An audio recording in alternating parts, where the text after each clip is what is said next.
Volume 19, 105th Chapter, A Fiery Opening.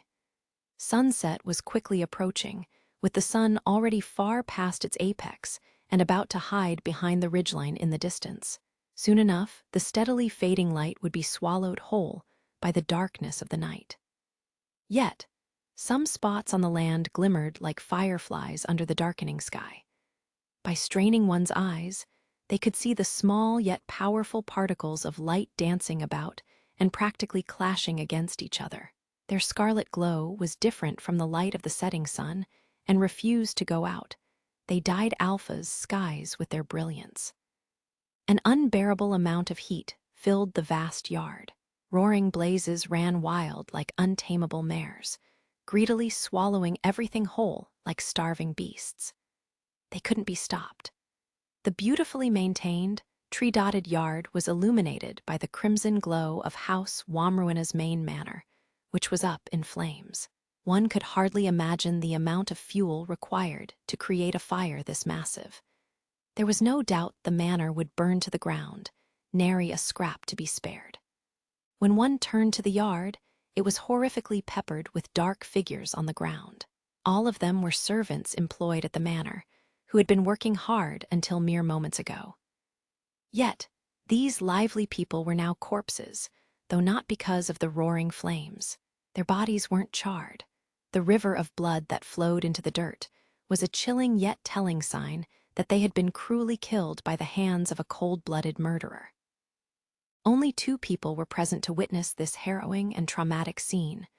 One was a young noble, Ael von Wamruina, who had received a report shortly after the Tenbram, the arbitration of nobles, and rushed to the scene. And the other was Cecilia, Ael's loyal bodyguard.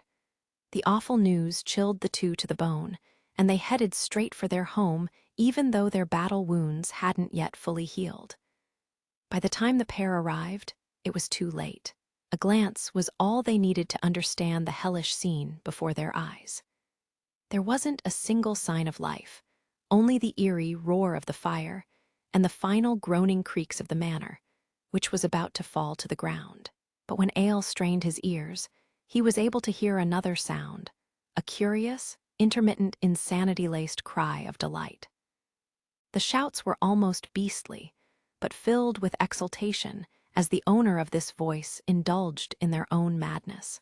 When Ael saw the person shouting with glee race out from the whirlwind of flames, their face full of jubilation, the boy gritted his teeth. Lloyd, Ael spat with loathing. This man of insanity was none other than the eldest son of House Wamruina and Ael's older brother. Ah ha ha ha ha, Lloyd guffawed.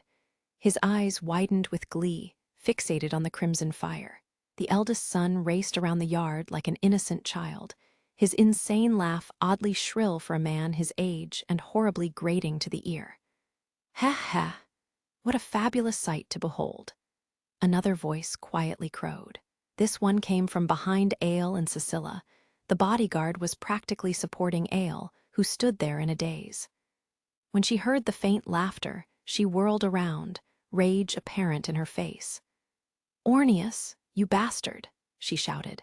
Her gaze was fixated on a shadow that quietly appeared from between the foliage in the yard. The man was one of Ael's bodyguards, or more precisely, a former bodyguard.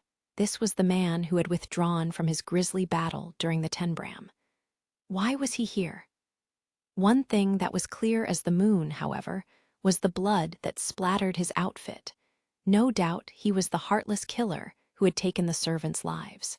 Cecilia said no more, but she glared at him, her eyes glimmering with bloodlust and murderous intent unlike anything before. Ael, meanwhile, regained some of his cool and quietly grimaced. After all, the man who now coolly received Cecilia's menacing glare was also the first person who had ominously flashed across Ael's mind when he'd received word of this dreadful incident. I was naive, Ael thought, bitterly regretting his actions. Ornius was, at his core, a battle junkie who thirsted for blood. Yet, Ael had been confident that he could control this man. At the very least, he'd believed that he had a tight leash on Ornius and could rein him in if needed. Aele had believed that while Ornius wasn't at all like Scylla, who swore her heartfelt loyalty to Aele, the noble and the hunter could have a mutually beneficial relationship. So long as that was maintained, Aele had wrongly assumed that he could at least predict Ornius's actions. "Did you plan this from the beginning?" Aele asked. The boy knitted his brow as he wove his words with quiet fury. Ornius, on the other hand, allowed a faint smile to dance across his lips. A moment later, he crouched down before twisting his body like a snake, wriggling about creepily. Scylla's instincts kicked in. She rushed forward to protect Aele, but Ornius's feet were pointed at a different target, Lloyd, who was busy dancing about and laughing beside the roaring flame. Ornius moved like an assassin. He raised his arm high in the air, and there was a flash of light reminiscent of the glint of cold steel. At once, the maniacal cackling from Aele's older brother stopped, followed by a dull thud as his head rolled on the dirt. "Did you drug him?" Aele asked.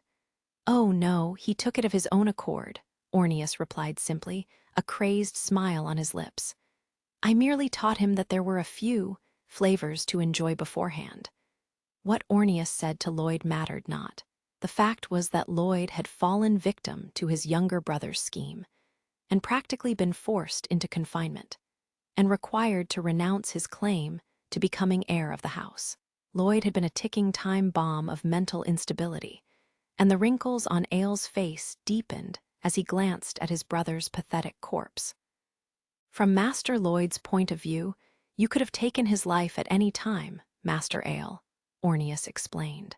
Furthermore, his father, the lord of the house, personally confined and isolated him. I suspect Master Lloyd felt like he had no way out. He chuckled. His words rang true, but the truth was far more complex. Morodion had made sure to distance Lloyd from Aele so that the younger brother would no longer victimize his older sibling. A charitable way to read this was protection. Morodion had passively tried to keep his unworthy older son under his control. However, this was by no means a sympathetic measure, no matter how one sliced it. Aele wouldn't have done anything if Lloyd had stayed out of his way. But when the younger brother had learned that his older sibling was helping the prisoners escape, the former had felt a wave of anger and exasperation. Aele had known Lloyd would have to be punished one day, so in a way, it was poetic that Lloyd had met such a grisly end. "You took advantage of his mental state when he was a shut-in, huh?" Aele spat. "He must have been terrified of both you and the lord of the house," Ornius replied.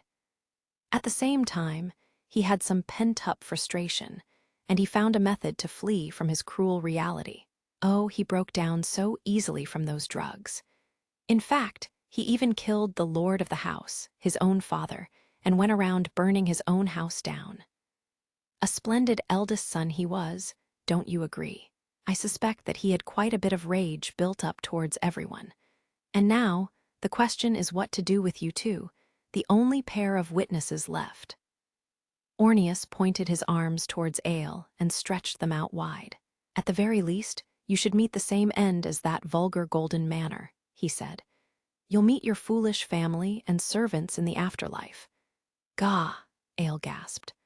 Almost instantly, young Aele felt an odd sort of power surge through the air, an invisible force field of sorts emitted from Ornius's palms, and the boy felt his entire body blown towards a certain spot, straight into the powerful, fiery flames that burned in the middle of the manor.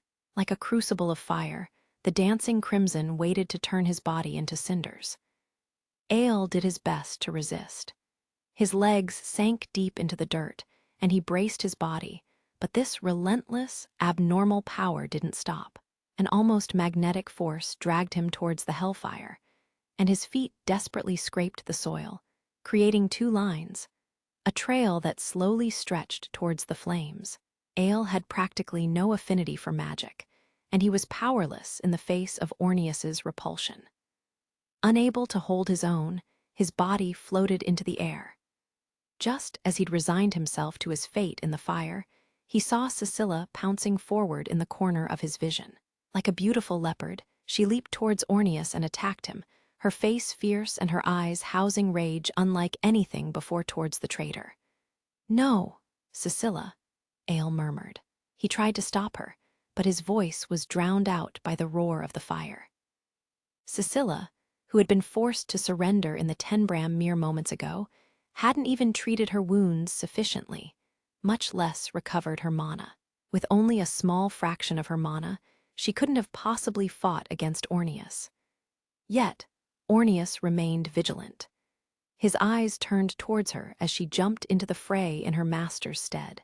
At once, the hunter's concentration was focused on his new opponent, weakening his spell on the boy. Ale was able to grit his teeth and stop just short of the fire trying to swallow him whole. A clash between his servant and former servant unfolded in front of Ale's eyes. Cecilia made the first move. She used her entire body to accelerate forward and delivered a kick to Orneus. He blocked her strike with his arm, but he lost his balance. Cecilia took this opportunity to unleash a devastating heavy blow with all her power behind it. Orneus tried to use his arm to guard himself, but he was easily blown back into the entrance of the manor. His body ripped through the large doors, and he rolled across the entrance hall of the fiery building. Cecilia didn't pause for breath. She dashed forward like a hunting dog and vanished into the flames in a flash. One could hear the din of fierce combat from within the whirlpool of fire. "Cecilia," Ale shouted. He covered his face to protect himself from the heat as he tried to approach the burning manor. He took slow steps towards the entrance hall and tried to leap into the fire to search for his loyal servant. He still had some time before the manor completely burned to the ground, but the fire only grew stronger by the moment. The heat was unbearable and threatened to sear his eyeballs, but Ale didn't care. Without realizing he was doing so, Ale widened his eyes as far as they would go and stepped forward with gritted teeth. Logic and calculations went right out the window as he searched desperately for the one person who could never be replaced, his invaluable Cecilia. Even if he did manage to reach her as she fought to the death against Orneus, what could a powerless boy like Ale do? Yet, in his desperation, Ale never entertained this thought. Perhaps for the first time in his life, he honestly and earnestly worked towards one goal in his mind. It was as simple as that. He walked towards his death, threw caution to the wind, and willingly cast everything away in search of the one person who was more important to him than anything else in the world. Every second that ticked by was only an omen of imminent death. The flames licked everything around them, and beyond this crimson curtain of burning, the sound of a fierce clash gradually grew weaker. When silence finally settled upon the area, signaling that everything was over, Ale rushed through the flames and, without hesitation, busted through a burnt wall, paying no heed to the damage to his body. He threw himself into the Lord's room where the final duel was being held. 106th chapter, an icy grief tap. Tap. The sound of fingertips rapping against a desk echoed throughout the room, a sign that its owner was irritated, to say the least. The steady tapping also prevented an awkward silence from settling within the space. Froze, the current head of House Fable, furrowed her brow in concern as she sat at her favorite desk. 4 days ago, House Fable had clinched victory in the Tenbram, but what they had achieved wasn't peace. On the contrary, a touch of chaos had brewed. A mountain of gifts were piled atop her desk. They came from various nobles who were sensitive to subtle changes in the political world, who now were trying to curry favor with her, and made sure to attach an invitation to their tea parties, along with the lavish gifts. As House Wamruina's ruination made a splash within high society, many nobles were desperate to take its place, and there was no better method than to earn House Fable's favor. Their ulterior motives were gauchely on display, and they weren't even trying to hide it. "Oh, I'm tired of this," Froze sighed. "I've received so many gifts that it's a pain to simply write a reply to each and every one of them." "You have my sympathy," Selva replied with a strained smile. The elderly butler had just stood beside his mistress when another voice joined the conversation. "You can't blame them for scrambling, though," Gilman said proudly. "One of the three great noble families is on the brink of collapse, after all." He sank into a guest sofa across from Froze. Gilman was the current head of House Verdil. He wasn't the only one present. The room was filled with various leaders of the Fable branch families. They weren't in a spacious conference room, and Froze couldn't shake the feeling that it was rather cramped, but she was neck-deep in work, and the others had to personally drop by to hold any sort of discussion with her. "I would have liked to take care of the busy work before I met with the branches of this house," Froze thought. "But being a part of the three great noble families is troublesome. Once I cleared up a major issue in our house, I'm now thrown into a meeting among the other branch families to take care of the aftermath of the battle." She slumped her shoulders slightly as a plump noblewoman who sat beside Gilman parted her bright red lips. A radiant smile plastered across her face. "I'm sure that you feel much better now that a major load is off your shoulders," she said. "Now, may I ask about the businesses and political duties that house has been in charge of? How will they be divided?" The large woman was Philippa Hanbroden, head of House Hanbroden, a branch family as powerful as Gilman's. Her hefty frame caused the chair underneath her to creak as she rubbed her fingers together with a delighted grin. She could hardly be blamed for her excitement. The downfall of House Wamruina, a formerly renowned family with ties to the royals, allowed a greedy woman like her to shove herself deeper into the sphere of power and authority under the name of the main branch, House Fable. Philippa Hanbroden could proudly ascend to a higher degree of power. "It's not all sunshine and rainbows for us, I'm sure." Indeed, while Froze was relieved that a troublesome affair had been cleared away, the bitter psychological turmoil that came with it still raged within her heart. Selva flashed his mistress a concerned look, but she made sure to put on a tough front and claim that she was all right. However, despite her words, she still felt a pang in her chest. Normally, both House Fable and House Succulent, the remaining two noble households, would gain more power if House Wamruina fell. However, the head of House Succulent was known to be eccentric in more ways than one. Viziest Succulent was in charge of the nation's intelligence, and was a military man known to be gruffer than most. He wasn't very interested in standing out in the political sphere. Thus, by process of elimination, House Fable was left to carry the brunt of Alpha's politics. In other words, Froze, the head of her house, had to bear this heavy weight on her shoulders. To make matters worse, the current ruler of Alpha, Caesalnia, was a woman who was hard to predict. It was true that the destruction of a noble household holding traditional values against having a young woman as a ruler only served to benefit Froze, but this tragedy was a bit too impactful to the nation. If one wished to be on the ruler's good side, one could easily imagine that there'd be a host of troublesome affairs to wade through. To further complicate matters, there would likely be more political clashes against Governor General Barrack. I've often heard that children are ignorant of the worries and cries of their parents, and I feel like I'm in a similar situation here. The branch families are far too laid back.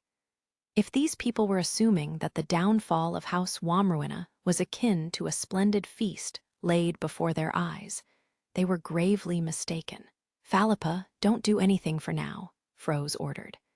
"Just quietly sit back and watch in regard to the businesses and organization related to Wamruina." For a moment, Philippa's eyes flashed with disappointment, but she quickly understood the intention behind Froze's words. The plump noblewoman's shoulders slumped slightly as she nodded back solemnly. "Your wish is my command," Philippa replied. "House Wamruina used to belong to the royal family, after all. The nation will inevitably meddle with these affairs, and it's likely that they will seize certain rights for themselves. Lady Caesalnia's actions cannot be predicted. For now, I plan on enjoying the view as foolish hyenas swarm towards the chunk of poisoned meat." She chuckled heartily, and Froze felt no need to push further. House Wamruina enjoyed a lengthy history, and over the many years, it had amassed many businesses. Even within Alpha, House Wamruina's involvement and network were extensive. Now that the house had fallen and was no longer able to maintain these businesses, the nation itself, the most powerful force, would have to get involved. Lower-ranked nobles, blinded by greed, might try to get a bite of this tantalizing opportunity, but the guest of honor at this feast was already set in stone. If one failed to see that and unwittingly tried to get a piece of the pie, they would suffer horrific consequences. At the very least, no one within my family will be imprudent enough to stick their noses into this affair. No one paid attention to Froze's relief as the meeting quickly moved forward. This was one that was far from exciting, and Froze was eager to get the gathering over with as soon as she possibly could. She swiftly reviewed the pile of topics. Her orders and decisions were delivered simply and concisely, as Selva and the other servants were tasked with keeping records of this affair. Since the lengthy meeting had a brief intermission, Gilman brought up the main topic for today as though he'd just recalled it. "Lady Froze, I'd like to touch upon a certain affair you mentioned before the Tenbram," he said. "About adoption. What are your thoughts on this matter? Personally, I would love to once again hear your stance on this issue." He didn't speak as firmly as he had before, but this issue was no doubt extremely important to him. Philippa, who acknowledged that her branch was on the same level of power as House Verdil, was equally concerned about this matter. Her eyes immediately turned steely as she turned to Froze. A nervous silence filled the room. "Haya, so it begins. He probably isn't going to suggest anyone from his house to be the next heir anymore, but he and the other branches had participants from their houses enter the Tenbram. I guess they want to make it known that they contributed to my house, no matter how little, and they probably want something in return." Alice and the others had been more useful in the Tenbram, but if the branches hadn't provided their own people, Tesphia wouldn't have had enough participants to form her own team in the first place. At the very least, the branches could insist that they helped out. Now that the Tenbram problem's done, it's not wise to have them bottle up their frustrations. I have no choice but to find some sort of compromise that we can all agree on. Froze was lost in her thoughts, and her face rested in her hands. Maybe this is a good opportunity. She made sure to stay optimistic as she fixed a faint smile on her face. "First, I'd like to ask," Froze started gently, "did any of you recognize the magic that Fia used in the Tenbram?" "Then, was she the one who?" Gilman trailed off. He, Philippa, and the other powerful heads of the branch families began to quietly chatter among each other. As the heads of their households, each was familiar with magic.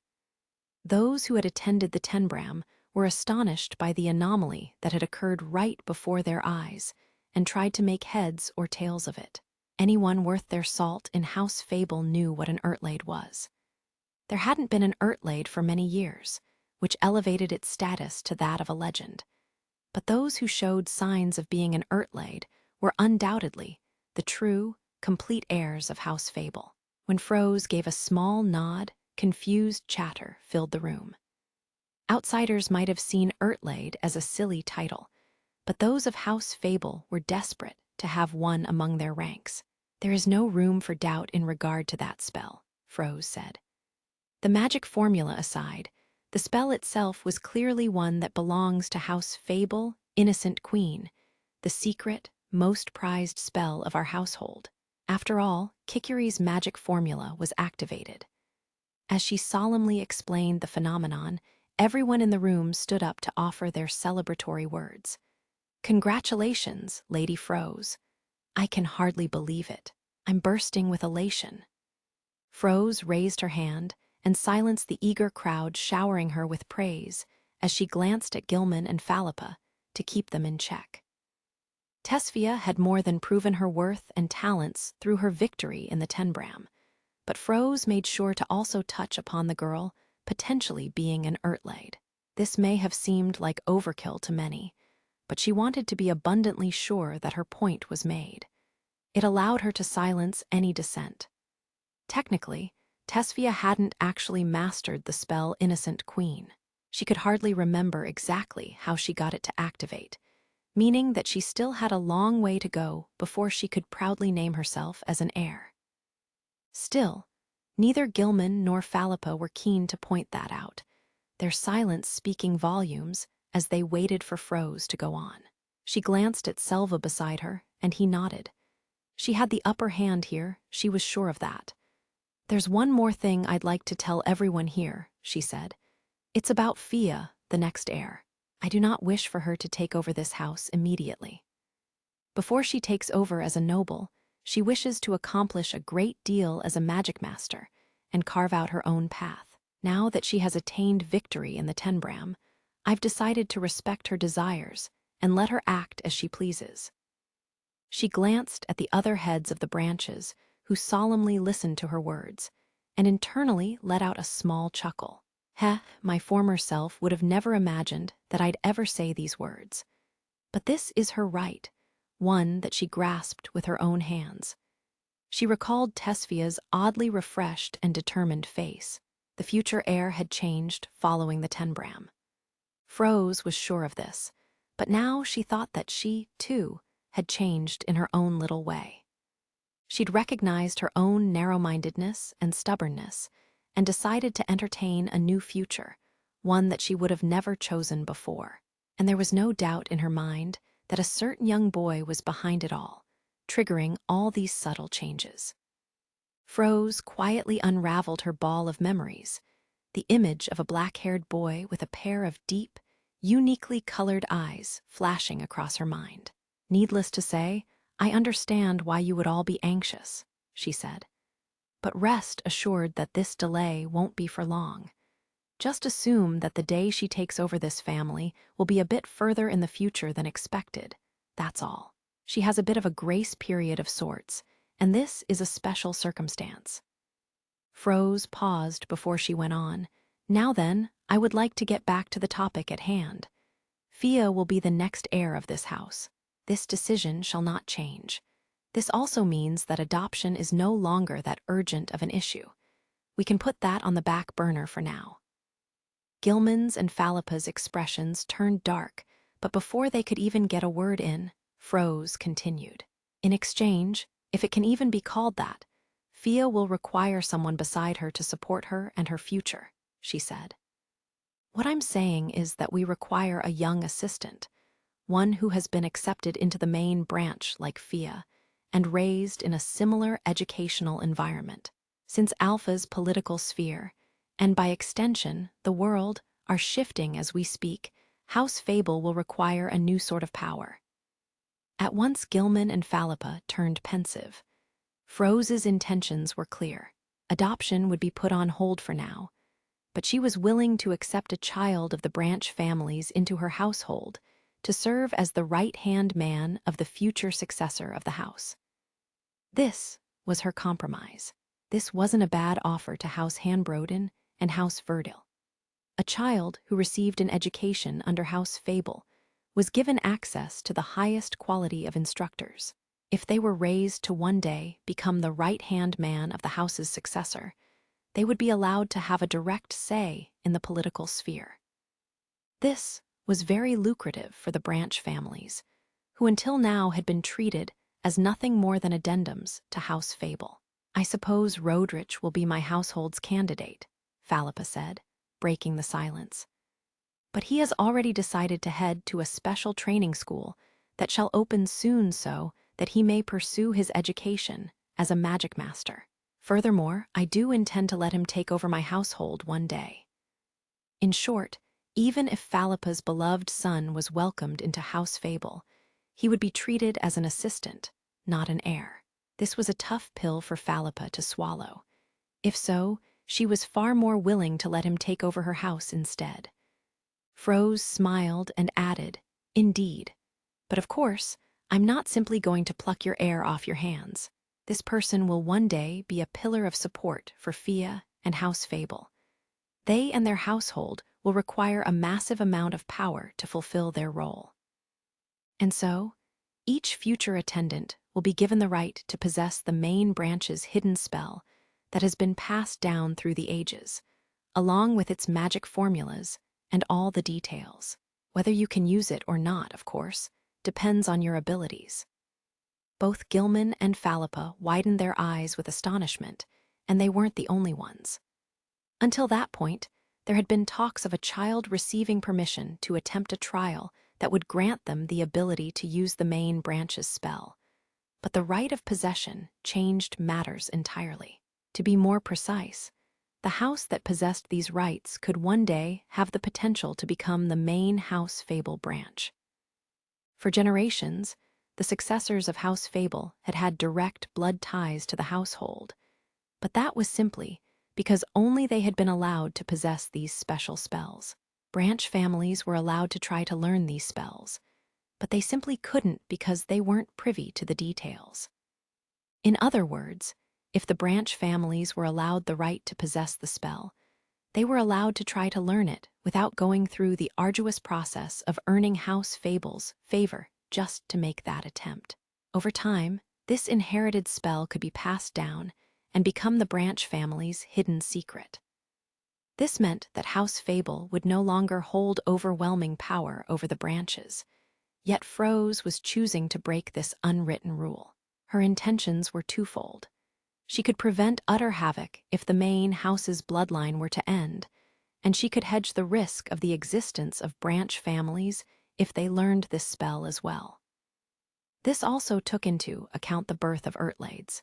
Since Tesphia was the Ertlade of her generation, House Fable was safe for now, but future generations might produce an Ertlade from a branch family. It was Gilman who first calculated the potential profits and came to his decision, using all the worldly wisdom he had. "If that's the case, I shall happily oblige," he said. "Thank you for offering House Verdal the greatest honor that one could wish for. Truly, I'm grateful." Philippa panicked for a moment over being beaten to the punch by Gilman. I also have no issues with that arrangement," she hastily added. "Do keep us in mind as well." Froze flashed a satisfied smile at the two. "Very well," she said. "Now then, for House Verdal, as initially promised, I shall give you the magic formula for Garb Sheep. Do treat this as a family heirloom and be certain that it never escapes your household. Do I make myself clear?" "Yes, ma'am," Gilman replied. "By the name of Gilman Verdal, Lord of House Verdal, I swear that this spell shall remain in perpetuity as my house will continue to support the Fable name." Froze nodded in agreement, but secretly there was one part of Garb Sheep that she was a bit curious about. Alice had stated that during the reclamation of Vanalli's with Letty, he had spotted a curious Magicmaster using a spell that was eerily similar to Garb Sheep. This man apparently had striking red hair, which had made Froze quietly gasp in recognition.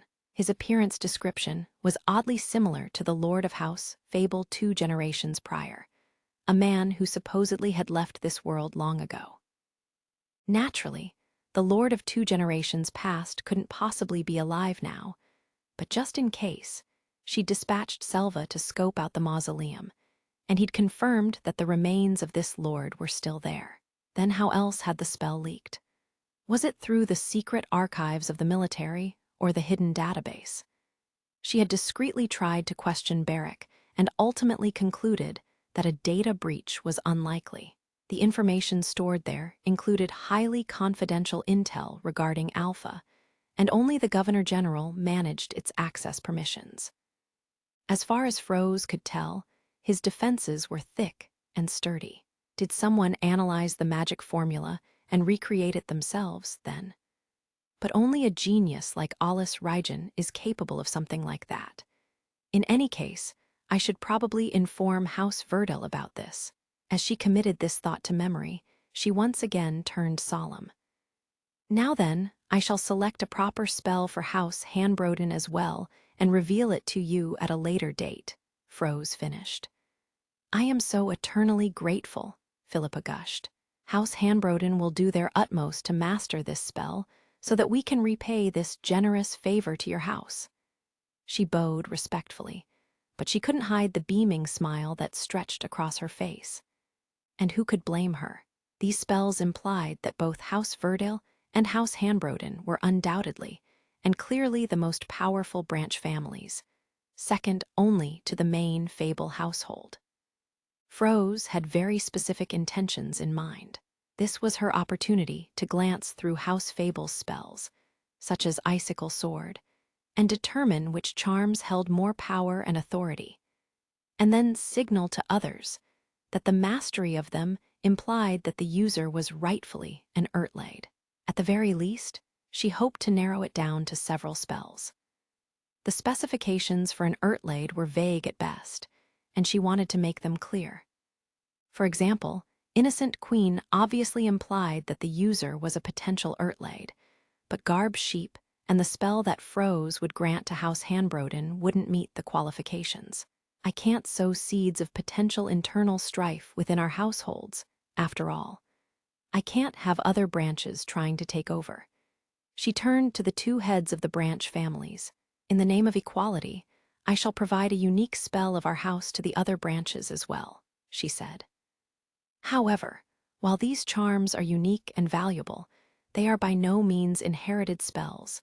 That is, they won't prove that the user has the right to succeed the main branch. You'd best commit that to memory. Gilman and Philippa bowed, and Froze let out a small sigh. She still wasn't in the clear. There was one more important topic she had to tackle. In fact, this might have been the most important matter. After she caught her breath for a few moments, Froze tried to sound as nonchalant as she could. "Ah, yes, one more thing," she said innocently. "It pertains to Alice, Fia's friend who helped her out during the Tenbram. I want him to support her as well, more than ever before. And I think special measures must be taken if that is to happen." An uncertain air instantly filled the room. No one could forget the incident that had occurred right after the Tenbram. Alice had destroyed Morwold's private assassination squad, the Cruel Saith. This matter had been swept under the rug. But if a man of Morwold's caliber suddenly fell from grace, rumors were bound to spread within the military. Since there were a few people who had cleaned up the aftermath of this grisly clash, it was almost impossible to keep a tight lid on this matter.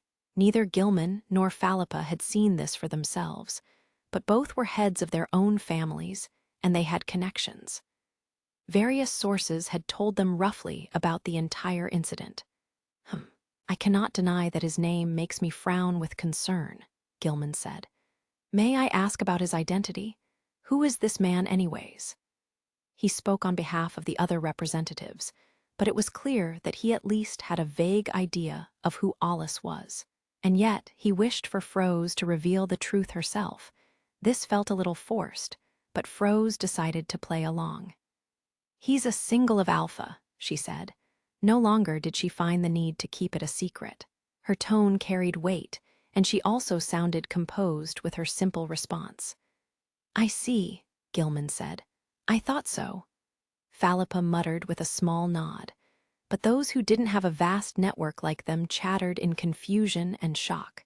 "What, but if he's Lady Tesfia's friend?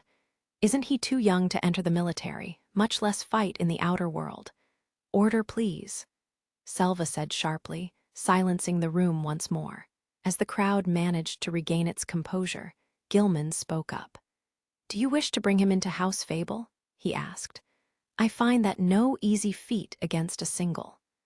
A powerful Magicmaster of Alice's caliber was worthy of being called a hero of a nation.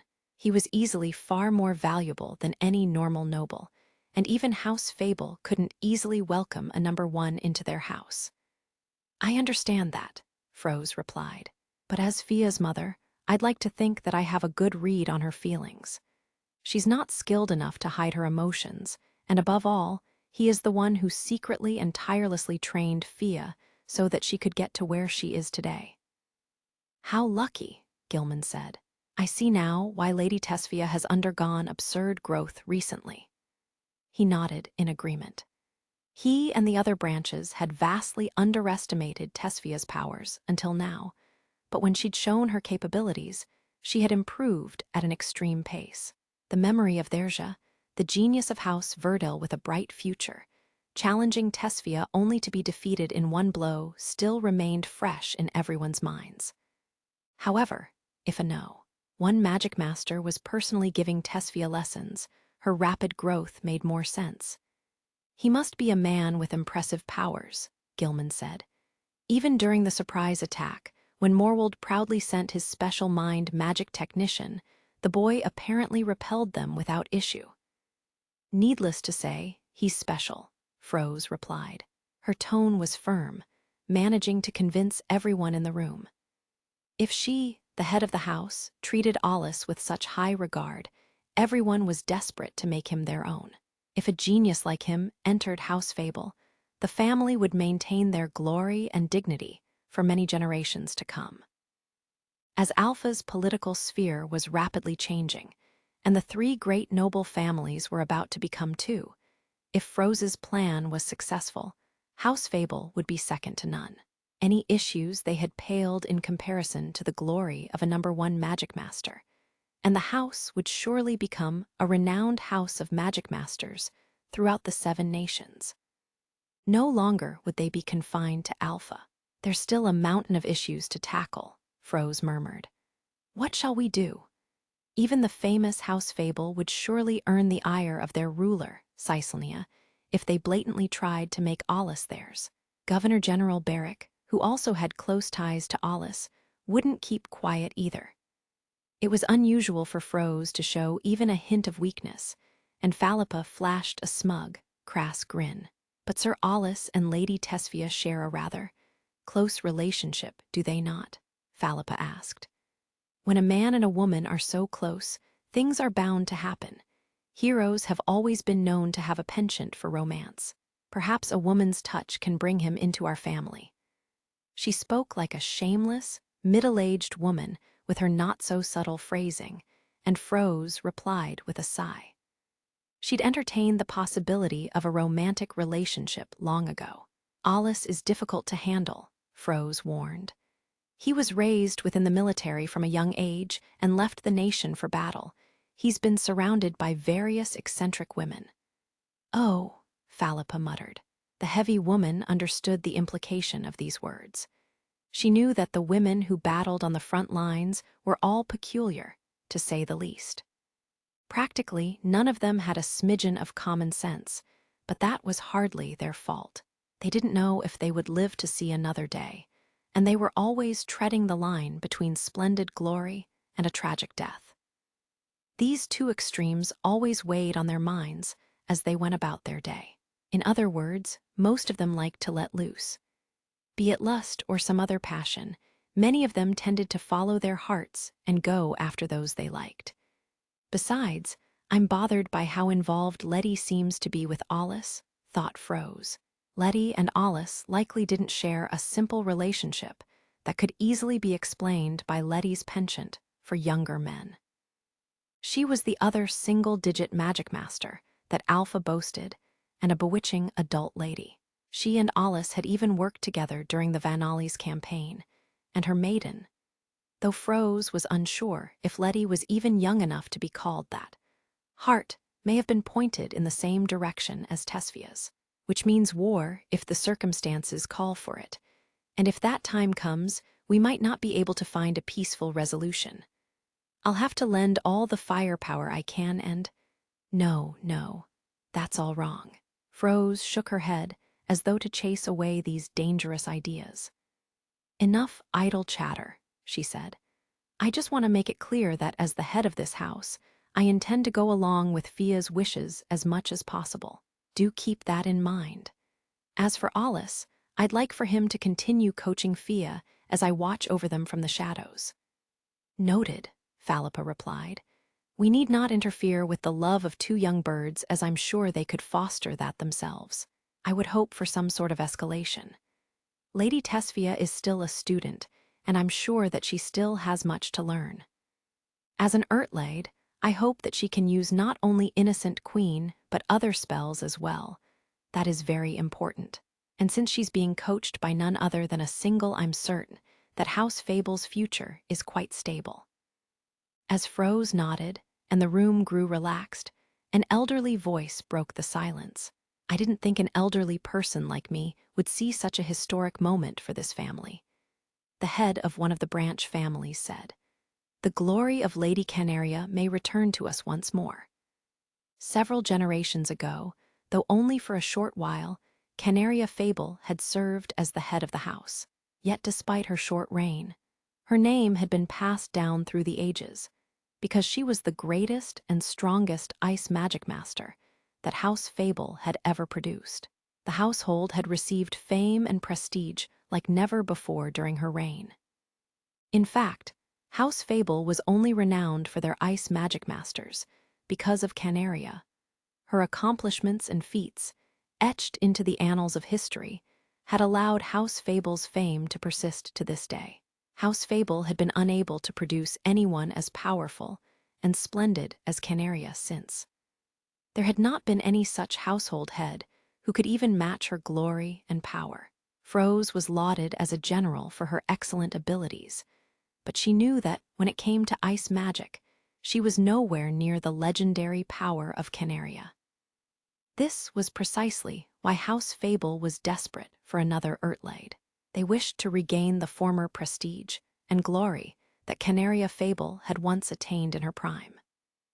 Innocent Queen, the spell Tesphia had finally managed to use, was the very incantation that had made Canaria the most powerful Magicmaster of all, and differentiated her from other unique spell users in House Fable. When Froze saw the emotional elderly branch head on the verge of tears, a curious feeling reared its head inside of her. An image of Tesphia, proudly standing as the splendid head of House Fable in the near future, flashed across her mind. The mere thought caused the back of her eyes to sting with tears. As Froze quietly trembled with emotion, Gilman eagerly stood up, as though her excitement was contagious. "Indeed, I'm inclined to agree," he said. "Lady Tesfia's abilities have trumped even theirs, and it makes me indescribably elated. I'm certain that Lady Tesfia will one day become the leading figure of ice magic, her name known throughout Alpha, no, among all of humanity. I look forward to that day. I hope for nothing more than to see that occasion with my very eyes."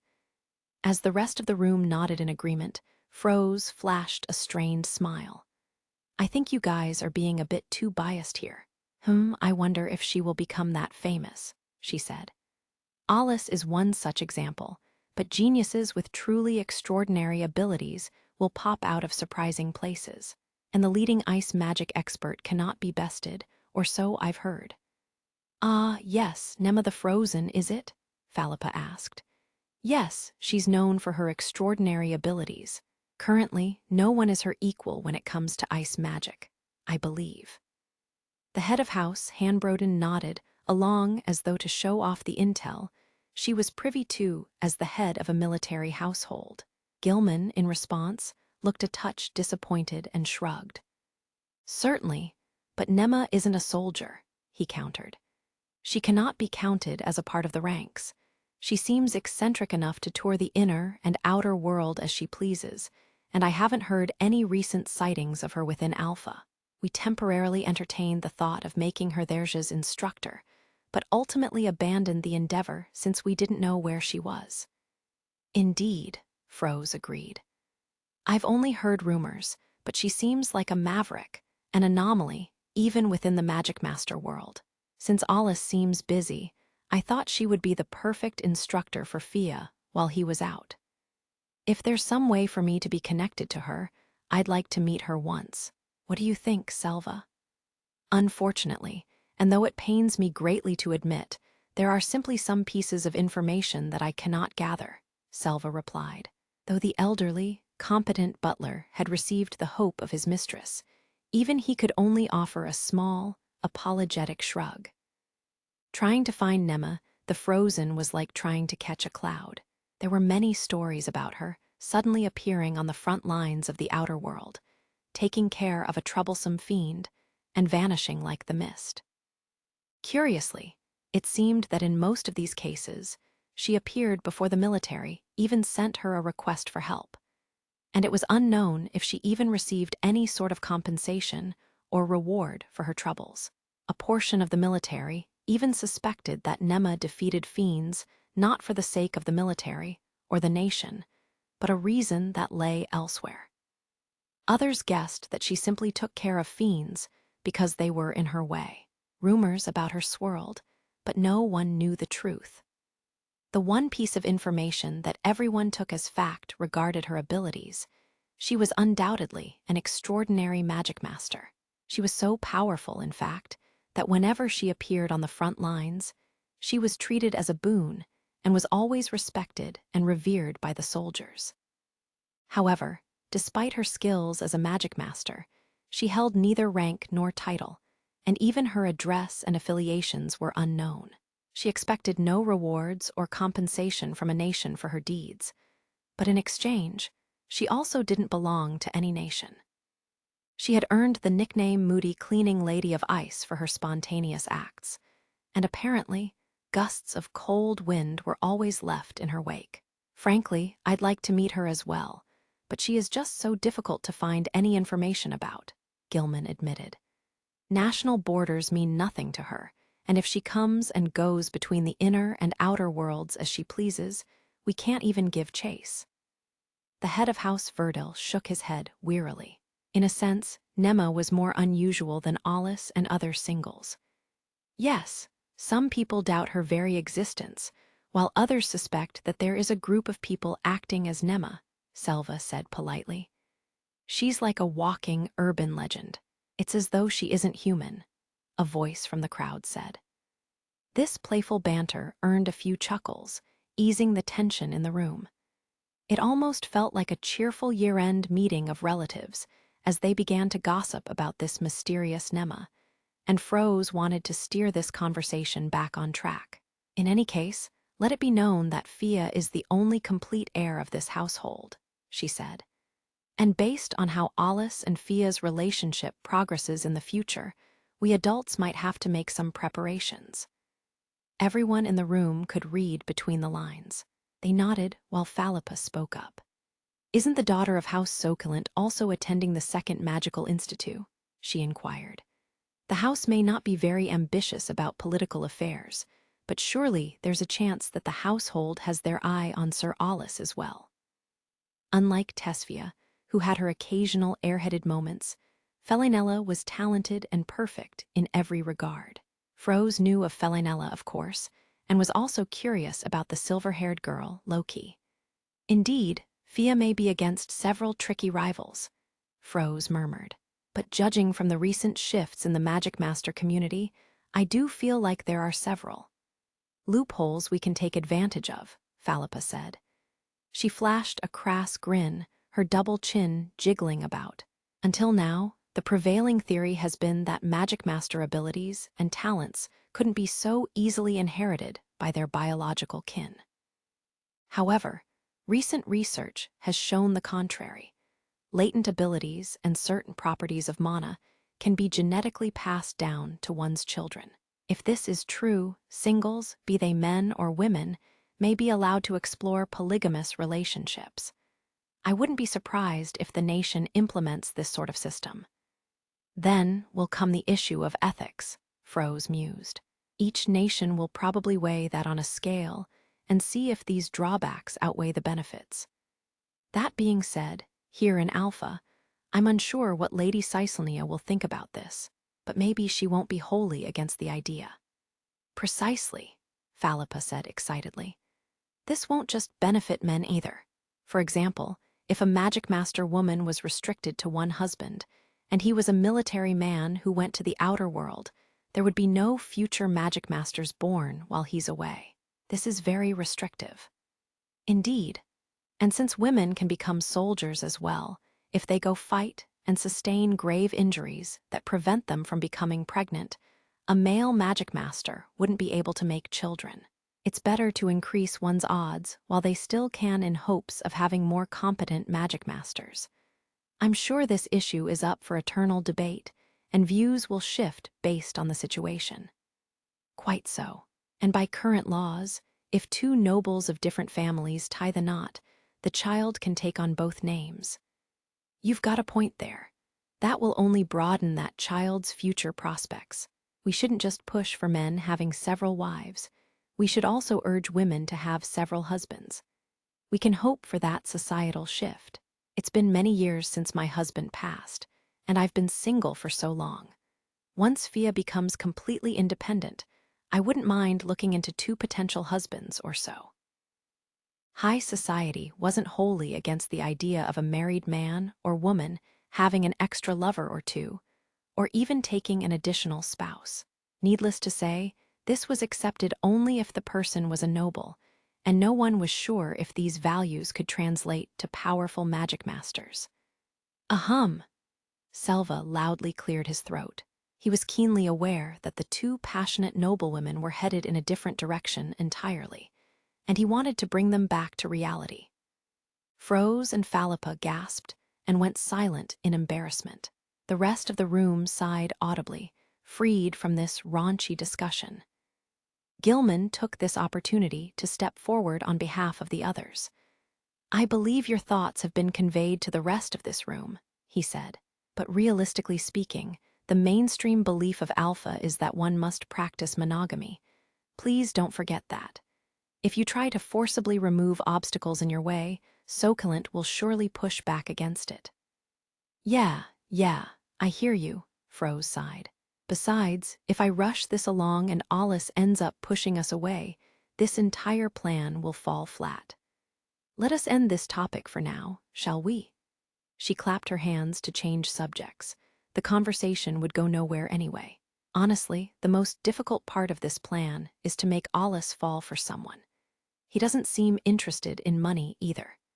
And even if I wanted to drag him into our family, I still don't even know how to properly repay him for the help he lent to Fia. After all was said and done, the Tenbram issue had been cleared away swiftly, and the only worry Froze was left with was the compensation. She had shown a clearly excessive amount of money as a reward, but Alice had responded with utter indifference and easily turned it down. She'd provided everything that House Fable could possibly offer, but Alice hadn't taken a single thing. Froze had begged him to take something, anything, for the house's sake, just to maintain appearances. But Alice had refused, claiming that Tesfia's mana outburst, so to speak, was partially his responsibility, and he hadn't taken a single coin. It's almost baffling that Barrick still keeps Alice by his side. Froze frowned once more, and Selva kindly brought out a glass of cold juice to refresh her. She thanked him with a glance and quenched her thirst before she raised her head. The air in the room isn't all that negative. She cast a sweeping glance across the room and pulled herself together. Before the Tenbram, the heads of the branch families had all stared daggers at each other. The bloodlust in the air had been palpable, and every minute movement had made the air creak. She could hardly believe how relaxed everyone was now. While there were still plenty of issues to tackle, it had been so long since she'd had a meeting that was this laid back. Ultimately, the house had unified into a one tight group to overcome a disaster. That must have strengthened their bonds considerably, and the wave of relief that had washed over them had put everyone in a bit of a celebratory mood. Everyone chatted away cheerfully about the house's future. "I feel like the future of this house is brighter than I initially expected." The heads of the branch families gathered around the bonfire of the ideal future of House Fable, and they all shared their own opinions as they solidified the house's direction. Froze watched this scene with satisfaction as she quietly stood up and turned to her trusty elderly butler. "Selva, can I leave the rest to you?" she asked. "May I ask where you might be headed?" he inquired. "Back to work, perhaps?" "I suppose you could say that. I should do my work as a mother now." Despite her joking tone, she looked rather solemn, and Selva gave a response of agreement, smiling like a friendly grandfather. The white-haired butler gave a polite bow and watched the dignified head of the household head off to her next task. It's been 4 whole days since the Tenbram, Tesfia thought, yet she couldn't muster up the strength or determination to do a single thing. She'd spent those last few days curled up in bed without even speaking to anyone, paying no heed to her tangled red hair, which had lost its beautiful luster. Every now and then, she'd wriggle about on her sheets, but that was all. Tesfia's days had changed considerably from her norm. Ever since she'd seen that harrowing tragedy with her very eyes, she'd decided to become stronger than ever before, but her mental state had deteriorated quite a bit. It was as though the grieving eyes of Loki had convinced Tesfia to stay and watch until the very end when Aulus showed his true form as a Magicmaster. Had Loki not been there, Tesfia knew that she would have easily broken down and averted her gaze. She knew not of Aulus's past. Perhaps Loki might have had an inkling or two about it, but Tesfia could easily assume that Aulus had gone through intense hardship and suffering beyond what she could ever imagine. He must have walked through the deepest parts of the abyss, far deeper than anything that Tesfia could conceive. Whenever she closed her eyes, she could see the members of Cruelsaith rolling on the ground in front of her, their lives snuffed out by Aulus's cruel spell. One by one, they fell with a spray of blood that dyed the air crimson. Yet, even after witnessing such an awe-inspiring slaughter, she never considered distancing herself from Aulus.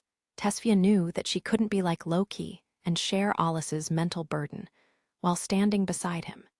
Even wishing to do so was a sign that Tesfia vastly overestimated her own abilities. However, the fact that she had followed Loki's instructions and not turned away had allowed Tesfia to learn more about him. Aulus wasn't just a magic master with extraordinary powers and abilities that isolated him from the rest. It was clear as day that he fought against both fiends and people on the daily. She suspected that those of Cruelsaith and Noir, the girl whom Aulus had fought against, did so as well. At the end of the day, Tesfia was a noble.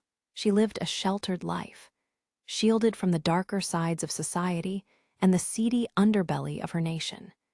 She now felt like she had caught a glimpse of the darkness in the background for the first time. Back in that very moment, she had felt a different sort of air permeating the room, one that she had never felt before. Human lives were frighteningly disposable, and people were astonishingly delicate creatures. One wasn't even allowed to blink, lest they miss a vital opening to take advantage of. Each person on the battlefield was tense and vigilant, hiding even their brawn, like a gambler keeping their aces carefully concealed. Gazes, sounds, and minute differences in skills would determine one's life or death, all of which led to one cruel, callous, and merciless result. The air had been so tense and sharp back then that Tesfia had felt like microscopic knives filled the room. Suffocation didn't even begin to describe the terrible sensation she'd felt, and even the tenbram hadn't been nearly as threatening, though she'd used everything she had in that battle. Allies and foes clearly stood on opposite ends.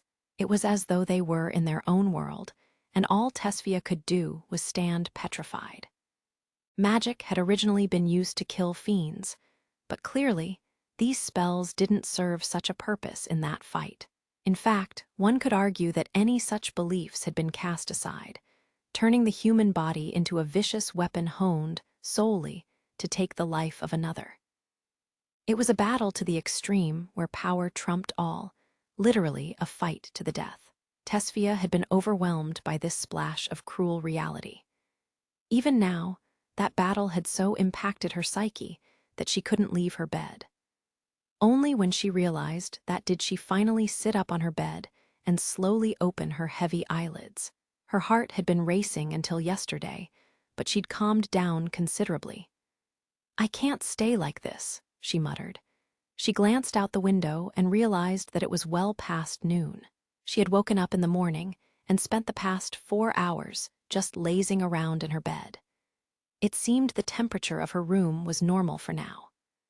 Curiously, during the past 3 days as she'd holed up in her room after the tenbram, she'd sometimes felt a nip in the air.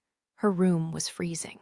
Tesfia didn't use any spells that she knew of, and her maid, Menasha, had even voiced her surprise when she noticed frost on the glass of the window. What was that all about anyway? Aulus might give her the answer if she asked him, but she didn't think that she could meet his eyes just yet. His eyes said it all. He had waded through darkness and despair, both qualities so different from institute life, and his gaze housed an inexplicable shadow of gloom. But if Tesvia averted her gaze from him, she feared that she would not long have the right to stand before him ever again. A voice in the corner of her mind reassured her that that would never be the case, but she couldn't shake herself of the worst-case scenario. What if she looked away? Tesvia was terrified to even entertain this thought. Her mind went around in circles, and she stewed in her fears until she finally scrunched up her face in aggravation. "Arg!" she shouted. "What happens, happens. It's not like Al said anything to me. Why in the world am I worrying?" She violently scratched her head, tousled her hair, and fell silent for a few moments, regaining her composure. "This isn't like me at all," she mumbled weakly, trying to amp herself up. She shook her head, trying to rid herself of all these worries. Then she stood up to do some light stretches beside her bed. As she limbered up, she felt like she regained some of that lost gusto. "Worrying will get me nowhere," she scolded herself. "Might as well move my body for a change of pace." If she wanted to stew in her thoughts, she had plenty of time to do that later. Determination filled her eyes as she began to run around her room to gather what she needed, practically deep cleaning her room while she was at it. Tesvia also managed to groom herself. She wasn't able to make everything perfect and fashionable like Menashe, but the young heir of House Fable combed her own hair and tied it up into a side ponytail, as she always did. She went to her closet and picked out a simple top and bottom before she took off her pajamas and tossed them aside haphazardly. She had nowhere to go, but she knew that she had to leave her room and change the scenery. Tesvia grabbed the doorknob and opened it with gusto. Mother," Tesvia gasped. "Heya," Froze sighed. "I heard your loud thudding all the way out the door. I don't know where you're headed, but you're as hasty as you always are." Froze glanced at Tesvia's attire and her room. The mother felt it necessary to scold her daughter for her unladylike behavior. "I apologize," Tesvia replied, "but may I ask why you're here?" "Why, you ask," Froze replied. She hesitated for a moment before she gathered herself and stared deeply into Tesvia's eyes. The young lady's eyes glimmered with unmistakable determination. Froze let the silence hang in the air for a few moments before she let out a sigh. "Well, I thought I'd fulfill my duties as a mother, but it seems that was unnecessary," she muttered. It had been a while since Froze could act like a mother to her daughter, and the head of House Fable had been nervous to do so. But before she'd known it, it seemed the young, immature Tesvia had long gone. The young lady now had the ability to stand back up on her 2 feet and face whatever obstacle was in her way. Froze was admittedly surprised by this transformation as she recalled an old memory. When Tesvia had still been a baby, just learning her first steps, Froze had looked on while gently offering her hands as support, ensuring that Tesvia would be able to safely walk on her own. It was a wholesome time back then, but it seemed Tesvia no longer needed her mother's support. She could fully walk on her own now. Froze felt a pang of loneliness at her daughter's growth and flashed a strained smile. Her expression contained a hint of self-deprecation. Froze had wanted to console her daughter, of course, but deep down, Froze knew that what little effort she put in now would hardly alleviate her past actions. She knew more than anybody that she had neglected her duties as a mother. While it was unclear whether Tesvia could read her mother's melancholic smile or not, the young lady seemed rather confused for a few moments. She then gave a meaningful grin. "Mother, may I ask what happened to Kikuri?" she asked. It's still being analyzed," Froze replied. "But it seems only the hilt is broken, and we just need to scan the magic formula on it. I suspect Kikuri will return to our hands by the end of today. Though I'm not sure if the AWR technicians of our household know the details and the extent of the damage. I do recommend asking an expert such as Alice for an opinion." Tesvia wasn't one to miss her mother's implications. It was clear that Froze was trying to act as considerately as she could, and Tesfia realized that she couldn't hide much from her mother. And so the young heir decided to sound more energetic than usual, doing her best to wipe away her mother's fear. "Yes, I'll do that," Tesfia said. "Is Al at the Institute?" "I believe so," Froze replied. "When I contacted him to thank him, he said that he would return to the Institute soon." "Very well. Once I receive Kikuri, I'll return to the Institute as well." This implied that she would meet Alice.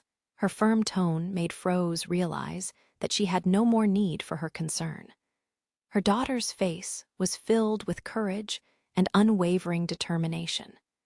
Tesfia was headed down a thorny path. She'd only been able to catch a glimpse of Alice's dark past, but Froze had a better idea than Tesfia about Alice's pain.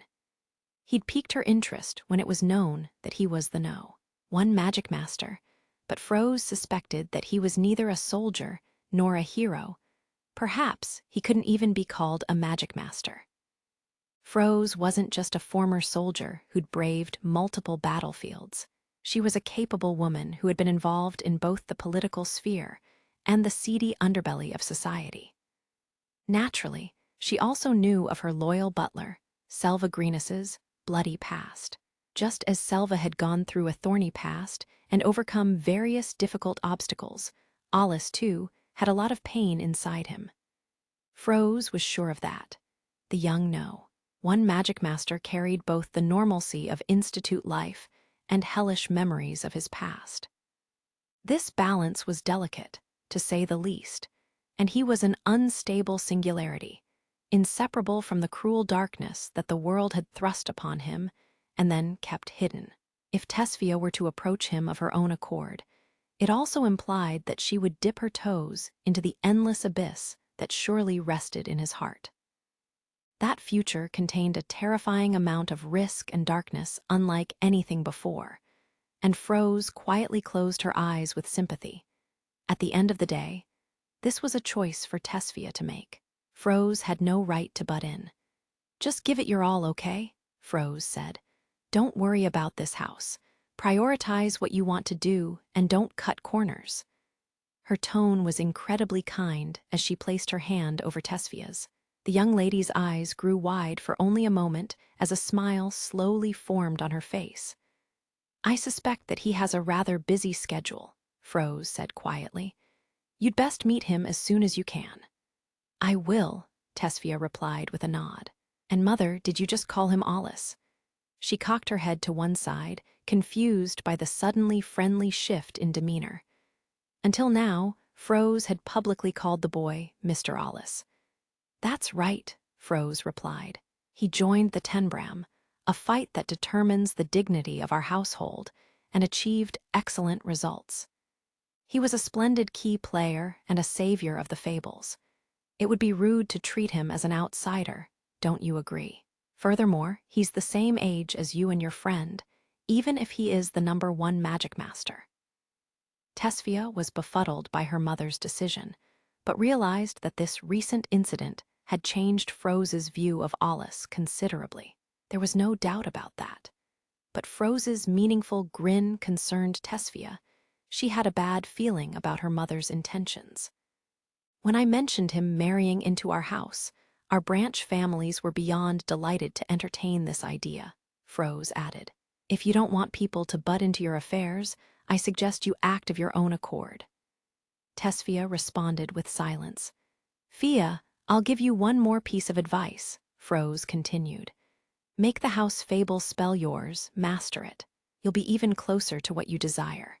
"Huh, but Tesfia started, her face turning glum. Froze smiled and nodded. "I know, you don't have full control over it, do you? I don't blame you one bit. After all, it's the signature move of Lady Canaria, the strongest ice Magicmaster there ever was. For now, I hope that you will commit the name of the spell, Innocent Queen, the Queen of Ice, to memory." Tesfia recalled the moment she had used the spell. She'd fallen to the ground and lost consciousness as though it had depleted everything she'd had. Ever since, she had holed herself up in her room. "So that spell is called Innocent Queen." She repeated that name in her mind. In truth, reality hadn't sunk in for her just yet. She wasn't quite aware of the magnitude of what she'd done, and her memories of that day were foggy at best. If she was told that she'd dreamed it all, she would have believed it. Froze seemed happy and satisfied, but Tesvia felt more anxious than anything else. Though Tesvia's memories of that moment were murky, when she used that spell, she recalled all her senses being sapped away from her. She almost felt like she turned into a statue, and when she lost consciousness, it was as though she was forced into hibernation. As the memory of this sensation lingered within Tesvia's mind, she could provide only a vague response to her mother's words of reassurance. "You can master it, I'm sure of it," Froze said. "I'll do my best," Tesvia stammered. "Oh dear, someone sounds anxious. Just give it your all, Fia. Since we've got the opportunity, can I trust you with one job?" "Huh," Tesvia glanced at her smiling mother. It was unusual to see Froze grin so genuinely, but the young lady was a touch fearful of this sudden request. The following afternoon, Tesvia headed to the National Hospital, a building owned by the military. Soldiers frequented this place, earning it the nickname Military Hospital. It was situated between the center of Belize and Folin, two cities that had institutes, and had a general medical ward that could handle all sorts of injuries and ailments. This was also where those with more serious injuries were taken. If Magicmasters wished to have general care, they usually went to the military doctor, who was always stationed by the military's headquarters.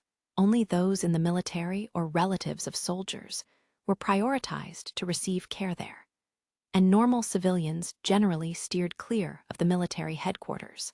It was clear as day that Magicmasters were systemically prioritized more than the rest of the population. Normal people usually went to clinics or town doctors. These physicians weren't inferior to military doctors, far from it. It wasn't unusual for town doctors to be more skilled than military ones, and several were even summoned by the nation or the military during emergencies. Belize and Folin were directly connected by a teleporting gate, and usually one would have no business at this military hospital, but Tesvia took her own route to visit the place. She walked past several medical wards full of people and made her way down the corridor, all by herself. Her outfit was neat and clean, fitting for a noblewoman, and her relatively high heels clacked loudly with every step she took. In her hands was a lavish bouquet, the vivid splash of colors sure to encourage any injured patient who would receive it. She was here at her mother's request. Tesvia wished to send her condolences on behalf of House Fable for the tremendous misfortune that had befallen one of the three great noble families, a tragedy so great that the entire household was on the brink of collapse. This gesture felt a bit disingenuous and political, but she would have been lying if she'd said that she didn't feel a touch of sympathy. Admittedly, she wasn't fond of Ale, who had secretly cast a spell on her body without her consent, but she didn't wish this harrowing ordeal on him. Perhaps Tesvia was being a bit too forgiving, and maybe Ale had gotten what he deserved, but the noblewoman wasn't callous enough to give him the cold shoulder. After all, Ale's existence had drawn out Tesvia's inner potential. If his loathsome hypnosis hadn't affected Tesvia to her core, she might have never been able to use Innocent Queen. Thus, she shared a peculiar bond with Ale. Tesvia came to a stop in front of a certain room, checked the name tag of the patient displayed on the door, and let out a small sigh. She no longer had an inexplicable and overwhelming fear of Ale, and as proof, her hands that held the bouquet no longer trembled. Instead, to her surprise, she felt something akin to pity and was oddly at peace with herself. She had heard that Ale had not only lost his home, the pride and joy of his family, he'd lost all of his loyal servants and sustained severe burns himself, essentially forcing him to be bedridden. She was not only able to relate to him, because they both came from famous, noble families. Until recently, Tesvia had fought against her mother and even felt her own abilities were limited. Tesphia had to agonize and suffer in silence, while a feeling of emptiness filled her heart.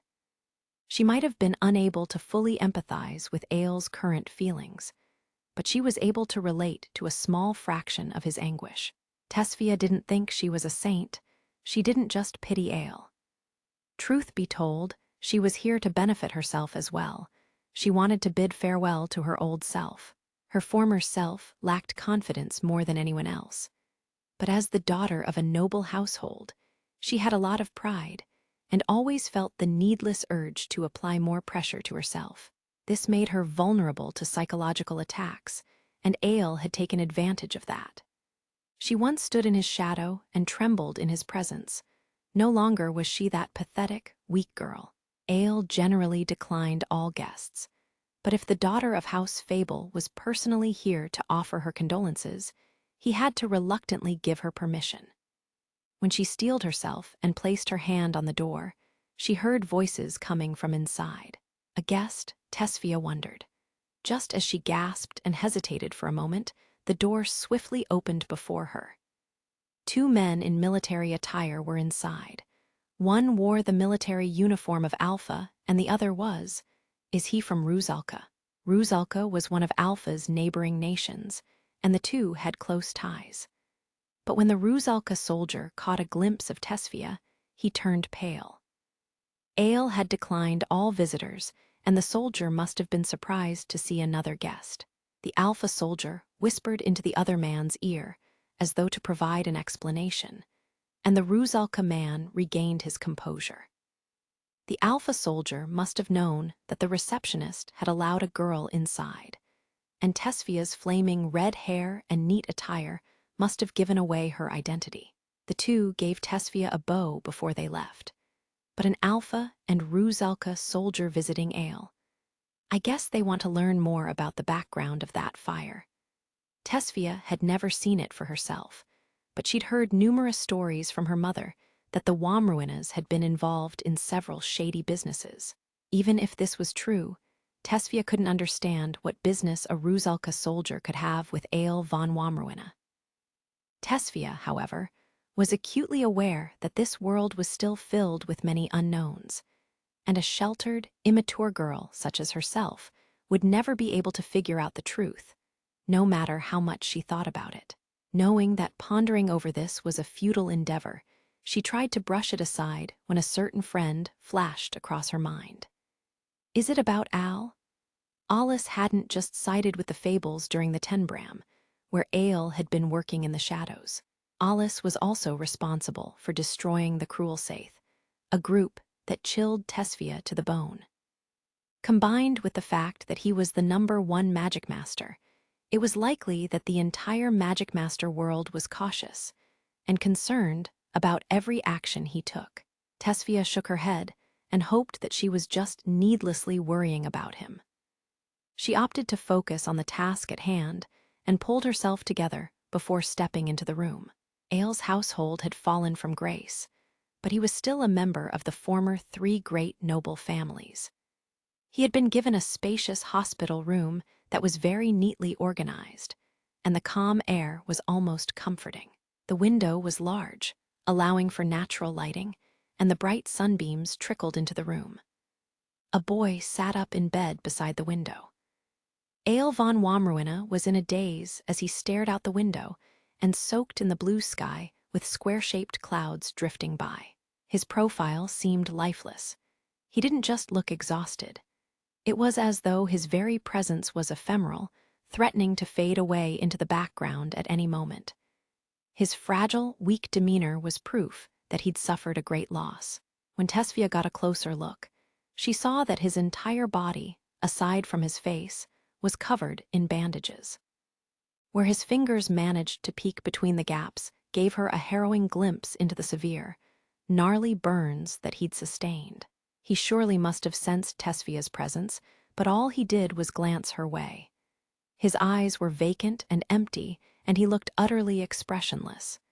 An awkward silence filled the room. "Why are you here?" he asked. His voice was quiet and hoarse as it reached Tesfia's ears. He didn't sound angry, wrathful, or even annoyed. His spirit must have been crushed. Perhaps he didn't even care that Tesphia had rudely pushed through and decided to visit him despite him declining any visitors. "What a rude question to ask," she replied. "I'm here to offer my condolences, of course." There was a beat of silence before he let out a self-deprecating remark. "If you're here to laugh, surely you've seen enough. I just lost everything I ever had." Tesphia said not a word as she approached his bed. She took out the bouquet she'd brought and placed it in a vase on his bedside table. The flowers that were placed there had started to wilt, and she couldn't spot any other get-well gifts within the room. Since the olden times, nobles had only cared about the strong and powerful. House Wamruina was clearly on the brink of ruin, and as Morwold, a traditional noble who held ties to the house, had fallen from grace, no one saw any sort of political benefit in the second eldest son of a once noble household. Ale had declined all visitors anyway, offering the perfect excuse to not visit him, ensuring that aside from anyone in the military who was looking into this incident, no noble would send their well wishes. Ale's room was neat and tidy, but a more sinister take was that he'd been abandoned, and this room was a sign of his loneliness. This scene was the culmination, the end of the path he'd taken, and it made one feel so hollow inside. Tesphia could feel the inexplicably heavy sorrow that hung thickly in the room. Or was it the unfamiliar smell of disinfectants that hospitals usually had making her feel this way? She quietly filled the vase with water and turned back to Ale. She mourned for the servants of House Wamruina, their lives lost in that devastating fire, and tried to look as composed as she could. "I'd like to offer my deepest condolences for this tragedy," she said. "I understand that this must weigh heavily on you, Sir Ale." Ale's hollow, lifeless eyes immediately filled with a crimson fire as he glared at her. The emotions he'd kept bottled up poured out, his anger clear as day when he parted his pale lips. "I was a fool," he said, "and for that I practically killed everyone in my house. I basically killed them with my own hands. I screwed up once, I wrongly handled just one cog in my house, and everything ended for me." His face twisted into a grimace as he spat. "She was the most foolish servant of all. She offered everything she possibly had to save a guy like me, and ultimately even gave me her life. I don't doubt that her entire life must have felt so wasted." Ale had always been accompanied by a woman named Cecilia.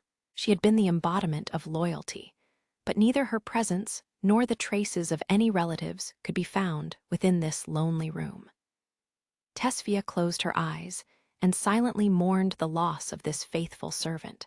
Ultimately, Tesphia wasn't sure what Ale's goal had been. She had an inkling or two, however. It wasn't hard to imagine that he must have tried to reach a greater realm, one where no normal human was allowed to go. He wanted to always be on the upper ground and soar so high up, he'd use any method at his disposal to achieve this goal. But in the end, he'd flown too close to the sun. Both his wings and his soul had been incinerated. Ale looked so haggard. Maybe he didn't truly wish for the lofty ambitions that were once in his heart. And so, Tesphia no longer maintained the posture of an envoy who had been sent to offer her condolences on behalf of House Fable. No, she spoke from the heart, as one Tesphia Fable. "If you wish to blame yourself, you may do so as much as you like," she said icily. "If you think that the lives that were lost would truly feel honored by you feeling sorry for yourself, go right ahead. But if you require any help or support in the future, be sure to tell me. House Fable will lend a hand."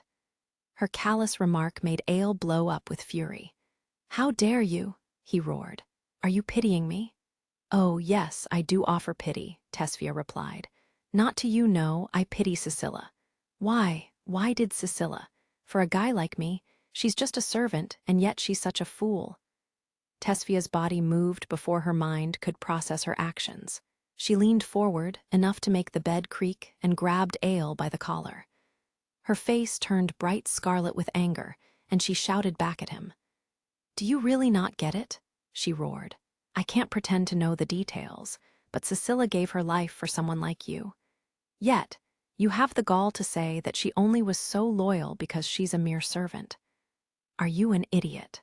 Because you're so calculating and assume you know the intricacies of a person's heart, you cost so many lives with this tragedy. Tesvia huffed angrily and took a few moments to gather herself. You're way too arrogant, you know that. Your audacious assumptions let you stomp all over people before. Don't try to indulge in self-pity after all these years. You're acting spoiled.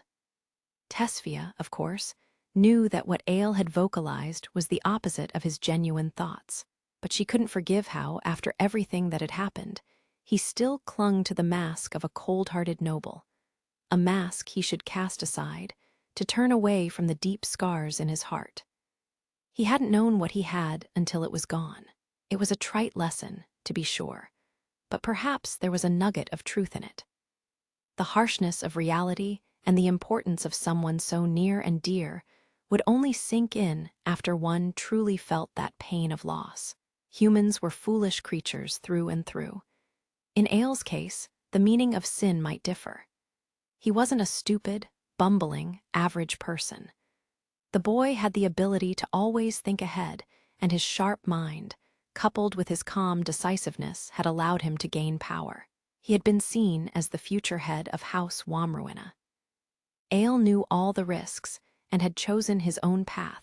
He was right to bear the brunt of the responsibility on his shoulders. He had accepted everything that could happen to him with open arms, and now must be more frustrated about this than anyone else. Yet, Tesvia couldn't maintain her hatred and loathing of this noble for long.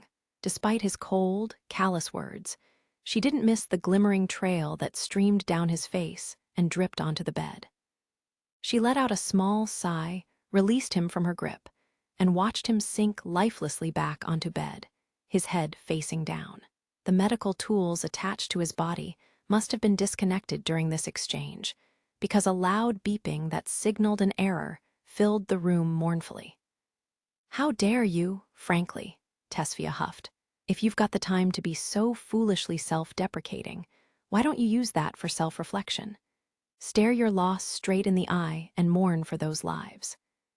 Ale replied with silence at first.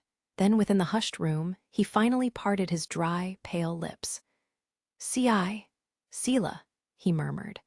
The moment her name left his mouth, more droplets streamed from his eyes down his cheek and fell onto his white sheets. A small puddle of tears stained his bed. She was the only one who was different.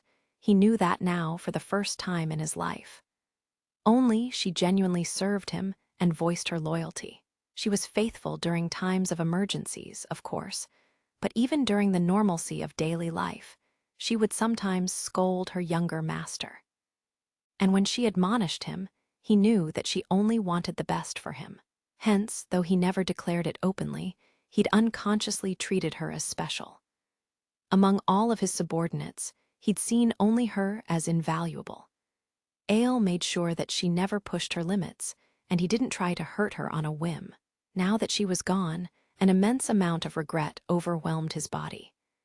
He was filled with an immeasurable, inexplicable grief and fell into deep despair. He blamed himself and gouged his own heart with pain. When Ale became aware of this, it was far too late. Cecilia had been special to him, very much so, and he'd always worried about her most while internally lying to himself and insisting she was a mere servant. He'd spent so many years trying to fool his own mind. Why hadn't Ale stopped her?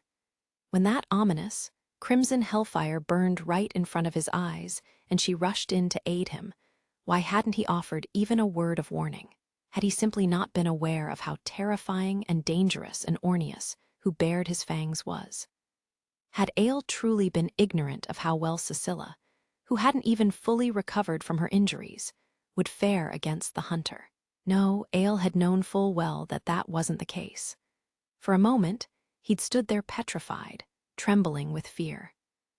Ale had only been able to move once more after Cecilia had headed straight for her grisly fate and taken that fatal step forward, a step she'd happily taken for her master. Within that burning room, when Ornius had raised his murderous arm in the air to land the final blow on her as she was on the floor. Aele had managed to step inside just in the nick of time. He couldn't deny that he'd thrown caution to the wind and tried to save her, putting his own body at risk. Yet, that cheeky servant had been too loyal to her mission, even until her dying breath.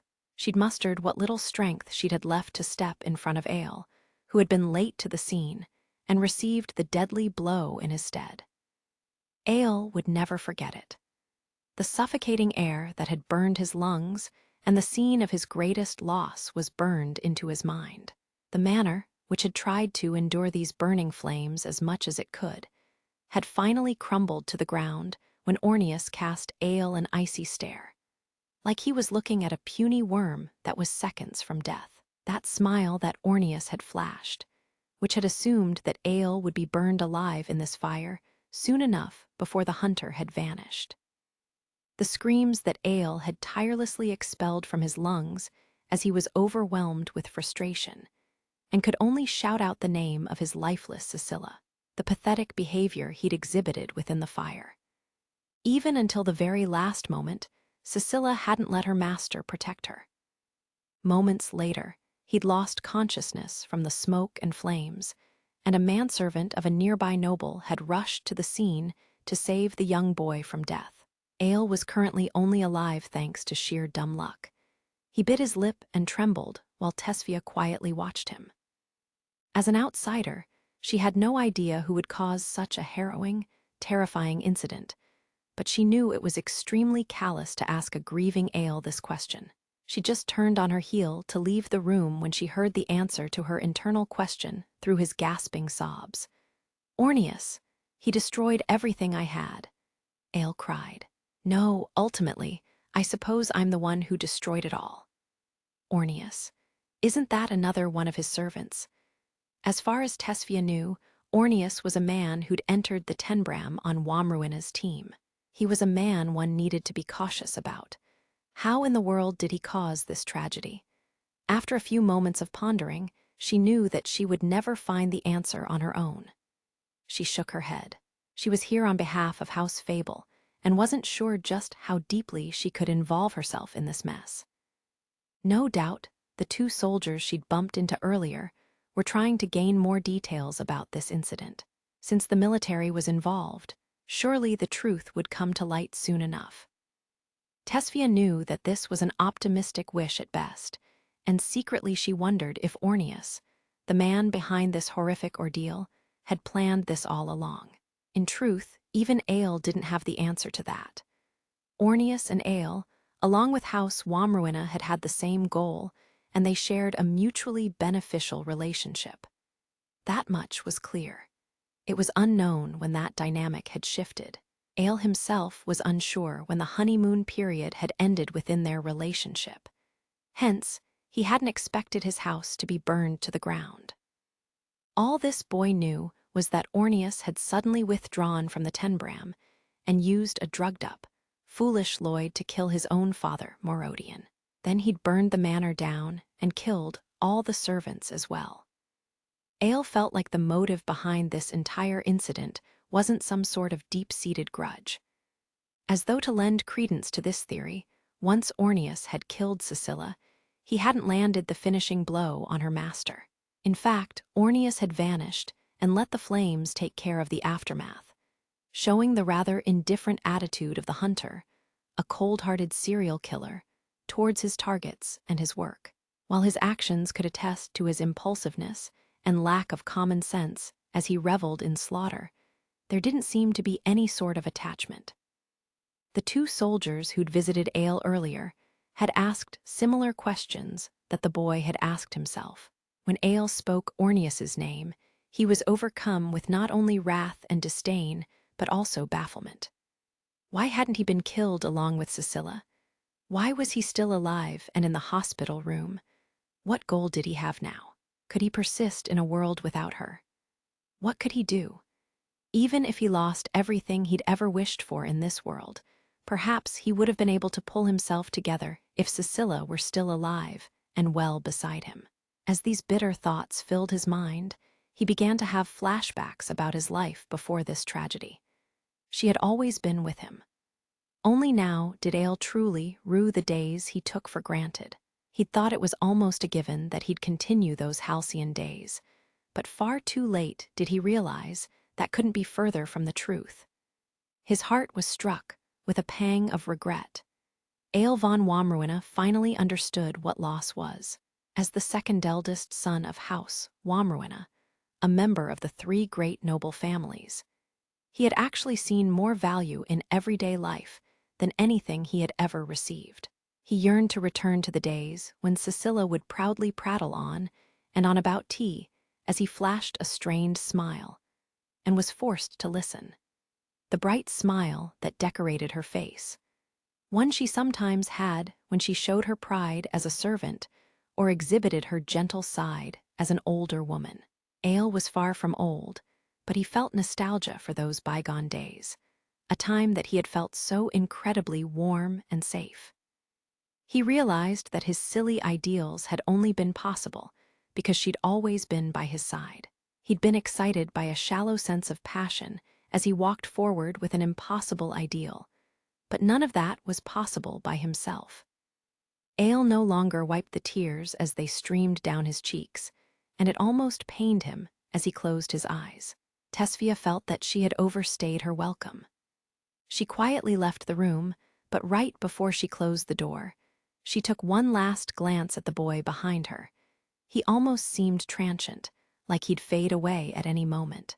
At the very least, he no longer would use false calculations to put up walls around himself and operate under a lifeless mask of composure.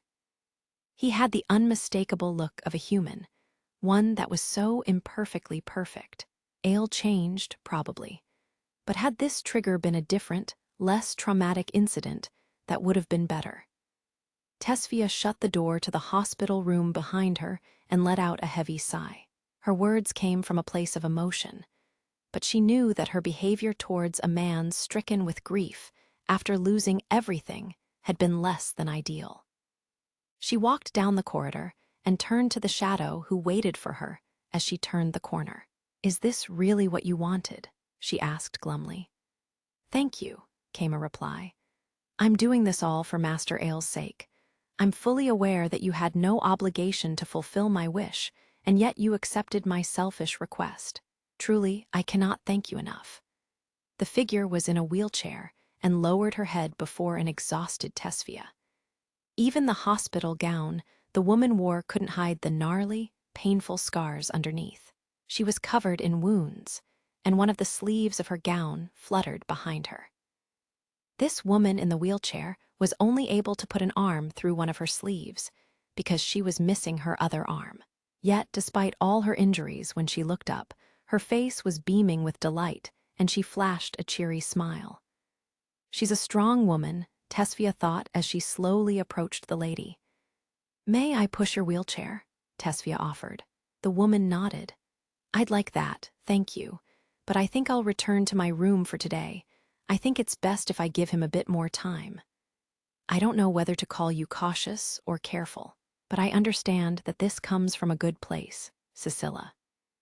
Ael's faithful servant Cecilia only responded with a vague smile, but her actions, as she'd pushed her heavily wounded body to Tesvia just to make a simple request, was proof of this servant's sincerity. "But I can't help but think whether I was right for the role or not," Tesvia added. She gazed at Cecilia and gave an awkward frown. The noblewoman felt it would be effective if Cecilia showed off all her wounds to her master and gave one heck of a scolding to make that spoiled noble reflect on his actions. But Tesvia didn't dare voice her concerns out of consideration for Cecilia. Yet, the servant, possibly reading the girl's mind, shook her head. "If I wanted to set Master Ael, a man who had a narrow scope of the world and burned with a sort of twisted, immature ambition, back onto the right path, he had to lose everything," Cecilia muttered. "You might wonder why I didn't do this in the first place, instead of walking down the road of domination with him. But..." She seemed lost in her thoughts, perhaps blaming herself for this mess. When she trailed off, the silence was filled with all sorts of regrets. "Well, I suppose so," Tesfia replied. "But the past is in the past. I just hope that this will be a good wake-up call for him, a medicine that'll snap him out of it." The more bitter the medicine, the better the effect, was an old saying, but this was likely the toughest pill that Ale would have to swallow. He surely wouldn't forget this for the rest of his life. "Indeed," Cecilia agreed. "I understand that we've caused you an immense amount of trouble. I'm so sorry. I promise that we'll one day repay your kindness." "Oh, don't worry about it," Tesfia said cheerfully with a bright smile and a shrug. "I haven't done anything much, really. Besides, I only concealed the fact that you're still alive. And I don't mind tricking him every now and then. Now he knows how his victims must feel." She pushed Cecilla's wheelchair, which was imbued with a bit of mana. When Cecilia smiled back, Tesfia felt much better. "Lady Tesfia, you've got a very refreshing personality. I see that now," Cecilia said. "Thank you once again. And if you're so willing to offer me more of your benevolence, I would like for us to start anew with you and rebuild our bonds, though I understand that that will take a fair bit of time." "Sure, I don't mind. I'm not too bothered by what happened anymore." Tesfia was lying. Ale had not only cornered House Fable, he'd manipulated Tesfia's heart, and these were memories that she didn't wish to relive. However, following her victory in the Tenbram, and her usage of innocent queen for the first time in her life, she felt not only confused, but shocked. She felt like she'd transformed into a completely different person. It was akin to someone going on vacation and getting dragged into an incident or having a near-death experience. Such an ordeal would surely make one realize how narrow-minded they used to be and overwrite their values. Tesfia felt the exact same way. House Wamruina was clearly in decline. If they wanted to rebuild their legacy, Alpha would have to use the nation's resources to help the once glorious noble family. Tesfia may have been the heir of her house, but she was still a student. There wasn't much she could do. Plus, she was finally able to clear away one situation, and she wasn't keen to quickly jump into the next. "Once this body of mine can move again, I'd like to apologize to everyone," Cecilia said. "My immorality is to blame for this entire tragedy. As his servant, I should have been more aware. I sort of did think that Master Ale was walking down the path that would lead to the greatest destruction of his family, but my clumsiness and timidity prevented me from admonishing my master. I cannot let him shoulder all of this responsibility alone. He has to change, but I do too." As Cecilia nobly apologized for her own shortcomings, Tesfia let out another sigh. "Hiya," she muttered.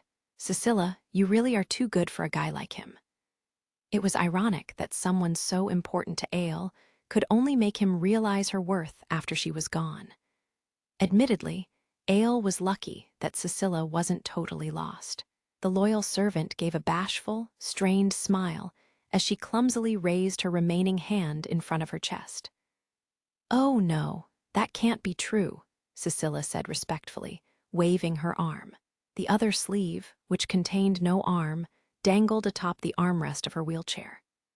Tesfia, Cecilia, and Ale had all lost and gained a few things. Tesfia quietly pitied the servant and was even a touch envious. "I feel like I can relate to them just a little more than before now." Cecilia," Tesfia started. "Lady Tesfia, I understand that this may be imprudent of me, but," Cecilia said. "Yes, you see, just the other day, I got my hands on some fine herbal leaves. I had a hospital employee bring it to my room. I'd been meaning to brew myself a cup of tea, but I haven't had the opportunity to do so. Since you're here to offer your well wishes, would you humor me for a bit longer? You're still recuperating from your injuries, aren't you?" "Yes, but if I want to turn over a new leaf, I thought a good start would be to know when to unwind and have fun." Cecilia looked oddly refreshed and cheerful. Tesfia, a bit exasperated, half laughed, flashed a forced smile, and accepted this unexpected invitation for tea. 107th chapter. Swamped Alice, who had finished the Tenbram, headed to the second Magical Institute, business as usual. While he had finished a major job, he'd received so many reports and messages that he had to respond to that he was far from fully completing this task. He'd also been away from the lab for so long and had a mountain of tasks to tackle. By far, the one thing he wished to prioritize was Fia's spell, Innocent Queen, he thought. I suspect it's incredibly close to humanity's ultimate goal, the perfect spell, which magical historians and researchers have been searching for. Froze had told him about Innocent Queen when she'd offered him a reward among other things. Alice suspected that this was a pure spell and closest to the ones that fiends used. He was also acutely aware that this was a spell passed down through the ages within House Fable. No doubt it had been honed over the years to its completed state. Innocent, Queen had activated the mysterious magical runes inscribed on the hilt of Tesfia's trusty katana, Kikuri. This implied that the formulas on both the hilt and blade of Kikuri were a necessary trigger to activate the spell.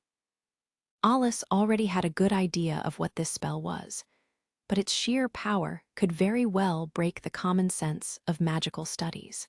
Magic, of course, was still a developing field, and there was still ample room for plenty of discoveries, but humanity had studied it for many, many years. It was thought to be impossible to activate a 100% pure spell, and yet Alice had seen it with his very eyes. He lined numerous documents on his desk and popped up several virtual LCD monitors in front of him. The attribution to mana depth effects spells immensely, Alice muttered to himself. But if I'm against a realm that I can't even see, much less touch, the research methods I can use to approach this topic really get narrowed down. He deepened the wrinkles on his brow. For the umpteenth time at this institute, he felt like he'd hit some sort of wall. Loki, perhaps out of consideration for Alice's concentration, spent her days at the training ground, allowing him to focus on his research. Perhaps his battle with Noir had shifted Loki's mindset, or maybe she had become painfully aware of her own powerlessness. I heard that she invited Alice to training. Now that I think about it, ever since I returned, I've been rather cold to Alice. Alice had jumped in during the Tenbram to help House Fable, though he felt like he didn't do much. He might have not needed to be too considerate of Tesfia, but Alice had looked a bit lonely when she had been cast to the side. Or maybe she feels guilty because she wasn't able to help her friend Fia during a time of need. Alice looked relieved when I returned to the institute almost immediately. Alice had given Alice a brief rundown of what had occurred and added that Tesfia was mostly fine, though she might be stuck in bed for a while. Alice was clearly curious to learn more, but she held herself back. Alice, meanwhile, had been so engrossed in his research that he'd hardly exchanged 2 words with her since. He was aware that he was rather thick-headed, but as he reflected upon his recent actions, he realized he'd been quite crass. Good grief, seems like Loki's been watching out for me in more ways than one, Alice muttered. Now then, he glanced at the clock on the wall. 3 p.m., the training grounds were still open and free, but once classes were out, it'd be packed with students trying to get a workout in. Now's my chance to go check on Alice. He swiftly got himself ready and left the lab, calculating the time it'd take for him to reach the training grounds. But then his mind wandered over to his other friend. How long will it take for Fia? Alice guessed that Tesfia would need quite a bit of time until she was back on her feet. After all, he had personally shown her a harrowing sight, the cruel slaughter of the cruel Saith, and created a severely traumatic memory for the poor girl. Worst case, she might not be able to see him ever again. Alice couldn't do anything about that. And if Tesfia was the type to be completely crushed by this, then she'll just be a normal Magicmaster. A dime a dozen. That's all she'll be. But I think Tesfia didn't seem frail. She'd shown power and toughness unlike any normal noblewoman. Her smug face flashed across Alice's mind. He didn't think he'd shown her an impossible wall that she couldn't possibly overcome. What he'd given her was a choice. This was necessary, In his mind, no longer would Tesphia feel compelled to walk along the tracks that her parents and family had set before her. Instead, she would forge her own path with her own hands and will. In other words, every little gesture she made from here on out would require a fair amount of resolve and determination on her part. Tesphia wasn't the only one forced to make this choice. Alice had to make her decision as well. Both ladies had potential, and all Alice had done was involve himself a little to awaken that power that slumbered within them. The two were so close to reaching new heights. They weren't just normal, mediocre students. They could become more powerful than they desired. It was difficult for students to get hands-on experience with combat, but barring that, they could instantly join the military and boost the nation's power immensely. He imagined that a bright future awaited them, and once they expanded their mana vessels, these ladies might even be able to become singles one day. At the very least, that had been Alice's intent in expanding their vessels. If these ladies were aiming for the top, what awaited them weren't just the fiends prowling the outer world. They would have to fight against people too. People were malicious to others all the time. Alice could personally attest to this, as he had exhibited incredible mana aptitude and mastery since he was a child, easily surpassing his peers. He'd received envy, been hated, and at times feared by others. One who stood at the top needed to have thick skin and the mental fortitude to brave through the nasty people. They would always be forced to one day make a choice. A time would come when they had to steel themselves and have the resolve to become ruthless. For example, if there was a soldier who brought discord among their squad and was nothing more than dead weight, they would have to be punished and cut off from the group. But of course, there were more difficult choices that a commander might have to make. If a friend was so gravely wounded they were beyond saving, personally ending their life in one swift, merciful blow was an act of kindness. These were all choices that a commander would have to make. No, I can't think too deeply about this.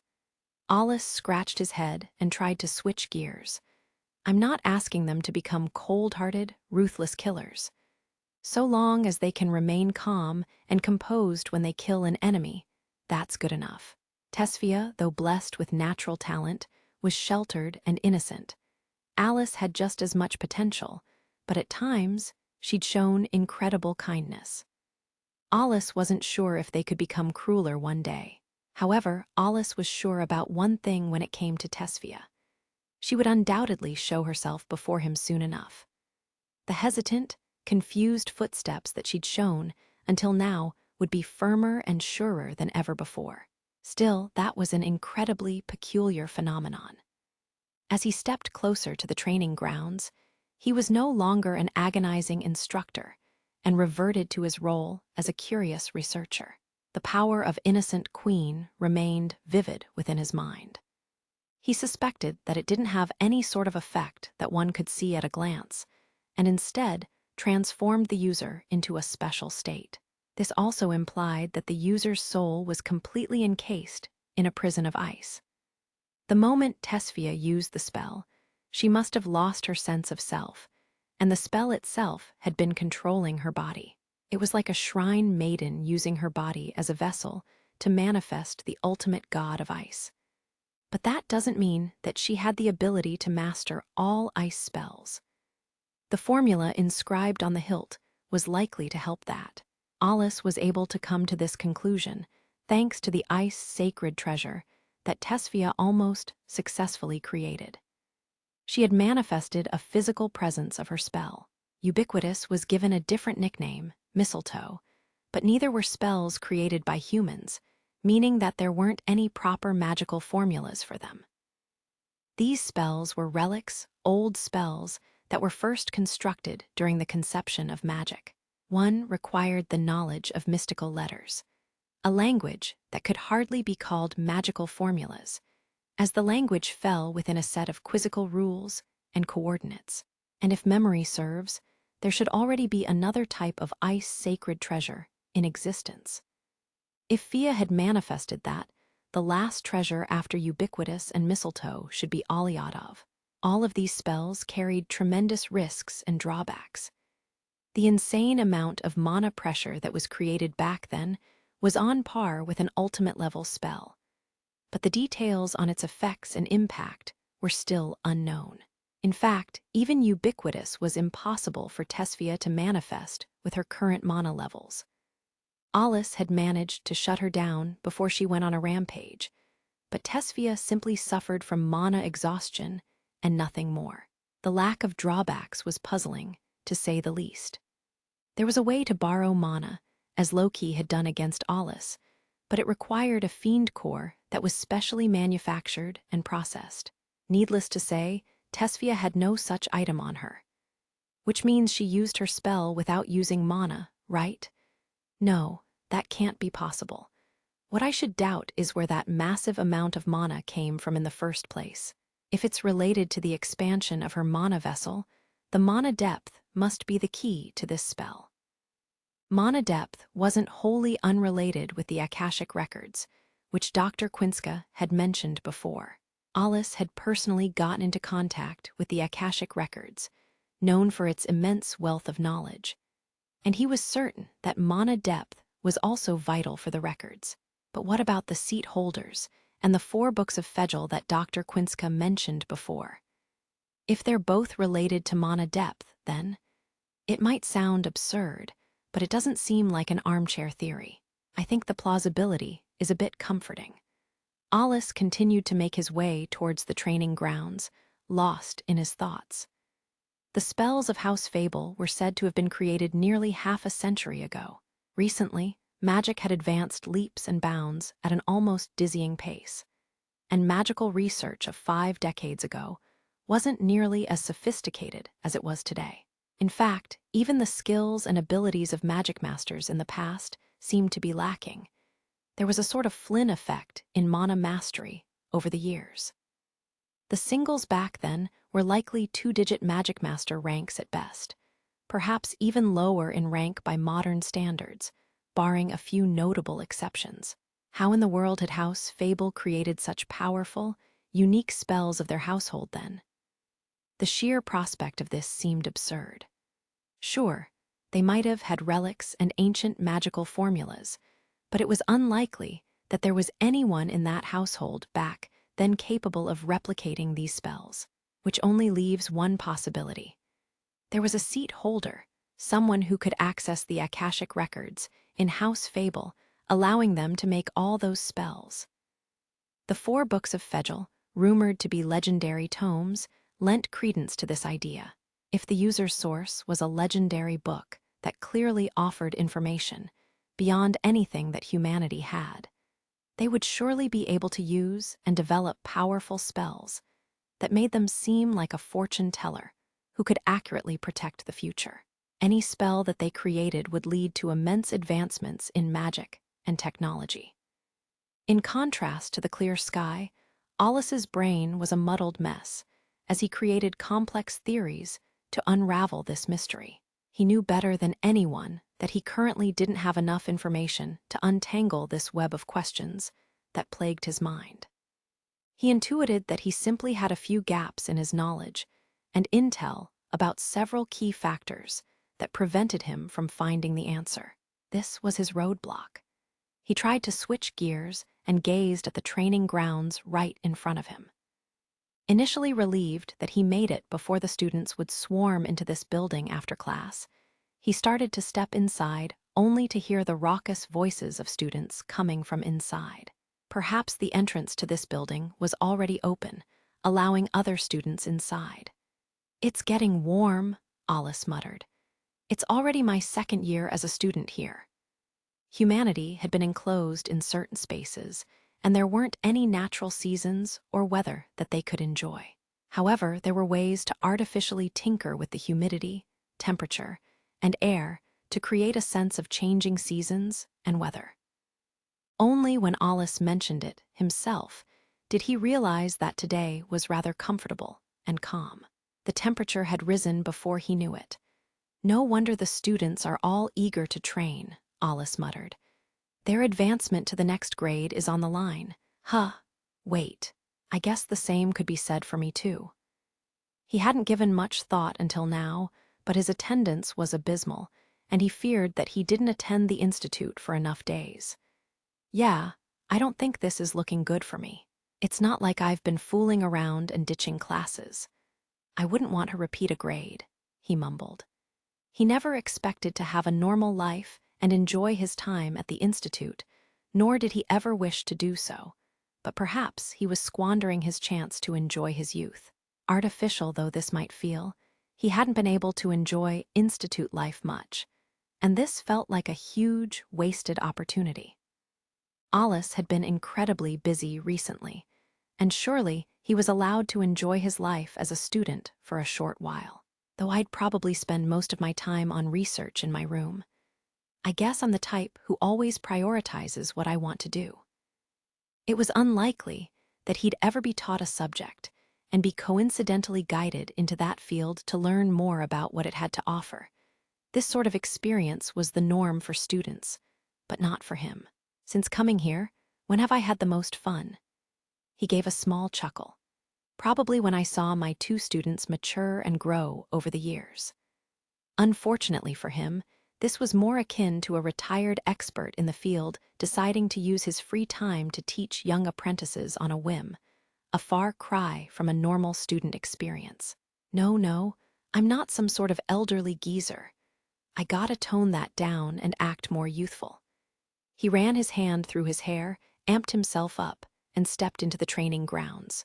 He assumed that there were many young, budding Magicmasters hard at work training for their future, and popped his head through the wide-open double doors.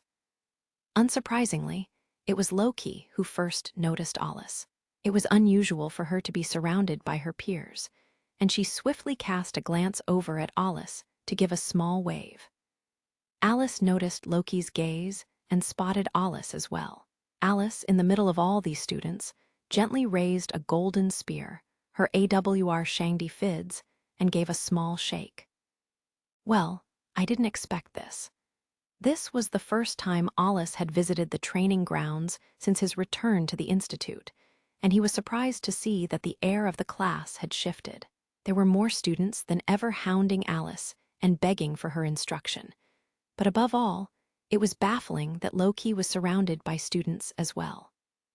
Loki wasn't as prickly as Alice, but she still gave off an air that deterred others from drawing close to her.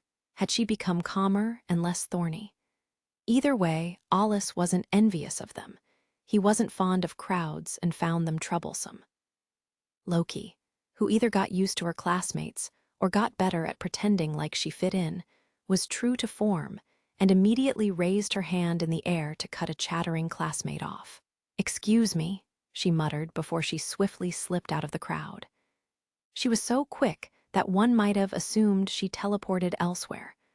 A moment later, she stood by Alice's side, much to the amazement of the other students. "What's wrong?" Loki asked. "Are you done with your research?" She looked stiff, exhausted from all the socializing, but she cheerfully spoke to Alice. He shook his head in reply. "No, I'm just putting it on hold for now," he answered. "I just didn't think it was right to leave Alice alone for so long." "Right," Loki said as she turned towards Alice. "You see, just the other day while I was away, Alice and Seal apparently beat up some arrogant upperclassmen. They hailed from noble families that no one likes." Loki smiled and traced her thumb across her neck like she was lopping it off. Seal wasn't around, but it seemed that incident had made both her and Alice immensely popular among their class. Alice was already well-liked by others, but the commoners were tired of those haughty noble children rubbing their wealth in others' faces, and it must have been refreshing to see their noble heads bashed in. "Huh, I see," Alice replied. "I guess even among the upperclassmen, only Felly would stand a chance against Alice. Still, she's really popular, isn't she?" "Al, did you notice it?" Loki asked. "Sure did. You've grown even stronger, huh?" Alice took care of others well, and she couldn't turn classmates down when they asked her for help. She spent so much of her time aiding the others that one might assume she didn't have enough time for her own training, but her AWR-wielding skills had improved considerably. While she was talking, the circular rings of her gold spear floated above her head and slowly rotated at a constant pace. In fact, she was able to do this feat as easily as she breathed. Even while talking with a friend, the rings above her rotated, and it almost looked like she had a weird, ring-shaped pet following her around. It's like her AWR manipulation is blending with her normal life. Alice recalled that he once gave mana manipulation training to Alice and recommended that she start by using it daily.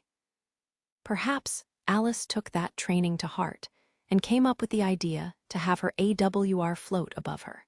"Are you here for Alice then?" Loki asked. "Yeah, you could say that," Alice replied. "She's more like a teacher than a student, though."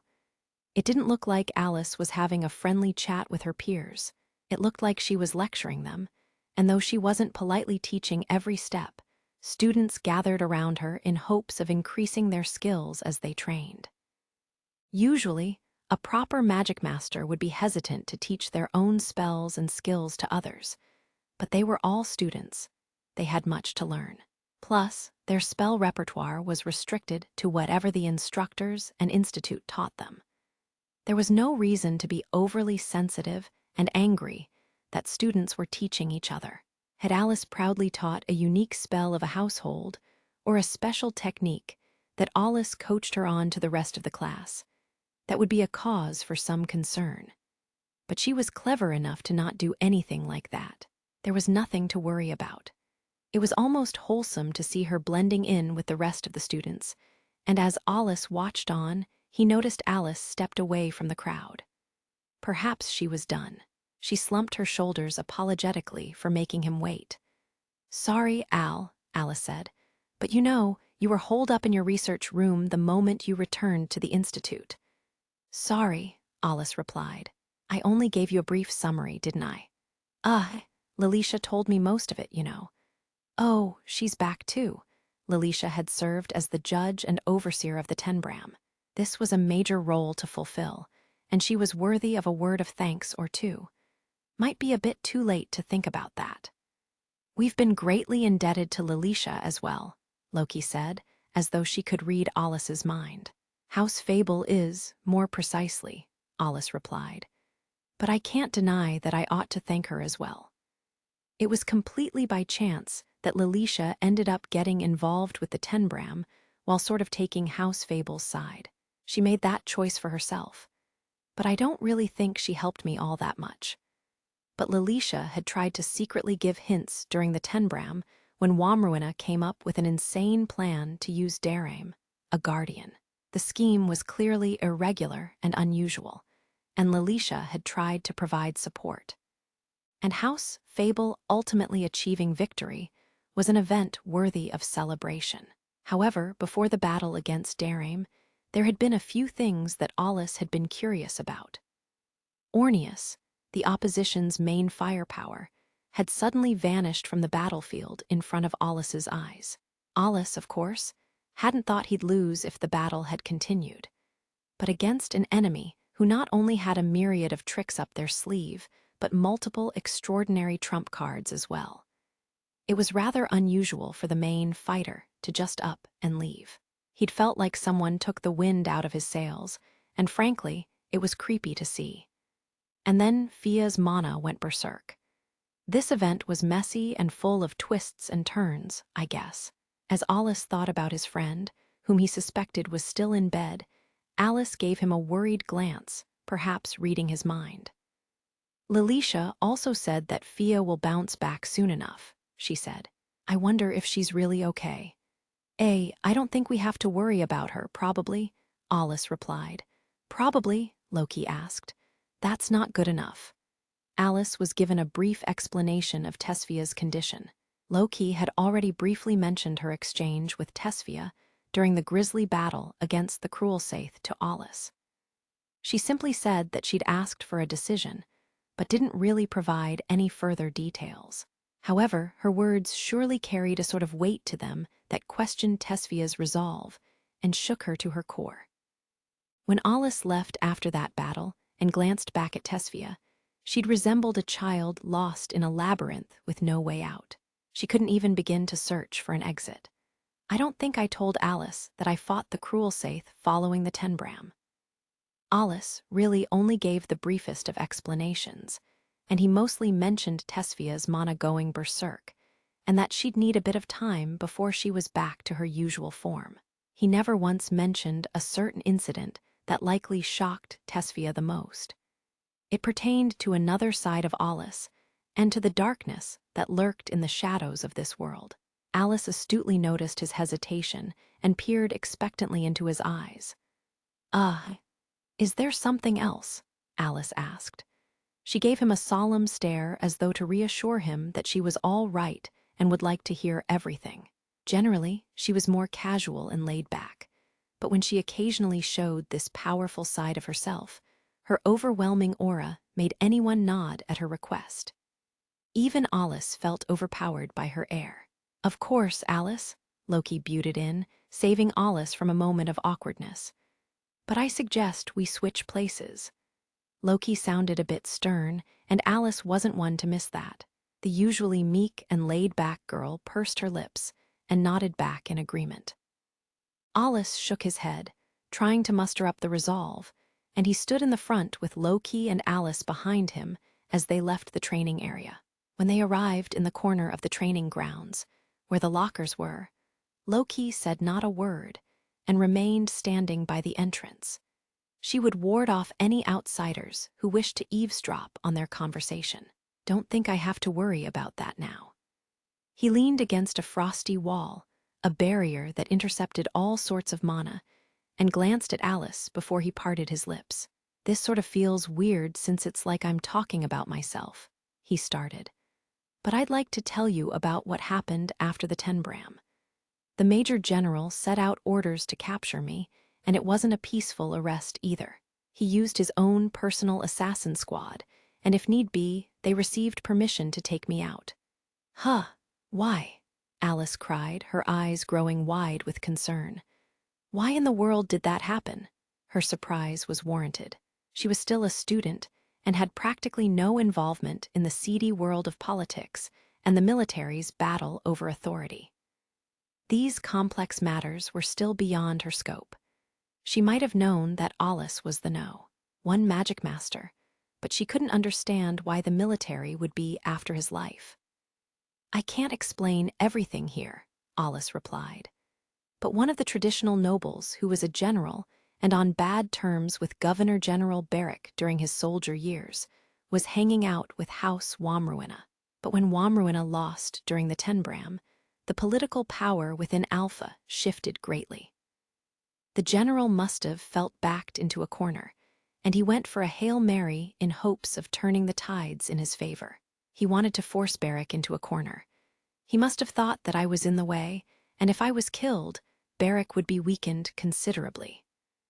Alice learned later that Morwold also hoped to get lucky and make his own pawn, Noir, the next single. This would have given him more power and authority, which would allow him to protect himself. Ultimately, his plans failed completely, Alice explained. That idiot's wrongdoings, along with the shady misdeeds that House Wamruina has been involved in behind the scenes, are starting to come to light. And this is the most important bit. Alice, this pertains to you as well. Alice had listed the chain of events indifferently until now, and as Alice immediately turned solemn and nervous at the mention of her name, he maintained his nonchalant demeanor. Apparently, it was House Wamruina who helped those prisoners escape and attack this institute, he explained. "I'm not sure if they saw the shifting tides of the political battle and decided to swiftly put an end to it, or if they came up with some sort of plot to stage an entire scheme which would question the authority and responsibility of the upper echelons of the military. No matter the case, I can't say that their reasoning was proper. That moron from the military was likely involved too." "What?" Alice cried. One of the 3 great noble families and a high-ranking officer of the military, who was supposed to protect the nation, had invited some ruffians into the institute. Alice looked horrified. The building that she was learning in had been attacked by these people.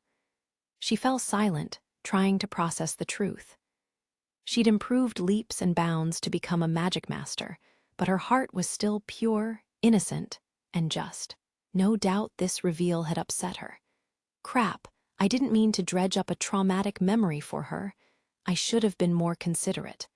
I was gone right when that attack occurred, he muttered bitterly. I'm sorry about that. Though casualties were few during that attack, a few had still lost their lives. Tesphia, Alice, and many of their classmates held deep, traumatic scars within their hearts. After a lengthy silence, Alice looked up and gave a stiff smile. Don't mention it, she said. You beat their leader, didn't you? Dante, the Tyrant King, and Alice had engaged in a battle involving Minerva, an AWR with immense power. Alice managed to eke out a victory and put an end to this debacle. His battle had been kept under wraps by the military, but Alice was sharp. Much like Tesphia, she might have seemed klutzy, but in truth, both were astute, and Alice knew that well. He didn't need to spell it all out for her. And if you beat that military officer, you probably got rid of his squad of assassins, didn't you? Alice asked. I'd like to think that I understand you a lot better than you might assume. Her theory was spot on, almost to a cruel extent. Alice closed his eyes and fell silent, and Loki, who stood by the entrance of the locker room, spoke without turning their way. He killed them all, she said. There wasn't even a hint of emotion in her voice. She sounded like a diligent student reading from a textbook under the orders of her instructor. I see. And since Fia was there, Alice trailed off. She didn't wait for Alice's response. She took a deep breath, nodded, and voiced her agreement, convincing both herself and Alice. I'm fine, really, she said. I already know all sorts of things. She probably wasn't told the truth beforehand, but just as she said, she knew a lot more than she let on. She knew about the mercilessness, cruelty, and unjustness of this world, and every time she was faced with these fated tragedies, she became painfully aware of her own powerlessness. All she could do was gritted her teeth with frustration. She wasn't just thinking of the time when the Institute was attacked. No doubt she was vexed by her own lack of power in all sorts of ways and couldn't even properly explain her own feelings. Hence, I'm fine, Alice seemed to imply. Alice could practically read her thoughts, and when he turned behind him, he noticed the kind glance that Loki shot at him. She must have felt the same. Well, unlike Fia, you've had all sorts of experiences, Alice said. The words tumbled out of his mouth, his tone laced with sympathy and empathy. Alice had not only become an orphan at a young age, she was also the victim of Godma's human experimentation. She later reunited with Melissa, a girl that Alice revered like an older sister, and a cruel twist of fate had culminated in Melissa's death. There was a brief moment of silence, but when Alice looked up, there wasn't a trace of sorrow on her face. Her eyes told a story of power, of a girl who had overcome many hardships in her life. Loki whirled around to face the two. I think this is just fine, she muttered. This came at the perfect time, and it was a good learning experience for her. Yeah, I agree, Alice replied with a slow nod. He made sure to fake a faint smile and stared right back at his brave apprentice, who undoubtedly held incredible potential within her. Your resolve is laudable, he said, but from here on out, no matter what you choose to accept or fulfill, you need power. The lack of it will only have you twiddling your thumbs helplessly. He cast a teasing glance at the ring floating above Alice's head. The girl, in response, flashed a fearless smile. Would you like to see what I've got? She asked. I know it's been a while, and I've improved considerably. Heh, I haven't seen you for a few weeks, and you know how to talk the talk, huh? Alice replied. He praised her courage as the two agreed to engage in a battle. Loki slumped her shoulders with exasperation. Then, why don't we head back? She suggested. I'd love to watch. The moment the two fighters were at the ready, nerves and tension filled the room. Alice's classmates, who had swarmed towards her, now took their distance and watched silently. Since all the mock battle arenas were taken, This match was held in a smaller space meant for solo training. Alice rolled his shoulders around to limber up and turned to Alice, his opponent for today. It really had been a while since the two fought. Recently, he hadn't even watched her practice, much less sparred with her. How long has it been? Alice wondered. So, do you feel like your mana vessel has expanded? He asked. Of course, Alice replied. In fact, I feel my mana growing every single day. Why do you think I started this little habit, where I'm constantly using up my mana? It seemed the floating ring that followed her around wasn't just an exercise for mana manipulation. It was to use her mana up so that she could expand her vessel. Just as she implied, she must have been quite confident in her abilities. She didn't look nervous. She seemed more excited to fight Alice for the first time in a good while. Loki was beside them to watch this battle, and though she was able to feign a bit of composure on the surface, her heart was actually dancing with excitement. No AWR for you today? Alice asked. Heh, you're starting to sound like Fia, Alice chuckled. I can still fight you guys with my bare hands, and besides, he locked his fingers together and cracked his knuckles. I've grown stronger too, Alice finished. In response, Alice whirled her golden spear around and prepared for combat. She took a step forward and made a flurry of rapid strikes. Yet, right after she unleashed her thrusts, her eyes widened with astonishment. The tip of her spear stopped just short of Alice's hands, as though he was protected by some sort of invisible barrier. She couldn't hide her shock at his defenses. Even if Alice always had a thin layer of mana protecting him, she didn't think that that alone could block her spear. Her disbelief said it all. Had she also used only her bare hands, perhaps she would have been blocked, but she was using an AWR with a sharp point honed for combat, and she didn't hold back. Alice took that opportunity to show more of what he could do. He pinched the tip of the spear and twisted it around.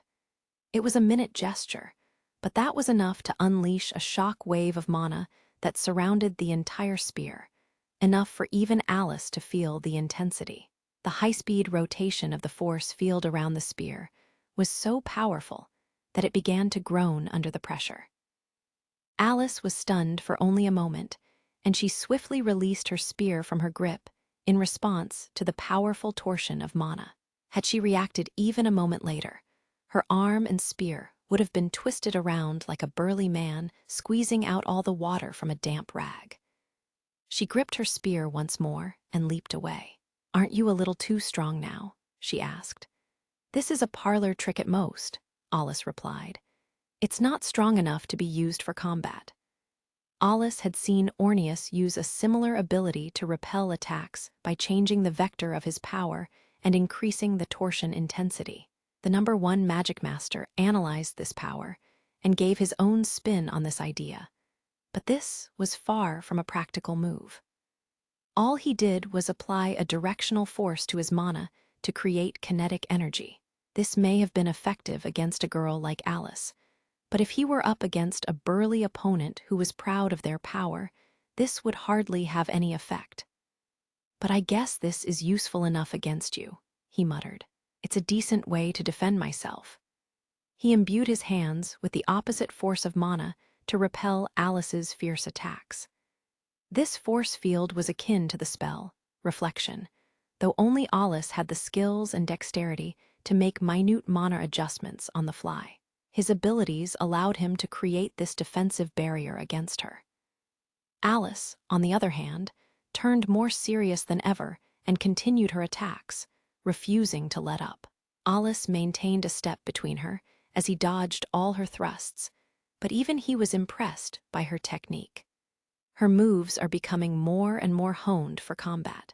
Every step she takes is firm, and she can predict my movements well. She's becoming more self-reliant. Her skills weren't just refined. She used the strategy of offense being the best defense. This was a level of power that Alice yearned to have, and as she inched closer to her ideal, every strike she made seemed to attest to the resolve that was within her heart. Alice cracked a smile. Yeah, I do think she'll be all right. Her heart and soul have become more polished than her skills. Looks like it's about time.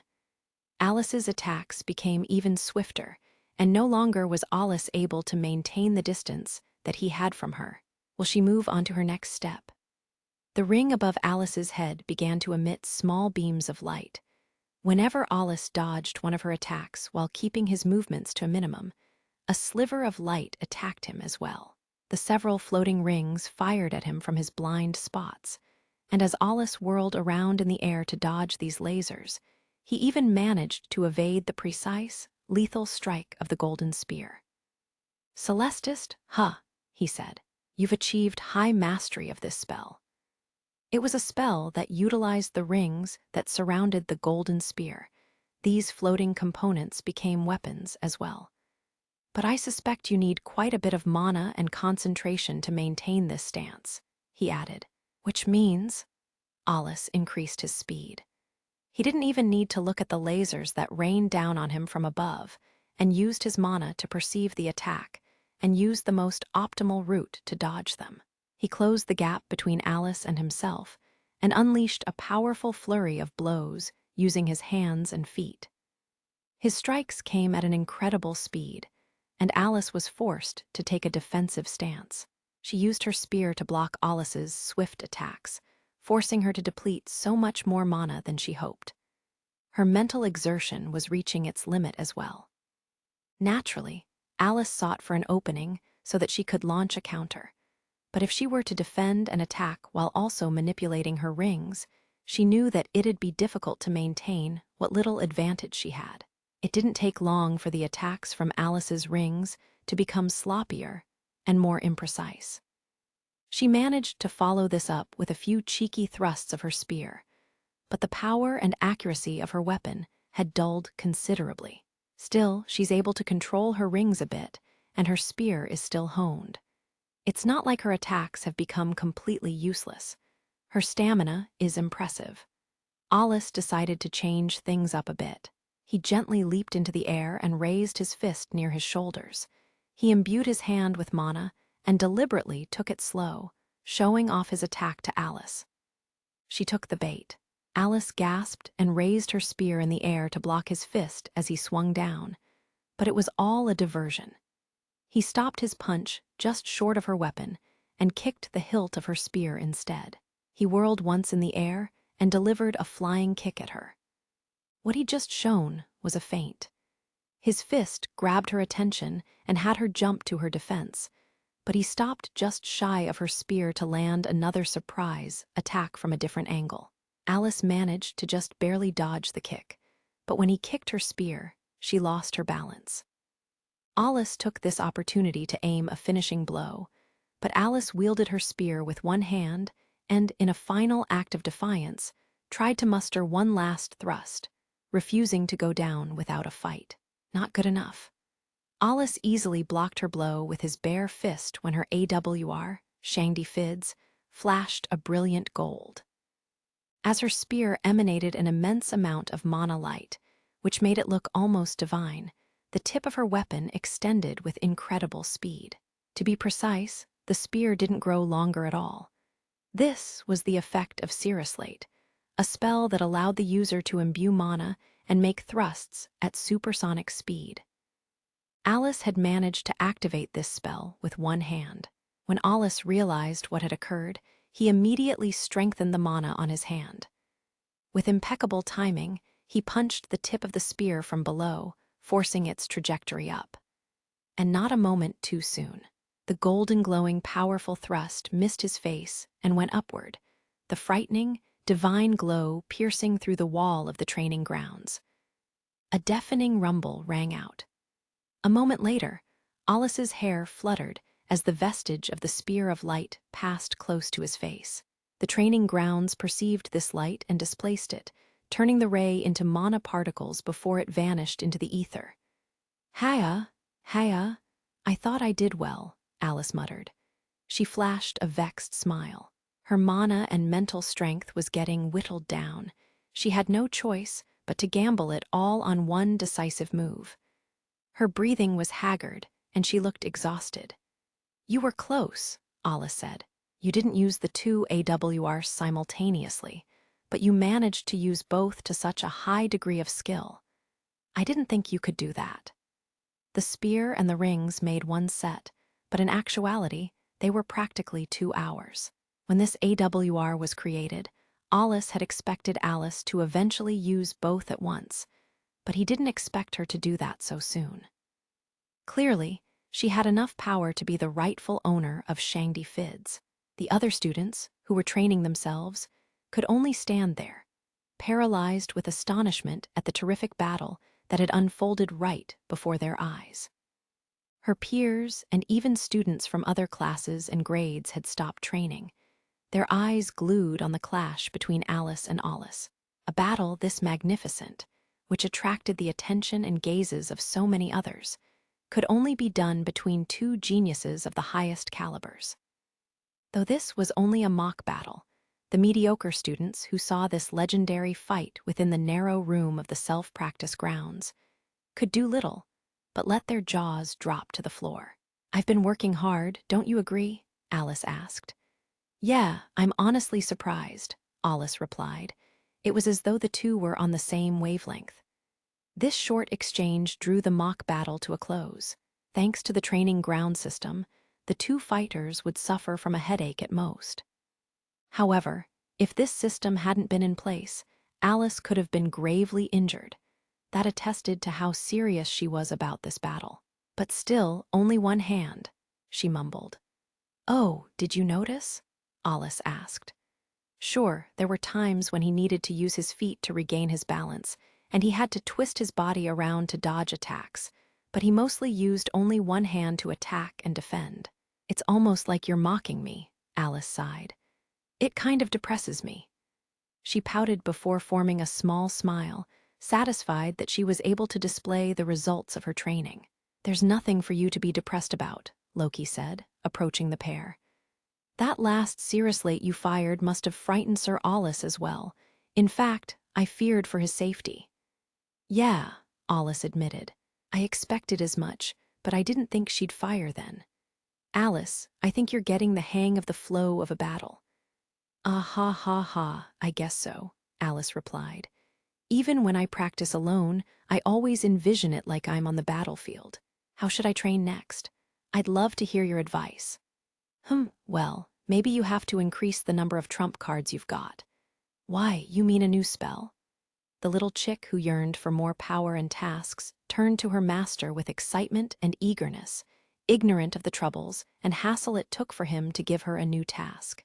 In fact, Alice was a bit troubled. Light was a rare element to begin with, and while he had a few ideas when it came to basic training, it was exponentially more difficult to offer a new training menu for Alice, who already had high mastery of her element. He expected to hit this roadblock sooner or later when he gave her Shangdi Fids. "I know there aren't a lot of light spells, but I'd like to find one that's a perfect fit for Alice and her Shangdi Fids. I'm not sure if I can find anything so convenient, though." Most likely, he'd had to prepare a spell of his own creation and design, and one that was of decently high level, to boot. Luckily, light magic unexpectedly had a lot of relics that were yet to be deciphered. Alice had grown much stronger recently, allowing her to use a powerful spell like Cirrus-late alongside Celestist, though she didn't use the latter spell for long. She was ready to move on to the next step. All we need now is to teach her high light magic mastery along with a decent amount of mana. With renewed resolve, he gave a discreet nod. Alice and his friends practically fled from the training grounds. Many of the students were left in stupor before breaking into a commotion over Alice, and Loki. The students could hardly be blamed for that. They'd just seen a heroic battle, and their excitement couldn't be contained. Until now, Alice's identity had been concealed thanks to the skillful work of Lilicia, and normal students only knew the bare minimum about him. People knew him as a guy who was still a student, but chosen by the military for a few missions, which was why he didn't attend classes and was absent from the institute often. No one would have imagined that he was the one-rank Magicmaster. Only those who excelled at gathering information, like Ale of House Wamruina, would know that. In addition, the always helpful Principal Sisti had taken extra care of him, especially when it came to training sessions with Tesphia and Alice. At times, the principal would use her personnel to shoo people away. Tesphia and Alice were seen as the daughter of House Fable and her friend, respectively. Combined with their impressive results during the Friendship Magical Tournament, they'd proven their capabilities. It wasn't unusual for the two girls to be treated a bit differently from the rest. Loki, too, was a head above her peers, and because of her excellence, she was allowed to go off on her own. This allowed Alice to teach these ladies without being too considerate of his surroundings. But this time around, Alice had impressively blocked all of Alice's incredible attacks with one hand. Seal, luckily, she wasn't there at the time, and other students would gradually begin to realize that Alice was more powerful than he let on. The two had simply engaged in a bit of training, but there was only so much that could be hidden. Alice let out a sigh. Recently, he'd started to find all this concealment to be a huge pain. The Institute had become a dangerous place these days, what with the incident revolving around Godma's dolls and the attack of the inmates led by Dante. During the Institute's festival, Elise appeared to wreak havoc, and though Alice personally took care of her, he recalled how painstaking it was to take care of the aftermath while hiding it from the public. It was Barrick and Sisti who first suggested that Alice's powers be kept under wraps, and it was too late to blame these cunning adults for creating more work. Fear aside, until she bounces back, I'd like to have a few days to myself where I kick back and relax. Alice walked back towards his room and breathed a sigh of relief when he saw the research building that contained his living quarters. Surely, he would be able to enjoy peace, normalcy, and isolation for a while. Alice, blissfully ignorant of his future, only hoped to rest both his body and mind for some time. Little did he know that a terrifying incident awaited him. 108th chapter. Preparatory period. The next day, Alice and Loki attended lectures. It had truly been a while for the both of them. Alice, however, frowned the entire time, and he didn't at all resemble a passionate student. How could he? This lecture was more akin to a supplemental lesson for him, and Alice was only here due to an incident that struck him out of absolutely nowhere. More specifically, he was called this morning by Principal Sisti and told that he was short on attendance to make it to the next year. Alice then asked for the principal to use her authority and allow him to move up, but she replied that she'd already done so, and he was still short of attendance days, proving that he hardly went to classes at all. Sisti's the one who decided to honor her bonds during her military days and took care of Froze and House Fable while sending Miltria into the Tenbram. Alice thought grumpily. Sisti probably knows the process and outcome of the Tenbram then. And yet, I'm treated poorly. Do my accomplishments mean nothing?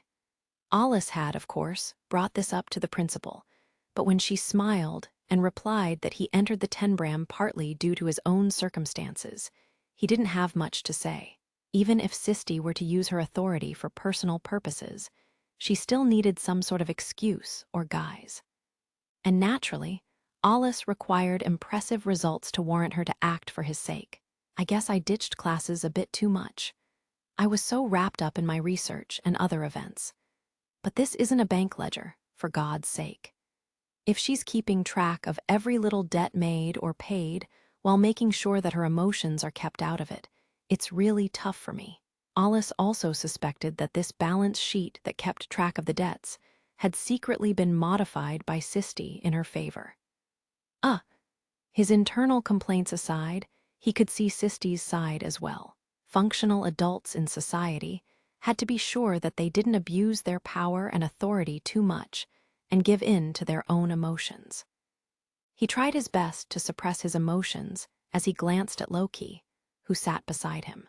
In stark contrast to him, she was like the perfect student, solemnly taking notes even for the most basic and rudimentary of lessons. No doubt she'd never have to worry about failing a grade. Loki didn't even have to attend the institute at all. She only asked to be here out of thoughtfulness towards Alice. I hate this. Why do I have to attend these boring, stupid lessons after everything that I've done? He looked genuinely tired of it all. When the teacher faced the monitor that was used in lieu of a blackboard, Loki took her chance and whispered into his ear. I'll happily take notes for you. Would you also like me to write your report as well? No, Alice replied. That'd make me way too pathetic. Though he absolutely hated this lecture, his pride wouldn't allow him to cheat during the most basic and rudimentary of lessons. He didn't mind becoming a rebellious, problematic student at the institute. That was also a path that a student could take. But his pride and dignity as a researcher wouldn't allow him to do that. Then why don't you look at least a bit motivated? A lady asked. You know, sit up straight or something. Her annoying words came at Alice from his other side. He gritted his teeth and glared at the woman who sat up straight, her elegant, golden locks flowing behind her. Hello, you're taking supplementary lessons too, Alice growled.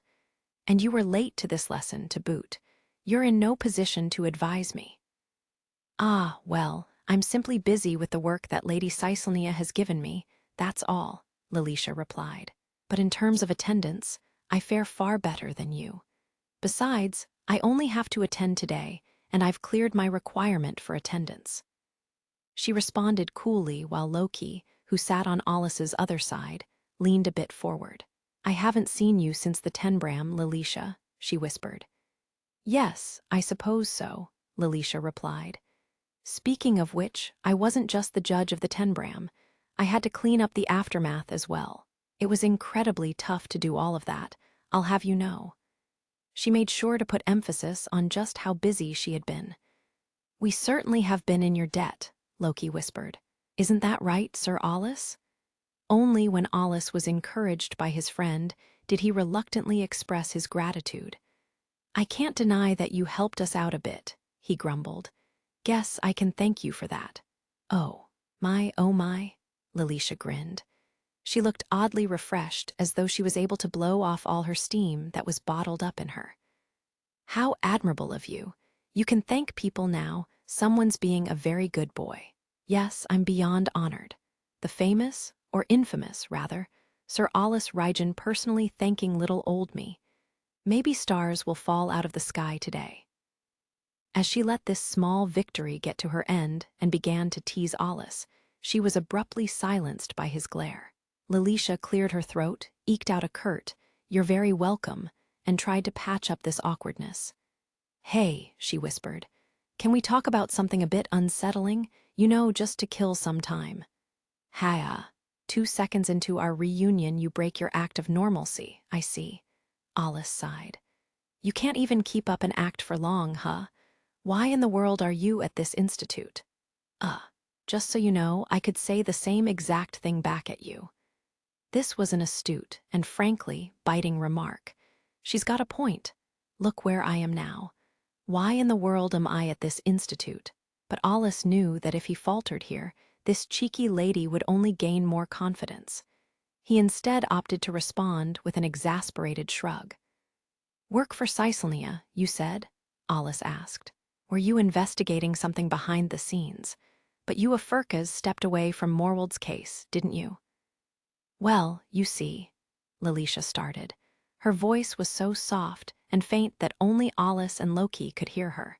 Lelicia had used the mana in the air to create a temporary filter, which made her almost silent to anyone else. Loki was already eager to hear the details, finding this to be a precious opportunity to gather more important information. And yeah, Lelicia's intel is far more useful than this silly little lesson. He fell silent and turned to her. That moronic general was handed over to Governor General Barrick and Sir Viziest, and I was actually searching for the source of ambrosia, Lelicia muttered. But that trail abruptly went cold. It's like I've hit a roadblock, a dead end. All I know for certain is that Wamruina is involved somehow. Don't you literally have like a monopoly on information gathering? Alice whispered back. What the hell are you guys doing? The Rimfuges are known for assassinations and darker jobs like that. The information gathering bit just comes with the job. Besides, our trail of intel was cut off in a very unnatural way. It's almost as if someone else was working in the background, making sure that all the information was wiped away before we could get it. Ambrosia was a drug that could turn people into fiends. According to Dante, this was a trump card that a small group of inmates aside from him used. A drug that makes people turn into half-fiends? Huh, Alice muttered. Caesalnia and the army wouldn't let this slide, will they? Wait, you're definitely hiding something important from us, aren't you? Since it's vital that we catch the source of this drug, if a trail of information led to a dead end, surely, you just need to find another trail. What else is going on exactly? Huh, Lelicia trailed off. Her eyes frantically darted around the room, her reaction so obvious that it'd make one doubt if she really was deeply involved with shady practices. Alice almost felt a headache coming on. Bullseye, Loki muttered, as she looked equally unamused by the reaction. Lelicia slumped her shoulders with resignation. Oh, fine. It's not like I have to hide all this anyway. And you guys are already involved with this. In short, it looks like chemical boost is the root of all of this mess. Doping through the usage of illegal drugs, Loki mused. Yes, that's become a problem among students doing mock battles these days. Yeah, Alice nodded. At the very least, it's clear that these drugs are incredibly effective, though I've no idea of their aftereffects. Alice had personally experienced what it was like to fight against someone enhanced by chemical boost. During the Tenbram, when he faced Ael's servant, Orneus, the man had used this drug to increase his abilities. The military basically has everything they need, but the illegal drug has been one of the sources of House Wamruina's wealth, Lelicia revealed. Apparently, the Wamruinas refined the drug in secret and sold it off using a hidden route. Makes sense, Alice said. Does that mean that drugs like chemical boost were needed to create ambrosia? Lelicia neither denied nor confirmed this theory, and only said, We honestly have no idea what the unknown substances of ambrosia are. Oh, do you know about the massive fire that attacked House Wamruina? Yeah, I've briefly been told of it. Yes, I've also heard that it was a grisly accident, Loki added. Ael von Wamruina was dragged into it as well, and he's currently declining all visitors, I believe. Lelicia gently shook her head, making sure that the instructor couldn't see her. That was no accident, she whispered. It was arson. I heard that the eldest son of House Wamruina went mad and set fire to his own manor. But in the shadows, the man who was a servant of the house pulled the strings and convinced the eldest son to commit the crime. I feel like both this servant and the stupid eldest son are related to chemical boost somehow, but any evidence I could have gathered has turned to ashes. She shrugged as she went on to state that the eldest son, Lloyd, was involved in the illegal drug trafficking, and Ael had never been directly involved. However, Ael was by no means stupid. More likely than not, though not involved, he turned a blind eye to this trade and gave his tacit approval as it helped support House Wamruina's wealth. I don't really sympathize with him, but I can easily imagine that he'd have a tough, uphill battle from here. At the very least, Ael seemed to not have dipped his toes in the illegal businesses that his house was involved in, but who knew how believable that was? He had a sharp mind and couldn't have lived in blissful ignorance. And so, in lieu of the dead eldest son, that servant is now a wanted man since he's a material witness, Lelicia went on. Yet this man managed to evade the military and the public safety team. He vanished like the mist. Left with no other choice, I tried to pry as much as I could with what little information I had and discovered his heinous identity. Well, yeah, Alice agreed. At the very least, I can't imagine that he lived an honest, simple life as a bodyguard. He showed no hesitation when he used chemical boost during the battle against me, and he retreated for some inexplicable reason. He's clearly not a normal guy in his right mind, and I'm pretty sure he's killed a ton of other people in the past. That guy isn't a newbie to murder. Ding, ding, ding. He's a serial killer that was once widely talked about on the streets. In fact, he's got a lot of victims, and he's even killed several high-ranking Magicmasters across the globe. He's called the Hunter. Have you heard of him? Sort of rings a bell, sort of doesn't. He seems rather infamous, Loki said, with a touch of confusion. And yet, have you not heard of him, Sir Alice? I'm not constantly checking the list of the most wanted criminals of this world. In fact, I've done my best to distance myself from troublesome matters like that. Alice was the no. One Magicmaster, not a guy who worked in the shadows and took people out. The occasional assassination requests he did receive went through many layers of scrutiny. Barrick would tirelessly gather all the information that he could find before making this sort of special request of Alice. A man with a mysterious identity whose location couldn't even be pinpointed could hardly be a target for Alice. There was simply too little information. That sort of investigation is Sir Vizier's forte, he went on. All I do is the final step, cornering the prey. Plus, it seems like he crosses various nation borders as he pleases. An international criminal is outside my realm of expertise. Barrick wanted to keep Alice's identity under wraps. Alice was number one, but he was still a young boy, and it was best if he didn't get too involved in shady matters. Furthermore, Alice could be seen as the fruit of Alpha's special training program, a dark past that Alpha wished to move away from. The higher-ups, at the very least, wished to avoid a Jean from Rusalka situation. He was widely publicized as a hero. This was both for safety and political reasons. Singles were seen as the final trump card, living weapons of a nation. And if they frequently crossed borders as they pleased, it might cause unwanted friction between nations. Even if I took requests behind the scenes, they usually pertain to matters contained within Alpha, Alice explained. And I only work on them when I'm expressly asked to do so. I don't know who this Hunter is, but don't assume I'm like that insane killer. Right, Lelicia said. Of course, Loki added with a firm nod. As the trio tried to move on to a different topic, the bell rang, signaling the end of the lecture. The instructor's icy gaze was hard to ignore, but Lelicia tried her best to pay it no heed. What good would that do anyway? Next up, lecture on magic theory, Lelicia said. She stood up and shot a meaningful gaze at Alice. You'll attend, of course, won't you? Nah, I don't think so, Alice replied. Huh, is it outside the scope of your supplementary lessons? That's unexpected. I thought you had to take whatever lesson you could to make up for your attendance. You see, Sir Alice's attendance is abysmal, Loki said. It's a lost cause. The trio were now speaking as casually as a family reunion. Loki made sure to not call Alice by his nickname, Al, as she slumped her shoulders in resignation. The sorrow in her voice was clear, and Lelicia's cheeks twitched, her face turning serious. Ah, I get it. My condolences, Lelicia said, placing her hands together for a prayer. Alice grimaced. This wasn't a funeral, after all, and the prayer made him uncomfortable.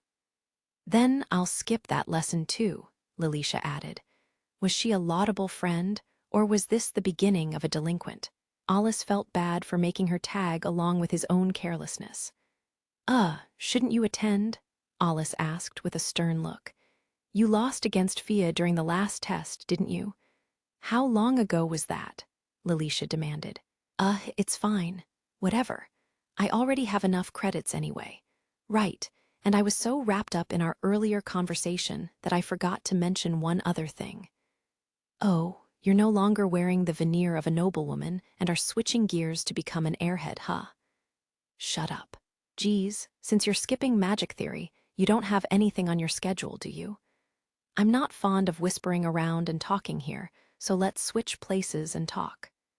You know, I planned on heading to the training grounds. Alice should be there. Alice was a model student.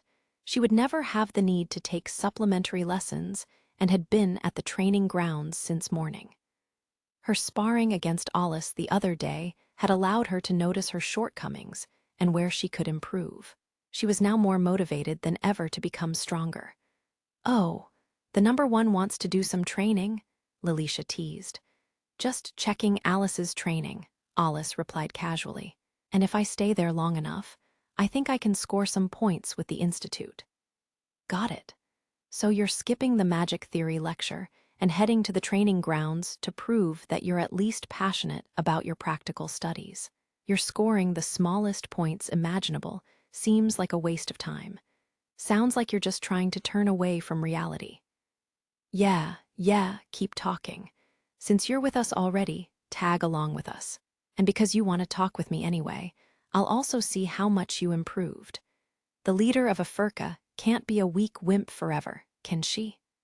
Alice headed to the training ground with Loki in tow. A frowning Lilicia slumped her shoulders and gave an exasperated sigh before she decided to tag along.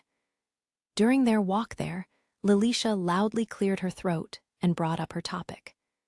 "There aren't people around here, right?" "All right, I think I can talk," she said, making it clear that she was about to mention what she meant to before. "Alice, you're going to go, right?" Alice didn't miss the subtle shift in her tone. "Is Cyselnia worried?" he asked. "Yeah," she replied.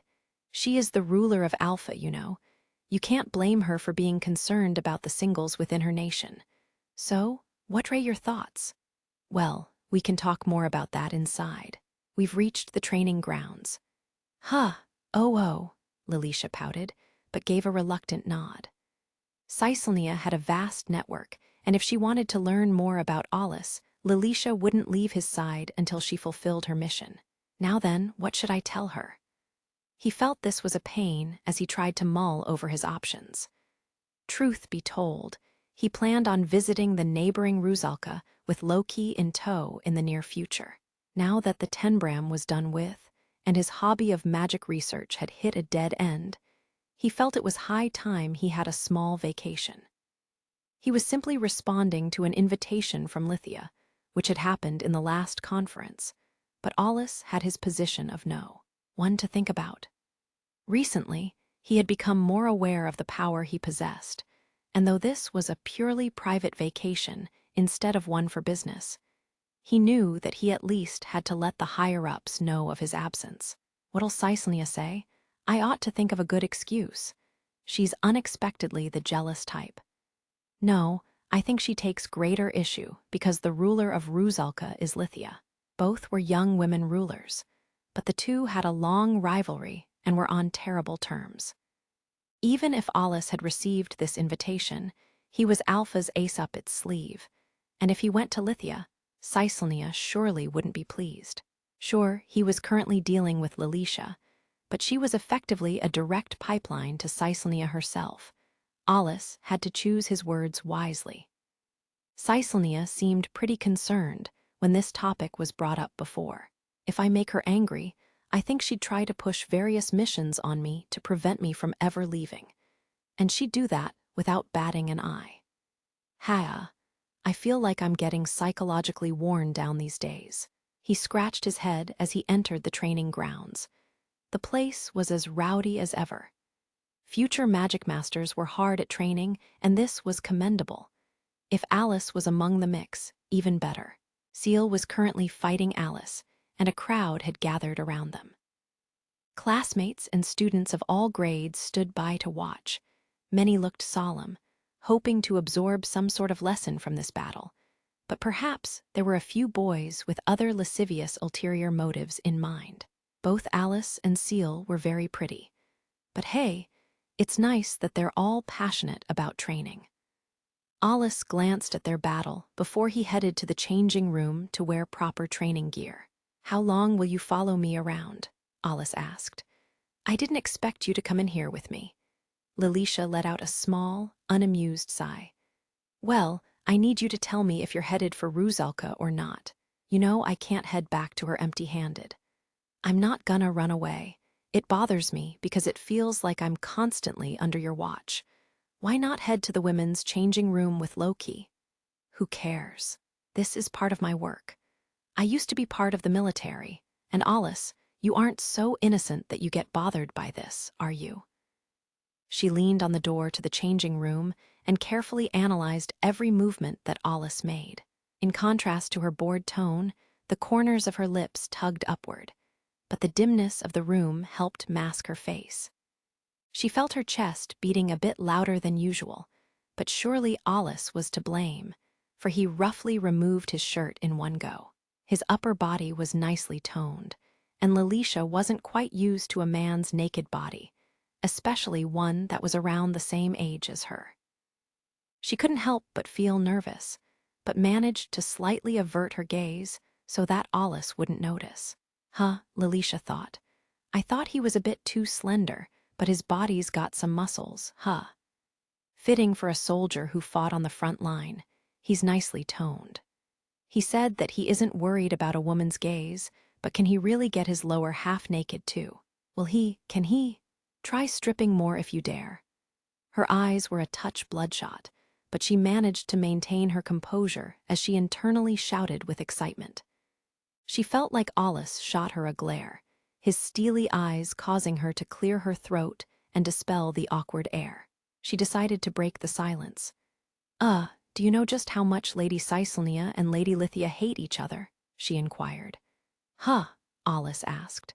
The moment they see each other, a flurry of insults and crass language fill the air. Don't you know that? Why, yeah, thought so. They're both so young, but maybe their positions prevent them from seeing eye to eye. I can see why they don't get along.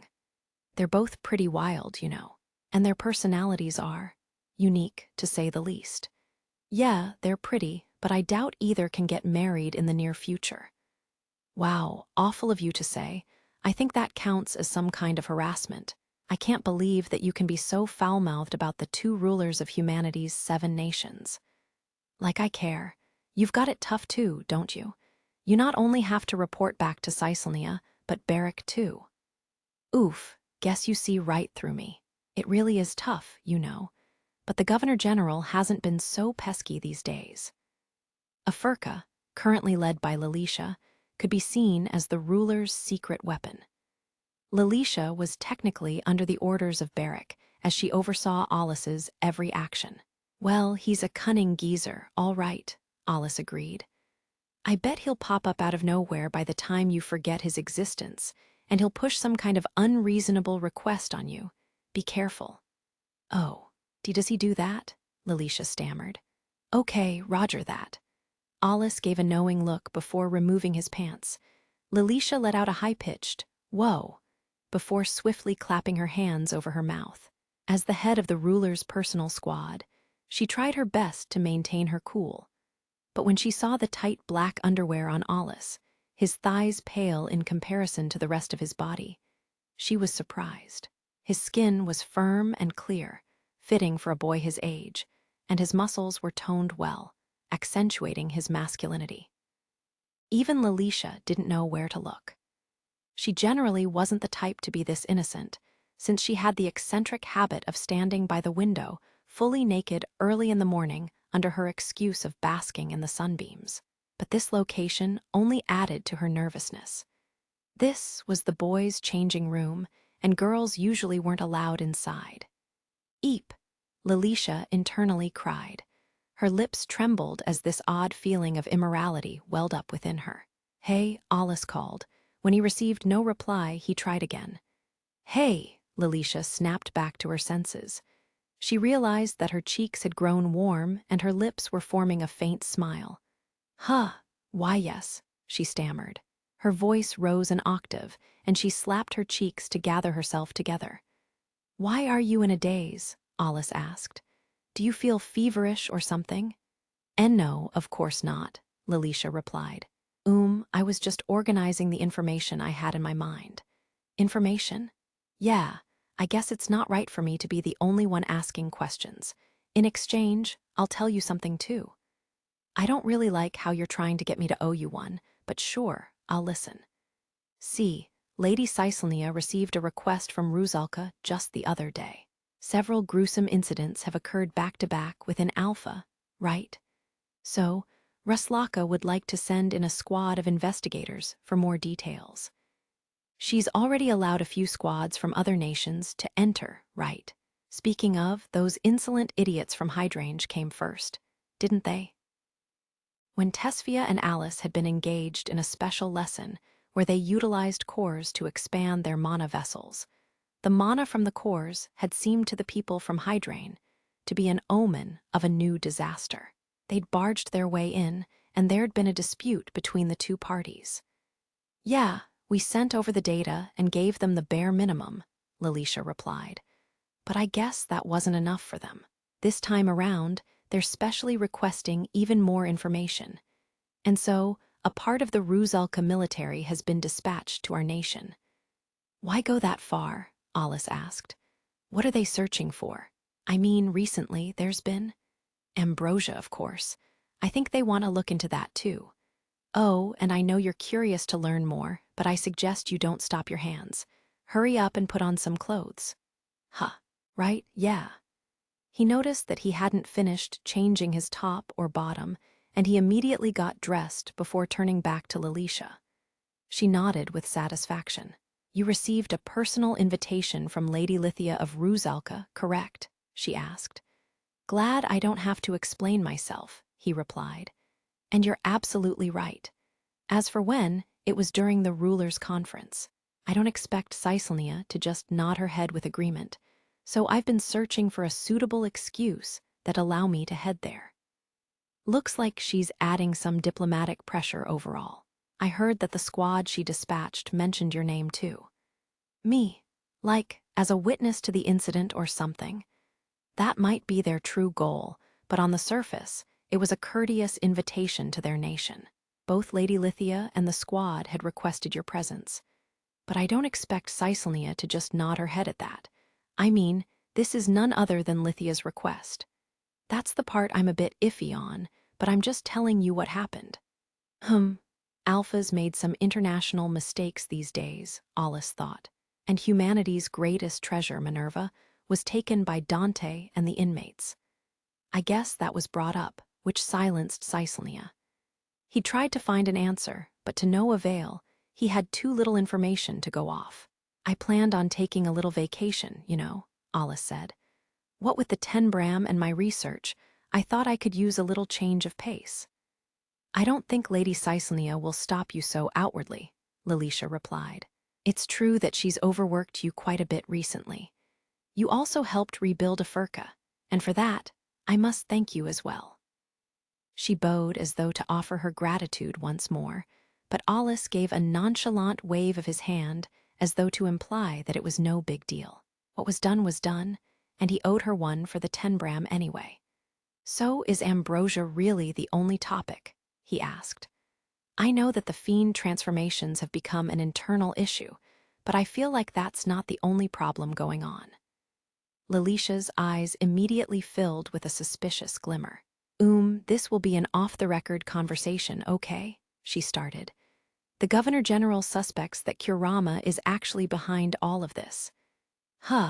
So they might be involved, Alice mused. I think I'm beginning to get the picture. They're an international criminal organization, so they've been under our radar for a while now. But Governor General Barrick sincerely believes that they secretly caused the inmates to escape. House Wamruina is involved as well, but so is Kurama. The Trojan prison that housed those criminals was under the control of Selvadit and Iblis, Alice thought. It existed on the border of these two nations, which was why Fanon's squad of Selvadit rushed to the scene. It was no coincidence that these inmates didn't head to Selvadit or Iblis, the two closest nations, and made a beeline for Alpha instead. Barring Dante, who was clearly after Minerva of his own will, the others looked almost insane as they thirsted for blood. If House Wamruina wished to make the inmates their pawns and Kurama was involved, maybe they wanted the inmates to join their organization. There's no guarantee that the inmates were completely wiped out. What if there were still remnants of them out there? He placed a hand over his chin and furrowed his brow. Looks like it's time that we pay our dues, he mused. Yeah, and I really shouldn't be telling you this, but, Lalisha started. What? You've said this much. Just tell me everything. All right. Afurka's also started an investigation on Kurama. We've got our sights on some executives, and we're tracking their movements. Though I don't know how useful that'll be. They appear and disappear without a trace. They're everywhere. That much is clear since they popped up during the Institute Festival too. Lalisha turned more serious than ever at his cynical words. Right, she agreed. Elise was a Kurama member, wasn't she? And she managed to sneak into our institute. Yeah, but with so many people around, I had to make a peaceful resolution, Alice admitted. I ultimately let her escape. Lalisha fell silent, slumped her shoulders, and stared at him. Following that incident, she had been called out by Barrack and learned the truth alongside Caesalnia. It seemed the ruler had intuited Alice's situation. Alice wasn't the type to be so emotionally swayed, but she suspected that he'd cut Elise some slack and allowed her to flee for some reason. While it was unsure what source Caesalnia used, she'd managed to track down Elise's hiding spot and had sent an envoy. Even Lalisha wasn't notified of the details of this, but she suspected that the ruler's aide, Rin Kimmel, had been dispatched for the job. Maybe we can at least hold a conversation with Elise, Lalisha thought. But why reach out to a person who belongs to a criminal organization and even try to negotiate with her? I feel like that's way too risky. Both the crafty ruler of Alpha and this genius, fearless boy in front of her were difficult to read. Lalisha turned a bit glum. Hey, so what did Caesalnia decide on? Alice asked casually. Am I allowed to head to Ruzalka or not? Right, that's all you want to know about, huh? She replied. I was a bit confused about this too, but she gave you the okay. She actually told me to hasten your visit there. Oh, when did that vixen become so understanding? As I said, I don't really know what goes through her mind. Lalisha shrugged, but Alice had a bad feeling about Caesalnia's sudden shift in demeanor, fearing that he'd get dragged into one of the risky games that she seemed so partial towards. As the air turned solemn, a loud, sudden throat clearing filled the room. Ahem, Lalisha, I see that you're in the boys' changing room where Sir Alice is. May I ask what you're doing? A low voice called with enough weight to make one's skin crawl with dread. One could practically hear Lalisha's neck creak like a rusty doll with squeaky gears as she slowly turned towards the voice. She let out a small shriek and recoiled with fear. I'd thought you two were late, Loki rumbled. Lalisha, may we talk outside? She flashed a fake smile and stood there ominously, her demonic pressure overwhelming all. Lalisha reflexively inched back, heading deeper into the changing room, but a hand shot out and grabbed her wrist. One could hardly believe that a petite girl like Loki could exude so much power. She practically dragged Lalisha out. Hey, seriously? Lalisha cried. Her eyes went wide with panic as Loki's eyes shot daggers at the woman. The young girl's steely, icy gaze filled with disdain practically pierced through Lalisha. Sir Alice, I would like to borrow this pervert for a while, Loki said. Her voice was so frosty that she could freeze anything around her while Lalisha was dragged away, her pitiful screams echoing through the room. A while later, Alice had no idea what went on in the girl's changing room, but he spotted a satisfied Loki, who'd punished the scoundrel to her heart's content, and a clearly exhausted Lalisha as they began their little duel in the training grounds. Perhaps Loki still wished to punish Lalisha a bit more for that earlier misdeed. The two ladies dueled with an air so overwhelming that the eyes of every student around them widened in astonishment. In terms of overall power as a Magicmaster, Loki had the upper hand. She'd spent many years in the outer world fighting fiends, and her skills were honed enough to defeat first-rate Magicmasters. Lalisha, however, had received strict training with a Furka. She was a skilled assassin and very experienced fighting against people. Her skills were sharp, and she excelled in tricking her foes. This duel kinda just happened, but this seems like a pretty good battle, Alice thought. Lilicia's AWR was Magdala, and it really helped make this a close battle.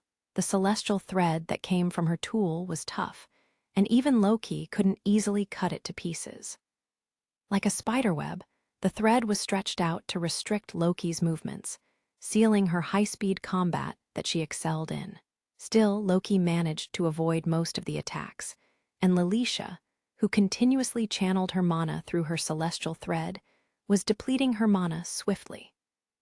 Alice, and their classmates watched as this furious battle raged on. Suddenly, Loki heightened her speed. She was so swift that she created an afterimage in her wake. Her movements were nothing short of masterful as she twisted her body acrobatically and weaved through the thread, overwhelming Lilicia. The flashes of lightning magic cornered Lilicia, and she gradually turned frantic. I thought she did well at first, but I guess Lilicia hasn't gotten the hang of her celestial thread yet, Alice muttered. Really? Alice asked. I think she's plenty good enough already, and Loki hasn't been able to sever a single one. She narrowed her eyes, trying her best to see the celestial threads that were stretched across the training grounds. These threads are created through a special AWR, Alice explained casually. Had they fought elsewhere, I'm sure that Loki would have been cut merely by touching them. What's more, each thread is tougher than steel, so she still has trouble handling them. Loki looks like she's on the offensive, but in truth, I think she's struggling to keep these attacks up. As Alice spoke, Loki's movements gradually dulled, and Lilicia took the chance to go on the offensive. This felt like a seesaw battle, each taking turns to attack and defend. Both sides aren't good enough at attacking or predicting their opponent's movements, Alice observed. They're being saved by the other's mistakes, which lengthens this battle. Obviously, Loki wasn't going all out, evident by her not using Naru Ikazuchi or Fire Ikazuchi. But still, this battle wasn't so simple. Lilicia's thread contained an immense amount of mana that threatened to easily shred her foe. This power and strength were extraordinary. I see, Alice mused. Looks like I've still got a long way to go. I'm not even able to analyze this battle well. I think you'd have a chance in this fight, actually. Strategy can help fill the gap between raw power. This is especially so in duels against people. It's vital to understand and grasp your opponent's aces and strengths as you try to outdo them. That'll be your path to victory. Oh, it took a bit, but it looks like this match is over. Just as Alice had said, the tide of the battle changed. It was Lilicia who broke the deadlock and took a gamble. She likely knew that her mana would run out soon and decided to take the risk. In addition to her mana threads specially imbued with her power, she also summoned regular mana threads, lashing them out like countless whips. The threads crossed over each other like a net as they flew towards Loki. Loki, left with no place to flee, was desperate to find a way out. She hurled several knife AWRs enveloped with lightning. These blades were controlled so well that they slipped through the gaps in the mana thread net and soared at her opponent. Lilicia swiftly undid a part of her mana thread net and lashed her threads around like a whip, tangling them around the knives, then ramming them into the ground so that the blades could no longer harm her. This, however, created an opening, one that Loki didn't miss. She dashed through the opening in the net, unscathed, and launched a massive lightning bullet at her enemy. "Gah!" Lilicia grunted. She visibly panicked, her hand waving in the air. She channeled her mana in the celestial thread of Magdala, and the few special threads that remained in her net started to quiver violently. The other threads resonated and trembled as well, and a deafening roar burst through the area, causing a terrific shudder in the air. A sonic boom, huh? Alice thought. Just as he'd suspected, the countless threads resonating with each other amplified the impact exponentially. It was as though a wind god's fist had blown through this room, and the gust completely nullified Loki's trump card. Her bullet burst open like a popped balloon, and the massive chunk of mana scattered into the ether, nary a vestige of it to be seen. "How do you like that?" Lalisha asked triumphantly. She'd used a lot of her mana, but a triumphant grin still stretched across her face. Lalisha gloated too soon. "Ha!" she gasped. Like a bolt from the blue, numerous rays of lights flew through the air and assaulted her from every direction. Craw, but Lalisha never got to finish her sentence. Her body was enveloped in thunder, and the impact paired with the splitting headache made her fall to her knees. Her mana threads fell limply to the ground as well, losing their faint glow of power. "That's that," Alice remarked. "What just happened?" Alice sputtered. Alice remained calm, but Alice couldn't hide her surprise at the events that had unfolded right in front of her eyes. "Loki simply utilized the characteristics of her magic to their fullest," he replied simply. "It's a very basic move, but the higher the mastery of magic, the more likely one is to let it slide. Take a look at the floor." "Ah," Alice gasped. She gulped as her eyes traveled to the floor of this arena. The knives that Lalisha had knocked down earlier were still in the ground, carrying traces of the pale blue color of lightning while they emitted their power. "Wait, did she use her lightning magic through those knives?" Alice asked. "Through the mana thread net that Lalisha used." "Bingo," Alice replied. "The first knife wasn't just a diversion, it was also preparation. This is Loki's bread and butter strategy." The trajectories of her blades weren't quite good enough, but in truth, they were all precisely calculated. Lalisha has always used her threads during recent battles, and Loki must have analyzed Lalisha's tendencies. "I see. That's what you mean by strategy, huh? No one would guess that their own threads would serve as a medium for lightning." Alice was studious. She must have known a fair bit about lightning magic as well, and though she nodded with agreement at first, a question mark quickly floated above her head. "But if someone like me, a total amateur when it comes to lightning magic, can understand her plan in a flash, surely Loki would have come up with this tactic instantly," she surmised. "Why didn't she start with this plan? It looks like she saved it until the very end." "This is Magdalla's celestial thread we're talking about," Alice answered. "The thread woven from that AWR is special. It carries the mana of its user, but hardly allows any outside interference." Right, Loki did look to be struggling. So, if Loki ever wanted to use her moves, she needed to know which strings came from Magdalla. And strangely enough, when she fired her massive lightning bullet, Lalisha used all the strings of Magdalla by making them quiver to block that attack, which allowed Loki to know which strings to target.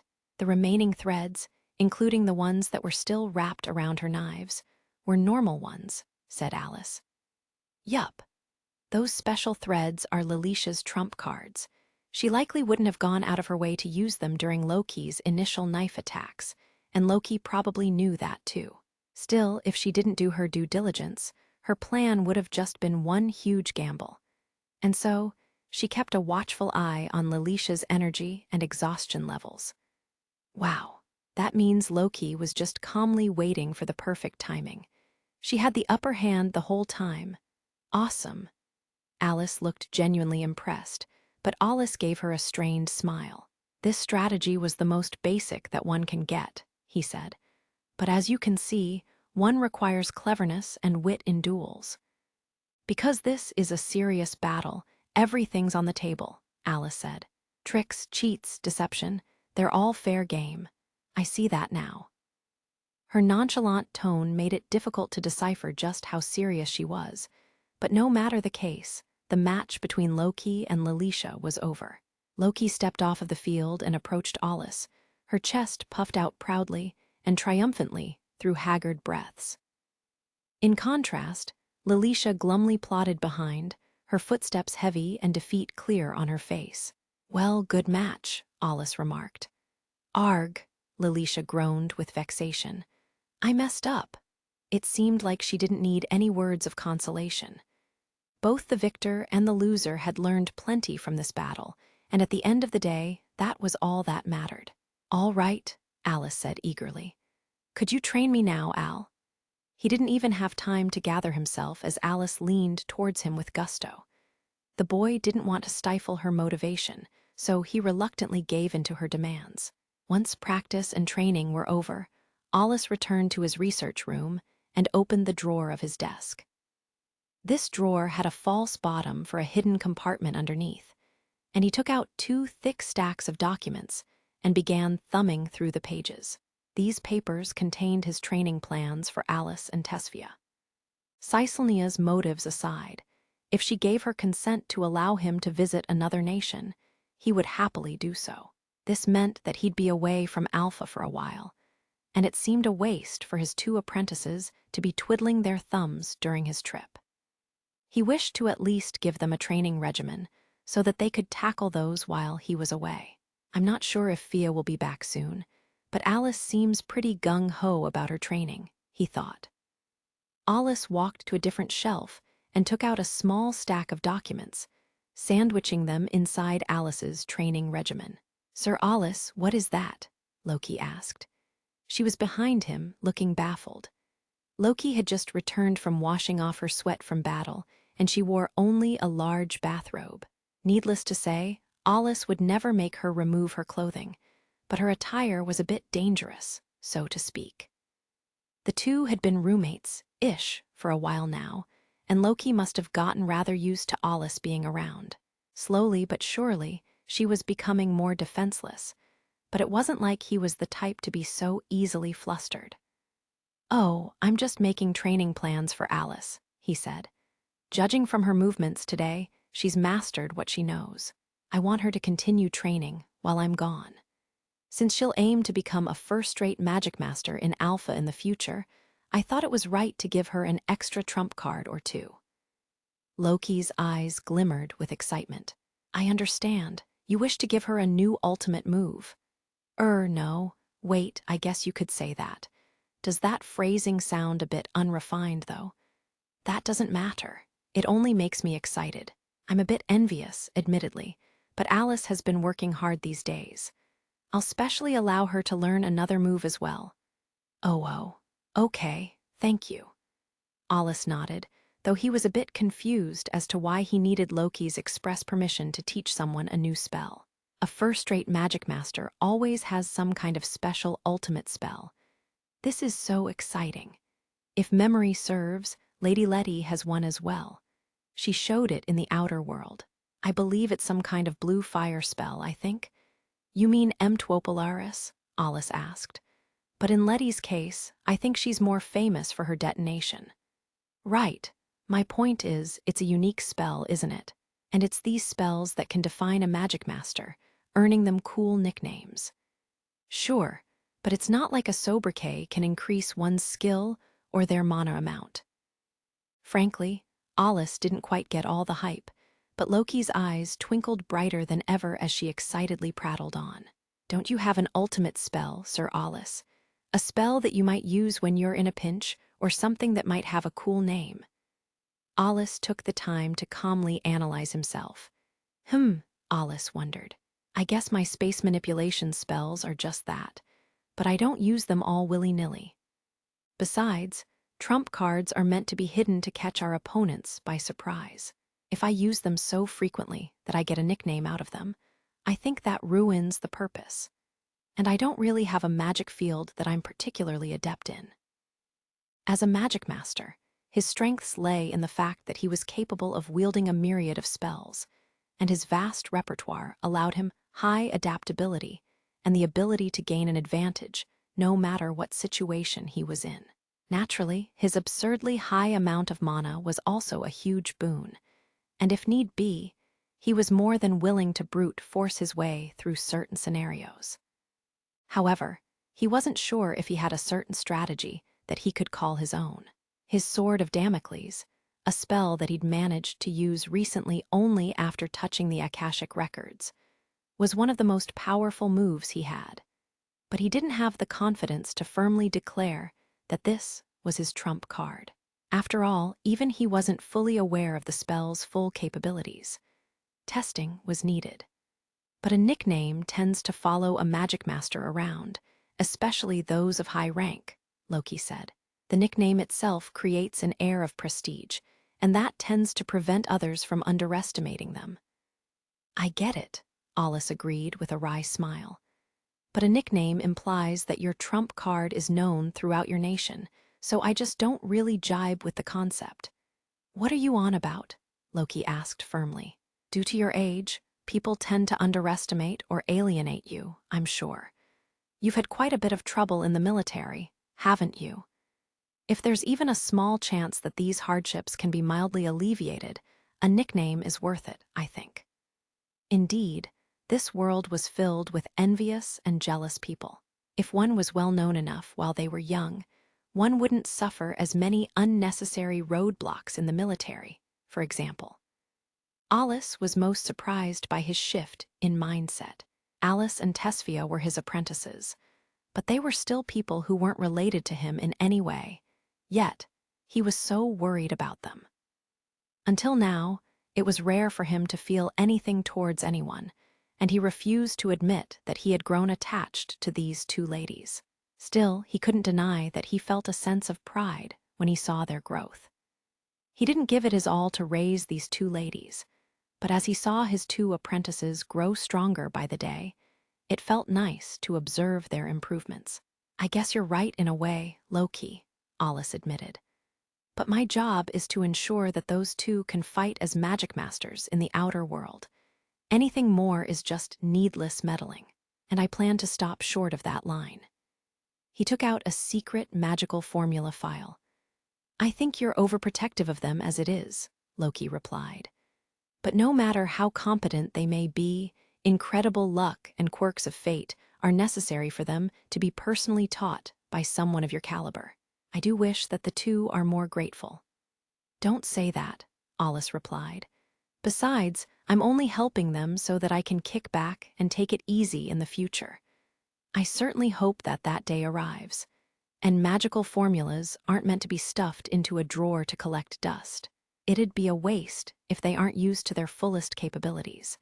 There are even relics that I managed to decode, and that's purely just a hobby of mine. It'd be more efficient if these formulas fall into the hands of those who can use them. Alice preferred a rather old-fashioned way to store things. The file had several thick papers that were filled to the brim with magical formulas and explanations. He scribbled every thought he had onto the paper and left not even an inch of blank space. These formulas were the fruits of his research, and the amount of information he managed to fit onto these pages was staggering. Loki only glanced at it, but the formulas and notes were beyond any normal person's comprehension, and the complexity was dizzying. But you're still very well organized, aren't you? Loki remarked. She flipped through the thick file, noticing that each spell type and the elements it was affiliated to were neatly divided, making it easy to navigate. Alice's organized notes were a far cry from the usual state of his haphazardly messy room when he was engrossed in his research. It always came as a surprise. Nah, I'm just the type who gets easily passionate and bored of things, Alice replied, and a majority of these formulas haven't been introduced to the public. If I want to keep them secure, it's far easier for me to use old-fashioned methods than create a digital file. These days, even the military's classified network can't be trusted. Alice's notes were incredibly precious. Even Barrick didn't know about them. Alice had once submitted his research and findings on Circleport and presented this newfound technology to the public, only to have a horrible experience. It was no wonder that he seemed extra cautious of his own research. He didn't care about fame and submitted his research anonymously, but his research considerably affected all sorts of fields. In fact, it was so revolutionary that everyone eagerly searched for this mysterious, genius boy of the hour. When it was discovered that this boy came from Alpha, spies and covert operations became more rampant as ever, and many kept careful watch of Alpha. The nation's military and other sectors had to work overtime to get matters under control.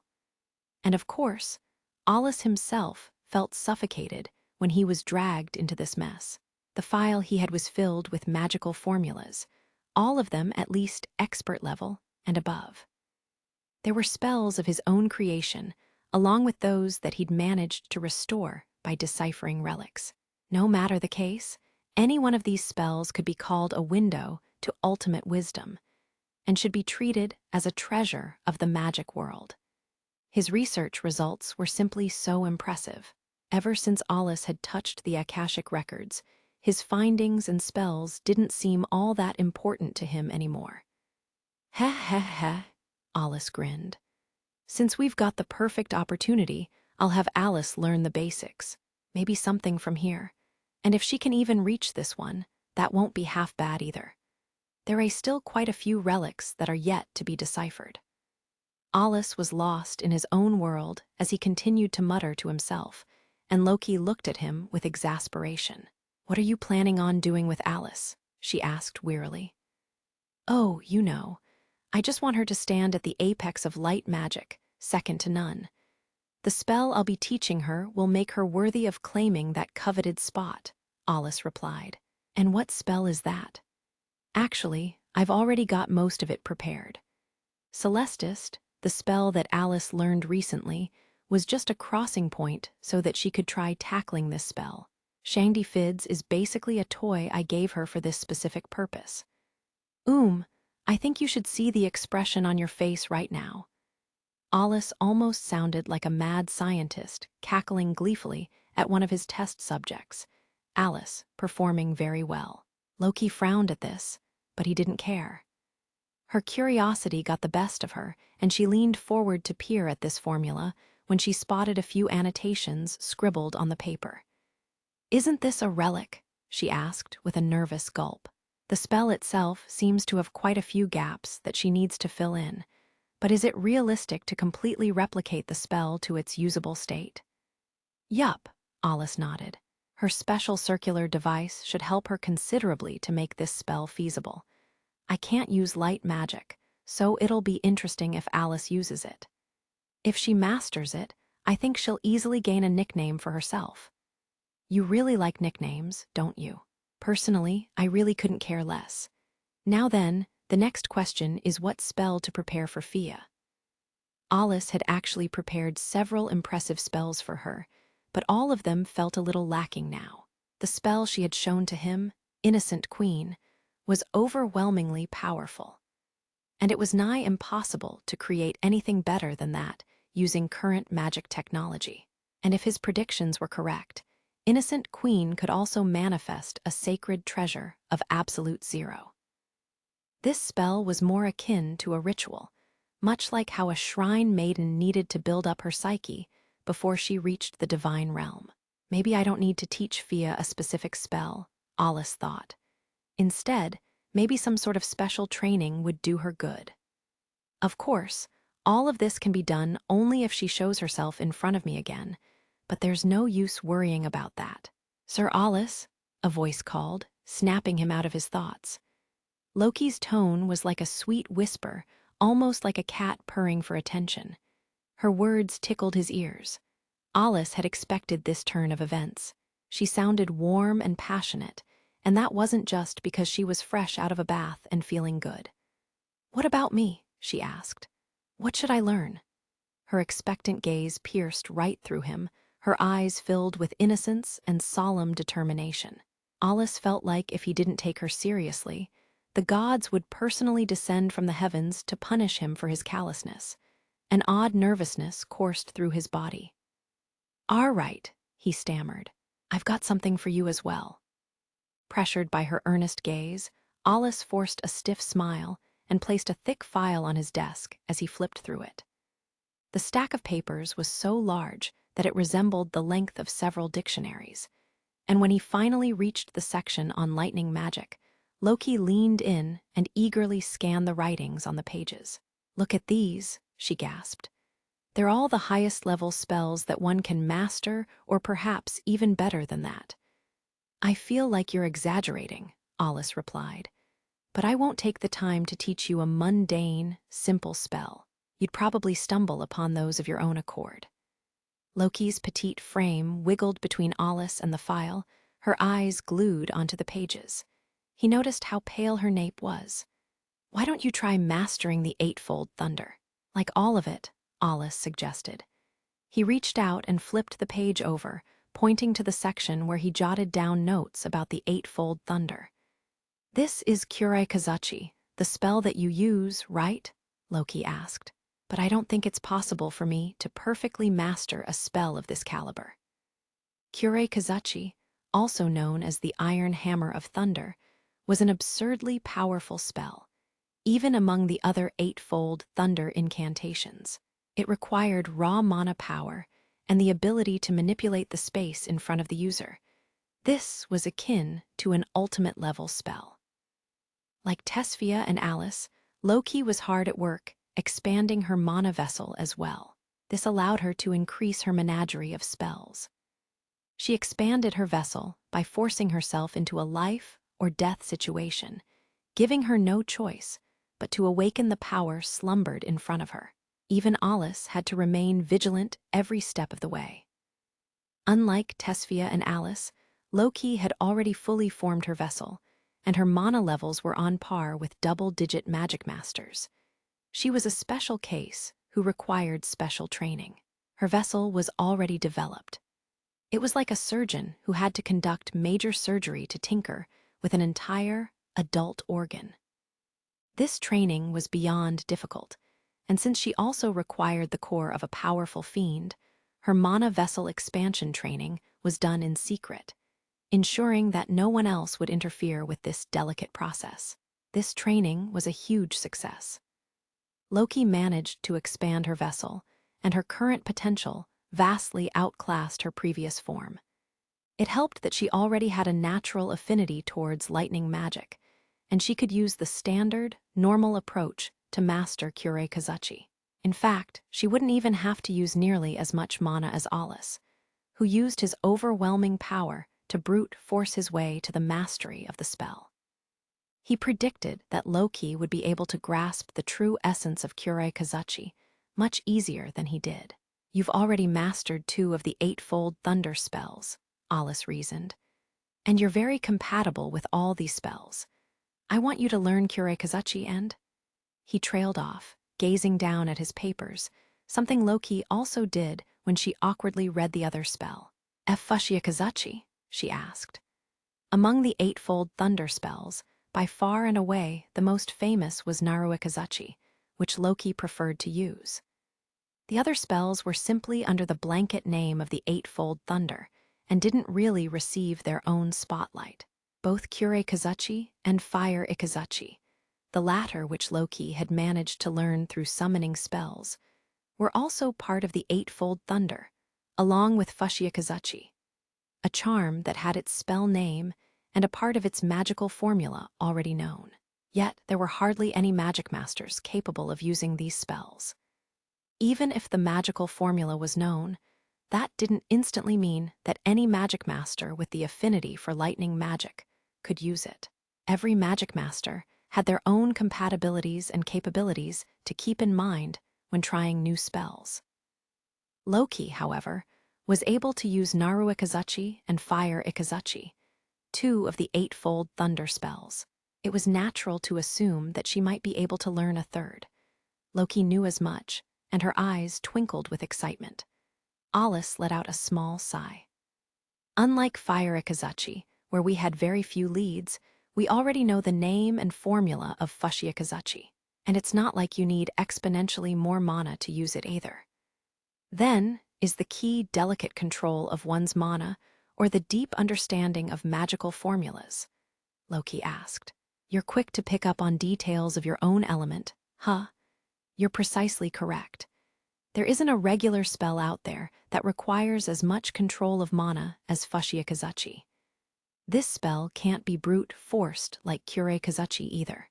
Even I can't use Fushia Kazuchi, but I understand the mechanism needed to activate it. I think your current form can use this spell without much trouble.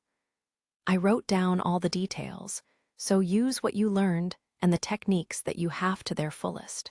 That's vital." "Right." Following her eager response, her eyes fixated on the magical formula as though she understood all of Alice's intentions. She refused to budge for a good while. He reached out, using his arm to cut off her line of sight, and took out a page that wasn't in the file. He handed it to her, tacitly implying that this would do her good, and Loki solemnly took the paper, acting like a servant receiving a blessing from her master. "I'd like for you to jump into your training straight away, but it's best for us to take care of business as soon as we can," Alice said. "Loki, we'll head to Rusalka tomorrow, and you can do training lightly to your heart's content during our trip there." "This is quite sudden," Loki replied, looking visibly surprised. "I can get ready right away, but shouldn't you tell others of your trip? According to Lilicia, I think Cyselnia wouldn't mind. It's a bit of a pain with Beric, but in my defense, Lady Lithia, the ruler of Rusalka, has personally invited me to her nation. I think we can contact him once we enter their country." "I understand. Then I shall get ready immediately. What about clothes?" "Well, I do want to tour a few places there since I've got the chance. I'm thinking of staying there for a few days." "I understand. Then I'll pack more than usual, and have them sent to Rusalka first thing in the morning." If their belongings were sent early in the morning from the Institute using a military license, they would arrive in Rusalka right after Alice and Loki, or while they were touring the nation. Shipping used Circle Port, which was easy enough. Unlike technology that sent humans, a circle port for cargo and items didn't need a delicate process or much time. However, cargo had to be imbued with mana information, which acted as a tag for the user. Since this had to be constantly maintained, a fair bit of mana and energy was used. But Alice could use his benefits as a soldier to receive priority when shipping his items out. "I'll just rely on Loki to pack our things, and I'll finish my report for my supplemental classes. I've already given Alice her training menu, and I'm a bit worried about Fia. But if I miss my chance, I don't think I'll be able to visit Rusalka for a while." As Loki swiftly got to work and packing, Alice began to plan out his stay at Rusalka. The following day, Alice digitally submitted his report for his supplementary lessons. Feeling refreshed as he was freed from his homework, he awaited his departure time. He made sure not to work too hard on his homework, trying his best to act like a normal, above-average student at best. And he felt like he had no issues with his report. He even cut his research short early the day before so that he could have a good night's rest. He glanced outside and saw that it was bright and sunny outside, a perfect day for traveling. Alice was in high spirits, seemingly forgetting the ominous tidbits of intel that Lilicia had leaked to him the day prior. Frankly, though he refused to show it, he was excited to head to Rusalka. The nation was known to have factories and markets pertaining to magic, and he was certain that it would be a breath of fresh air for him. Loki entered the room, thanked him for his patience, and brought out a tray of breakfast foods for the two of them to enjoy. Alice then wore his coat, and though it might have made him look a bit dangerous, he also took his own AWR, Night Mist, with him. This was to give him peace of mind, allowing him to act at a moment's notice, but it was also a habit he'd picked up during his years in combat. He checked to see if his AWR fit snugly on his belt. "Will we head out once you're all ready?" Loki asked gingerly. "I've already sent any large items we had last night." Alice almost nodded, but he sensed a presence nearby and instead gave a gentle shake of his head. "No, I think I need a bit more time," he said. "It seems like she made it." Just as the words left his lips, a familiar digital ding filled the room, signaling that he had a visitor. Yet this visitor must have been hesitant to enter the room as the door didn't open. Instead, there was faint rustling from beyond it. "What are you doing?" Alice asked wearily towards the entrance. "Hurry up and come on in. The door's unlocked." "Oh, okay," the visitor stammered. She must have jolted with surprise, and a moment later, the door gingerly opened to reveal a red-haired lady, just as Alice had thought. "Ah ha ha," Tesfia said, emitting a dry laugh. "It's been a while." "Right." She glanced around the room as Alice called out, beckoning her to head deeper into his private room. Loki retreated into the kitchen to begin preparing some tea. "Oh, don't worry, Loki," Alice said. "I think she's here for a short visit, so this won't be very long." "That's good to hear," Loki replied, stopping her hands and returning to the room. All the while, Tesvia spotted Alice getting ready to head out, and after a short pause, she asked a rather foolish question. Are you heading out?" she asked. "Yeah, to Rusalka with Loki," Alice replied. "Huh, but what about classes? Do you have enough credits?" As Tesvia's eyes widened in surprise, Loki immediately cut in. "Not to worry. He's already turning in his report that he should get his credits for, and we plan on returning from our trip in a few days." "Oh, got it," Tesvia replied before she pouted. "Isn't that sort of unfair? I bet you just asked Principal Sisti to accommodate you for your trip." "I asked for the bare minimum and nothing more," Alice said coolly, not the least bit bothered by her remark. "Besides, judging from everything I've done, I think I've earned that right. So, is that all you'd like to say? If you'd excuse us then, we've got a nation to catch." "Wait." Tesvia turned on her heels and hastily followed Alice as though she was going to accompany him out of his room. "What do you want?" he asked brusquely. "Whatever. If you want to speak with me, you have that chance until I leave this institute. You'd better get your thoughts out before then." His tone was the same as before despite his curt reply. He didn't seem to mind the incident that occurred the other day, and he expressed no awkwardness, sincerity, or gentleness either. Tesvia almost felt a hint of nostalgia at this coldness, and after she internally breathed a sigh of relief, she turned to her friend. I just want to say that I hope we can remain good friends," Tesvia said before she gasped a little. Huh! She'd been agonizing over how she would speak with Alice again, and she surprised herself when she so easily spoke the words that she'd struggled to come up with during her trip here. As she panicked over this, Alice let out a small, amused chuckle. "Looks like she got over it in a flash," he muttered. "But a bit of an airhead as she always is," Loki added coolly. "I can hardly understand what resolve she made when she said those words, but I suppose it is what it is." Even if she went into painstaking detail of the process of how she agonized over her words and sulked before she managed to get back up on her feet, she'd only give us second-hand embarrassment. Yeah. Perhaps this was the folly of youth, a mistake so often seen in cheaply made dramas about young characters. Everyone went through this path without fail before they found their own solution. It was a difficult step to take, but one that everyone had to do as they made it to adulthood. Nothing was more embarrassing than carefully and passionately speaking of this process. Some might never reach an answer, but that was also their way of life. "Erg," Tesvia muttered. I can tell you the process if you so desire, but it'll be long, so you'd best be prepared for that." Was she trying to create more victims of second-hand embarrassment? She looked defiant, her ears red as she proudly made her declaration, but Alice had no intention of laughing at her anymore. The problems she carried and overcame could be explained as simply the follies of youth. But at their core, the weight of her issues were far different from any normal person. She was trying to walk the path of a Magicmaster, one that no ordinary youngster would even dream about.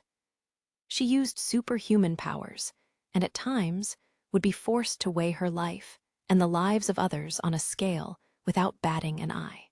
Normal boys and girls wouldn't be able to tolerate this sort of grim reality, and their psyches would be crushed instantly. Alice and Loki weren't the rule, but the exception. It was very unusual for people to brazenly make these harsh decisions at a young age. Alice knew this very well, of course, and so he chose to push Tesvia away. "Unfortunately, I've neither the time nor the interest in tagging along on your rambling trauma dump that would only make you feel better," he said. "Aren't you embarrassed for yourself? The most important bit is what you decided for yourself." "I know," Tesvia muttered. When faced with an impossibly tall wall, would she retreat, stand there, or tackle the issue? When Alice glanced at her, she firmly locked eyes with him and gave a small nod.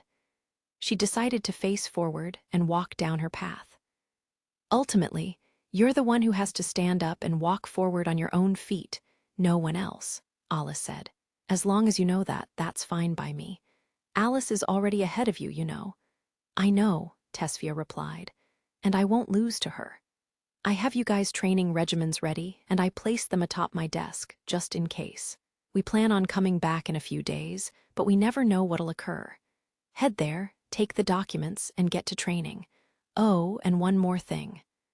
Alice stopped his feet and suddenly grabbed Tesvia by the wrist. Huh. Hey, Tesvia cried. His icy eyes fell upon her arm before he carefully scanned the rest of her body, scrutinizing every inch of her. He emitted some delicate strains of mana, allowing him to see the mana that flowed throughout Tesvia's body. The flow of your mana is delayed and sluggish, he observed. Maybe there's a stagnant pool of it somewhere. You didn't force yourself to train or anything since that incident, did you? Nope, Tesvia replied. I've been resting in my room. But now that you mention it, there's been some weird things going on, I think. I expected as much. Like what? Like when I woke up in the morning, my room was chilly and frosty even though I didn't do anything. There was even frost on the inside of the window, and Menashe was surprised by that. Alice closed his eyes for a moment before he made his choice. Yeah, I have to examine you. Sir Alice, do you think she's suffering from some sort of side effect? Loki asked with concern. Tesvia glanced at Alice worriedly, and he responded with a small nod. I don't know how to go about this, he said. Fia, can you remove your clothes? Here, Tesvia asked, disbelief clear on her face. Are you an idiot? She instantly shook free of Alice's grip and placed her hands in front of her collar and chest to create as much layer of defense she, as a maiden, could muster. It's a pain to return to my research room, but I can't deny that I'm a bit curious about your condition, he explained. And do you understand the situation you're in? The spell you used during the Tenbram utilized way more mana than you possess. Yet, you're just suffering from a bit of mana exhaustion and that's it. That doesn't add up, no matter how you slice it. Normally, I wouldn't be surprised if you died after you used that spell, and here you are, standing before me. Is there some sort of mechanism at play? Or did the mana vessel expansion we did right before prove to be highly efficient? It's imperative that I look into that. B. But as you can see, it's not like I'm feeling unwell or anything, Tesvia insisted. Hence, we suspect that perhaps the mana flow in your body is becoming irregular, Loki said gently, trying to convince the noblewoman. Unless we find a proper explanation to this curious phenomenon, you might not even be able to train as you always have been. We're in the research ward, but this is still outside. Are you telling me to flash the world and show them my body? She's noisy, Alice grumbled. Loki, can you restrain her for a bit? Certainly, Loki replied. Hey, at least let me get to a private room. And no. Stop, Tesvia screamed. Don't worry, Loki reassured. No one is around right now. I've used my mana sonar to perceive my surroundings. These ruthless but level-headed words forced a struggling Tesvia to give in to Alice's whims. Loki grabbed Tesvia from behind, wrapping her arms under the noblewoman's arms and clasping her hands behind her head, forcing her to look down. Tesvia's lips trembled with shame and fear. Alice nonchalantly crouched in front of her and narrowed his eyes, scrutinizing her chest and stomach. An outsider could easily misunderstand this situation, but in Alice's defense, this was a medical procedure, an examination. And since he was eager to head to Rusalka, time was of the utmost essence. He had no ulterior, perverted motive. Yeah, this isn't enough, Alice muttered. You can keep your clothes on when I look at your heart, so don't make a fuss. He used his finger to gently trace across her arm, trying to find the flow of her mana. Alice gradually expanded his palpation range before he touched between her breasts. The heart was vital for the creation of mana, and he had to examine it well. He slowly lowered his hand, rolled up Tesvia's clothes, and touched her abdomen. For some inexplicable reason, Tesvia tensed her stomach a bit as though she was sucking in air to look a bit skinnier. But Alice made no comment on that. There was no time. He tried to find the route that led to her mana vessel, but in her current condition, he couldn't access her vessel. Even the most advanced tool would be unable to provide details of one's mana depth along with other minute findings. Alice knew this well. He calmly looked up at Tesphia, whose face was beet red with embarrassment. "Fia, can you try to focus on your mana vessel as much as you can?" he asked. "Just like you did before. You can just try to course mana from your abdomen and envision the route. I've got no core or tools on me, so I know it's tough for you to keep tabs on your mana with all of your senses, but I want you to do your best. It might serve as a clue." I don't mind doing that, but no one better be coming here," Tesphia cried. "I don't think anyone will be here for now," Loki reassured.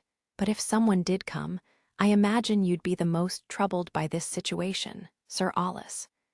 "I should have returned to my room instead of being lazy," Alice mumbled. He emitted his mana perception on the palm of his hand and placed it on Tesfia's body, urging her to envision her mana route. The fable air steeled her resolve, closed her eyes, and followed Alice's instructions without a fuss. Slowly but surely, her mana route began to show, and Alice was able to perceive the mana that flowed throughout her body. Finally, he managed to spot a few curious points that puzzled him, to say the least. Is this connected to her vessel? He wondered. Still, there are several points that really have me confused. Your mana route is cut off in several important points, Alice muttered as he tilted his head to one side. I think it's causing some kind of abnormality in your mana vessel. Wait, really? Tesphia yelped. Will I be okay? Her face turned pale with panic. Under normal circumstances, I'd say no, you won't be okay. However, Alice paused as he took a closer look at her body. In your case, your condition during the Tenbram was nothing short of unusual. Even I can't find an explanation for several points that occurred on that day. Maybe Innocent Queen resembled the taboo move, Yorishiro, in a way, allowing the user to muster more mana and power than they have. There's a chance that the two have similar effects. Alice recalled the time when Loki arrived at the Institute and used Naruikazuchi of her own accord for the first time in front of him. But Yorishiro, a taboo move, requires the user to pay for the price for the mana that they used through some sort of side effect. Innocent Queen seems different, in a sense. The spell does come with the risk of the user losing all control over themselves. But is it pulling mana from the unlimited well of the mana depth? Is the user's consciousness in the way of that? Maybe that's why the user gets effectively knocked out and loses all sense of self for a brief while. All the while, he imbued more mana in his own hands and coursed it throughout Tesfia's body. He concentrated and did his best to scan the entirety of her body and the mana that flowed throughout. Looks like I got it, Alice muttered. Did you find a bun in the oven? Loki asked innocently. She meant this as a joke, of course, but this sudden shift in tone made Tesfia's face turn redder than before, as a maiden like her was not used to these topics. Alice's face twitched, and he froze in place to give Loki a scolding glare. Stop that, he said. Apologies, Loki replied. I was just trying to joke to lighten the mood. He cleared his throat as though to forgive her and gathered himself together as he faced Tesphia. I'm pretty sure that there's an abnormality going on in your mana vessel, he reported. And your mana route is cut off in various places. You mentioned that your room grew colder without you knowing it, but I think some of your mana leaked out from your body and decreased the temperature. Your affinity to ice magic is the cause of that. In other words, the faint traces of mana that slipped out of your body changed to cold air. Your system and mana have to match on a high standard, but I can see that happening after you use that spell.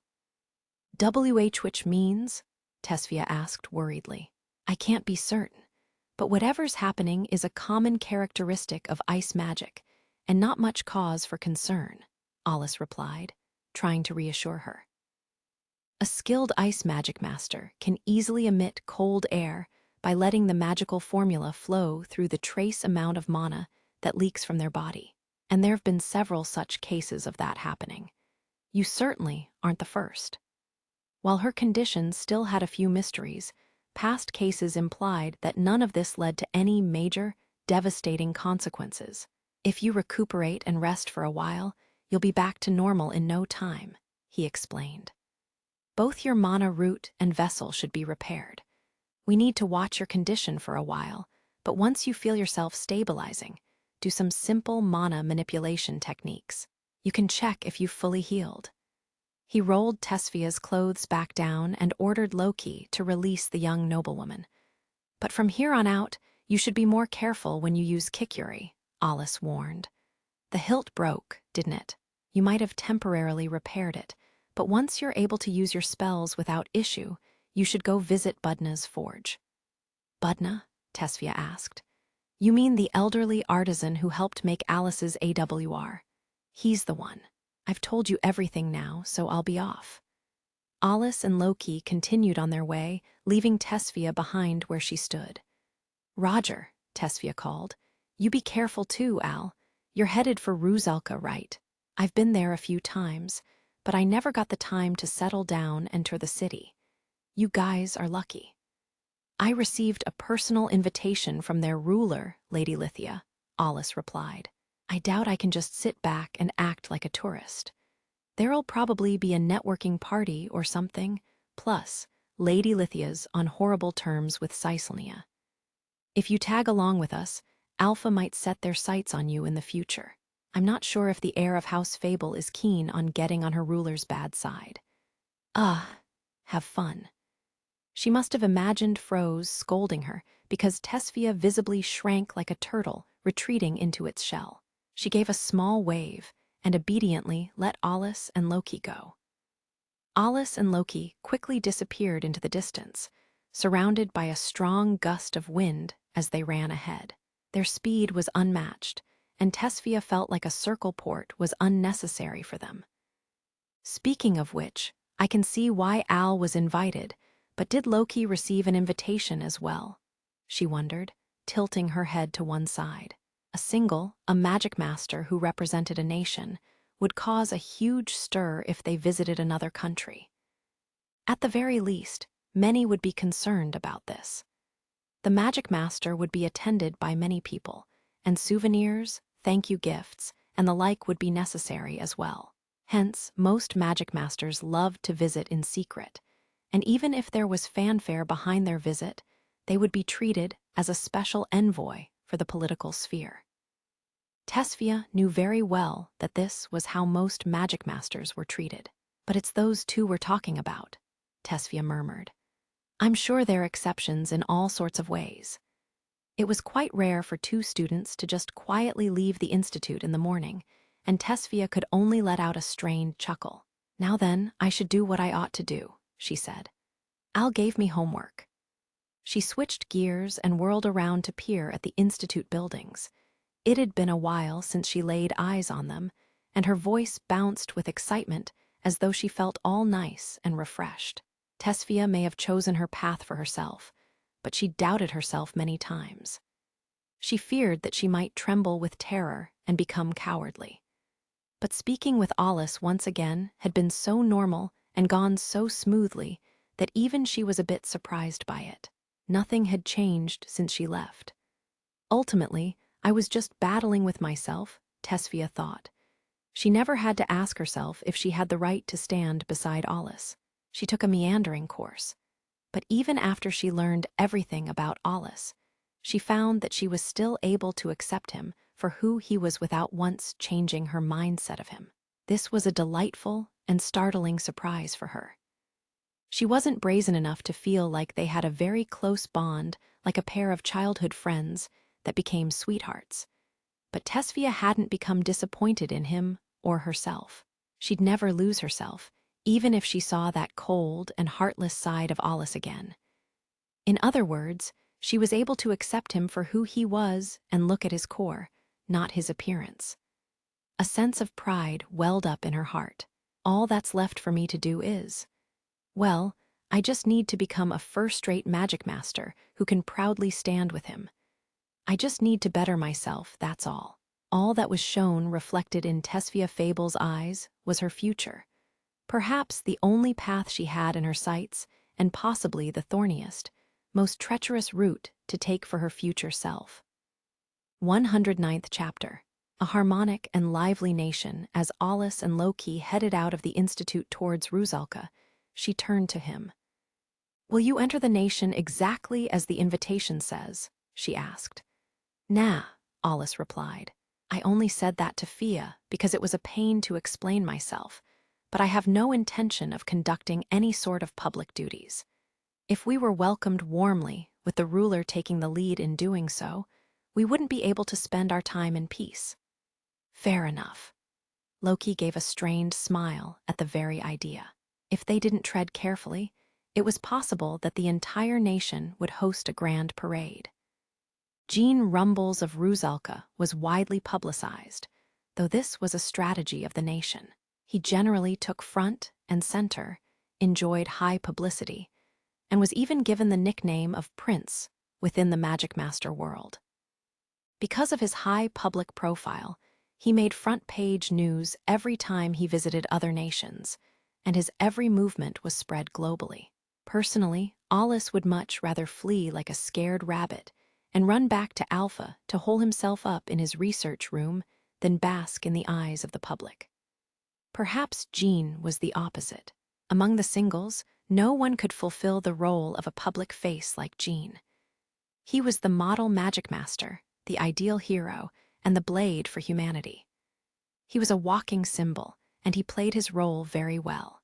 Even Aulus was impressed by him. Jean was a bright light in stark contrast to Aulus, who always remained concealed. And yet, the two went way back, sharing a closer bond than most magic masters in their sphere. Fate truly was a funny thing.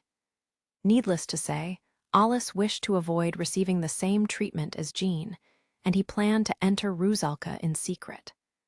Once he and Loki reached a large circle port of Alpha, they headed to the gate for Rusalka.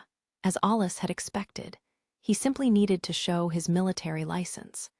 And no one pried into his affair, as he was allowed to pass through the departure inspection without issue. This gate, situated on Alpha's side, would transport passengers directly to a gate in Rusalka. The two already had entry licenses created, and they were updated directly, once again allowing Aulus to skip any lengthy processes. From here, the charisma he commanded from conducting several covert operations helped him immensely. Within half an hour, he was able to skip the crowded normal passenger lane and entered the VIP gate with Loki. The two reached Rusalka with ease. Since they were visiting in secret, they thought that they should visit Lithia and meet her on the last day of their stay, keeping any trouble to a minimum. And if they required an appointment to meet her, that only worked in their favor. Aulus tried his best to maintain his composure, but in truth, he was quite excited the moment he reached Rusalka. "Looks like it was worth working behind the scenes," he said. "At least we entered this nation without getting caught by their military. I don't know how long we can evade them, but we should enjoy our vacation as much as we can." "Right," Loki replied, also sounding excited. It was her first time enjoying such a leisurely trip to another nation.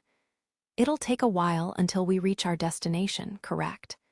"Yeah, so long as we reach it, we should be good. But we should hurry." They cut through the wind and traveled as fast as they could go. As their surroundings hurtled past them at breakneck speed, Aulus observed everything around him. Geez, he thought. He hoped that he would be able to distance himself from a busy life and finally relax a bit, but he still felt rather busy. It was during these times that Aulus dreamed of his days in retirement. He yearned to one day casually ride atop a covered wagon and roam throughout the world as he pleased, inhibited by none. He wished to kick back and take it slow, gazing at the grass dancing in the wind, taking in the fresh scent of verdure, and allowing the breeze to brush across his face. He'd let time pass slowly around him. All the while, he raced ahead with the wind in his face.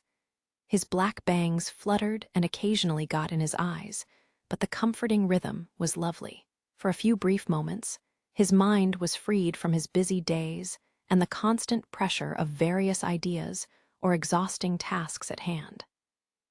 Like the landscape that breezed by him, he felt like his time ticked by quickly, almost letting him forget his days of youth.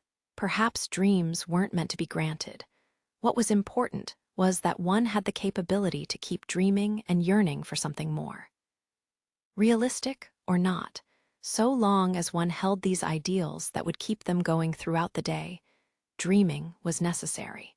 Maybe Alice truly was dreaming for the impossible. Everything he yearned for was just so painfully detached from the reality that he lived through. Sir Alice, Loki huffed. Why don't we take a short break? Her voice instantly snapped Alice back to reality. She had no idea what was running through his mind. Large beads of sweat appeared on her brow. She was doing her best to keep up, and Alice regretted his lack of consideration, an unusual thought for him to have. This was partly due to Loki's attire. She wasn't dressed in a military uniform, but a fancier outfit meant for outings. These clothes weren't designed for young maidens to be drenched in sweat as they rushed full speed ahead to their destination. But still, Alice had reason to make haste.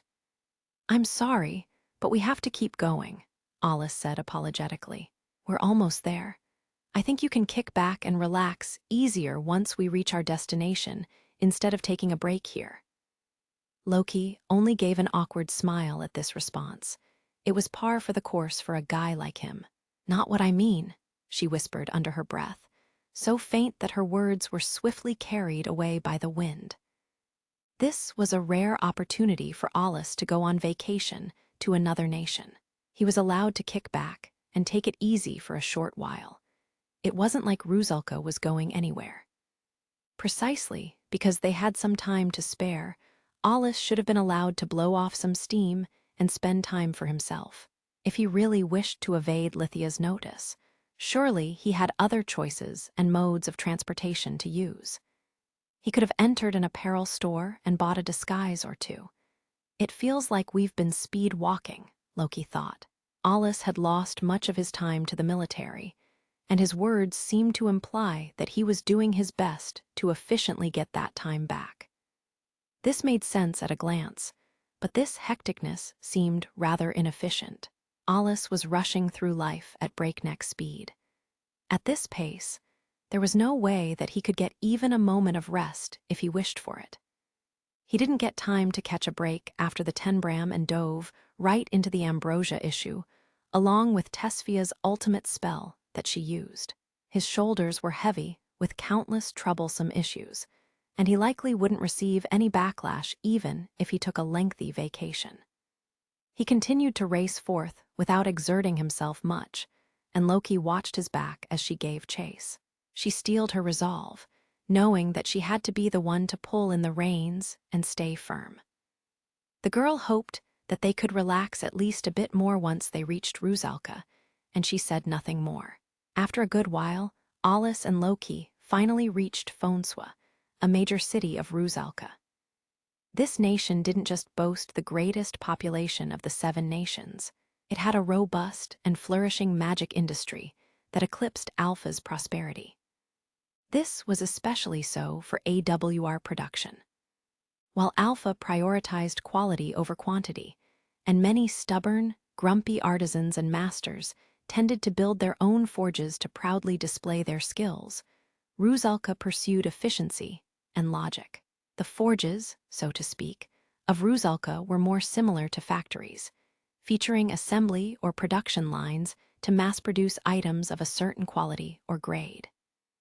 Their goal was to build versatile AWRs that passed certain standards. Fonswa wasn't just known for their production of AWRs. It was a prominent city that handled much of the nation's economy.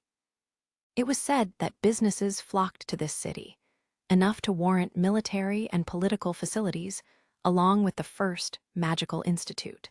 Indeed, this city was glitzy, glamorous, and lively. Even from a geographical point of view, this place was a prize, for it was nestled comfortably in the very center, the core, of Rusalka itself. Residential areas of various sizes surrounded the place, and construction was hastily underway to accommodate the rapidly growing population. But the districts within Fonswa were said to be the most valuable, prime real estate within Rusalka. Alice and Loki's first order of business was to step away from the main street and into a normal hotel for commoners. They checked in and noticed that their belongings had already been carried to the room. The quality of the room was decent, and Alice was delighted to see that their stay would be a comfortable one. Since he was visiting in secret, he wasn't keen on entering a glamorous, first-rate hotel, but as a man personally invited by Lithia herself, he couldn't stay in a cheap, run-down inn either. To avoid any sort of troubles and issues, he went for a decent, middle-of-the-road lodging. The pair took a short rest before they left the hotel and went back out to the main street of the city. Alice and Loki were dumbfounded by how crowded it was. They exchanged a glance and decided to stand there for a while. Is there some sort of friendship magical tournament going on, or an event on that level? Loki wondered. No, I think this street is always this bustling, Alice replied. It was as though there were a festival going on. The sun had set, and in Alpha, this meant that the peak busy hours were over, but this was not the case in Rusalka. A constant, perpetual stream of people flooded in and out of the city, and the place was crowded and rowdy no matter the hour of the day. Alice and Loki retreated to a small alley away from the crowded main street, and a sudden savory, mouth-watering aroma hit their noses. There must have been some sort of market selling food nearby. While neither even knew what the source of this scent could be, their stomachs rumbled eagerly, and they found themselves drawn towards it. Alice and Loki managed to cut through the crowded street, which was lined with stalls selling food, spices, and cookware. Alice wasn't very interested in food, but he was attracted by the lively air all around him, and like Loki, he excitedly glanced around to explore something new. This is amazing, Alice remarked. They don't just sell processed foods here, but there are actual eateries nearby too. Indeed, Loki agreed. He marveled at all the wonder around him, and Loki made sure to stick right by him so that the two wouldn't get lost. This is very different from Alpha, she said. If this market is the section for food, I wonder if this city divides it based on industry. That's my guess, Alice replied. No wonder it's so crowded. Shops related to AWRs and magic are probably on another street. Competition must be fierce. Don't they feel pressured by that? Oh, I'm sure they do. Simply decreasing the price wouldn't be enough either. I'm sure that each store is using their ideas and wisdom to their fullest if they want to survive in this world. He nodded with understanding. Perhaps this was the secret behind Rusalka's energy, and this was by design, no doubt a plan that the current ruler had put in place. Alice had only spent a few hours in Rusalka, but he was already catching hints of Lithia's economic and political prowess. He toured several shops and saw that the quality of the items in the store were not only excellent, but the interiors were quite classy as well. Because competition was so fierce, the stores that remained at this market were naturally refined, polished, and excellent. As they walked along and enjoyed the culture of Rusalka, Loki stared at Alice's profile and smiled happily, clinging onto his sleeve so that she wouldn't get lost. Rusalka isn't bad at all, huh? He asked. Agreed, Loki replied. He whirled around without warning, startling Loki and causing her to jump. She gingerly peered into his face, hoping that he hadn't seen her relaxed smile earlier, but he didn't seem to have noticed. It really does hammer home how every nation is so different from each other, he said. It's like I'm in a different world. You seem to have taken quite a liking to this place, Loki observed. Why don't you move here? She was joking, obviously, but even if Alice nodded, she wouldn't have minded. She'd already decided to tag along with him no matter where he went. Loki was keenly aware that even if he moved here, his positions and standing wouldn't change all that much. So long as he was the #1 Magicmaster, people would never look at Alice for himself. They'd only treat him as a weapon to use. And he didn't mind his lifestyle in Alpha all that much, including his daily life of normalcy at the Institute, which had come to him unexpectedly. Hence, she felt comfortable enough to engage in this banter, and his reply didn't surprise her either. I don't think I want to stay here, but to visit as a tourist or vacation spot. Absolutely, Alice said. It's an interesting place. It's not bad to tour nations other than Alpha. Sure, I know how my nation works, but it's a breath of fresh air to get exposed to other countries' customs. It piques your interest, don't you agree? Of course, Loki replied. She internally felt relieved that his response was exactly as she'd expected and smiled with a nod. Still, it's so crowded, Loki thought, glancing around.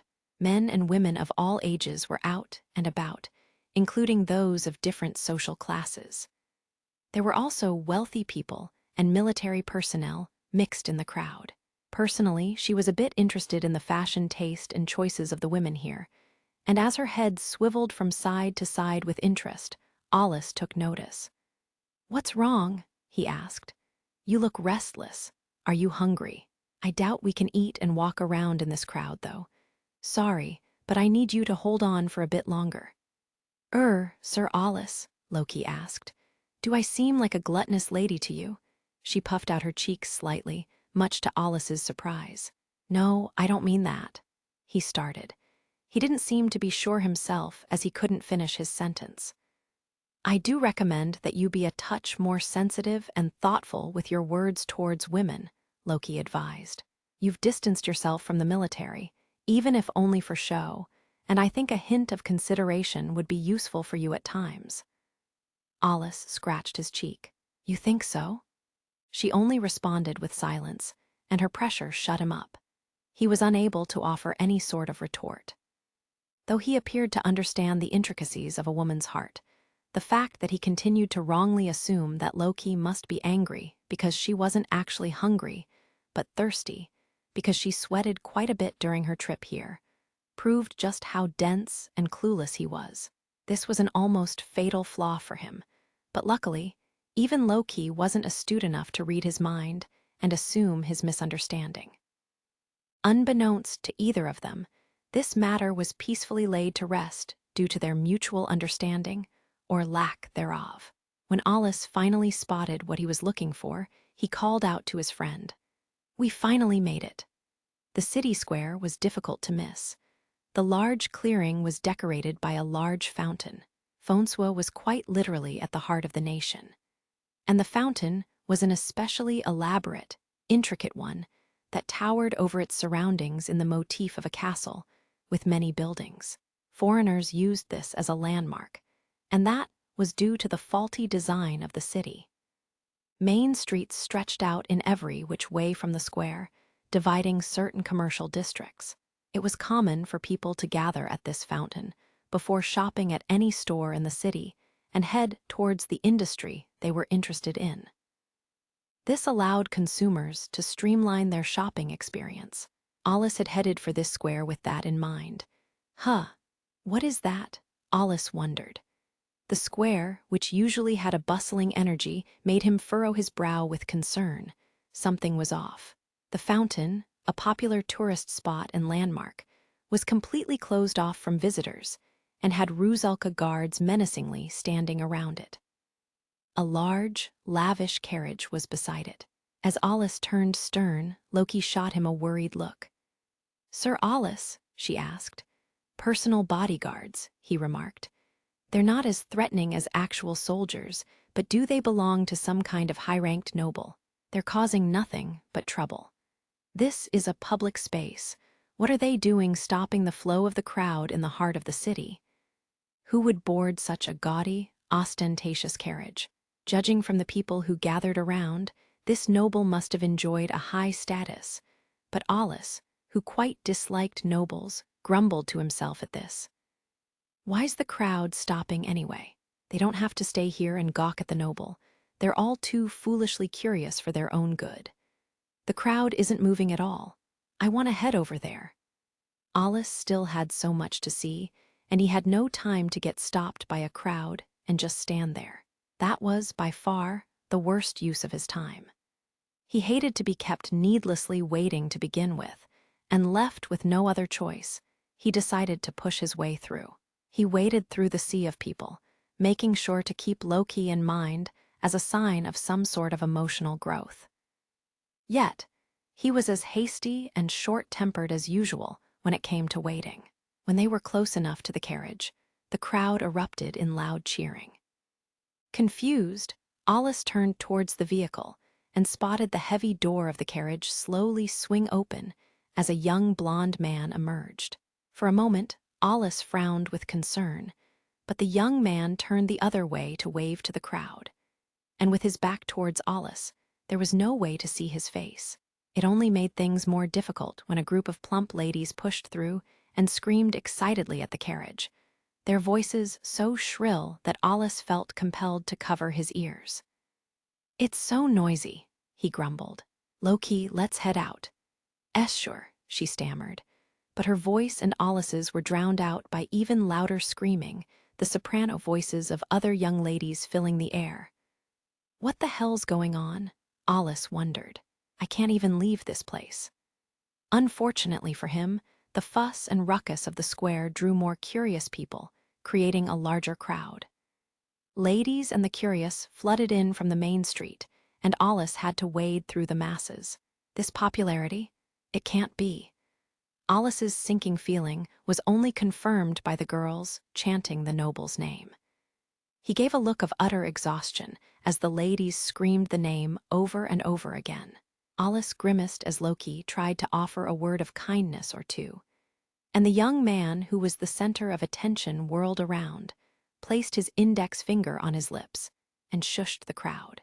He parted his lips and likely asked the crowd to fall silent since the women now stood petrified. Mere moments ago, they were screaming their heads off, but they were not at a loss for words, and a ripple of silence fell among the rowdy square. All it took was a simple gesture from this popular noble. "Everything is all right now," he said. "Your hand, please." The blonde man, Gene Rumbles, the current No. 3 Magicmaster, peered into the carriage and allowed a woman to slowly emerge. Alice said not a word, but his eyes narrowed. He expected the ruler to make her appearance, but he was wrong.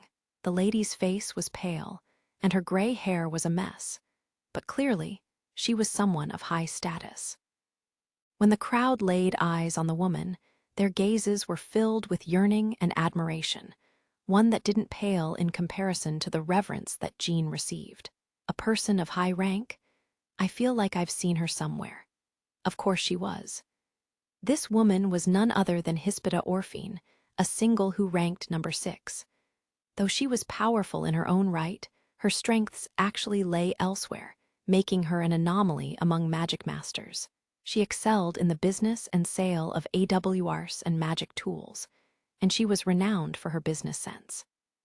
Every item she suggested was so superb in design and idea that manufacturers around the globe fought over the rights to sell and manufacture it. It wasn't unusual for a frantic battle over licenses and rights to break out. Her face was likely familiar to Alice because she was often in magazines and other forms of media. "Now, where is he?" Jean asked as Hispida stepped off the carriage. She wore a thick coat to keep herself warm, and, surrounded by guards, she languidly raised her arm in the air. She pointed towards a direction, precisely in the corner where Alice and Loki were. Alice was astonished by his misfortune as the chief guard raised an arm and commanded his subordinates. "You heard her," the chief guard barked. "Go on. Make way for the guest." "Yes, sir," the guards replied. They immediately rushed forth and parted the crowd, directing people out of the way to create a path. The confused people immediately made way and opened a route for Alice and Loki like some sort of dramatic scene in a fairy tale. Seriously, what gives? Alice wondered as he gazed up and clicked his tongue with irritation. What shall we do?" Loki asked in a fit of panic. "I thought I saw a peculiar bird earlier, but it's gone now." The magic remnants in the air tells me that it's a new kind of summoning spell. That woman found us from the skies, huh? Alice wished to retreat somewhere, but the packed crowd that was forcibly parted by the guards locked Alice and Loki in place, making them unable to flee. All the while, the guards continued to pave a path forward as they barked orders. "This is an emergency request. Please make way. Come on now, hurry." The crowd was quick to voice their dismay at this treatment. "Hey, don't push us, don't use violence." But it seemed the guards ignored it all. "They're so forceful," Alice grumbled. "No matter, Loki, let's head to that building for a while." "Oh, okay," Loki replied. When Alice channeled his strength into his feet to head to the roof of a nearby building, a hand reached out to stop him. "Wait. I mean, please wait, dear guest," a guard called. This guard was closest to Alice and likely very young as well. They tried to place a hand on Alice's shoulder, and the boy glared at them. "Excuse me," a voice interrupted nonchalantly. Jean had gently placed a hand on the guard's shoulder instead. "Don't get in my way, you're interfering with my duties," the guard shouted, turning around. At once, they turned stiff, their voice rising an octave. "Oh, Sir Jean, sorry for butting in. I planned on standing back and watching for a while, but if you're too forceful, you'll cause international problems at this rate. It'll be too late to regret your actions after you hurt this boy." "Yes, sir. I more than understand your loyalty to your duties, but I'd like for you to back off for now." The young guard gave a stiff salute and stood tall at attention. Jean gave a friendly smile and turned to the rather elusive Alice. The two men stood side by side. "Hey there, Alice. Long time no see," Jean said. "Tusk, so you're telling me that we're the cause of this fuss," Alice grumbled. "Two singles and a host of guards greeting me, huh? You sure like to give a warm welcome." "Oh, don't say that. This is part of my job, you know. Welcome to Rusalka, Alice Rygen of Alpha." Jean smiled and offered his right arm for a handshake, but Alice didn't take it, instead opting to act like a sulking child and let out a sigh. "I want to say that I feel greatly obliged for such a rowdy greeting, but you've ruined my vacation," Alice said. "But I've brought such a lovely lady with me," Jean replied. "I'm sure you can still enjoy your vacation. It's been a while to see you too, Loki. I wasn't able to properly introduce myself to you back then, was I? My name is Jean Rumbles, the number 3 Magicmaster of Rusalka. This is our second meeting, I believe." His fluid, gentlemanly mannerisms, along with his clear introduction, was nothing short of perfection, and Loki could only stand there, flustered. Jean even gave a moment to the crowd as he waved at the ladies, earning a roar of excited squeals. He was an idol through and through. This was Jean's talent. In terms of first impressions, Jean and Alice stood on opposite sides of the spectrum. His flowing, golden locks and his princely conduct only accentuated his beautiful face. Every word he uttered was as pleasant to the ears as music from the heavens, and any gesture he made earned the full attention of ladies. Yet he also carried a touch of childlike innocence, charming the women around him. Alice, on the other hand, didn't boast nearly as much charisma. He would never admit it out loud because of his pride, but he knew that his personality was more negative and pessimistic. Even if he wished to charm the ladies, he was neither friendly nor smooth enough to do so. Jean was sunny enough to attract a crowd wherever he went, and his charisma and friendliness helped him make ties anywhere. He was the perfect, fairy tale prince that all women would dream of being with at least once in their lives. Alice, however, knew the true side and form of Jean, one that couldn't be described by empty compliments. Genuinely, without even a hint of snark, Alice could call Jean a hero, a true champion for all, and not even come close to summing him up. Jean would never abandon a single ally on the battlefield. No matter what the situation was and how cornered he may have been, he never gave up and pushed his limits to save his comrades. He stuck true to his own principles and not once wavered even when his life was at stake, and all he earned was the vapid title of the perfect hero, one that couldn't even begin to describe or understand his true character. Singles who raced through the battlefield like a bat out of hell were always covered in the stench of mud and blood. Yet, the princesses and ladies who knew not of the grisly, harrowing realities of war would call him a perfect prince and praise him to bits without once trying to understand the experiences Jean had gone through. That sort of flowery language ironically symbolized the shallow view that the public had of him, and this sort of ignorance was bizarre to Alice. One refused to form any sort of faction of clique for fear of causing the death of someone, while the other risked his life on the battlefield to save all his comrades without a single casualty. Perhaps both Alice and Jean were more similar than Alice thought.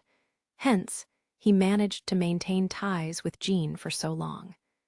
They had this strange sense of closeness with each other. Letty treasured her subordinates as well, but she wasn't on the closest terms with Jean. This had bewildered Alice, but he heard rumors that the two had been rivals during their student days, and Letty wasn't fond of Jean, calling him phony and hokey. Jean gave an apologetic smile, maintaining his friendly, charming demeanor. "I didn't mean to welcome you so grandly, but this isn't so bad, is it?" he asked. "I expected you to sneak into Ruzalka, but I didn't think you'd be with another lady. I wasn't able to keep tabs on you. I knew I'd have some trouble, so I asked Hispida to help me out. Her summoning spell with birds is pretty handy when it comes to finding people, you know." "I should have noticed that bird sooner," Alice grumbled. "I didn't think I could stay hidden for the entirety of my trip, but this was much quicker than I expected, and some of these guards don't look like Magicmasters." No longer as nervous, he glanced at the guards. There were several Magicmasters among the mix, emitting their mana to maintain their vigilance, but there were also quite a few guards who completely let their defenses down, their mane roll over. They were more carefree as they kept the peace and order of the crowd. Plainly, they were regular folks dressed in a guard's uniform. "Well, of course," Jean replied. "Their main daily duties are to maintain peace within the city, so we obviously choose some regular people if we can. It's better to have guards that aren't weirdly braggadocious and instead hired by the populace. Their role is to serve the people. But of course, normal people alone can be a bit of a cause for concern, so the military has dispatched a few capable personnel." "Fair enough," Alice replied with a nod. He noticed Jean's curious gaze. The perfect prince was sizing Alice up, making the #1 Magicmaster rather uncomfortable. "Alice, I've been meaning to ask," Jean started. "I'm not quite sure about your appearance as our state guest. As I said, I'm here on vacation. To rest my weary bones," Alice sighed. "Good grief. I'd at least like for you to show a bit more consideration towards the dignity of our ruler, Lady Lithia, who invited you to her nation.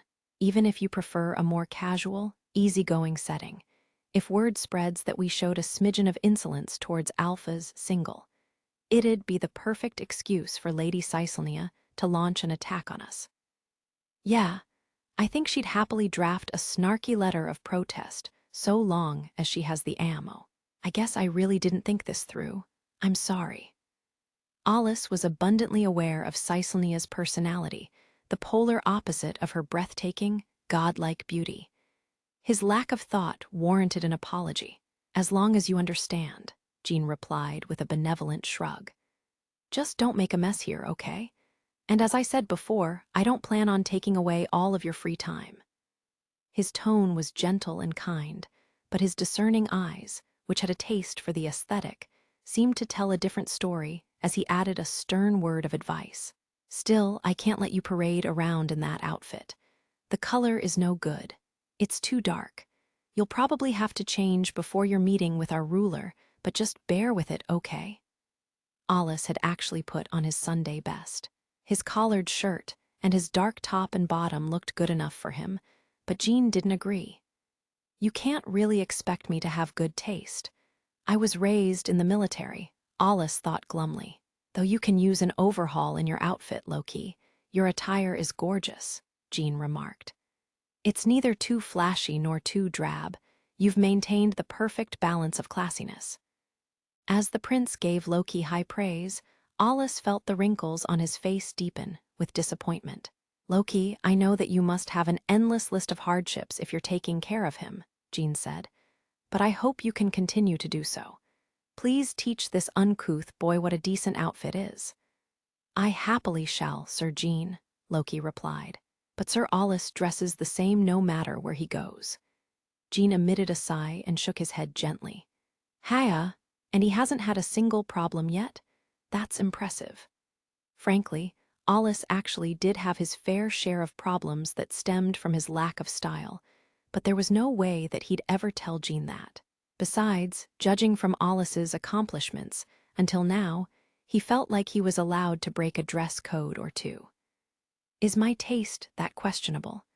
He couldn't help but question himself as he turned around to glance at Loki. She stood there with a puzzled gaze, but he ignored it and carefully examined her shoes, her skirt, and her top before finally landing on her pretty face. Without a word, he used her as a reference for aesthetics. Loki still watched him with confusion, but Alice simply turned away. It doesn't really matter what she wears. Pretty people will look pretty no matter the outfit. Alice and Loki were guided by several guards towards the lavish carriage. Inside was the woman that the two had spotted before, and they exchanged a small bow. Pleased to meet you.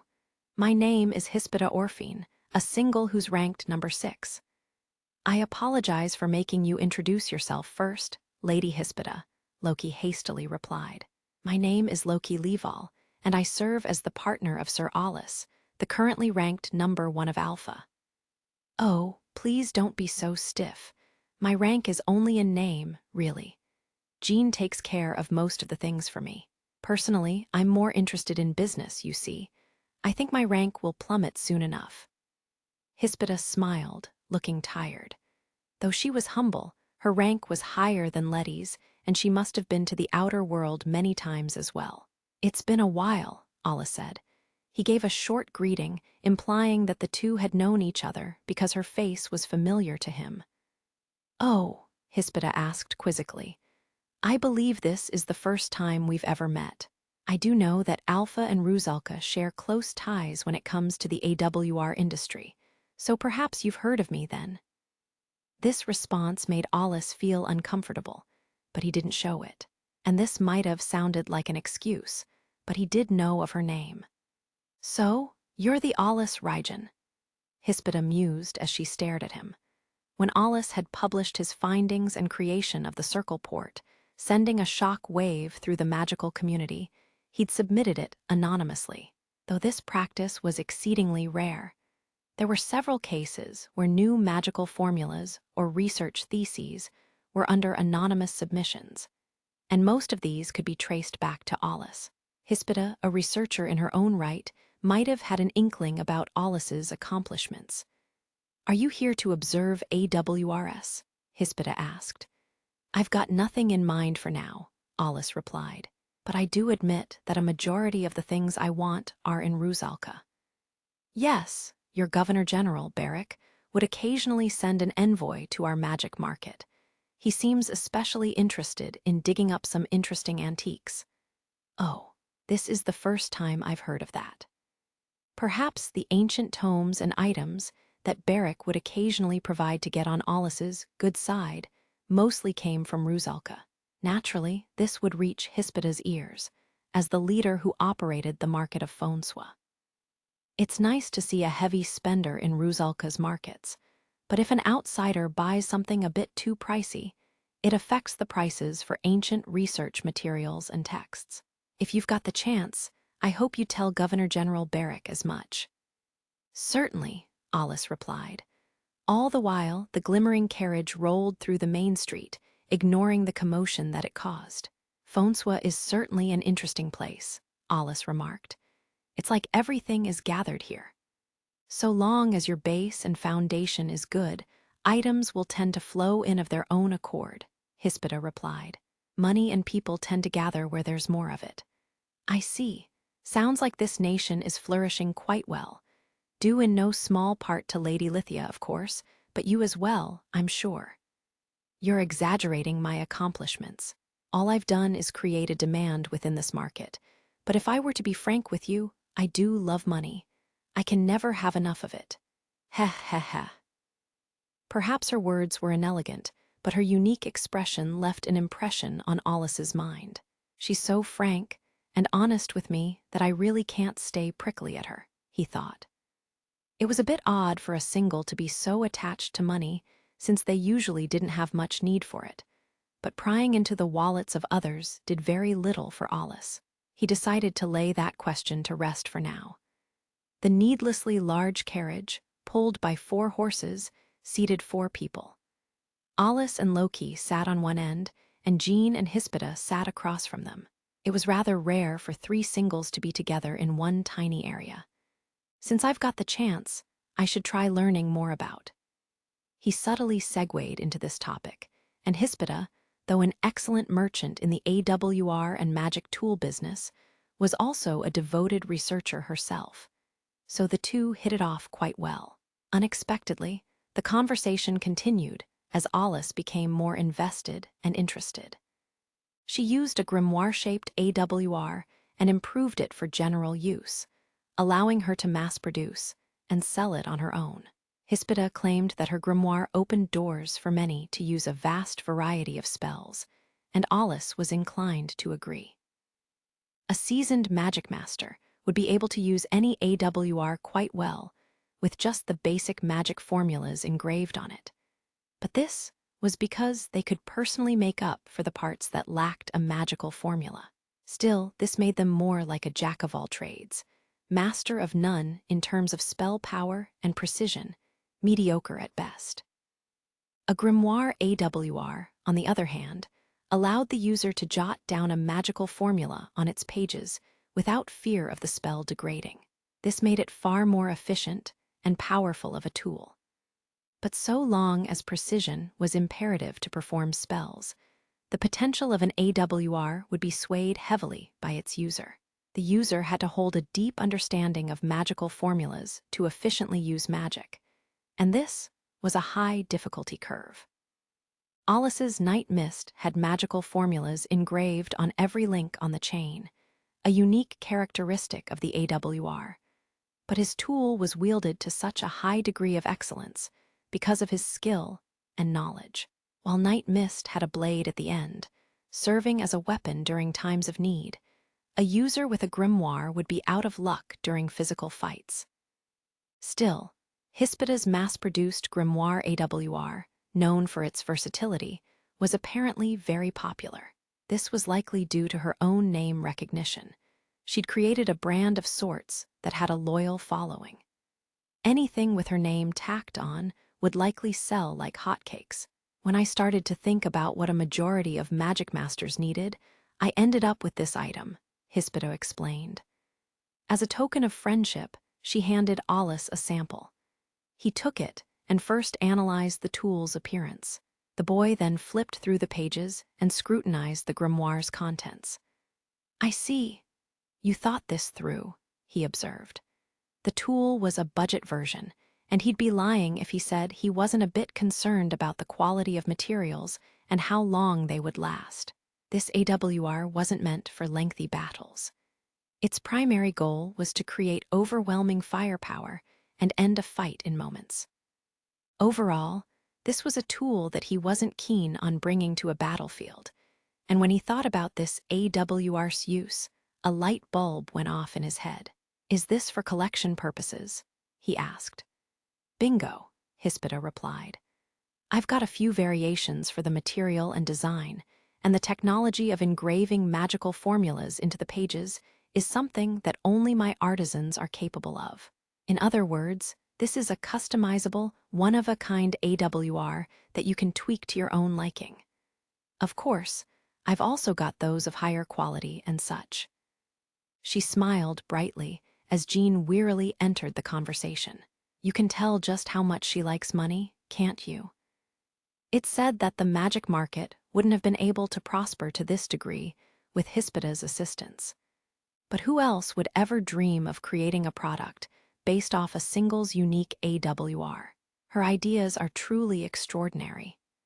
Jean praised and insulted Hispida, but the woman didn't seem at all bothered. She remained silent and ignored his remarks, but on a closer look, she was stifling her coughs. She really looks unwell, Alice thought with concern, and Loki looked equally worried at how frail and pale Hispida looked. Jean gave a strained smile and tried to reassure the two. Don't worry. She's always like this, exhausted from overwork. She's always on the prowl for new items and ideas for products, and is constantly looking into new businesses and research. You can say that she's a bona fide businesswoman to her very core. Alice only gave a nod. Both researchers and merchants must have found it easy to become so passionate and engrossed in their fields. He turned to Loki and began to explain the importance of this sample AWR. Look, Alice said, it might be a collector's item, but it's still very innovative. Like a pop-up picture book, these pages are designed to be opened in layers.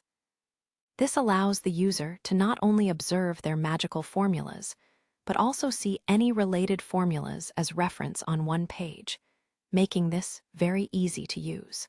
This might not become a main weapon for pros, but based on one's element and affinity, the variations will serve as a convenient tool for normal, budding magic masters. Rusalka truly is so advanced, Loki replied. She was impressed by the ingenuity of the tool as Hispida, back to her normal self, nodded with agreement. The merchant looked so proud of herself that Alice decided to add on a bit of smark. It's an impressive idea, but the production of AWRs is important in every nation. Every researcher is engrossed in their own research, but what's most important is the style and culture of the nation. Rusalka boasts a high population and quite a few magic masters, prioritizing quantity over quality. Hence, this sort of tool might fly, but Alpha is more concerned about quality. We believe that every magic master should have their own unique AWR, and artisans like Budna prioritize the handmade quality of an item instead of something mass-produced. And the types of the AWR have changed as well. Recently, some researchers have looked into AWRs for ranged combat, while others have been delving deeper into tools suited for close combat. Every nation has their own military and commanders who have their own thoughts and plans. This only accentuates the differences in values of countries. He glanced at Hispida, who didn't seem at all offended by this observation. She actually looked rather impressed. Ah, you're quite knowledgeable, she said, and you were able to prattle away so quickly. How poignant. Alice felt self-conscious, embarrassed that he'd become so passionate, and awkwardly mumbled a quick thank you as he tried to politely return the sample grimoire back to her. As Hispida rose slightly from her seat to take the book, the carriage shook violently. Ulp, Hispida grunted. Ugh, I feel sick. Hispida, I told you that you could stay back if you felt unwell, Jean said worriedly as he leaped to help her. What did I tell you? Hispida grew paler by the second as she pressed her hand against her mouth and stuck her face outside the small window of the carriage. She was definitely the type to make others worry about her, but she had this charm that made her difficult to hate. Alice only hoped that she took good care of her body so that she wouldn't work herself into an early grave. Alice and Loki kindly turned away from the number 6 Magic Master's rather pathetic display and began to converse. Sir Alice, I do have a question about that grimoire, Loki said, trying to fill the silence. Is it realistically rather effective to have a magical formula, along with its related formulas, all inscribed onto one AWR? Alice was delighted to hear this astute question. You bring up a very good point, Alice said. Ah, that silver-haired child is quite a stew, Hispida started, drawing her face back into the carriage and trying to speak. She quickly popped her head back out the window to get some fresh air. Alice ignored her completely. Jean seemed to be quite tired, knowing how this would end, while the number 1 Magic Master decided to answer Loki. The short answer is yes, and it's quite possible to do. However, it might slightly affect the conductivity of the user's spells, and it's not recommended because of its inefficiency. As you might know already, Loki, Letty has an AWR engraved with a magical formula, and she's got tools for each formula. Practice is required, but the construction of the spell itself differs. If I were to use an analogy, the difference is like using a formula to get your answer versus just taking the time to plug in numbers to calculate. To rapidly switch between these two methods results in a huge loss of efficiency. Loki gave a small nod, which means the pages inscribed with a single magical formula, and its related formulas must use a combination of different materials to account for all of them. And the book's spine contains a special type of material that allows a seamless transition for these spells, keeping the time loss that one might need to construct a spell to its minimum, Alice explained. This is a very revolutionary invention. Am I right, Hispida? Hispida kept her back towards them, but she weakly raised a hand and signaled that he was correct. You managed to analyze all that just by touching the book, Jean asked, impressed. You can easily see right through any sort of top-secret intel. Hispida, who managed to calm down, took deep breaths as she returned to her seat. If I knew how sharp you were, I shouldn't have even handed you that sample, she said. Just kidding. I wouldn't go that far, but can you at least tell me how you managed to analyze all that? Anyone who's vaguely familiar with the construction of AWRs would notice, I'm sure, Alice replied. Besides, if one were to deconstruct a grimoire AWR, every page acts like its own AWR. Even if the cover's just decor, there must be a way to change the materials of the pages for singular magical formulas and other, more complex systems of formulas. To be precise, I wouldn't say that the material is entirely different from each other, though. Maybe these pages are a mix of several precise items to create these pages, which means that the spine, which binds the tome together, is a good conductor of mana. I suspect that some kind of support magical formula is engraved in it, serving as a mana root for the user or something. Alice only knew about the mechanism of the mana conductor because his own AWR, Night Mist, possessed a similar contraption. The blade was made from meteor metal, known for its versatility for AWRs with magical formulas. The grimoire sample didn't have the same high quality as meteor metal, but it wasn't difficult to guess that it was made of similar material that allowed high conductivity. You really are impressive, Hispida said. You've easily eclipsed your own rumors. You're too kind, Alice replied. And you're just as impressive. Only someone who's mastered not only their own AWR, but also adeptly analyzed the concept and applied it to other tools is capable of doing what you did, Hispida. I feel like the technology you created can be utilized for other AWRs as well. In terms of applying this to other tools, there are all sorts of issues. She rushed towards the small window of the carriage, and Jean decided to take over the conversation. The material used for this tome is a bit too special, he explained. It can only be used for items like grimoires, which doesn't require much of the material or just as a supporter. The material's called ogolite, but it's actually really expensive, which makes it perfect for grimoire AWRs since the spine can be thin, Alice concluded. Exactly. Pardon me. Hispida's breathing grew more haggard, and Jean, no longer able to sit back, approached her and gently rubbed her back. Alice watched them, unamused. It's a bit unusual to see a single no. 6 to boot to get motion sickness so easily, Alice remarked. Are we headed straight for Lady Lithia? Luckily, no, Jean replied. Lady Lithia just took care of a ton of work and just in the nick of time. The deadline for them was today. She ran out of juice, huh? Yup, she's fast asleep in bed. I'm sure she'll be up and ready tomorrow. I actually wanted to bring you and Loki to a certain location. Wait, we've got our own schedule, you know. Sorry, but you guys are our state guests. I've complied with your request to not highly publicize your visit, but I need you to help me maintain appearances as well. As I said before, I don't plan on using all of your vacation days, which I imagine you don't have many of anyway." Jean flashed a smile, but contrary to his gentle appearance, he had a tenacious side. When he decided on something, he stubbornly refused to change. "The moment this guy caught me, my plans of a secretive, small vacation have crumbled away." A bit too late on the uptake, Ollis slumped his shoulders while Loki offered him kind reassurance.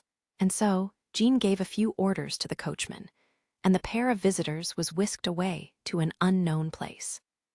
The carriage rolled along, and Ollis was finally able to see a rather familiar building through the window. "Isn't this the first magical institute?" he asked. He narrowed his eyes as Jean nodded. "That's right," Jean replied. "I'm invited here once a year to host a lecture.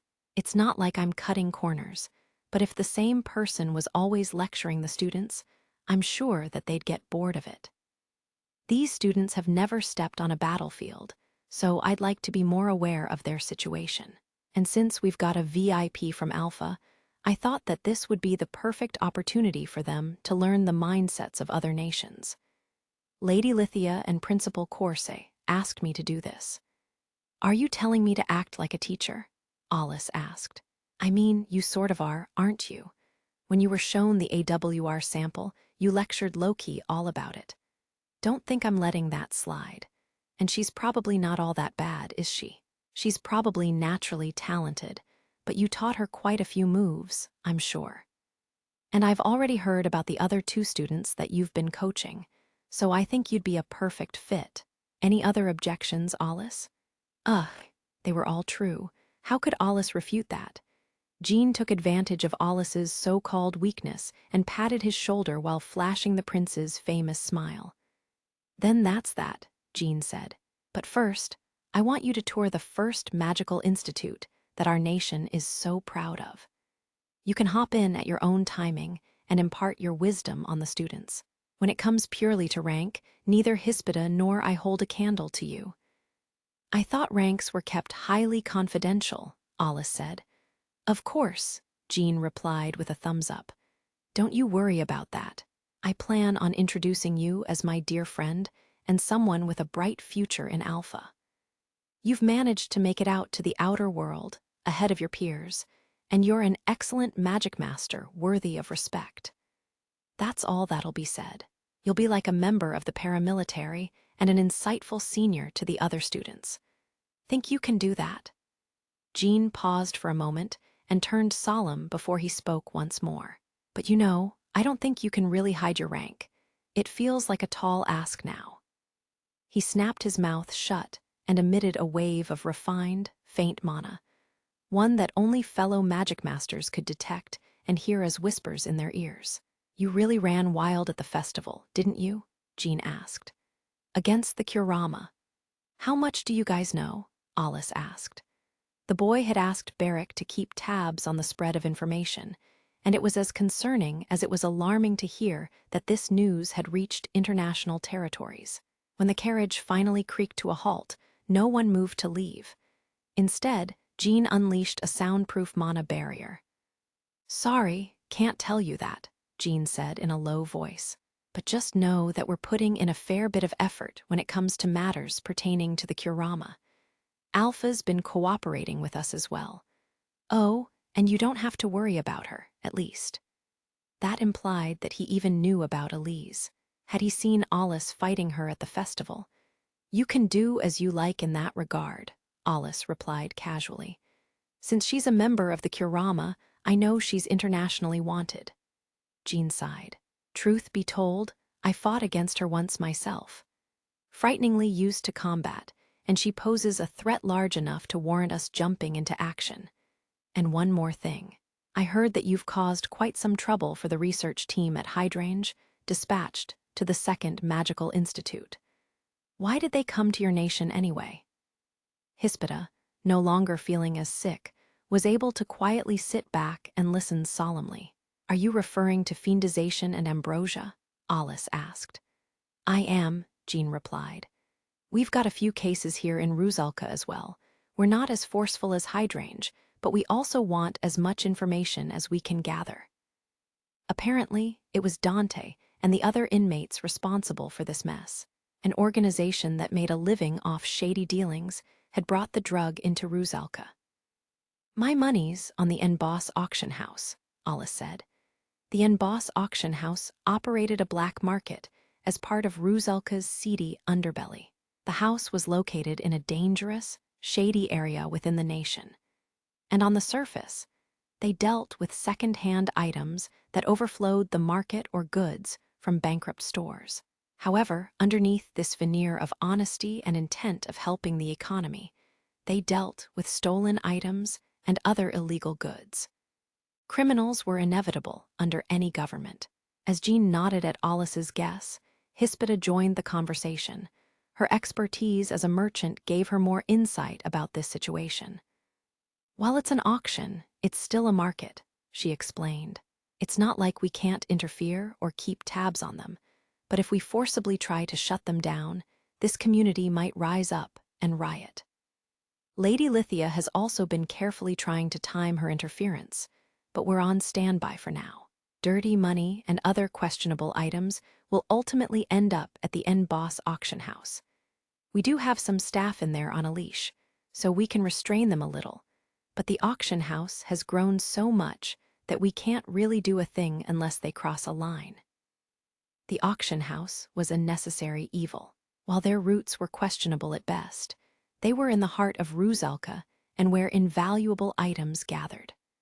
Their profits must have been astronomical. If the nation had a history of cleaning any blemishes like Alpha, perhaps it would have been a different story. Each country had their own set of strict laws to abide by. As Hispida has said, we allow some of those with shady pasts a free pass in exchange for them sneaking into that world, Jean explained. We have them leak any information to us as soon as they can, so we do keep tabs on that auction house. When illegal drugs were brought in, we received notice of that almost immediately. "I see," Alice mused. "You've got spies. Then are you absolutely sure that ambrosia was brought into your nation first?" Jean gave a reluctant nod. "They're the black market, but even they don't really mess with drugs or anything that might alter one's body. But I mean, they're well known in the black market industry, and illegal items are bound to reach them first.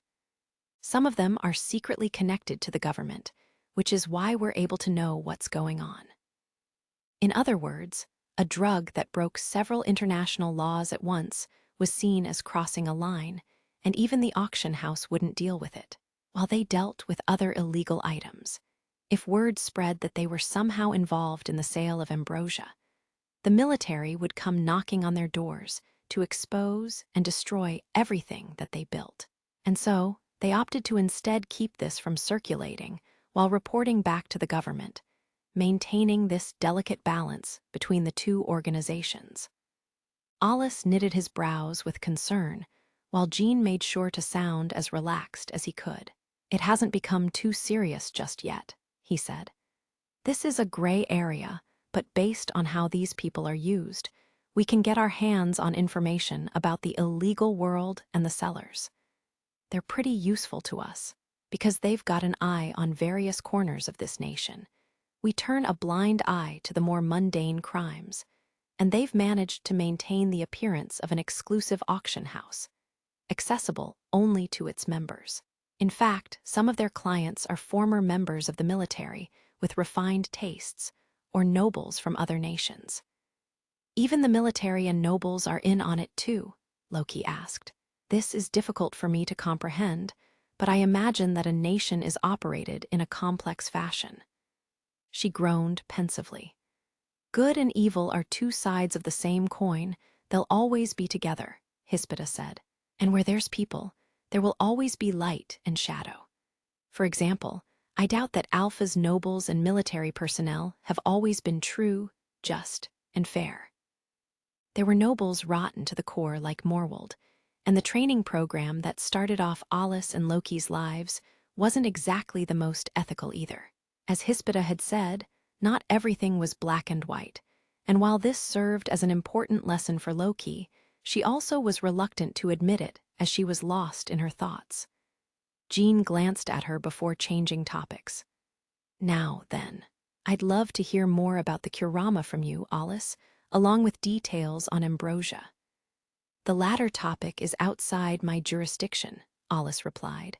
I know, but I still want to hear your take on the matter. You know what that drug does, don't you? I don't really want to think about humans turning into fiends, and frankly, I only have a bad feeling about this whole thing. Alice was admittedly curious about the drug as well. Humanity and fiends couldn't coexist in peace, which warranted Magicmasters heading to the outer world and getting dyed with blood from their grisly battles. Yet, how was fiendization possible? Would the core or the mana information provide this answer? Thinking back, no one was actually quite sure what fiends even were. Why were they just roaming around? As Alice began to ponder, he shut down the rest of his senses. Anything that anyone said fell on his deaf ears now. He was lost in his own world when he found his consciousness pulled to the vast ocean floor. The boy sank deeper and deeper into the infinite sea of knowledge as he tried to find a clue to his question. His train of thought went on, but just as he was about to grab a nugget of useful information, he snapped back to reality. Alice, are you listening? Jean asked. So, I'm sorry, but I'm going to have to squeeze into your schedule. I do feel bad, but I'm counting on you. He used his thumb to point at the building outside the carriage when a man, presumably Principal Corset, came out with several teachers in tow. They'd grown tired of waiting for their guests. Sure, Alice said. He realized that he was subconsciously trying to access the Akashic records again and gave a languid response. All he did was touch the surface layer of the fiendization among the vast ocean of knowledge, but that alone was enough to overheat his brain. He sighed, ran his hand through his hair, and looked oddly tired. He had to switch gears and focus on the matter at hand.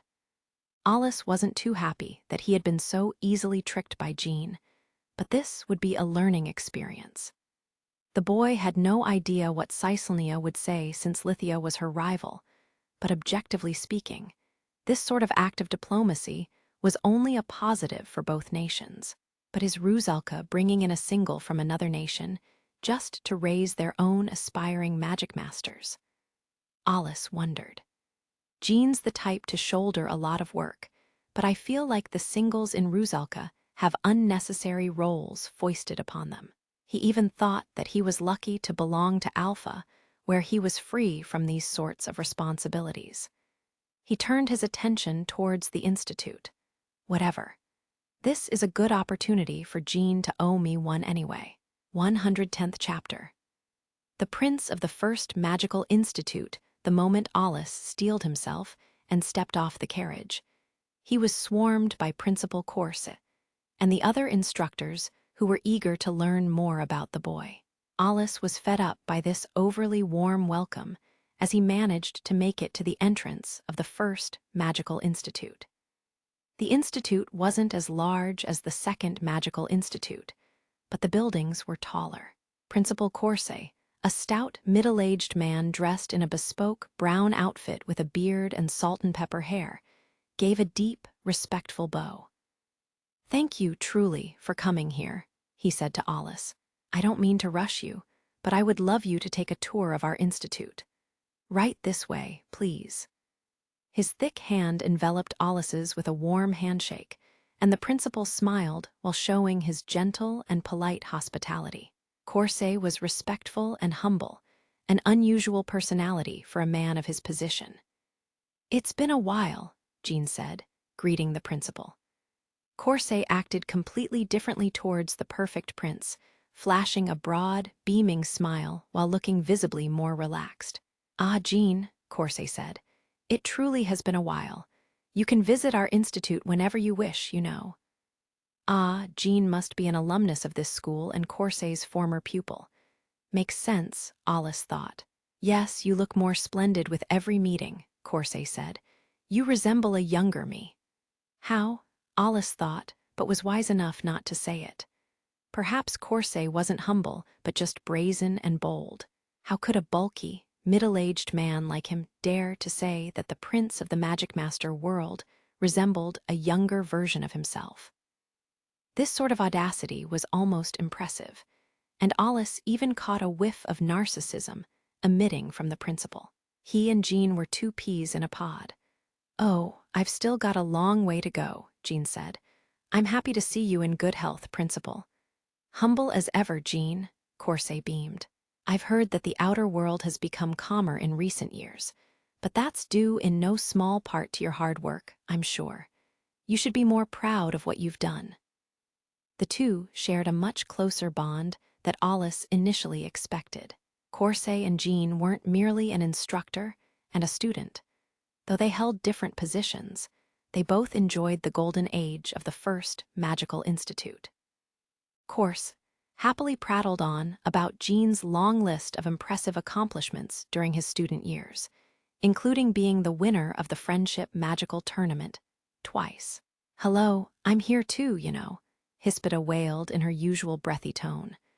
Her voice came from the window of the carriage, and she slowly stepped off the vehicle with shaky footsteps as she was left behind. "Oh, pardon me," Corset cried. His plump body jiggled around as he rushed back to the carriage and extended a hand towards her. What a busy man, Alice thought with a discreet chuckle.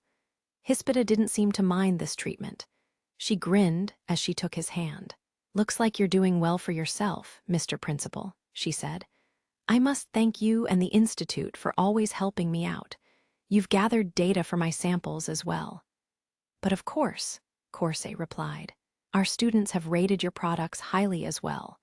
Goodness me, I truly didn't expect you to visit us as well, Lady Hispida. Please do forgive me for my earlier insolence." "I shall. I wanted to rest in the carriage for a while anyway." "Your benevolence knows no bounds, my lady. But on behalf of the students and staff of the First Magical Institute, please allow me to extend a heartfelt apology." The man was practically groveling. It seemed Corset was also quite skilled at navigating this world. "This institute once had some financial difficulties," Jean whispered into Alice's ear.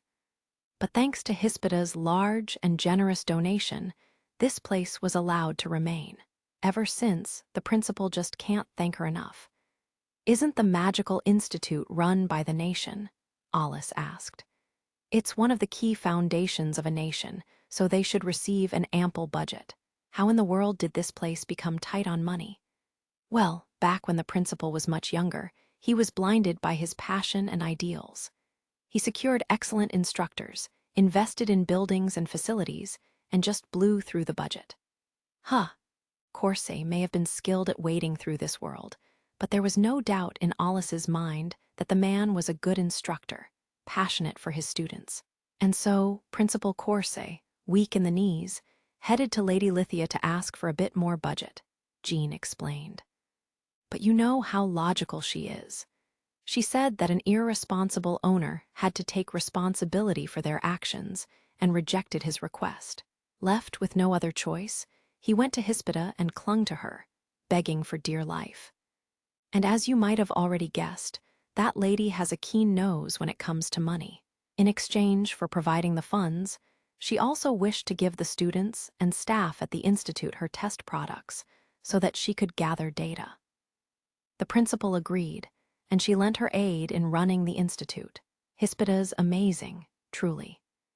She doesn't just try to sell her products to students, families, and friends of the Institute. She even advertises her wares to the opponents of friendly matches that the First Magical Institute does with other schools. She really knows how to sell her stuff. Jean had teased Hispida about her attachment to money, but at this point, she was closer to a money grubber. Alice and Loki looked exasperated as Jean approached Principal Corset, who looked to be short of breath from the walk, possibly due to his weight or age. "Principal Corset, you need not entertain our visitors and Hispida," Jean said. "You can leave the rest to me. I'll give them the tour. Please, take a short break in your office while you can." But Jean, as the head of the Institute, I want to do my utmost and show my hospitality to the guests of Alpha, Corsair insisted. And I'd love to hear objective opinions of our institute from an outsider. There are many places that I think can use some improvement. I know every nook and cranny of this institute. You don't have to worry about a single thing. And as we welcome precious visitors, we need someone to give out precise orders to the staff about how to handle the institute from here on out. Jean shot Alice a meaningful glance, implying that the perfect prince had given a vague explanation about Alice's identity, and that there was nothing to worry about. Jean had been careful until now as well, making sure to hide Alice's rank and barely even mentioning his name in front of the principal.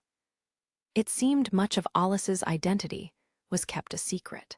Jean did mention that I was supposed to be just an excellent student of Alpha and his personal acquaintance. If he's taking extra measures to hide my identity, I don't have to go out of my way to reveal it, Alice thought. He decided to quietly watch this situation play out, and if Jean really wished to keep the secret, he was the best fit to act as tour guide. After a while, it seemed the no. 3 Magicmaster of Ruzelka managed to successfully convince the principal to retreat. All right, Corsair said. Now that you mention it, it was thoughtless of me to be here. Well, Sir Alice, please excuse me. If I could have some of your time after you've toured the institute, I would be honored. Any opinion is invaluable and precious, as it helps improve the state of our institute. And the second magical institute of Alpha was the victor last year.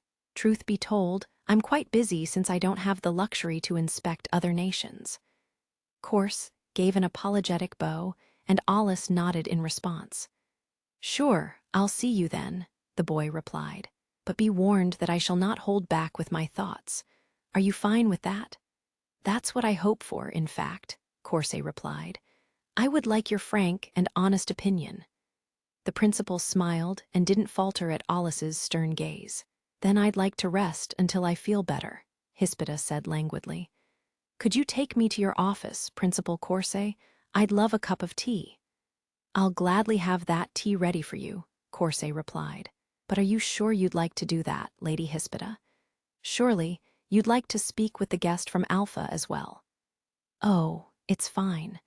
I had a very fruitful conversation with him during the carriage ride here, and he's really just touring the institute, isn't he? I feel like I have no role to play there. Very well. Then shall we go? Corsair extended his arm once more, gallantly escorting Hispida to his office. She unhesitantly took his hand, and the two walked away. She's free-spirited, as always, Jean remarked wearily, watching her go. I think that's just fine, Alice said. It'd be a bigger problem if this turned into a big event. True. And Alice, I'm really sorry about Hispida's behavior in the carriage. That couldn't have been a pleasant sight. I'm used to it. Most singles have exceedingly eccentric personalities. Coming from you, that's very convincing. Your acting is an impressive outlier too, Mr. Perfect Prince. No normal person would have the nerves and composure to do what you're doing. As the two engaged in some banter, they exchanged a strained chuckle, not knowing that Loki was watching them enviously a short distance away. Alice and Loki were guided throughout the institute by Jean. The prince's popularity and fame was almost staggering. Not a single soul at the first magical institute failed to recognize his name and face. Crowds gathered wherever he went, and the students were so engrossed in catching a better look at his face that lectures could hardly be held.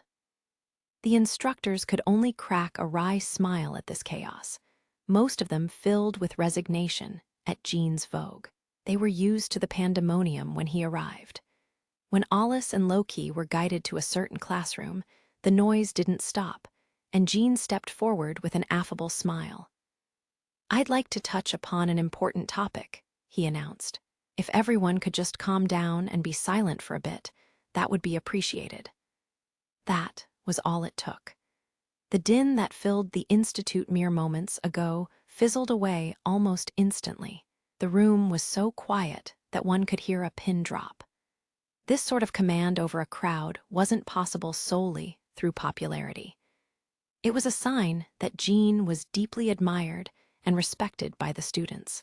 The girls were enraptured by him, and the boys stood there, eyes twinkling, hanging on his every word.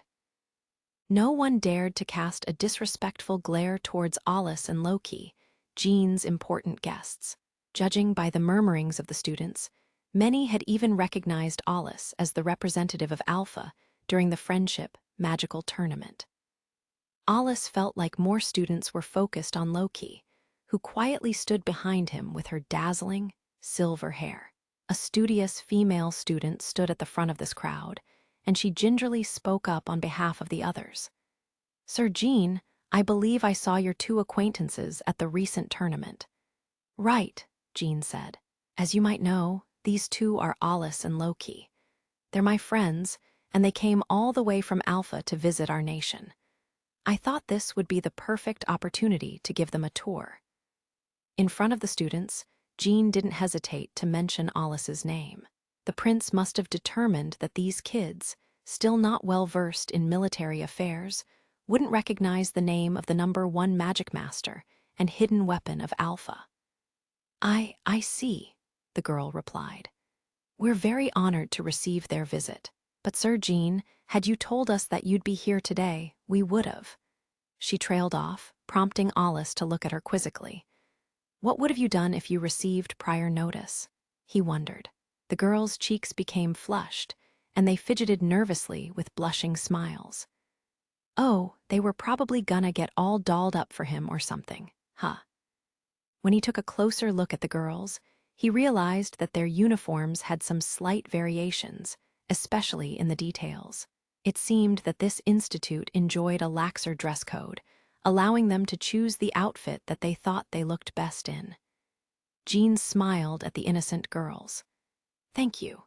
But personally, I quite like women who aren't overly dressed. Your uniform shows your purity and honesty, proof that you've been doing well as a student, hard at studies and training every day." "Oh, Sir Jean," the girl cried, unable to tackle this sort of compliment. She swooned and staggered within the crowd, propped up and supported by friends around her before she was gently taken to her seat. The other girls saw this scene and cried emotionally, their shrill voices a touch too much for Alice to bear. As the fuss died down, Jean apologized to the instructors for causing a fuss before he made his announcement. "You see, Alice here will host a special lesson today.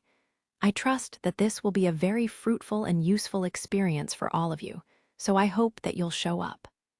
"Of course," the students chirped. Jean flashed a mischievous smirk. "I guarantee that this lesson will be informative. After all, he's famous within Alpha's military for his skills." The prince displayed his own approval of Alice's skills, despite the boy's identity being unclear. This sort of claim lent credence to Alice's powers, and the students all immediately grew tense. "Look at how nervous they are. They seem to be more wary and vigilant of the outer world than Alpha's students are." He was impressed, but he quickly thought back to his setting. He was supposed to be a student of Alpha with high skill. Jean clearly connected Alice to the military, and this was something that couldn't be mentioned so casually. "Hey," Alice snapped. Even if Jean meant it as a joke, no normal student would be so famous within the military. But the prince didn't seem to care. "I'm always paying my respects to him as well," Jean went on. "Alice isn't just an expert on magic. He's also very familiar with the outer world.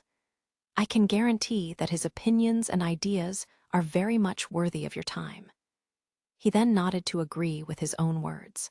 Needless to say, this caused a shock wave among the students.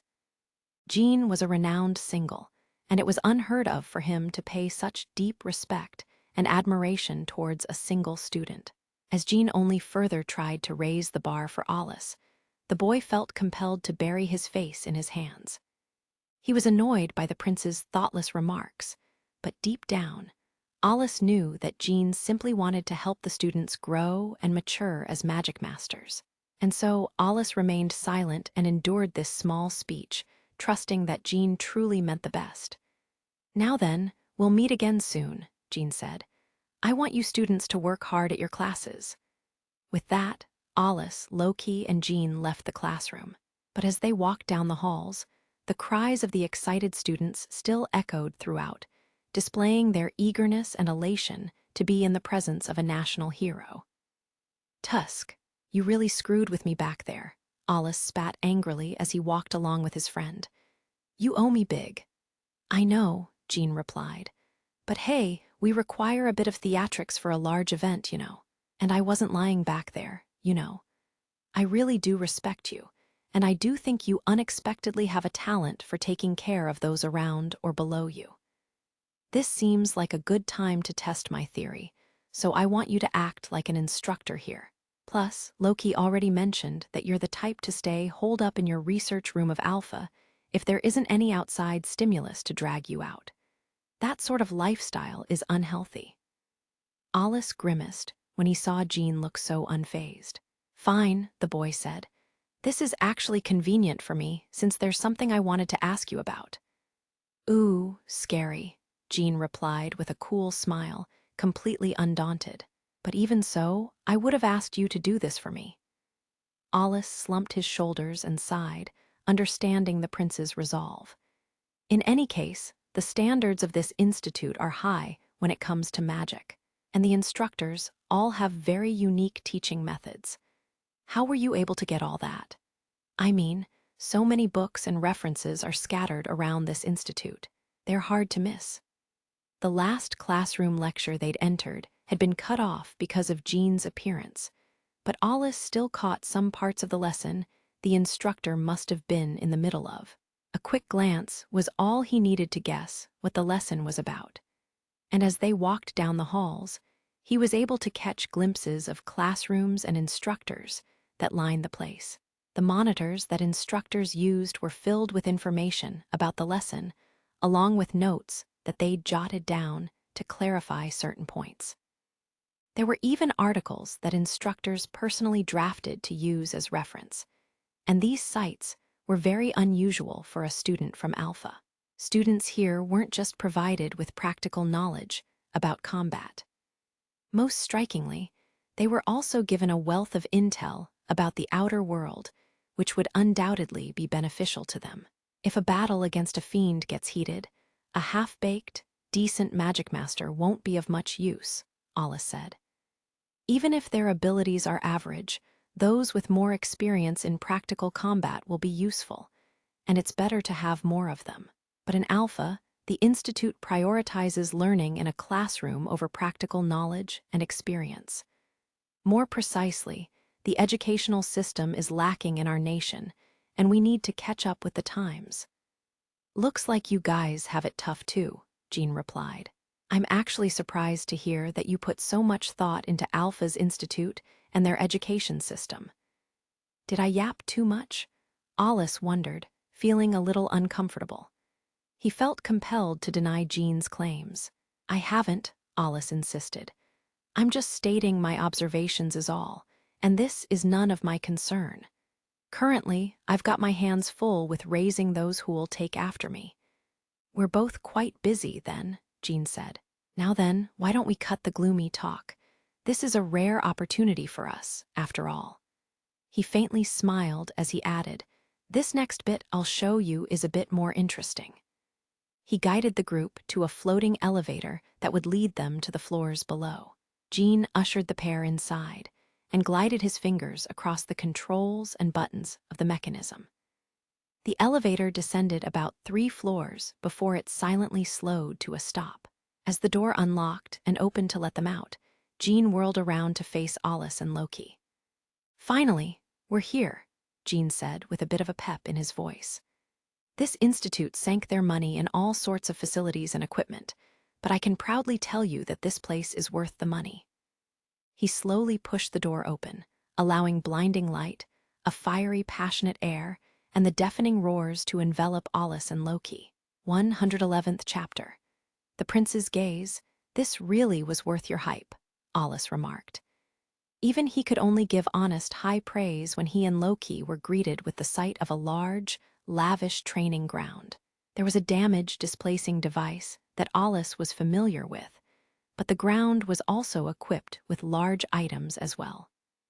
The place was so vast that there were at least 50 students training at a glance. In the entrance, there was a box filled with items that were used for training, countless AWRs that must have been collected from various regions where humanity persisted. There were even state-of-the-art items that the military used, a show of this institute's generosity and money that went into this space. That wasn't all. This spacious area was utilized to its fullest, and the arena was divided into several sections, all truly marvelous in its own right. There was a forest area filled with numerous obstacles, a desert region, and even a space to emulate fighting by the water. Another spot was shrouded with thick fog, obscuring one's view.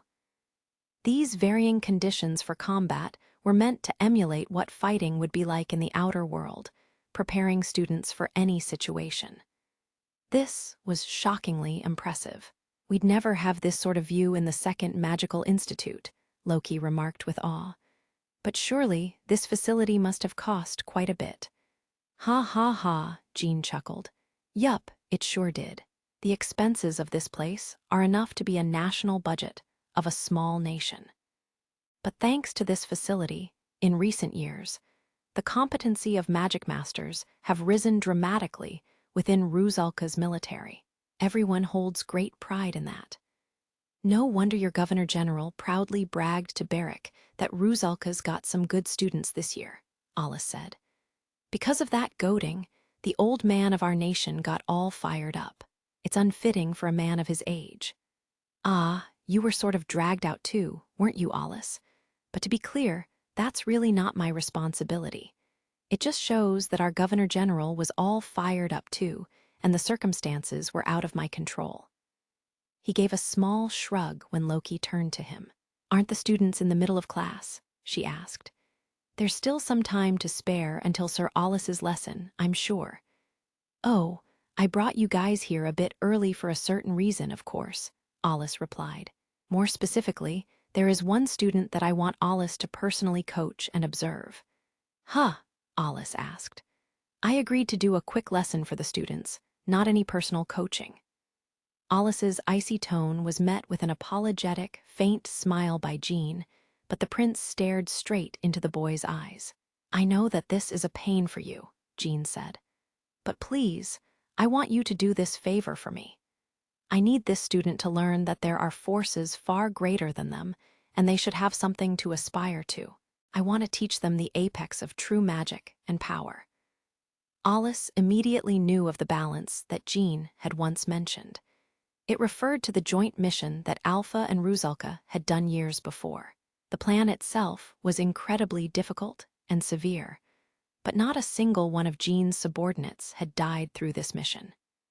He knew that this was due in no small part to Alice's efforts, and the prince tirelessly and continuously thanked Alice for his hard work. However, though Jean felt like he owed Alice one, the boy didn't think that he created a debt for Jean and Rusalka, especially not one that they had to pay. Still, on a personal note, this might have been overall beneficial to Alice. He never knew when he'd need Jean's help and assistance. During Alice's military years, he was a lone wolf and often worked solo. But now, as a student of the Institute, he was tied down by several shackles of commitment. Jean was known to be diligent and trustworthy, a man who would always stay true to his principles and repay a debt. He would shine during emergencies, breaking free of even national laws to pay Alice back. No one else would ever do such a thing, and Jean was undoubtedly a reliable ally to have. The prince wasn't just a man of good principles. His skills were also top tier, ranking third among the Magicmasters. Above all, Alice was a bit curious that the Kurama seemed to pull the strings for the recent slew of incidents.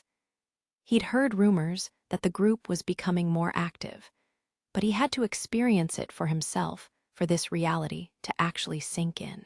The organization was elusive, acting within the shadows, and Alpha was always just one step behind them. The nation, however, was finally able to really pursue these criminals. The executives of the Kurama held no rank or title that was known to the populace, but they were all very powerful magic masters. Alice would one day have to lend more of his aid than he did before, but that's no reason for me to wait until the military starts to act. Before issues turn fatal, it's best to prevent them in the first place. Alice would happily lend his power to Rusalka if it meant keeping the Kurama at bay. And if ambrosia started circulating the markets, the worst case was a fiend, or a human that transformed into one, might appear among the safe spots of humanity. The damages and panic which would assault the masses would be astronomical, and everyone was eager to prevent that. "Jean, in exchange, I need you to lend me a hand later," Alice said. For a moment, Jean turned serious, gently narrowing his eyes at his friend. "Are you asking for a favor as a friend? It doesn't matter to me. I can't tell you the details yet, but when you find the right timing, I'll need your assistance." Alice acted aloof and distant, as always, but his grave tone was hard to miss, his expression providing more weight than his words. Jean let out a sigh. "Well, just make sure that I'm able to handle it myself. Normally, I probably might have to go to Lady Lithia and ask for her permission, but it's fine. I'll happily heed your request. This might be the first time you came to me with such a solemn and straightforward request." "Yeah, maybe. I don't really remember," Alice replied. "Ha ha, you never change. And remember, the deal is that you'll be a proper instructor. Don't forget it." Yeah, I got you. You seem pretty good at taking care of your juniors, though. Your virtuousness aside, I think you've got a knack for stuff like this." I don't know. In fact, I feel a little impatient and frustrated that I can only do so much. Now then, we've got a deal." Jean raised a hand in the air, and the signal made the entire training field fall silent. At once, they halted their mock battles and training, and they swiftly gathered around, creating a line in front of Jean. Both the male and female students stood tall and at attention, awaiting orders. Loki glanced around and spotted a familiar face among the crowd. She hadn't met him since the Friendship Magical Tournament. "I see. He must be the student Sir Jean was talking about," Loki thought. "This boy needs to learn that he has a back to chase and should be coached." "It's been a while, Sir Jean, Sir Alice, and Loki," Philip Argan said. The student, none other than Jean's protege, his talents quite well known, gave a polite introduction and a courteous bow. Philip was a dark magic user and had lost in the recent Friendship Magical Tournament against Loki. His cheeks were pink from exertion, implying that he'd been doing some warm-ups until he was called to gather. His usual messy, scarlet hair was striking, but the air around him had changed considerably since their last meeting. He no longer seemed as hostile and prickly, and the look he pointed towards Alice and Loki was milder as well. "I don't think he's mellowed out overall, but no longer does he show that dangerous animosity that practically seeped out of him before," Loki observed. "He must have worked hard to improve his psyche as well." If Loki's memory served her correctly, Philip wasn't the only participant of the Friendship Magical Tournament who was gathered around. Many of them had participated. Perhaps Jean had intended for this to happen. Alice, on the other hand, maintained his mask of indifference and gave a small, half-hearted wave towards Philip. To Loki's surprise, that simple gesture conveyed Alice's intent at Philip, and the student lowered his head. Alice wanted to be treated as a regular student of Alpha. There was no need for formalities, and Philip heard these intentions loud and clear as he obediently complied. Loki was astonished to see Philip so understanding. Jean turned to the students of the Institute. "Sorry to gather you guys out of the blue. I've already spoken with Principal Corset, and I'm here to introduce you to my friend and excellent student of Alpha. Don't hold back and polish your skills with him to your heart's content." A girl with striking jade eyes stepped forward. The back of her hair was cut neatly and stopped just by her collar, while the hair on either side of her head was long, framing her face and fluttering with every step she took. Her almond-shaped eyes were filled with intelligence and diligence. "Does that mean that we won't receive training directly from you today, Sir Jean?" she asked. "Nope," Jean replied. "Today I'm just Alice's guide." "But," the girl frowned with obvious displeasure, her two short spears, presumably her hours, gripped tightly in her hands. A long, red thread dangled from the socket of her spear, located between the hilt and spearhead, shook from side to side as though to express its disapproval. "Caria, this will be a good learning experience for you as well if you want to aim higher," Jean said. "Can you go along with my whims today?" He flashed a troubled smile while Loki whispered into Alice's ear. "Sir Alice, she was the leader of the first magical institute, I believe. She had quite the close battle against Felinella in the second year's division." "Huh, with Feli?" Alice asked. "So she's not half bad for a student." As the two whispered to each other, Caria gave an apologetic frown. "If you will, please pardon my insolence. You make it sound as though we students aren't striving hard every day as we fight against each other," Caria said. "If I may add, not once have I felt bored or lacking when I trained with my fellow classmates. I trust that the others feel the same, and I would feel guilty for taking the time and effort of those from other institutes." "Oh dear, I apologize for my poor wording," Jean replied with another weak smile. At a glance, Caria might have sounded condescending. Aside from outsiders like Alice and Loki, everyone else knew that Caria had no such intention. In actuality, she was more sensitive and thoughtful than anyone, and she was always worried about maintaining appearances. Getting to know students from Alpha was all well and good, but Alice and Loki were known as powerful magic masters. Loki, especially, had become quite well known in the Institute since she defeated Philip in the Friendship Magical Tournament. If the students of the first Magical Institute were seen as inferior to Loki, Jean, the instructor in charge of the students, and the entirety of the first Magical Institute, including Caria, the leader of her class, might suffer a scratch to their dignity. These fears caused her to express her concerns and worries. She knew full well that her tiny speck of pride was getting in the way, but she had given her all and done her utmost best to reach the 972nd rank. This title was the only thing that supported her during difficult times.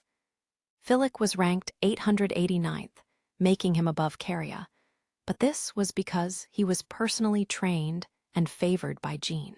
She kept telling herself that in terms of raw skill, she wasn't all that inferior to Philip.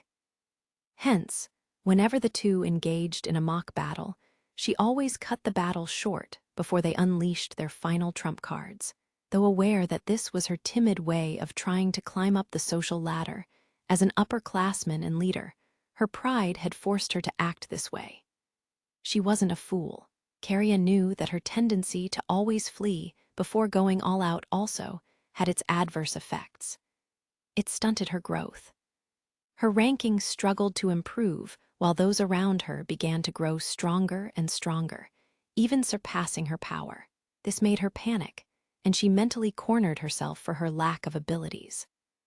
Like a flower in a cramped pot, never receiving enough space to grow and flourish, a magic master who never pushed or challenged themselves would never grow stronger. This was a harsh reality that everyone had to endure. Since Philip had entered the Institute, Caria's rank had fallen several dozen spots due to her meek attitude.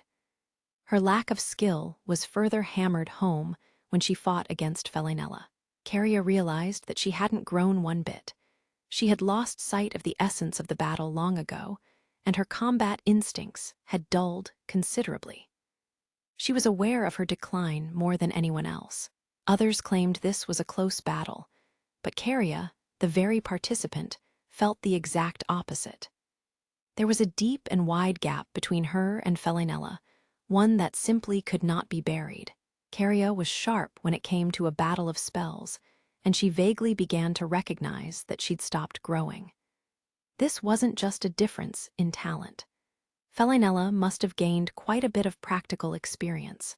Ruzalka's first magical institute, however, prioritized practical experience and efficiency. A mere student like Caria felt trapped, unable to move forward. She wasn't sure how to obtain this experience that she so desperately wished to have.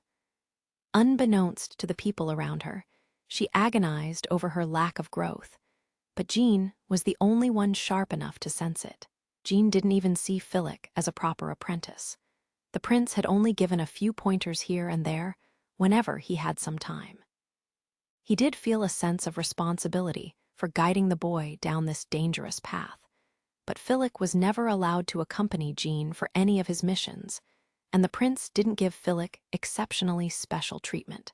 In fact, Caria was extended the same benefits. As an excellent student, Jean had taught her when he had the time, a mere few times per semester. He knew that he wasn't able to fundamentally resolve the issues that plagued her heart. What Caria had to overcome wasn't a physical or technical limitation, but a psychological one. Hence, Jean secretly hoped that Alice would be able to provide some sort of solution. At the very least, if he could trigger some sort of reaction for Caria to jump off, Jean would have wished for nothing more. Loki had assumed earlier that Jean had wished for Alice to coach Philip, and while this was partially true, Caria was also included in the students that Alice should teach. Jean turned to the students to provide a deeper explanation. I'd like to reiterate that the sky's the limit for you guys. You can improve as much as you desire, I'm sure of it. And you guys agree, don't you? I mean, I hope that you do. But that's also precisely why I think this lesson will be important for you guys. If you want to keep getting stronger, I think it's best to have a little competition going with other institutes so that you can aim for the top. He paused, stared at his students, and went on. I cannot overstate how invaluable it is to spar against people with different ideas or unusual values. This will be an incredible learning experience for you guys. In the future, when you fight against a fiend, they will do some crazy, unexpected things at times. It's best for you guys to get used to these irregularities, while you can so that you know how to react when that time actually comes. I guarantee that this will help you survive in the outer world. Trust me. Jean glanced at Caria, and the girl reluctantly agreed. I understand, she said. If you insist so far, and if that is your order, Sir Jean, we students will happily comply. I mean, I don't think I'm ordering you guys, but okay. Jean thought. Caria's overly stiff wording and tone made him scratch his cheek as he gave a discreet smile. The students of the first magical institute under her lead were all a bit too diligent and lacked independence, opting to simply follow commands. Fine by me, Jean thought. I guess I can try egging them on a little. Well, that's how it'll be, he said to Alice. Just go easy on them, okay? At once, the students turned stiff and tense. Even Philip, who once lost to Loki and knew a taste of Alice's raw power, gave a small grimace. Caria was no exception, realizing that she was more annoyed than she wanted to be. Jean made it sound like that grumpy, dark-haired boy who stood next to silver-haired Loki Leval, the victor during her duel against Philip, was far stronger. That can't be, Caria thought. If memory serves, he retired in the middle of the friendship magical tournament. She was more offended and astonished that Jean Rumbles, Ruzalka's pride and joy, openly expressed such high opinions of another nation's student. She came from a renowned household and knew of modesty and her place. However, Caria was also a maiden, and she revered Jean. She looked forward to receiving instruction from him. And so, Sir Jean, we can, of course, go all out, can't we? She asked. Her words, though polite, were delivered with a fiery passion. She was more than willing to rise up to the challenge.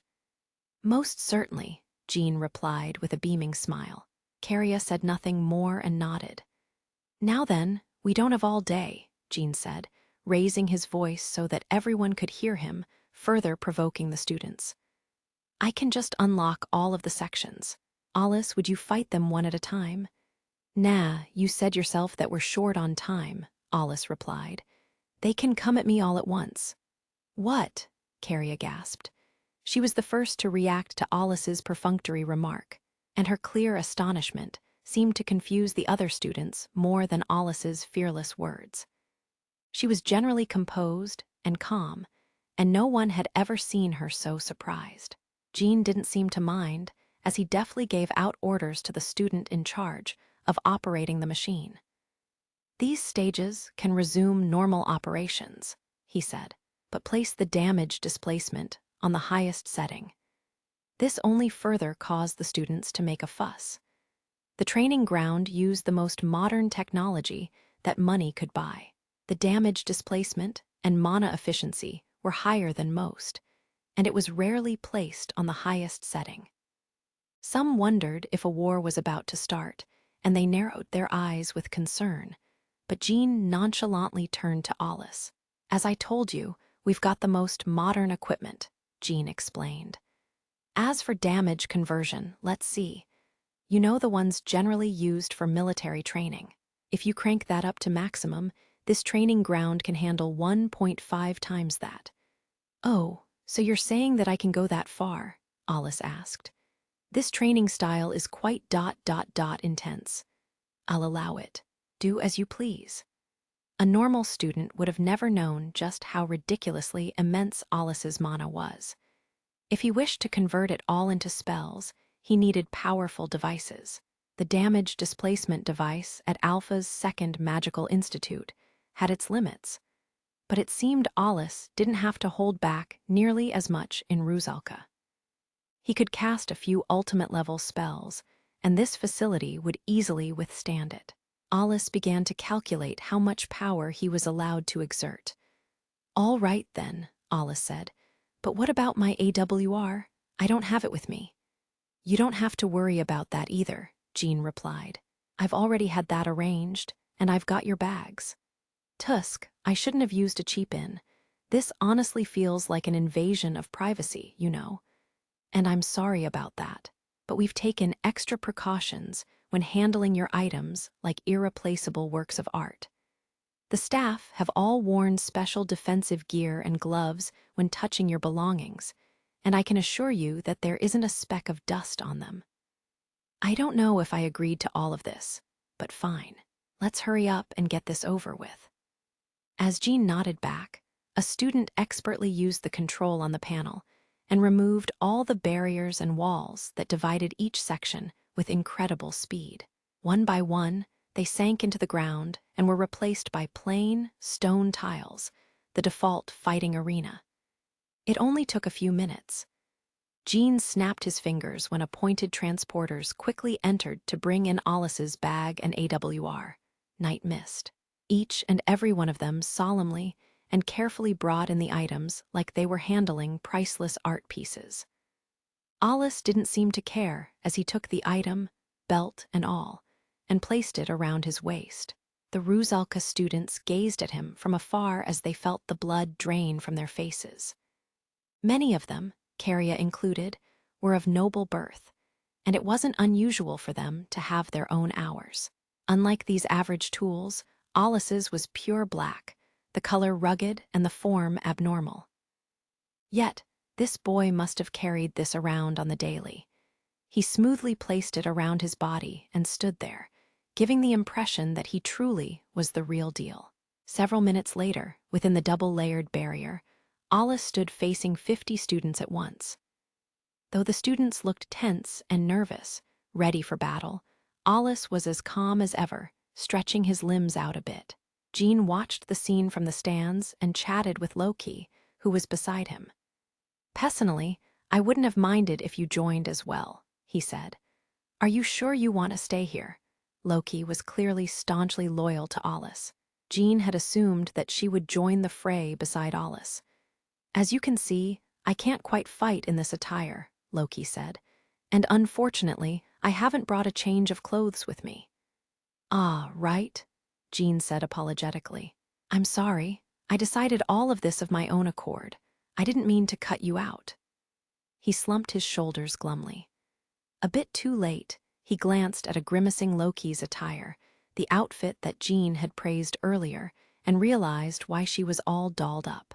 Her silver hair was neatly brushed and decorated with an elegant hair tie. She wore a white blouse, a short jacket with a beautiful brooch, cute shorts, and ankle boots with a high heel. She was all fired up, like a girl wearing her best for her boyfriend on a date. She's all dressed up, but I noticed her sweating a bit, Jean thought. I bet that dense kid forced her to run straight to the center of Fonswa from the entry gate. It sounds horrible no matter how you slice it. Jean was as sharp as usual, able to sense Loki's maidenly heart and Alice's ignorance. This sort of astuteness was something that Alice just didn't have, no matter how hard he tried. Darn Alice, he really is so inconsiderate. I feel so bad for Loki. Jean felt so guilty and sympathetic that he could no longer even look her in the face. Even among the singles, no one was as sensible as Jean. Alice, however, ignorant of this awkward air in the stands, prepared himself for a mock battle against the students of the First Magical Institute. Philip had secretly been waiting for this moment. Ever since he lost his battle against Loki, he'd changed his view of Alice, but Philip had always seen his master, Jean Rumbles, as the strongest Magicmaster in the world. This was one thing that Philip refused to budge on. He wished to prove his beliefs right and hoped to one day clash against Alice, a man that was so highly respected by Loki. If possible, Philip wished to have a one-on-one duel, but this worked just as well. Philip simply wanted to gauge Alice's power. As the buzzer sounded, signaling the start of the match, Philip stepped away from the rest of the students rushing Alice and gently channeled his mana into his feet. A ripple ran through his smooth shadow as it stretched towards the training ground wall. All the while, the first wave of students reached Alice. Each and every one of them had their own strategy in mind. Some decided to rush him with their favored AWR. Several opted to step behind him for a surprise attack, and others still opted to fire some support spells to confuse their single enemy. And yet, what in the world? I don't believe it, Carria gasped. Unlike Philip, who stood in the back with a plan of his own, Carria stayed behind to carefully watch over the scene and search for an opening. She noticed that Alice hadn't even used his AWR, yet one student after another was being blown back. Carria was barely able to make out Alice, who imbued his hands and feet with mana as he unleashed punches at supersonic speed. In fact, this was one of his weaker moves. Those overwhelmed by the shock wave of his condensed mana were hit in their vital areas, caught by surprise, and knocked to the ground. Carria stood there with disbelief as two guys managed to brave through Alice's attacks and land a blow. They used their blade AWRs imbued with mana, but their attacks were parried by a seemingly invisible wall before they lost their footing. Carria, who had some martial arts knowledge, instantly knew what had occurred. Alice hadn't used anything exaggerated like a defensive barrier. He just used his bare hands to gently touch the underside of the weapons that attacked him from both sides. This shifted the vector of the kinetic force that was on the blades, and the recoil felt like a lump of metal assaulting their bodies. Gah! Ay! The two students staggered as a flurry of swift kicks landed on their bodies. They cried with pain and were blown back twice as fast as they came. They rolled on the ground weakly. Two girls took advantage of this opening. They'd planned out their actions as Alice stood in place on one foot, diminishing the recoil from his kicks. Two spells flew right at him. A powerful whirlwind blew around him, followed by a sharp crack that sounded like two pieces of flint striking each other. At once, an explosive inferno rose high in the air, the fire and wind meshing together to create a blazing tornado that enveloped Alice. "Hiya, hiya, we did it," a girl cried. "Perfect timing," the other crowed. Their breathing was haggard, but they smiled triumphantly, confident that their attacks had hit. Even Carria let out a victorious cheer, praising that impeccable timing. Since Alice was only on one foot, he couldn't have dodged that blow. And yet, the fiery tornado expanded where Alice stood, wavering and flickering. Caria gasped as she swiftly turned to the two girls. "Guys, don't let your guards down," she called. "Keep control of your spells." "But we can't," one cried. "It's running rampant on its own or something." What? Your spell isn't listening to you." "No, is he attuning with the spell?" The girls obviously had no idea what was happening and panicked. Caria felt a tinge of anxiety permeate her chest. She glared at the tornado just as it became larger than before, and a shrill scream echoed throughout the training ground. As the fire dispersed, a massive, blazing bird showed itself. Everyone was enamored by this sight, but Caria felt cold sweat drip down her face. All too late, she realized the true potential of this black-haired student. He was no normal child. He was worthy of Jean's praise, and perhaps this boy even surpassed the prince's raw abilities. Caria was in disbelief. How could someone so powerful and godlike, miles ahead of his peers, exist in this world? She was overwhelmed with a fear that filled her body without hesitation. Caria came from a noble household, and for the first time in her life, she experienced such a tremendous difference in power. It was unlike anything she'd seen before. "Dodge it," she shouted. "Defensive magic, hurry!" The students snapped back to their senses as they desperately activated their defensive fields. This sort of futile attempt at resistance didn't make Alice's summon, a blazing phoenix, hesitate. It flapped its majestic wings, emitting fire everywhere, and the powerful shock wave from these flames instantly shredded through the flimsy barriers like they were paper. The hot wind easily blew the students away, slamming them against the walls of the training ground. Some students managed to stand back up, but that was only thanks to the damage displacement settings being set on maximum. Had this been a normal fight, these students would have instantly turned to ash. Unfortunately, they weren't able to evade the splitting headache and wavering vision that assaulted them. Most of them staggered to their feet, practically requiring some form of support to remain on their wobbly legs. Alice and Jean differed in their teaching styles, most notably, the former's lack of ability to hold back. Jean was kind to ladies and his juniors, making him subconsciously hold himself back, but Alice didn't hesitate being harsh and strict if he truly deemed that necessary for his training. The first Magical Institute students were overcome with fear as they tried to scale the towering wall that had appeared before them. Only those who could do so could truly improve and reach greater heights as a Magicmaster. Jean had asked Alice to take this role precisely in hopes that the students would hone their skills even further.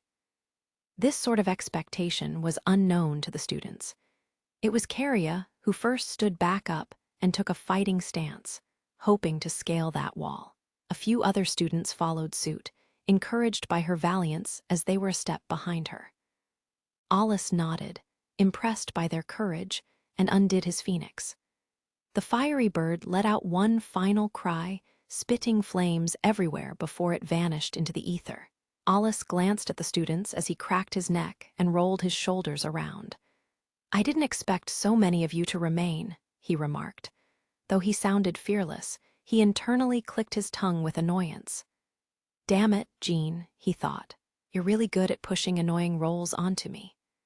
But I guess I really am fit for this role, since I really don't care what their inner turmoil is." The students were no longer in their peak form, but their eyes housed an unrelenting glimmer of determination unlike anything before. They were still willing to fight, affirming that this battle would truly serve as a trigger for emotional and psychological growth. Unaware that she couldn't stop her hands from trembling, Caria was slightly relieved that that fiery bird was gone as she chose to stand back up in front of Alice. Never had she felt anything like this before. Even when she fought against Jean, an opponent who was clearly much stronger than her, this sort of primal fear had never welled up within her. Only then did she realize that before now, her mock battles had truly been methods of training. She had intuitively known she was in a safe space and had never experienced an actual, genuine battle. Her quivering hands were proof of her nerves, the overwhelming wave of tension, danger, and despair washing throughout her body. It triggered extreme survival instincts as a magic master that slumbered within her. That monster, those attacks, and he calls all of this mere training? Caria wondered, horrified. That earlier blow would have killed her without a shadow of doubt. Sure, the damage displacement device saved her and the other students and allowed her to stand back up, but that didn't matter. What she realized was that under normal circumstances, she would have been dead. This boy was out to kill her. Her hands continued to tremble, proof of her trepidation. She glanced at her friends, who were barely staggering to their feet, and valiantly fought against the painful headache that assaulted her. She parted her pale lips and turned towards her terrifying instructor. "You, Alice, was it?" she asked. "Yeah," Alice replied. "I'd hope that you will forgive us for our earlier show of insolence." He tilted his head to one side in confusion, unsure of what she was implying. In truth, Alice hadn't felt offended by the student's earlier behavior, but when he saw newfound respect glimmering in Caria's eyes, he gave a curt, "Sure, I don't mind." "Thank you," Caria said. She hadn't openly underestimated him, but she couldn't deny that she'd let her guard down, especially within her head. Her integrity was commendable. After she gave a small bow towards Alice, she drew herself together, channeling her mana throughout her body. This act was akin to taking deep breaths, allowing her to ground herself and regain her composure. She relaxed all of her unnecessary tension, and she no longer cared who she was up against. As a magic master, she was left with no other choice but to challenge Alice with everything she had. It didn't matter if she could land a single blow on him or not. She had to try. She had to gauge her powers. As this urge filled her chest, an air of solemn dignity enveloped her. Her eyes grew wide, filled with a determined twinkle, and no longer did hesitation grip her body as she emptied her mind. The short spears in her hands overflowed with a cyan glow. She thrust one arm forward, straight towards Alice, and drew her other arm back, closer to her face, preparing herself for battle. It almost looked like she was drawing a bow and taking aim at her foe. "Here I go," Caria declared. Since the rest of her classmates were still weak, she had to be the one to kick things off. Once she took a fighting stance, she took one slow step, then another, towards Alice. Without warning, she then shot out like an arrow, charging full speed ahead. She kept low to the ground, her steps swift and firm, while she created illusions of herself on either side to further confuse her enemy. When she swung her right arm out and thrust it forward with supersonic speed, her illusions did the same. 3 spears assaulted Alice, 2 fakes and 1 real. The furious flurry of thrusts made everyone there stare with awe. "Interesting strategy, but your illusions aren't good enough," Alice said. Caria jolted with shock as Alice accurately picked out the 1 real spear without issue. He kicked the hilt up, his powerful strike almost ripping Caria's arm away. She managed to grit her teeth against the impact and endure the blow, but it still caused her body to fly high in the air, inevitably making her lose her balance.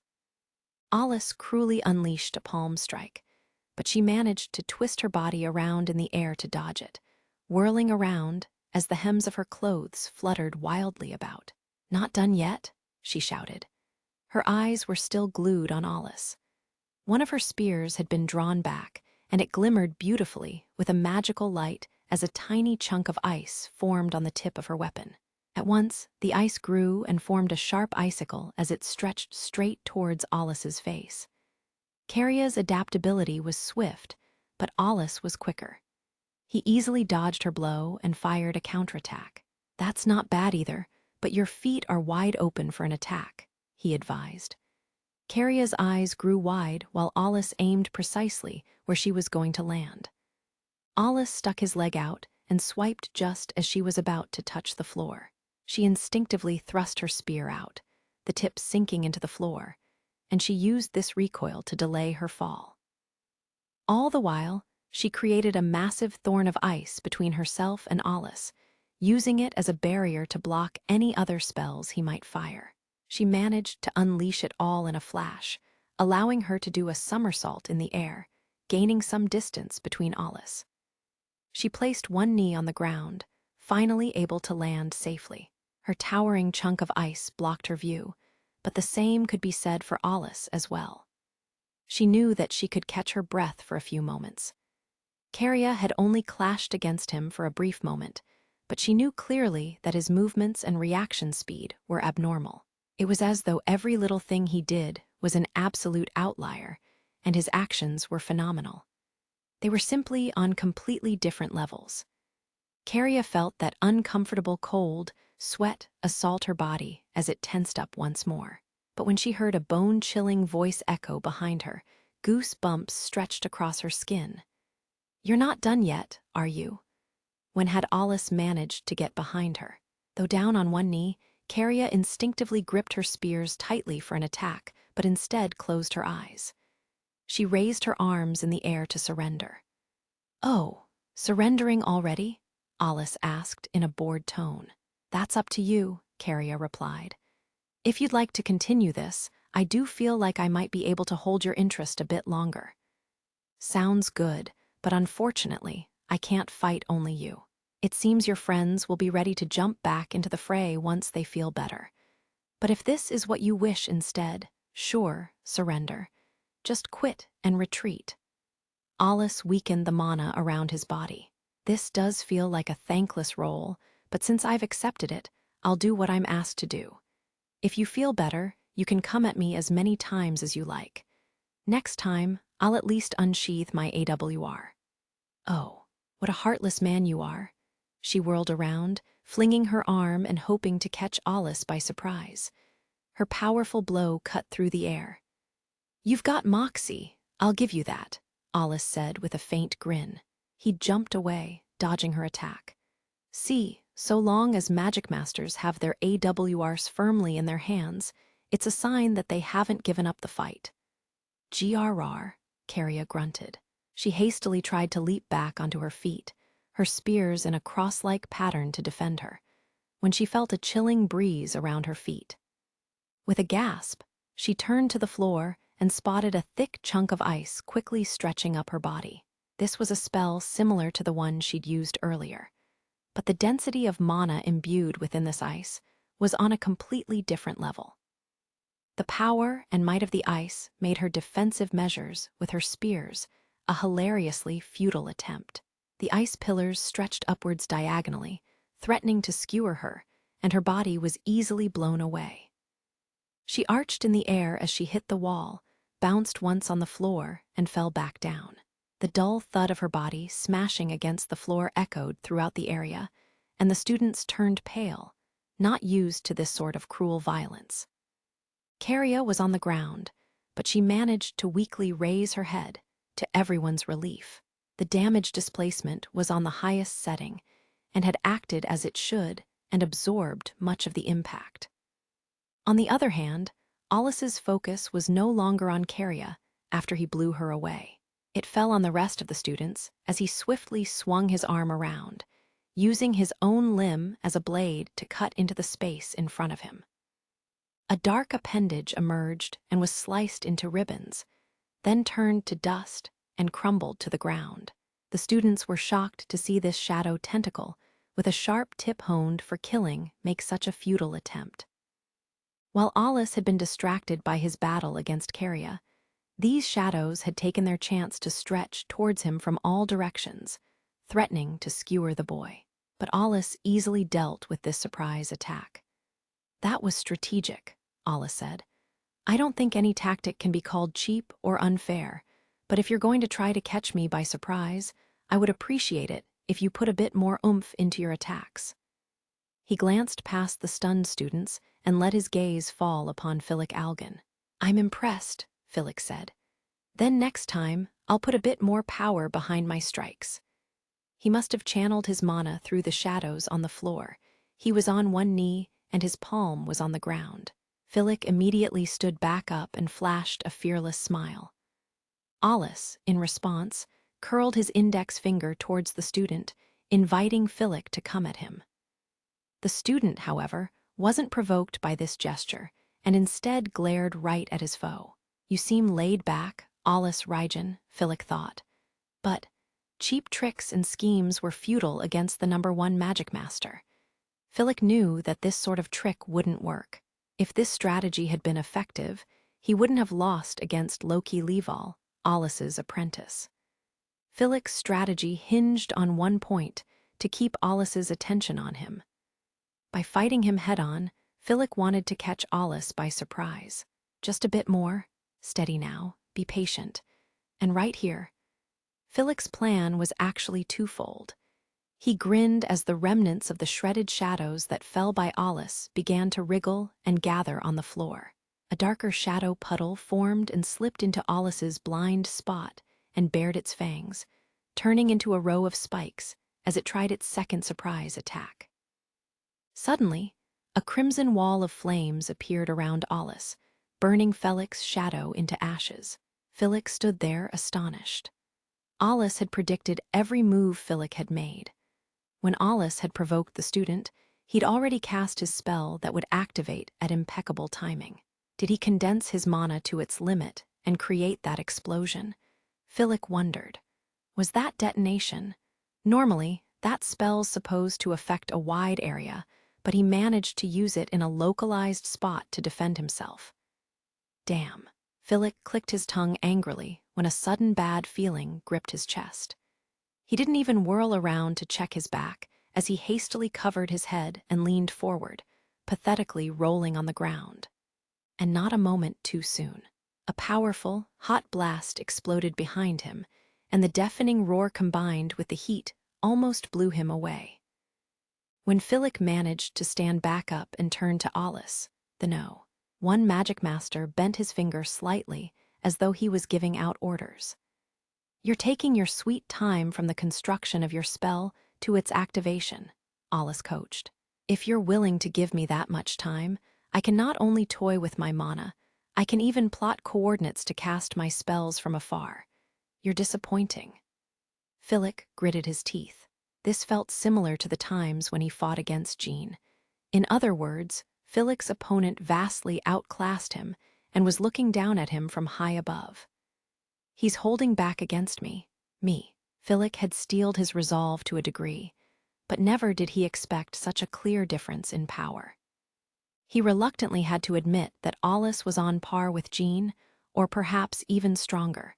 But this was a concession Philip simply couldn't just idly agree with. This pill was made tougher to swallow by the fact that Alice seemed to be around Philip's age.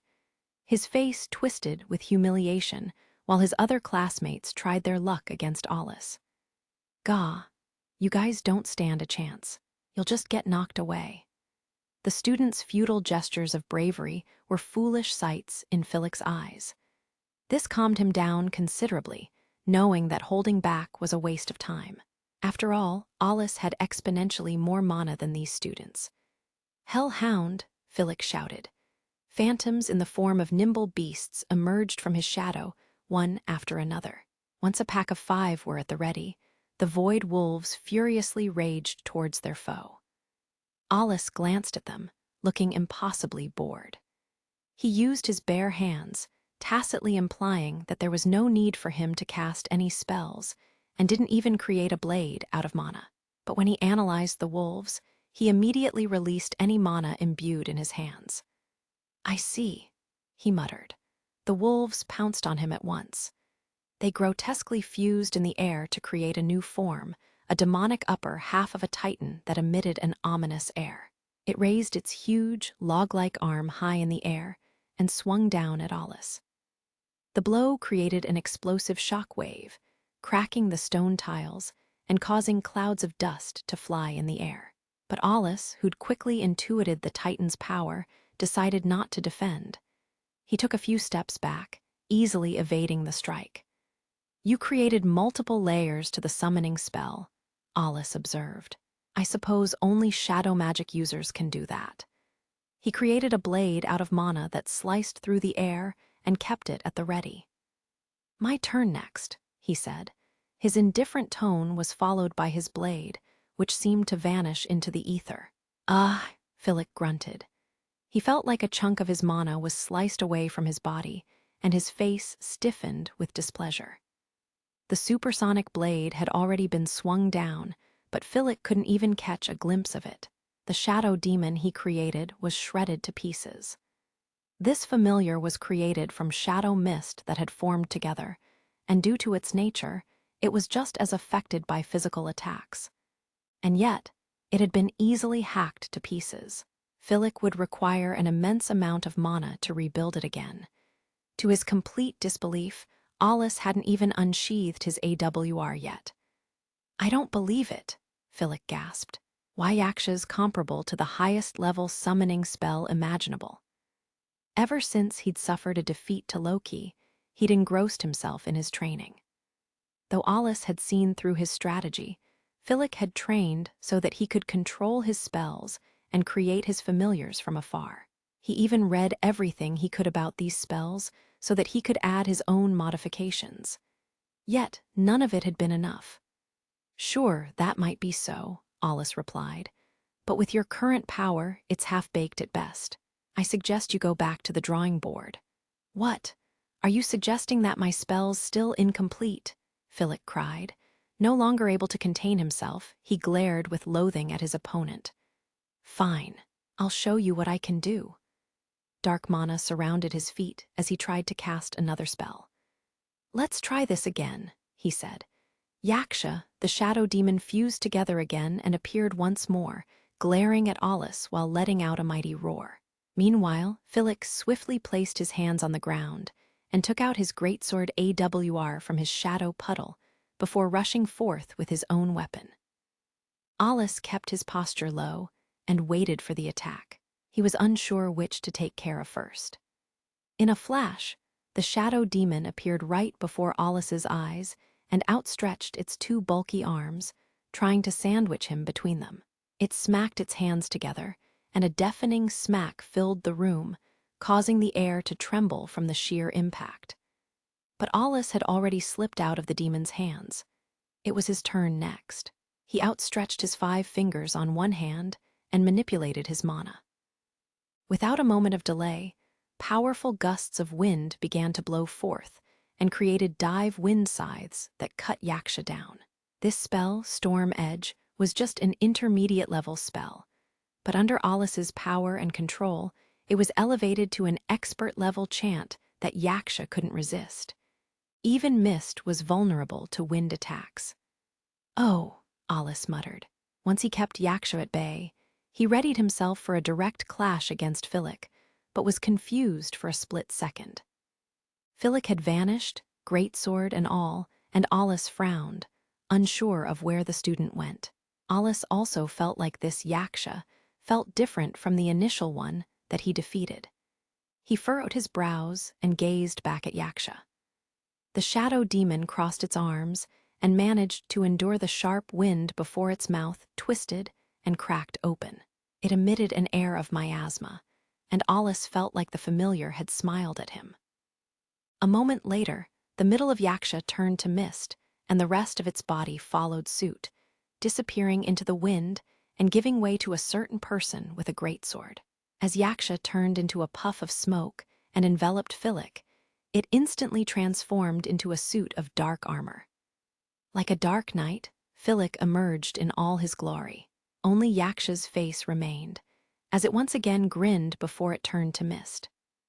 A dark blast assaulted Alice while Philip, donning his armor, raised his greatsword and rushed forth with incredible speed. He stepped right towards Alice, certain that victory was his. Underneath the visor that covered his face, Philip whispered, "Got ya, Alice Rygen." Once Alice began his battle against the students of the First Magical Institute, neither Loki nor Jean budged an inch as they watched the fight. Alice was fighting, as he usually did, while the other students were battling for their lives. The tension and fiery passion that filled the air was almost palpable. Loki and Jean couldn't have missed it. A serious battle is quite nice, Loki thought.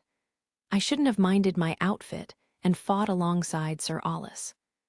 Loki struggled to suppress the regret that began to well up within her as she was affected by the excitement in the air. She quietly watched, trying to switch gears as she hoped to burn Olis's valiant battle into her retinas. This fight was mesmerizing, a real treat for the eyes. Olis, especially, fought impeccably, his every action reading his opponents one step ahead. Loki's heart pounded eagerly. He's way too cool. Olis was up against mere students, but he was so overwhelmingly powerful that it elegantly told the tale of the training he'd done until now. Every movement he made was swift and decisive, and above all, he was terrifically efficient. His actions were polished through his countless battles. His experience was telling as he logically took care of one student after another. The fight was like a work of classical art in its breathtaking beauty. Olis held full control over the battlefield. Every gamble made was in his favor, and he toyed with the students to the point where one might have assumed that this was a farcical, fixed battle that was scripted from the start. An outsider might have assumed that the outcome was decided upon before the battle even began, as all of the students magnificently fell for Olis's clever ploys. Loki was entranced by the scene when Jean brought her back to reality. I went through all the trouble to bring him his AWR, but he isn't even trying to use his mana blade, he said with a wry smile. That's his specialty, isn't it? It is, Loki asked. Huh, I'm surprised you didn't know. I've seen him use it quite a bit, but I guess I'm just too familiar with that move. I didn't really consider that it was a move he preferred to use. I see. Got it. Jean flashed another troubled smile. This might be old news for you, but Olis's mana blade isn't actually created by a spell, but through manipulation of his own mana. His level is far above anything that anyone's ever seen, though. I don't think any singles could compare to his expert mana manipulation techniques. It just goes to show how much of an anomaly he is. Is that so? I thought all singles were able to do what he's doing. Not quite. Jean raised a finger in the air and created a thin needle of mana above his fingertip. This isn't really my forte, but if you need something of this size, I can easily create it. Mana is energy. If it were to be wielded for practical combat, it has to have high endurance and sturdiness. If one wished to create a sharp edge using pure mana, one would need to meddle with this energy and transform it into a solidified form while making it hard and tough so that it can maintain its shape. Battles are hectic, and if we aren't allowed to take our sweet time, it's nigh impossible to just instantly create a blade like Olis can. Even if it were possible, it'd likely be brittle and impractical for combat. Yet, Olis used this move time and again, showing his preference for this method of attack. Jean had always questioned it. He had genuine interest in Olis as a Magicmaster, but the prince also wondered if Olis had some sort of secret that allowed him to use a mana blade. This battle might have served as a perfect opportunity to shed light on some of the questions that Jean had. With that in mind, he decided to converse with Olis's partner, Loki, a bit more. "What do you think?" he asked. "Does he have some sort of trick for that blade?" "I wouldn't know," Loki replied. "But I've heard that Sir Olis spent many years training with a focus on mana manipulation. Even to this day, he continues to train in this technique, and I believe that the blade is simply a fruit of his tireless efforts. That's all I can say." "Thought so. Your reply can crush the hopes and dreams of many, but it's the only logical conclusion I can find." Jean wearily turned back to the training ground and glanced at the monitor in the middle. A slew of numbers decorated the screen, showing that the damage displacement device was kept at its highest setting. Loki sat beside him and gulped, taking in the passionate air of the battle. Olis's bird, Phoenix, appeared in front of the students and unleashed a flurry of flames. This was an incantation that wasn't even in the spell encyclopedia, and even Jean rarely saw it with his own eyes. The precious exception was during the recent Friendship Magical Tournament's performance when Olis, disguised as Ulhava, used the spell to fire up the crowd.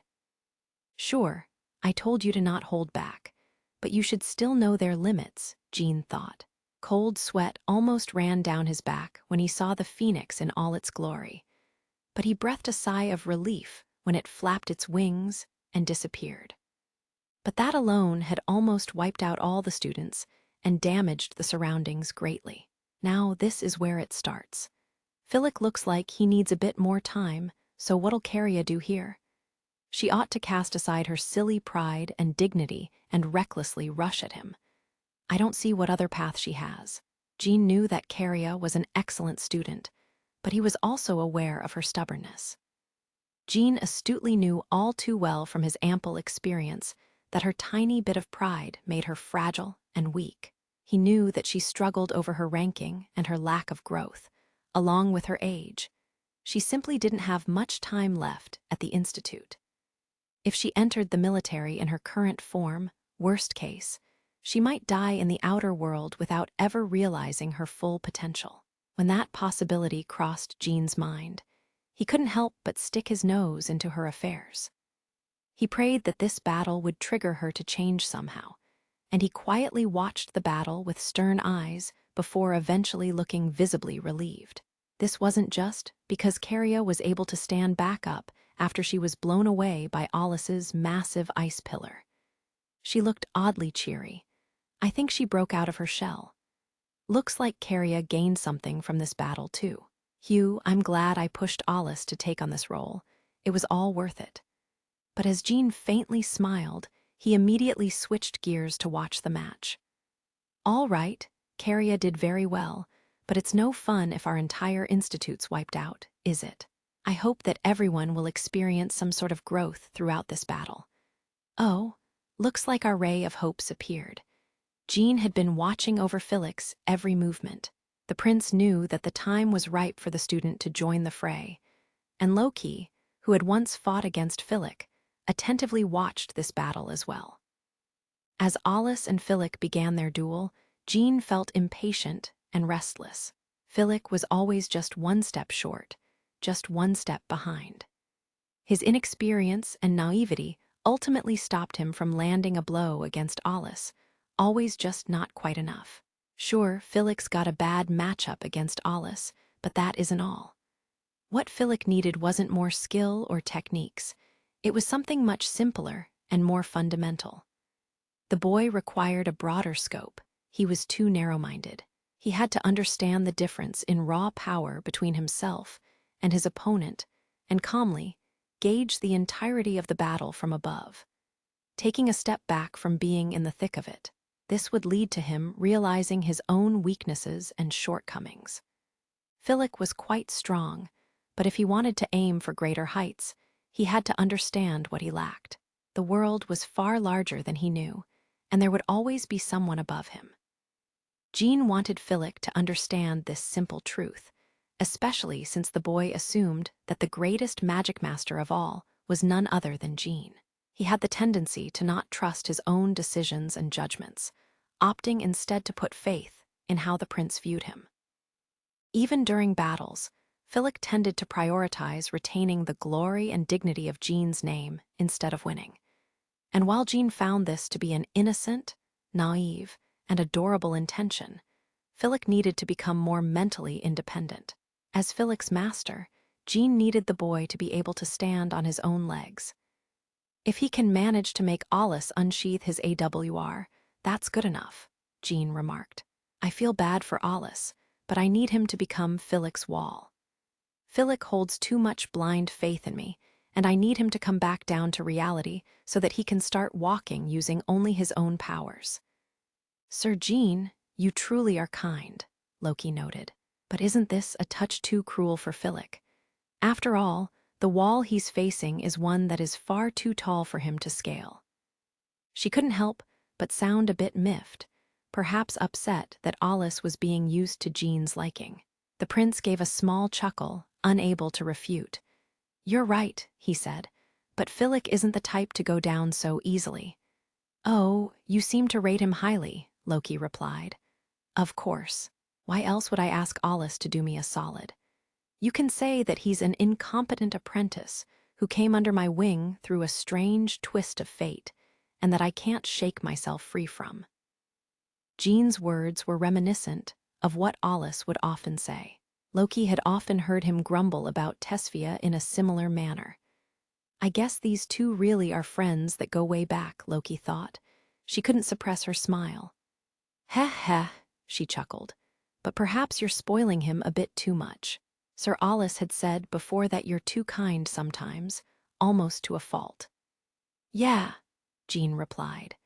Kindness wasn't always seen as a good thing among magic masters, and the observation wasn't universally treated as a compliment either. Jean knew that well. On the battlefield, he was often forced to make cruel choices, and if he grew too emotionally attached to others, it would only create hesitation for his decisions. "Alice said something similar to me before," Jean said, sounding unusually zen. "And this is my personal take, but because this world is so cruel and heartless, kindness and softness are vital at times. It's human nature for a person to prioritize themselves above others in the outer world, where things are so absurdly ruthless and heartless. I don't fault people for thinking that, but every now and then, there's someone who can surpass this limitation and sacrifice themselves for others. There's a world that can only be created by people like that. Besides, the perfect team made from the strongest bonds in the world can't be made without a few lofty ideals. While humans might choose themselves above everything else, we can also risk our lives for our ideals as well." "Do you believe that man is good?" Loki asked. "That at our core, we've all got this innate sense of justice within us." "I can't say for sure, but I can't commit to something like Alice can. He said that I'm suited to being a teacher, but I'm not sure if I agree. I think he's more suited for raising magic masters, at least. Despite his thorny words, he's also very kind at his core." Loki thought back to what Alice had done before. In his research room, despite his grumbling that Tesphia and Alice were slow learners, he still took his time to personally show them how to cast spells. He also created a training regimen for Loki. When Seal and his classmates went to him for some sort of advice, he looked obviously disgruntled and displeased, but he still offered them his assistance. "Yes, I suppose Sir Alice has his kind side," Loki said, as her lips stretched into a gentle smile. "He sure does," Jean replied. "As proof, remember during the recent friendship magical tournament, his apprentices, what were their names again? Tesphia Fable and Alice Tillake. Right. When I saw him with them before the tournament, I was a bit intrigued. I think he's changed a bit too recently." Loki fell silent. "Oftentimes during teaching, the teacher is actually taught a few things by their students," Jean explained. "I'm sure that Governor General Barrick and Principal Sisti arranged it so that Alice could attend the second Magical Institute, but I think it's done him good in terms of his growth as a person. And he's not the only one. I'm sure that you've changed a bit too, Loki." "Me?" Loki asked. "You're Alice's partner, aren't you? If that's so, you can't not be affected by Alice's changes. That's what it means to form a partnership." I see." This was Loki's second meeting with Jean, but it was as though he knew her relationship with Alice. Jean's words were oddly convincing as well because he was a single. "I hope so," Loki said. Though she tried to sound a bit doubtful, she couldn't hide the smile that stretched across her face. Her heart felt so fuzzy and warm, like she was enveloped in the gentle sunbeams of spring. "Tesphia and Alice, you said?" Jean asked. "Just as they need Alice, he needs them too, I think. And of course, he needs you as well." Loki realized that he added her name as well out of consideration. She probably couldn't hide her emotions all that well. Whenever Alice hung out with Tesphia and Alice at the Institute, he'd often act like a boy his age. He was surly and gruff at times, but a good guy deep down, and he especially seemed like a young man when he spoke with the frank Tesphia. She and Alice would often be like partners in crimes, buddies that went way back, and engage in banter. Whenever Loki saw them, she always felt a touch alienated. Loki kept telling herself that Tesphia and Alice were classmates and apprentices of Alice, nothing more. The silver-haired girl, on the other hand, was special. She was Alice's partner, and thus enjoyed a closer bond. But because the two could be seen as buddies in the military, she felt like there was this barrier between him. At times, she couldn't help but feel a bit anxious. When Jean saw Loki's expression, he shrugged. Speaking from personal experience, everyone has their own rank and role. The same could be said for Alice. There's a role that only you can fulfill for him, and the same could be said for the others as well. But what I think is important is the relationship you have that compels you to do something, anything, for someone else. Loki quietly listened. When I mentioned the perfect team made from the strongest bonds in the world, I do think that the strength of bonds is dependent on the time spent with another, Jean said with a smile. Obviously, there's compatibility at play. You can really hit it off with someone in just a few hours, or you might have to build that trust by braving through several life-or-death situations with a person. Either way, there is a relationship where you can safely entrust your life in the hands of another. What kind of bond do you wish to form?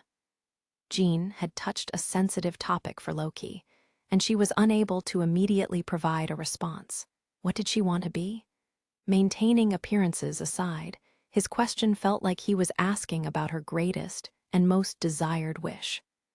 Perhaps if she just voiced her own thoughts, she'd feel a lot better about it, but her body refused to act. She could only snap her mouth shut with awkwardness, feeling as though something was stuck in the back of her throat. Her chest tightened. Did she even have the right to make this choice? To her, Alice was more special than anything else in the world, and he didn't deserve to be the target of her own lowly, greedy wish. Alice was the epitome of her goals, the man she aspired to become and spend the rest of her life with. He was her Racendarter. Hence, Loki struggled to provide an answer, and she fell silent in internal agony. Jean watched her with a gentle smile. The harder you think about something, the more complex it becomes, he said calmly. That's how this world is. But you're fine for now. There's no reason to panic. I think you'll find that answer one day. Loki nodded, understanding the intention behind those words. She knew that she would find her answer sooner or later. She just couldn't come up with a decision now. Her heart refused to make that choice, while it also carried a bit of hope. When that time Jean mentioned came for her to make her decision, would she be able to do so? Would she find the answer that she sought? Jean smiled at the pensive, silver-haired girl, and he shook his head. Now then, I've done enough meddling, I'm sure, he said. I don't want to do anything unnecessary and earn Alice's ire. He swiftly switched topics, ridding this heavy air. How's the match going? He wondered out loud. Looks like Philip might be out of tricks. He paused and turned to Loki. It's a shame. He was able to make Alice use his mana blade through Yaksha, but ultimately Alice didn't unsheath his AWR. But it's not over yet, Loki pointed out. Oh, I see. He narrowed his eyes as he turned back to the training ground. Though Yaksha had been destroyed by Alice's wind magic, it still remained with a creepy smile before its massive body of mist crumbled away, revealing a dark shadow within. Jean's and Loki's trained eyes hadn't missed a second of the battle. I'm close to him, and I'm fast enough. Philip thought confidently. He didn't doubt his abilities for a second and was certain he could land a blow on Alice. Philip bravely readied his greatsword, his body enhanced by Yaksha's armor, which enveloped his body. This spell wouldn't last long, but it was a surprise attack where he would gamble it all on one strike. That was more than enough for him. In battles between two advanced Magicmasters employing powerful spells, the outcome was generally dependent on strategy and the ability to read the opponent's movements. Philip, in his own way, came up with this strategy and timing as best he could. Yaksha had turned to mist. It had a characteristic of completely shrouding anything it surrounded, and this worked to Philip's advantage. Yaksha could be used not only for attacking, but as a smoke screen, allowing Philip to hide within the Titan so that he could catch his enemy by surprise. As he swung his greatsword down, he was confident that his blow would land. Yet, Philip's powerful blow was stopped before he could completely swing his sword down. The boy froze with astonishment. He used both arms and all his power for that strike, but Alice used only one arm. What? Philip gasped. Seems like this was the best strategy you had, Alice said. So close, yet so far. How in the world was Alice able to use one bare hand to completely overpower Philip, who was surrounded in Yaksha's armor? As Philip voiced his surprise, he realized what had happened. When he took a closer look at his own AWR, its color had grown faint and cloudy. When he turned to his gauntlets, a part of Yaksha's armor, they'd lost their mana and fell from his wrists. Which means, as Philip took in his situation, he noticed that Alice's foot was flying straight for him. Philip bit his lip and easily dodged the attack by jumping away. "Did you overwrite my spell?" he asked. As a spell, naturally Yaksha's armor required mana to activate, and Alice must have interfered with that. The physical boost that Philip was supposed to have received via the black mist was nullified as the fog dissipated. "Ah, so you can tell," Alice replied.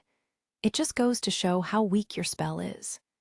He'd taken over a part of the spell creation, created a gap where he could interfere, and added a useless, random magical formula. This method generally nullified and negated all spells that required magical formulas to activate. And it was even easier to toy with high-level summoning spells, as they were already delicate and precise to begin with. "You needlessly channeled so much of your mana into that demon," Alice said. "When my storm edge landed, I felt that it had an oddly thick exterior despite its interior being so sparse of mana." Philip jolted with shock.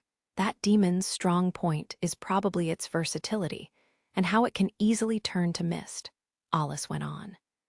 "Since you planned on lurking inside it, you must have subconsciously used more of your mana to protect yourself. Even if you wanted to use it as a defensive shield, you made the exterior way too thick, and that gave your plan away. It's the most obvious paper tiger I've ever seen." "Arg," Philip grunted. That was his best plan, and he didn't like to hear its faults pointed out so bluntly. Philip's face turned to panic as he bit his lip. Still refusing to give up, he immediately used Yaksha to turn to mist and rushed behind Alice. Philip created Yaksha's armor once more and tried to attack again. It was a desperate plan, and the dark-haired boy saw through it completely. Philip was hit by a counter of Alice's mana sword. The student managed to parry it with his greatsword and tried to attack again, swinging his blade down from above his head, but Alice easily dodged it. After a few clashes, Philip felt like a mouse being toyed with by a cat. The battle was so one-sided that he didn't know what to do. Any desperate attempt he made was easily dealt with, and realizing that continuing this would be a waste of mana, he changed his tactic. Still in his Yaksha's armor, he summoned 3 dark spheres. The idea of this spell, Darkness Granny Cord, was conceived through Jean's AWR. Philip's respected mentor preferred to use these spherical tools for combat. The mechanism, however, differed greatly. Darkness Granny Cord, made of shadow magic, was meant to erode the enemy, and the spheres, condensed balls of mana, emitted miasma while moving within Philip's shadow, threatening to swallow anything it touched. This peculiar sight did make Alice become more alert, but there was no denying that Philip still had much to learn when it came to spells. Alice's experience and overwhelming magical capabilities allowed him to quickly ascertain the sphere's characteristics and weaknesses. Seems like he can manipulate those as he wishes, but it still depletes a lot of mana, Alice observed. The fact that he split his trump card into 3 spheres is another mistake on his part. Just as Alice had expected, Philip clumsily manipulated his spheres, using what little power he had left to hurl them at Alice. The #1 Magicmaster easily cut them down with his own mana blade and turned them into ashes with his fire spell. Philip had finally reached his limit. He wasn't able to use Yaksha's armor and darkness granny cord at the same time. When Alice fired a powerful flame, Philip was unable to endure the blow. The student's knees buckled, and he fell to the ground, his head to the sky. Alice wasn't fond of kicking a person while they were down, but Jean had asked him to teach Philip a lesson. The damage displacement translated to blurry vision and headaches for Philip, as he was also overwhelmed by exhaustion. Alice stood by the fallen student, provided some advice, while wearing his mask of indifference. If you want to chase after Jean, do as you please. But if you keep doing that, you'll never be able to stand on your own feet. Instead of trying to copy him, why don't you put that creativity and ingenuity to good use to find a fighting style that matches you better? I just lack mana, Philip huffed. So long as I can fix that, I know that I can become much stronger. Making excuses, are we? If you've got time to pine for something you don't have, why don't you polish your mana manipulation skills? Based on raw talent alone, Jean's eyes are true, but you're clearly wasting what little mana you have with your needless actions. My disciples are far better at wielding spells. Alice turned on his heels to leave when he spotted a figure in front of him. Recovered already? Alice asked with a tired shake of his head. Your guts are laudable, but that alone won't let you reach greater heights. Caria stood there with her short spears. Her face was a touch pale, but no longer did she stagger on her feet. Haya, she panted. If I may retort, this damage displacement system is on its highest setting. The worst I'm suffering from is a blow to my psyche, and my guts alone are more than enough to recover from that. That's so, Alice replied. Spoken like a true model student. You know how to yap at least. And you haven't unsheathed your AWR yet. Since you've got it on you, why not at least use it once? Then make me. Simple as that. But of course. Caria used what little power she had left and practically glided towards Alice. With lightning speed, she expertly swung her short spears around. Alice defended himself with his bare hands. He barely even glanced at her attacks as he managed to parry them all. The cold clang of steel rang out in the air several times, attesting to Caria's high spearmanship. Even through her exhaustion, the fact that she was still able to fight made her impressive for a student. In terms of raw talent for close combat, she might have been stronger than Felinella, but in Alice's eyes, she was akin to a baby bird who still hadn't fully developed its wings and was unable to leave the nest or eat without the help of its mother. He coolly blocked all the blades without budging an inch, parrying each blow as needed, but Caria refused to give up, beads of sweat pouring down her face. She's brave, Alice thought, and that wasn't needless praise on his part. Every thrust she made allowed Alice to glimpse into her tireless training and the efforts she'd put in until now.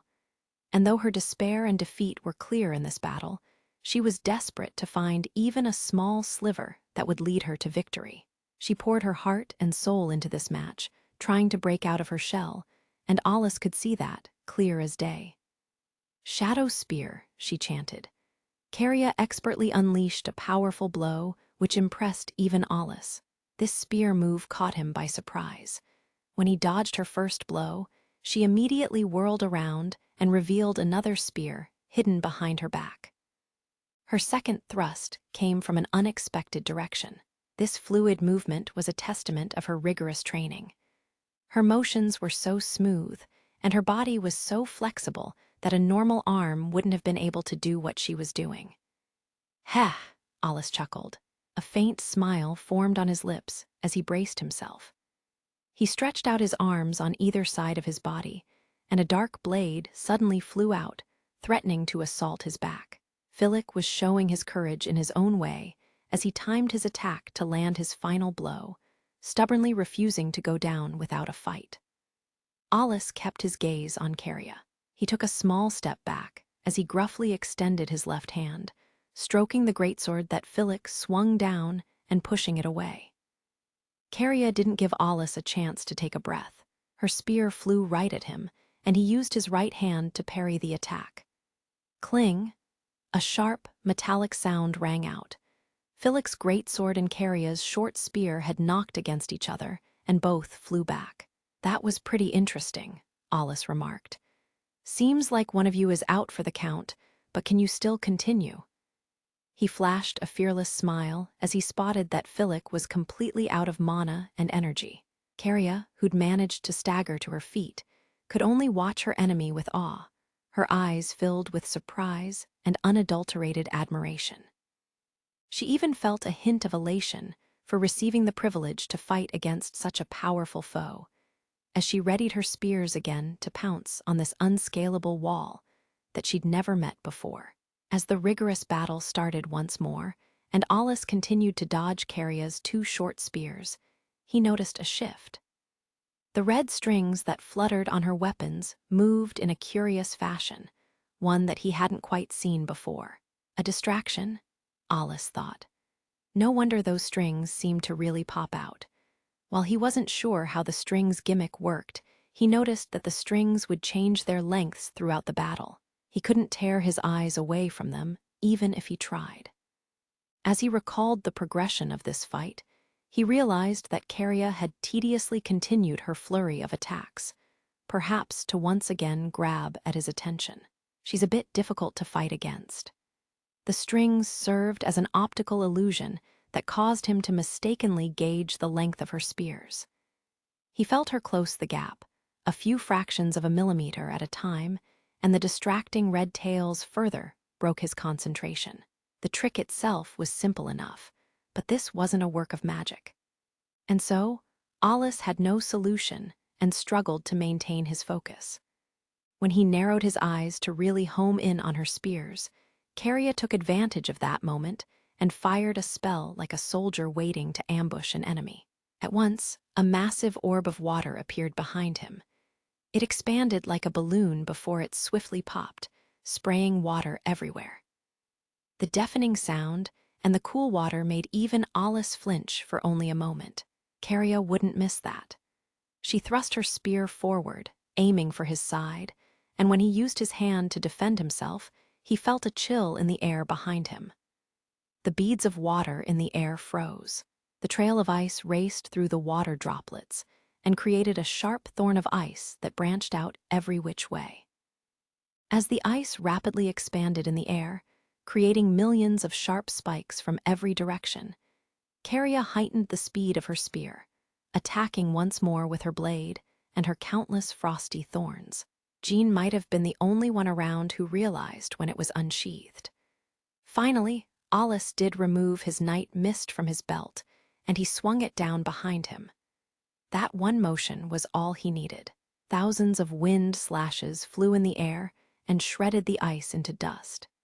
He twisted his body around and dodged Caria's heartfelt strike. He was too quick.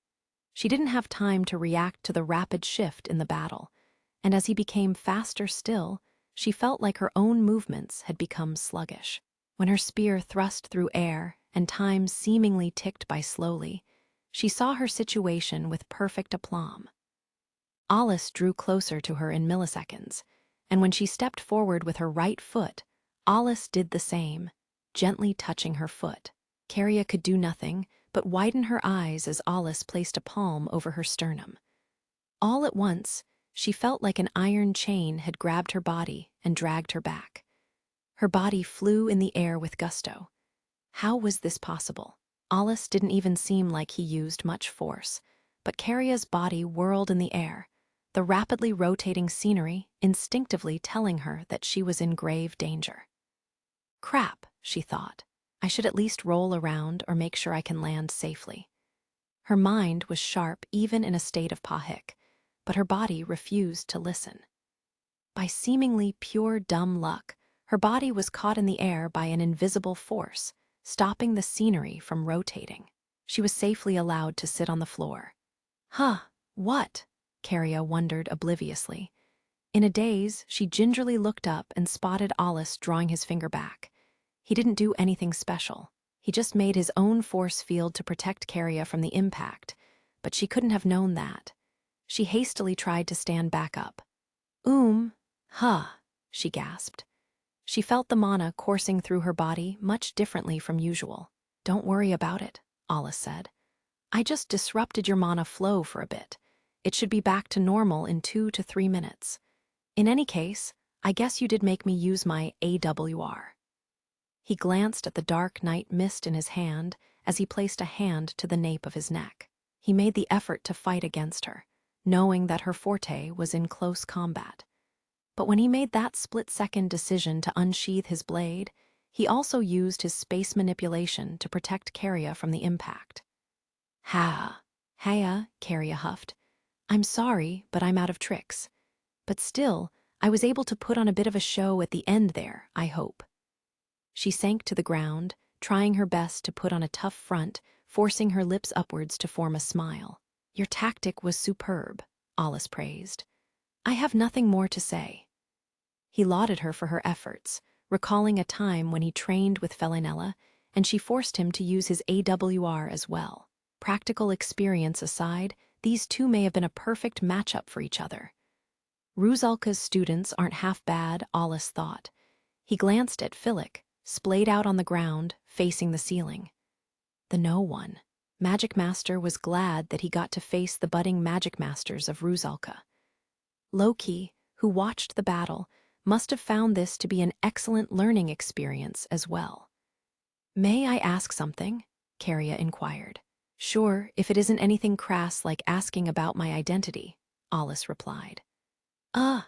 Caria paused for a moment, miffed that he'd seen right through her, but she had plenty of other questions plaguing her mind following this battle. Then could I ask about that final move of yours? What kind of skill did you employ from your footwork to your other movements? Caria had been training in the way of the spear since she was a young child. She was familiar with martial arts and was always dedicated to polishing her craft. Hence, she was far more fascinated by Alice's fluid motions than his powerful spells. If she could learn a few pointers, she hoped that it'd help break her mental shell she'd erected around herself and soar past her limits. With bated breath, she waited for Alice's response. In duels against humans, I only have the bare basics down, Alice confessed. Everything else is just my own twist on things. I observed the moves of my predecessors, and the people I fought against, absorbed that knowledge, and tried to give it form in my own way. That's all.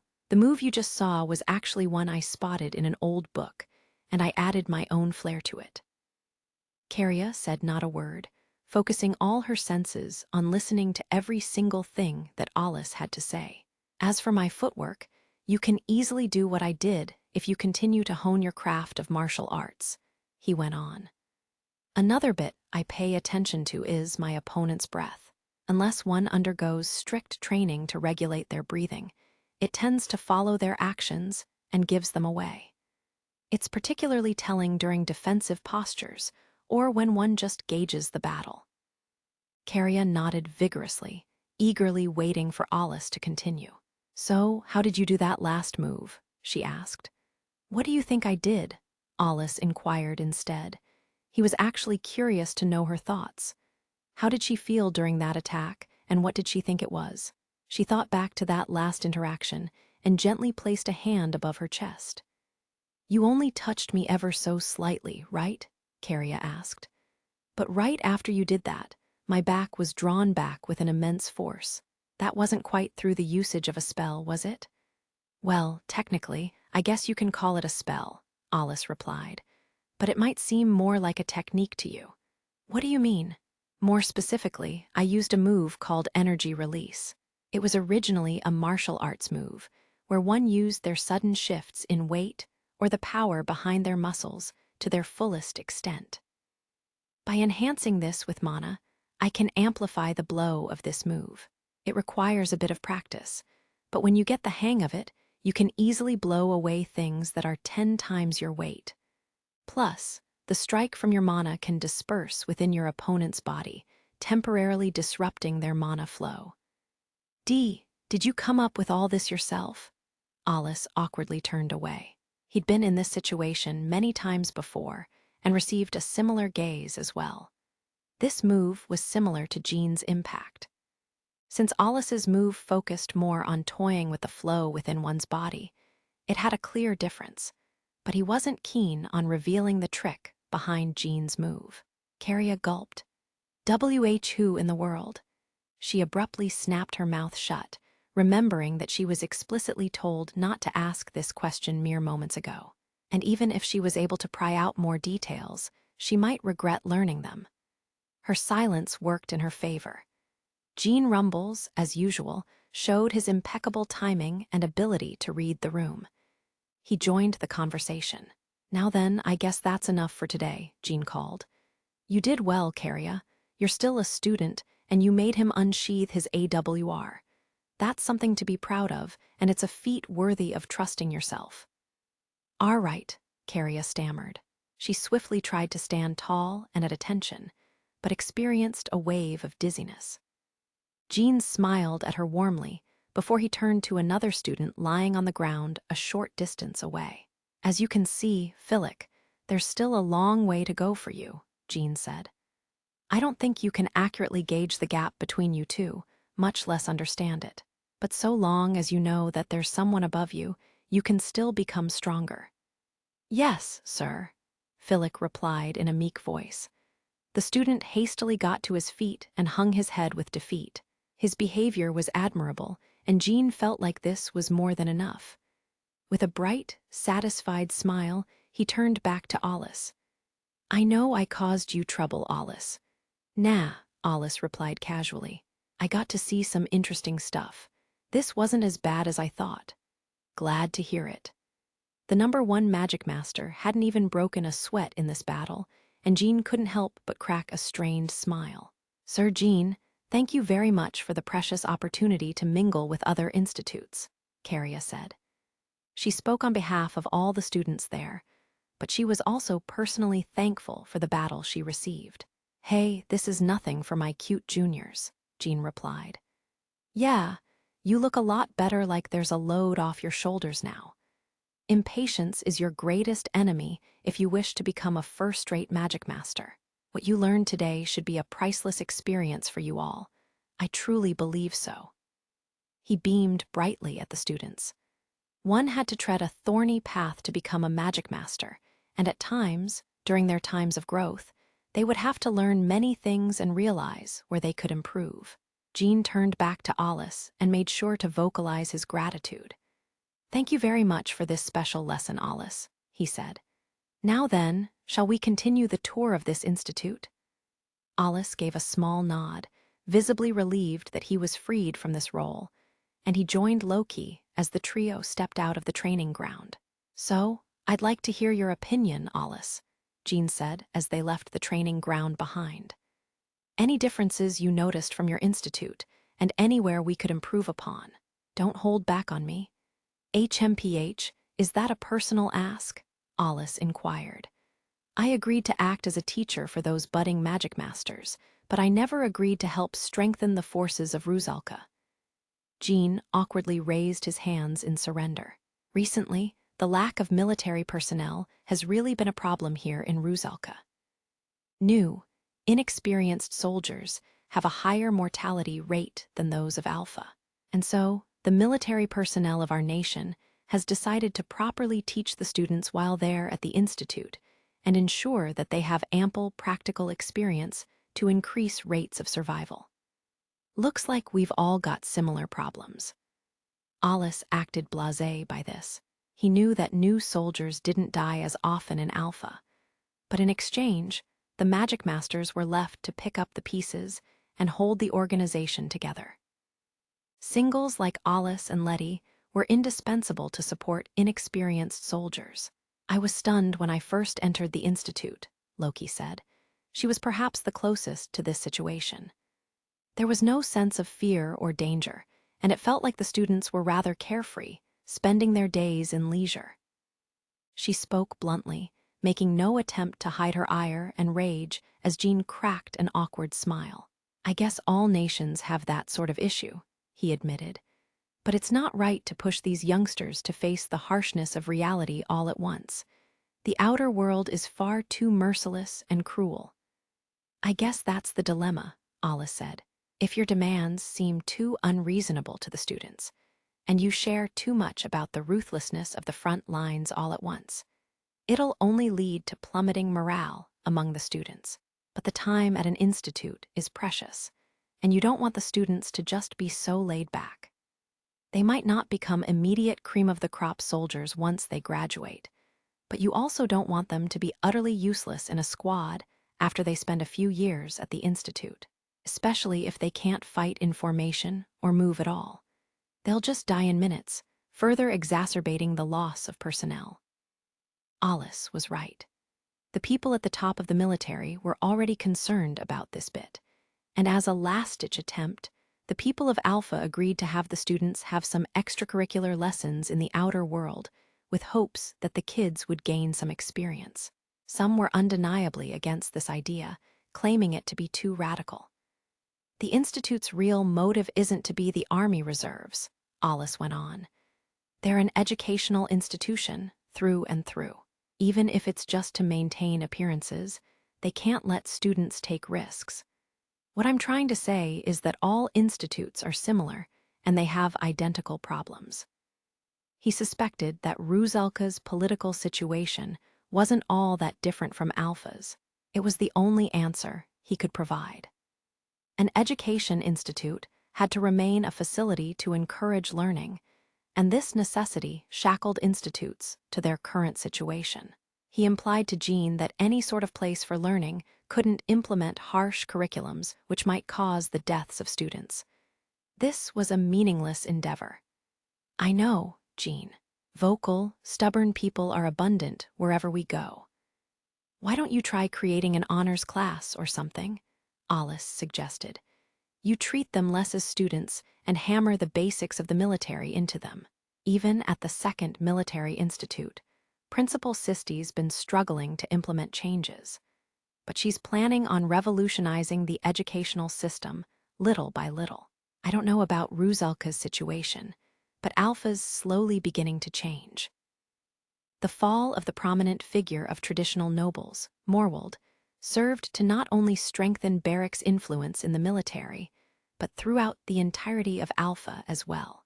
The Governor-General would have more freedom to make more drastic and radical changes within the nation. Even if we manage to prove the efficiency of that plan, I don't think we can act as quickly as you guys, Jean said, with a hint of envy. But I guess it's worth asking Principal Corset and Lady Lithia. I just hope that we can bring in some currently powerful Magicmasters as instructors. For now, we have to divide some of our personnel to support Balms, and it might serve as an obstacle if we want to educate more of our people. The emergence of Demi, Azur the Devourer crippled Balm's military, and by extension, the weakening of the 7 nations and the defenses of humanity. A fair number of Magicmasters from across the globe were dispatched to aid the nation, and this situation would take several more years until it improved. Geographically, Iblis and Hydrange were neighboring nations to Balms, meaning that the 2 nations dispatched more soldiers than most, followed by Rusalka and Alpha. This was kept in mind when calculating the number of fiends defeated to gauge a Magicmaster's power. But Alice knew that Alpha had a different, political reason behind their dispatching of troops. They wanted the rights for a mine with special ore deposits. By providing power and forces to Balms, Alpha wished to mine some ore as well. Caesonia had earned these rights through some expert negotiation with the ruler Holtel qui Balms. Mithril was a rare mineral and difficult to come by. If Alpha could get their hands on a mine with mithril, it would bolster their economy and their currency. This would allow the nation to add more funds into AWR development, and they would be a step ahead of other nations in this field. Needless to say, other nations would try to resist and prevent this from happening, possibly creating tension and friction between nations. All the while, Alice and Loki were guided by Jean into another room. The nameplate on the door read, Principal's Office. Right, I gotta talk to that old man, huh? Alice muttered with a scowl. Hey, you promised, didn't you? Jean replied. And Principal Corset is known to be on the side of drastic changes. He's a studious and passionate guy, you know. Ugh, Alice groaned with dismay. He'd proudly told the principal that any remarks would be harsh, and the boy had no right to now refuse the meeting.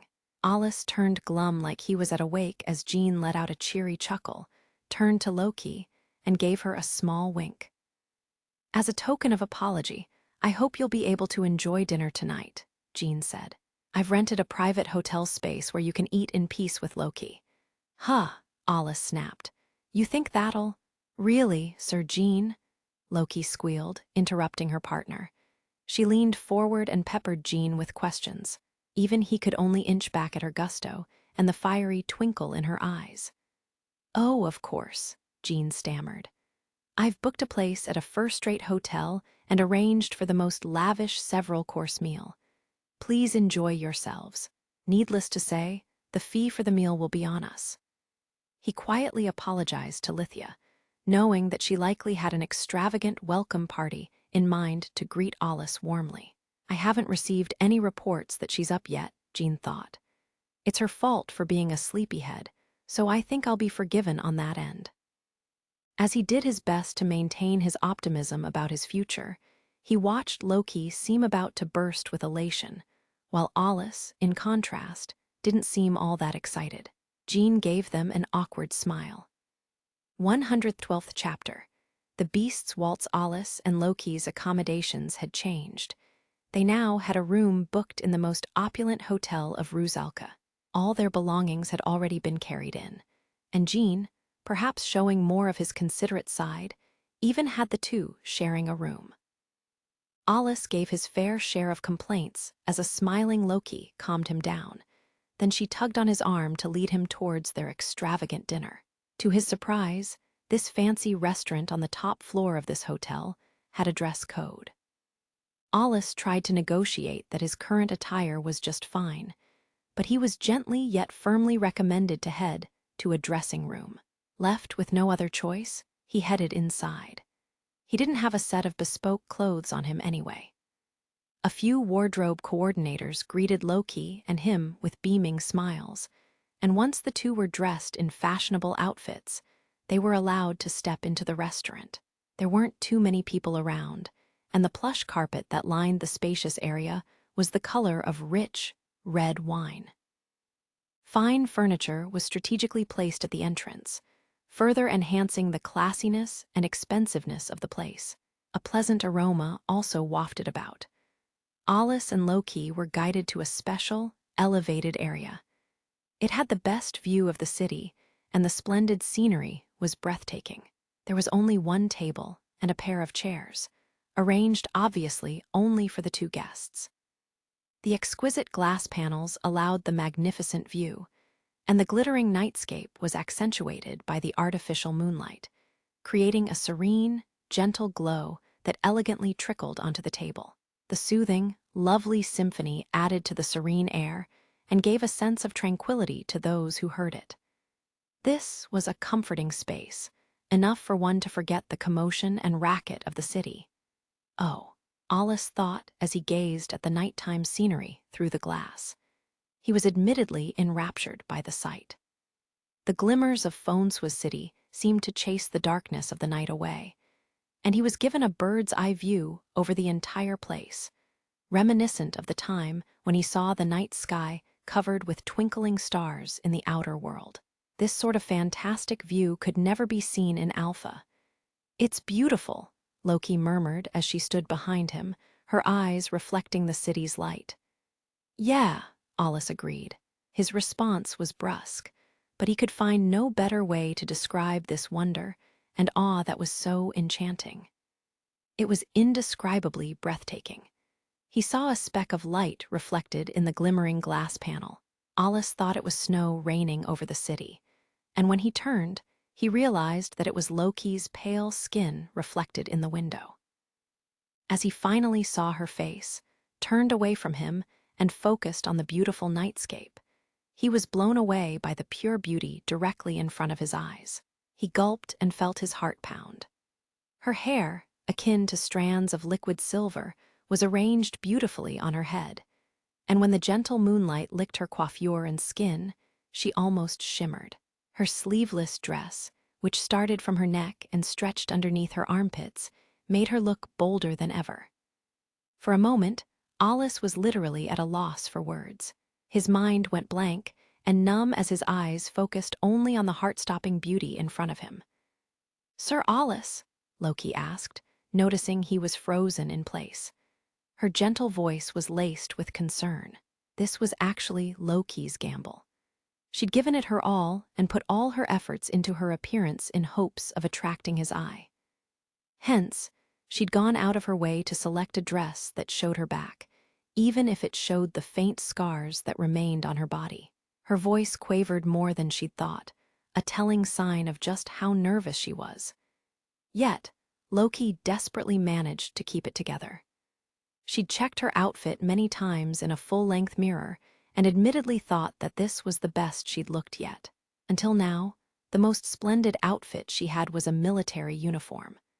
But for this occasion, she tried to bring out her maidenly heart and feminine side by mustering up her courage to wear this fabulous dress. All she wanted was one remark, but perhaps reality was too harsh for her hopes. Completely ignorant to Loki's innermost thoughts, Alice said not a word, turned around, and awkwardly pulled out his own chair. Ah, Loki thought with disappointment. She let out a sigh so quiet that no one would ever hear her, and she felt her chest grow cold. An indescribably painful twinge in her heart overwhelmed her as she quietly grabbed the chair across from Alice. When she hung her head and faced the table, she felt the air in front of her shift. With a gasp, Loki looked up, hope clear in her eyes. "Damn it," Alice grumbled as he roughly ran his hand through his hair. He turned towards her and shooed the waiter away. Alice took a step, then another, slowly approaching Loki. In a gentlemanly fashion, he elegantly took her seat and pulled it out for her. Loki, in turn, sat on the chair and allowed herself to be quietly pushed in. She was clearly trembling nervously, and a mean streak must have flashed across Alice's mind as he whispered devilishly in her ear for Loki. Perhaps this was akin to a blessing from the gods. "You look especially beautiful today." At once, Loki's heart jolted and skipped a beat. She swiftly placed a hand over her chest and tried to calm her rapid pulse, feeling her earlobes and her cheeks quickly turned flushed and pink. She awkwardly faced the floor once more, and her utterly dense savior flashed a troubled grin. "Did I say something insensitive?" he asked. "Oh, nothing like that. But Loki trailed off, trying her best to suppress her joy as she cleared her throat. You did very well." Her tone was half teasing, though she gave him her genuine praise. This was her best attempt to put on a tough front, but Alice didn't seem to mind one bit. "I see. Good to hear," he muttered as he returned to his seat. Loki almost smiled as she did her best to maintain her veneer of composure. "It's like he meant to catch me off guard. Where did he learn that from, I wonder?" Loki thought. Unfortunately for the two of them, they could hardly recall the taste of their impressively lavish dinner. The first thing the next morning, Alice and Loki received a personal invitation from Lithia, and they headed towards her palace, where Rusalka's internal and international affairs were handled. Situated in the heart of the city, where the wealthy gathered, the exterior of the Kainos palace had a traditional flair. Due in no small part to Lithia Toof Infrata, hailing from an imperial family. The building where the ruler resided had a grand main building in the center, with the left and right wings stretched on either side like arms reaching out. It was a curious structure, though it sported a rather old-fashioned look. The interior was equipped with state-of-the-art facilities and offices, and it served as the core of the nation, similar to the palace where Caesalnia, Alpha's sovereign, resided.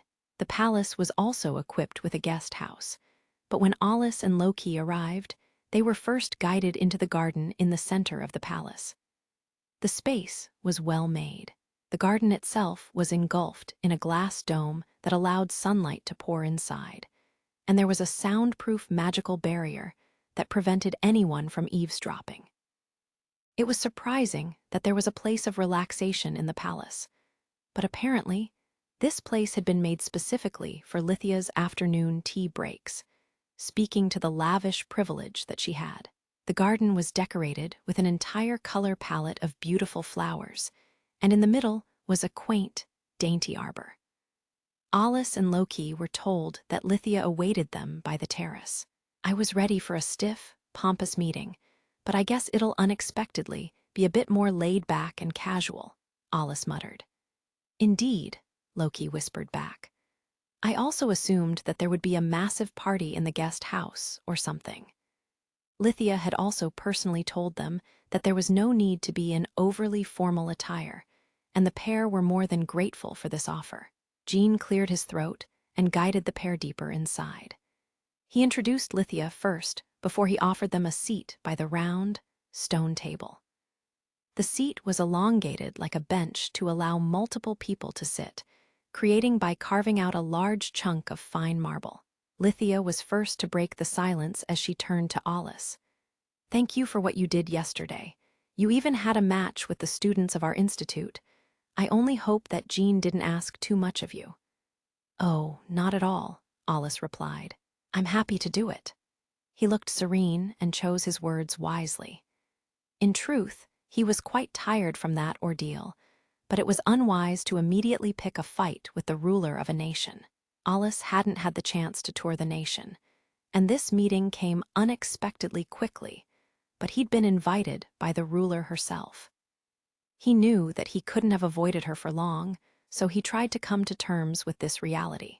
Because she had invited him, she would do the bare minimum to welcome him warmly, and Lithia wasn't as troublesome as Caesalnia. Alice knew that he didn't need to be so guarded. It was a good experience for me as well, I suppose, Alice added. The students here are very passionate, and I must say that I'm impressed by them.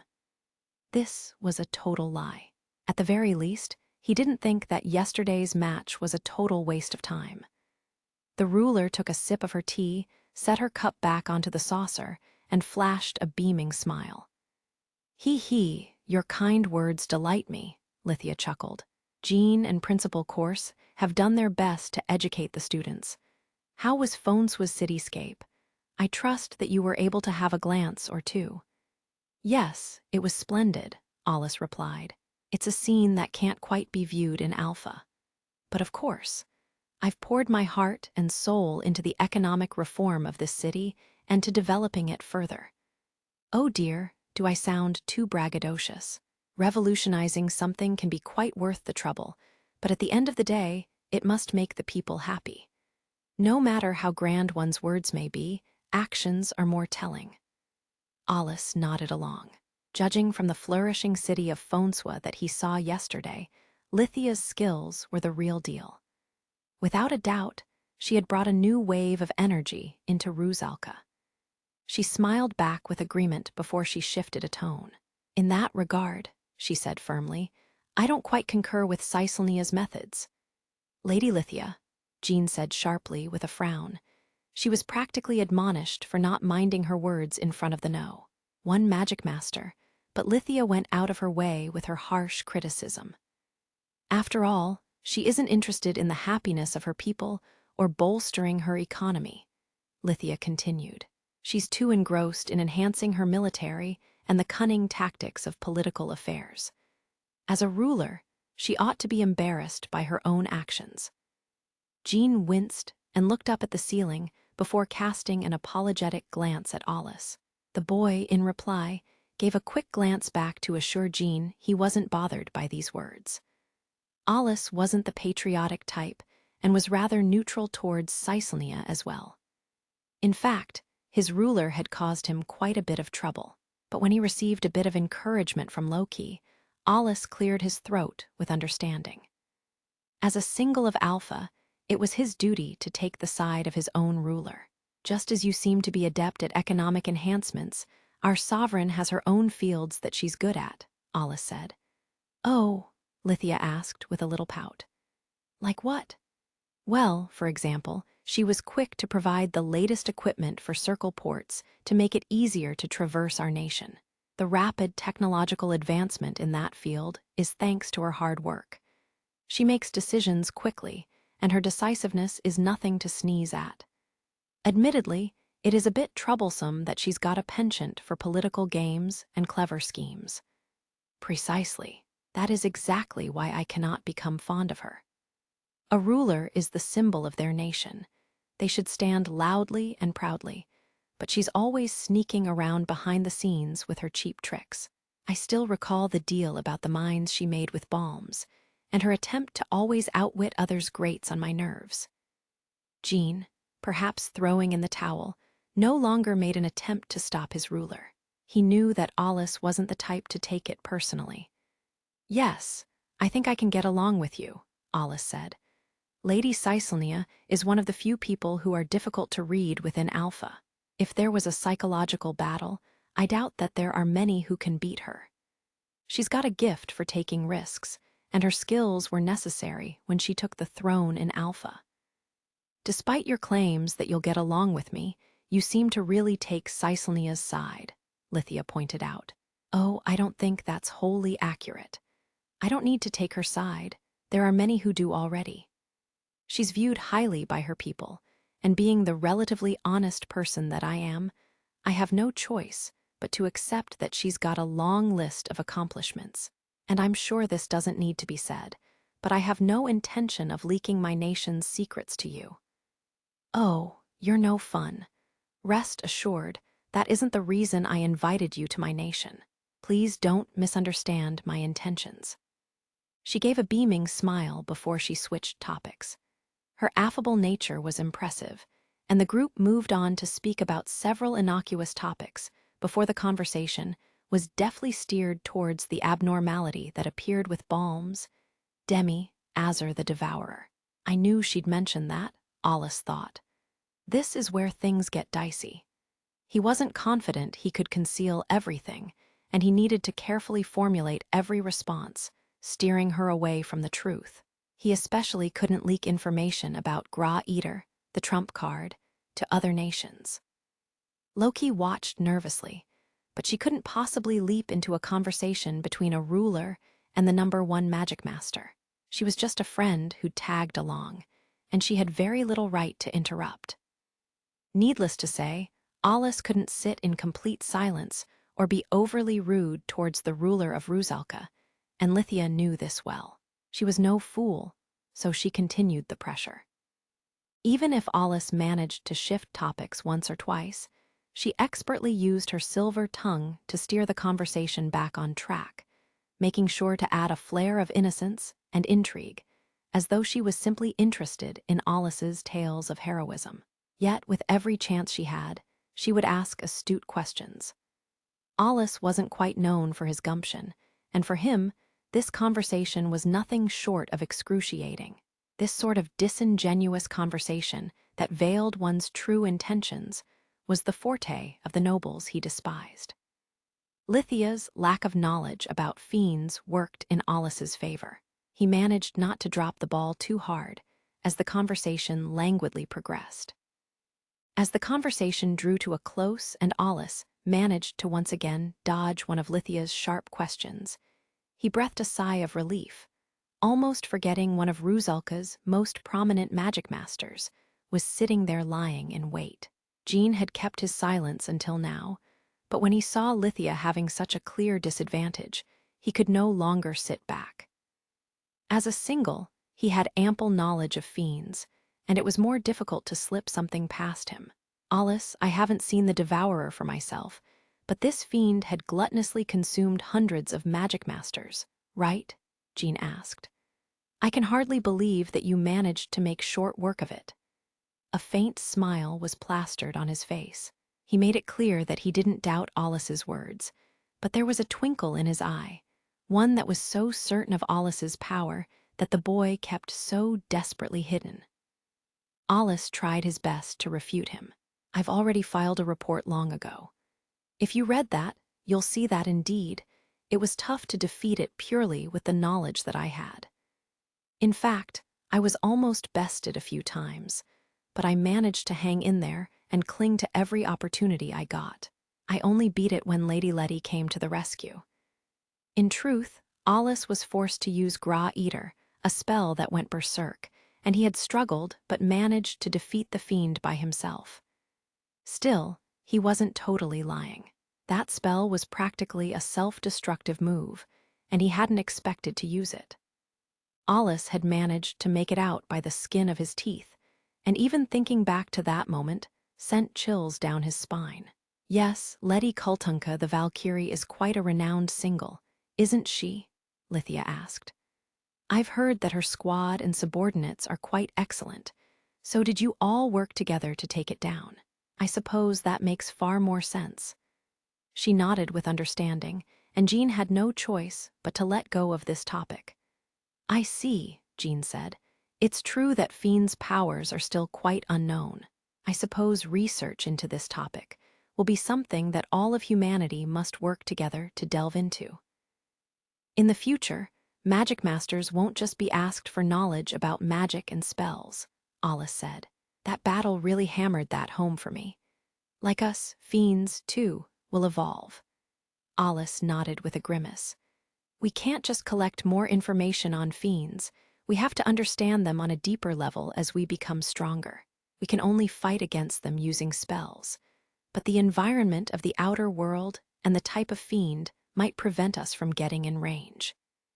If we want to approach them while dodging their tails, tentacles, and other weapons they might have, we need to hone our bodies as well. Training in hand-to-hand combat would help us immensely. Mana and spells were originally quirks that only fiends could use. Through hasty research and knowledge, humanity has managed to catch up to them, but if we wish to outperform fiends, we need something more.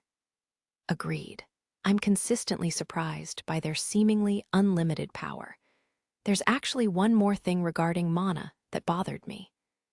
Jean paused as a feeling of dread filled Alice's chest. I'm sorry to dredge this back up again, but it pertains to the Devourer. It stored an immense amount of mana, which led to a mana explosion, right? Yeah, and its power should correlate to the massive mana it expelled. If so, the explosion the Devourer created should have been unfathomably huge and powerful. Yet, you seem to walk away from it. I wouldn't be surprised if a meteor-sized crater had formed from the impact of the blow.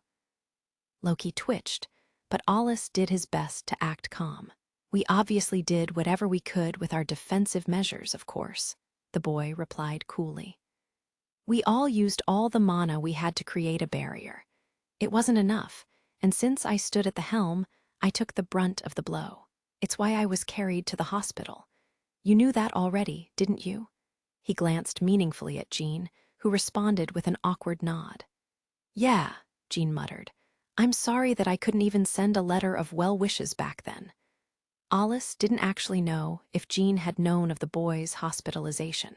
The #1 Magicmaster had banked on the excellence of Rusalka's network, and it seemed this gamble worked in his favor. Don't be, Alice replied.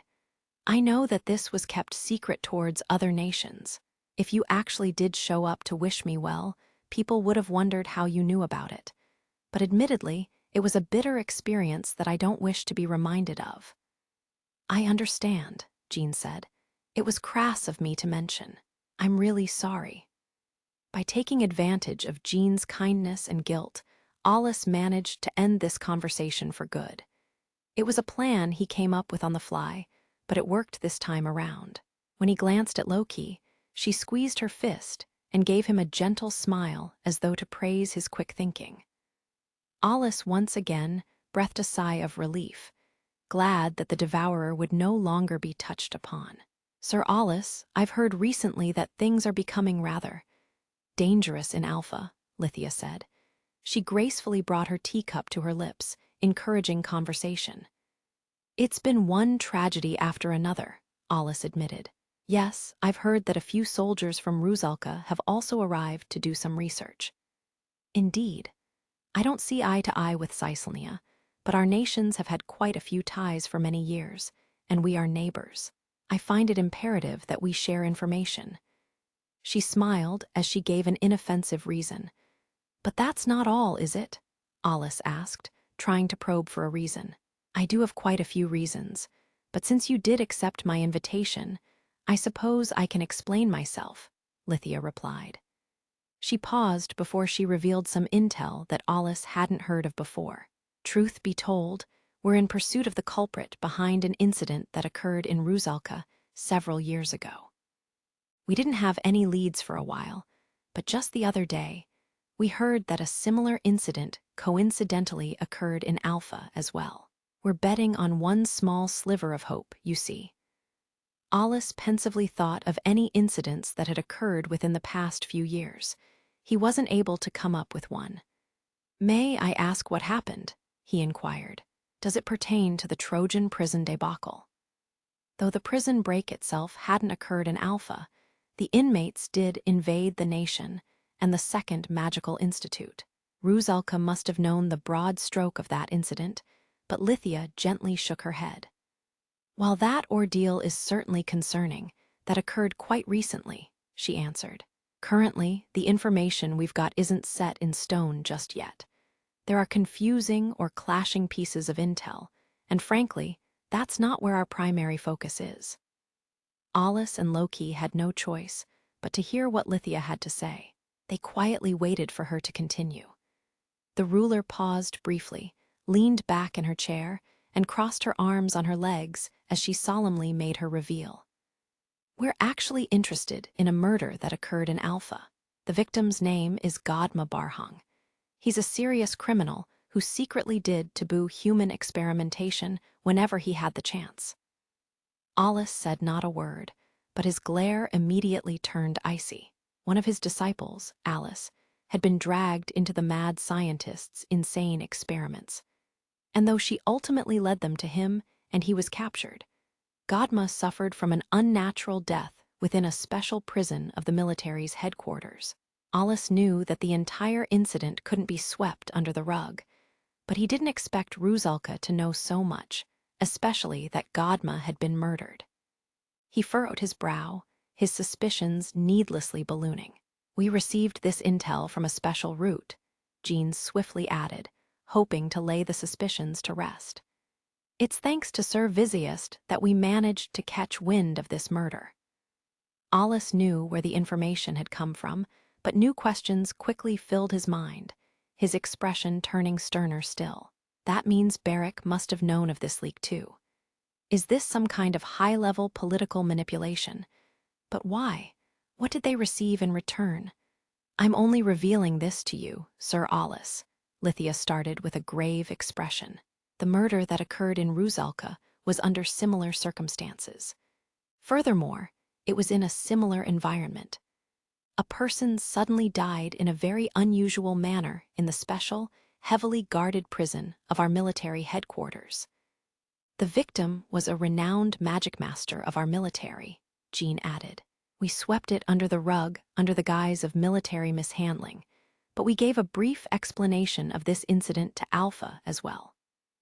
Alice expected a story or two as a souvenir, but he didn't think he'd stumble upon such a suspicious affair. He grimaced, feeling the heavy weight of responsibility on his shoulders as a very important tidbit was revealed to him. All too late, he realized that he was forced to step into a vital incident, and he couldn't turn back anymore. "The two incidents are eerily similar, as you can see," Lithia explained, giving no time for Alice to stew in his thoughts. "When Alpha noticed this, they contacted us to provide some information about their mysterious murder, and so we decided to exchange intel regarding this case. After all, it might serve as a vital clue to the murder that we've been pursuing for so long. If memory serves, I think the Kurama might be related to Godma Barhang's death," Jean added. "There's no definitive proof, however." Alice no longer had any reason to pry as Jean and Lithia revealed it all. That was all the #1 Magicmaster needed to fit the pieces together. "That's what I've heard as well," Alice replied. "A human turning into a fiend?" he thought. "As far as I can tell, Godma's likely patient zero when it comes to fiendization. I don't doubt that the Kurama was involved to finish off the people caught by the military. As Jean says, the group is likely to do that." Dead men tell no tales, so if they were just cutting people off so that they'd never squeal, their motives make more sense. This implied that back then, Godma had already developed a prototype ambrosia, or something very similar to that. And that intel must have been handed over to the Kurama, an elixir that turned humans to fiends, and a shady organization of criminals that secretly worked behind the scenes had thus intersected. How big of a threat would this union be to humanity and its survival? The second incident that related to fiendization also rang a bell in Alice's mind. When the second magical institute was under attack, the small fry inmates underwent a curious transformation. He wasn't there to see it for himself, but he did receive a lengthy report from Lilicia. Maybe in the criminal world, ambrosia is already cementing itself as a proper elixir. It might be spreading far quicker than I anticipated.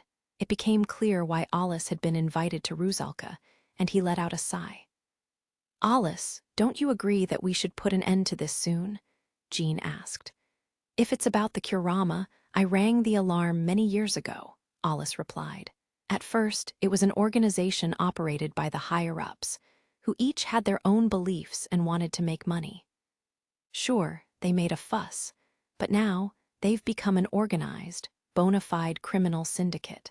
They've become alarmingly active as of late, and I feel like they're all working towards one goal.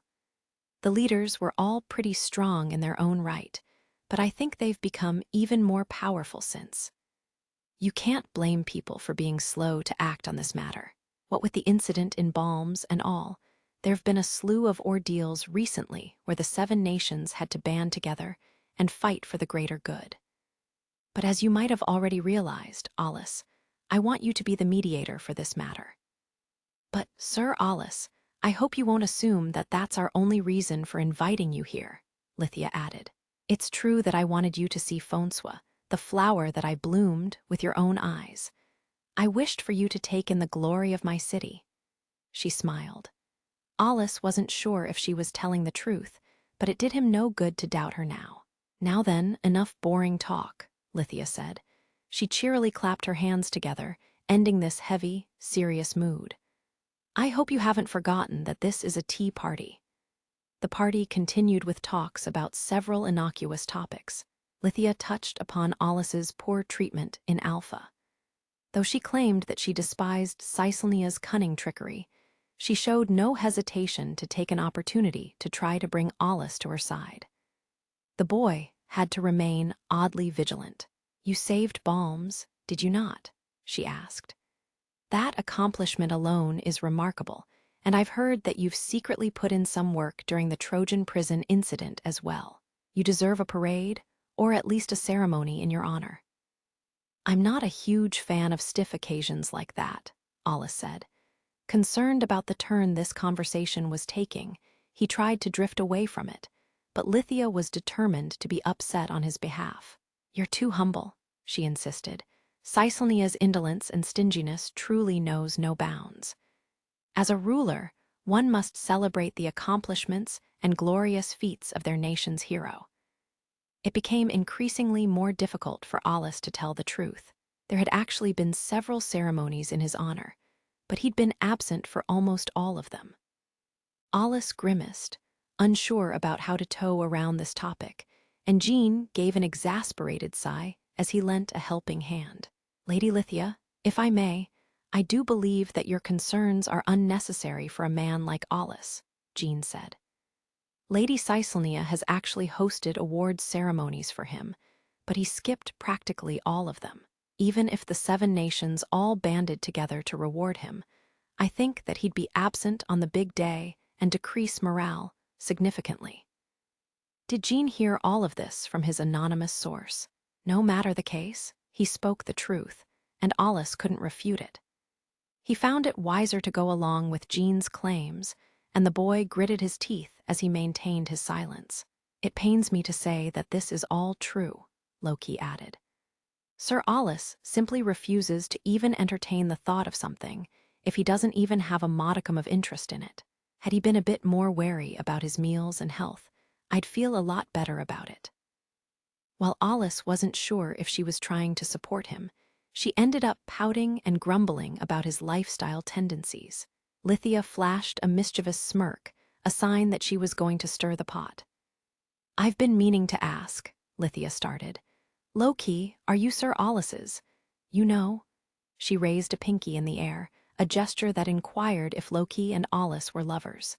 The ruler acted like an old man, sexually harassing a waitress at a tavern with her taunting smile. This sort of crass gesture was unbefitting of a ruler like Lithia, but Alice felt like he saw an unusual side to the young, business-savvy ruler of Rusalka. This was a vulgar topic, no doubt, but she was also a maiden at heart and must have been interested in romance. "WL," Loki started, her eyes wide as she turned bright red at the thought. Now, there's no need to tease them," Jean said wearily, trying to help the girl out. "Curiosity can kill the cat, Lady Lithia. Sorry if this upset you, Alice. As you can see, she's a rather worldly person. She loves to sneak out and visit curious stores in alleys, and whenever she does, she comes back with silly gossip." He. But this is the best and most straightforward way for me to learn about the times and the lifestyle of my people," Lithia giggled. "Ah, yes, and Jean, while I do think that I might have been too forward with my question, I don't think that it's insignificant by any means. A single will always worry about an heir, and this is a vital issue that a nation would be curious about." I suppose so," Jean stammered. "Most nations recommend that singles have a child. Of course, they couldn't force singles to do so, and they never pushed the Magicmasters to have an heir, but traditional nobles, and those who valued bloodlines were especially eager to preserve them. Though Lithia may have had a few issues herself as a ruler, she was descended from the imperial family and wasn't too bothered by this topic. "So, are you guys?" Lithia asked curiously. "Tell me, come on." Loki stammered. "We're partners, but in a military sense." The girl's voice was so faint that one needed to strain their ears to hear her as she was staring at her feet. She'd reached her limit. There was nothing more she could say. Lithia looked visibly disappointed by this anticlimactic reveal. "Oh, what a pity," the ruler said. "I thought you two were suited for each other." Loki fell silent, and Alice decided to speak up. "Lady Lithia, we're still students." "And what of it? In this day and age, the sooner the better," Lithia replied. "I would like our Jean to settle down soon, frankly."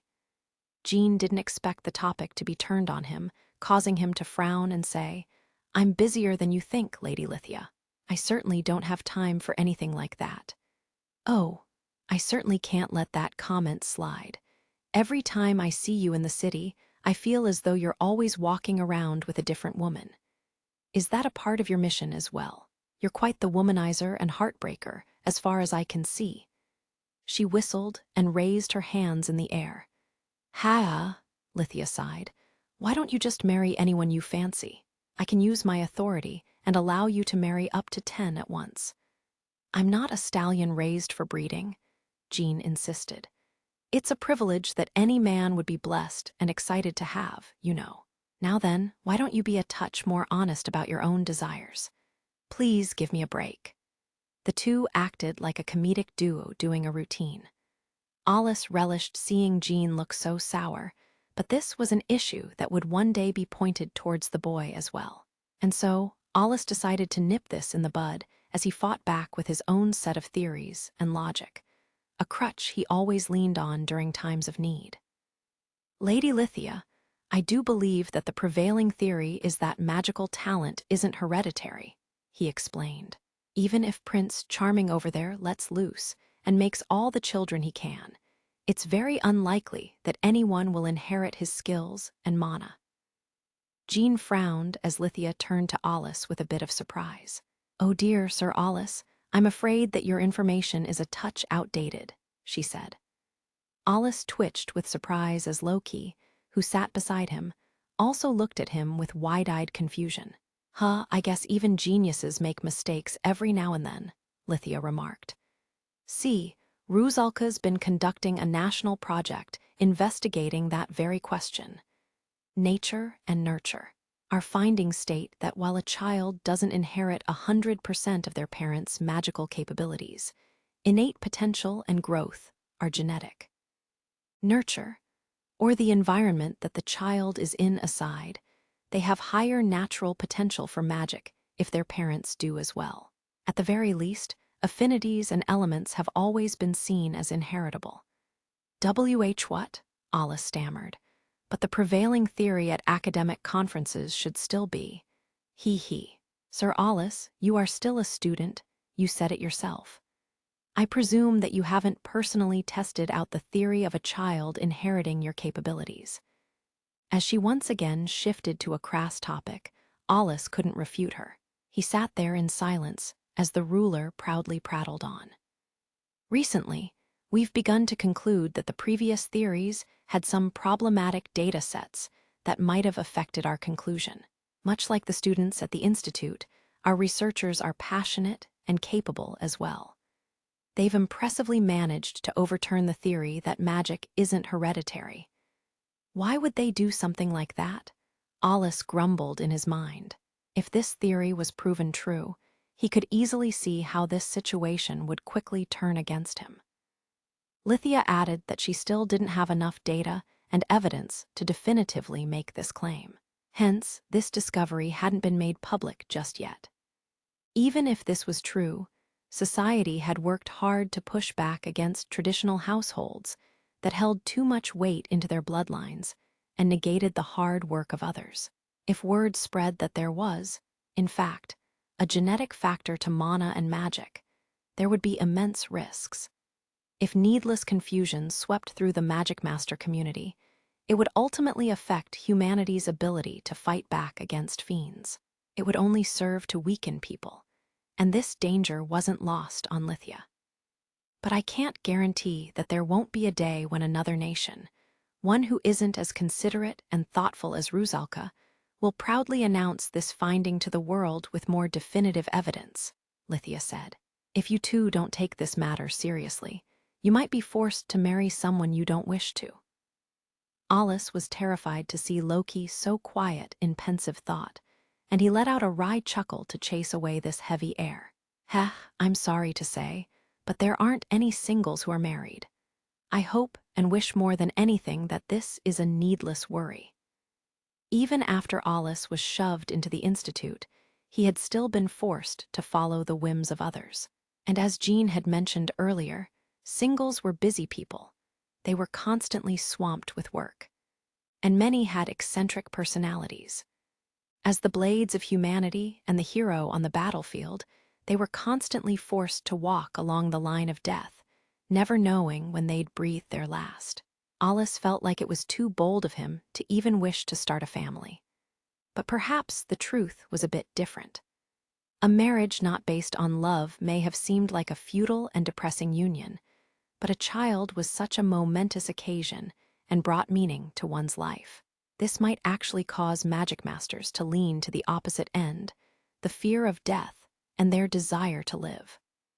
The Magicmaster now had something to lose, and they didn't wish to leave their family behind. However, this also meant that they had an unwavering desire and devotion to cling to life, which would bring about newfound resolve. Precisely because they had something to lose, they might become more cunning and desperate to live. Maybe Magicmasters were allowed to experience the happiness of normal people. Oddly enough, Barrick wished for exactly that for Alice, but it was doubtful if the boy knew about the Governor General's intention. This wasn't just because Alice was still a child himself.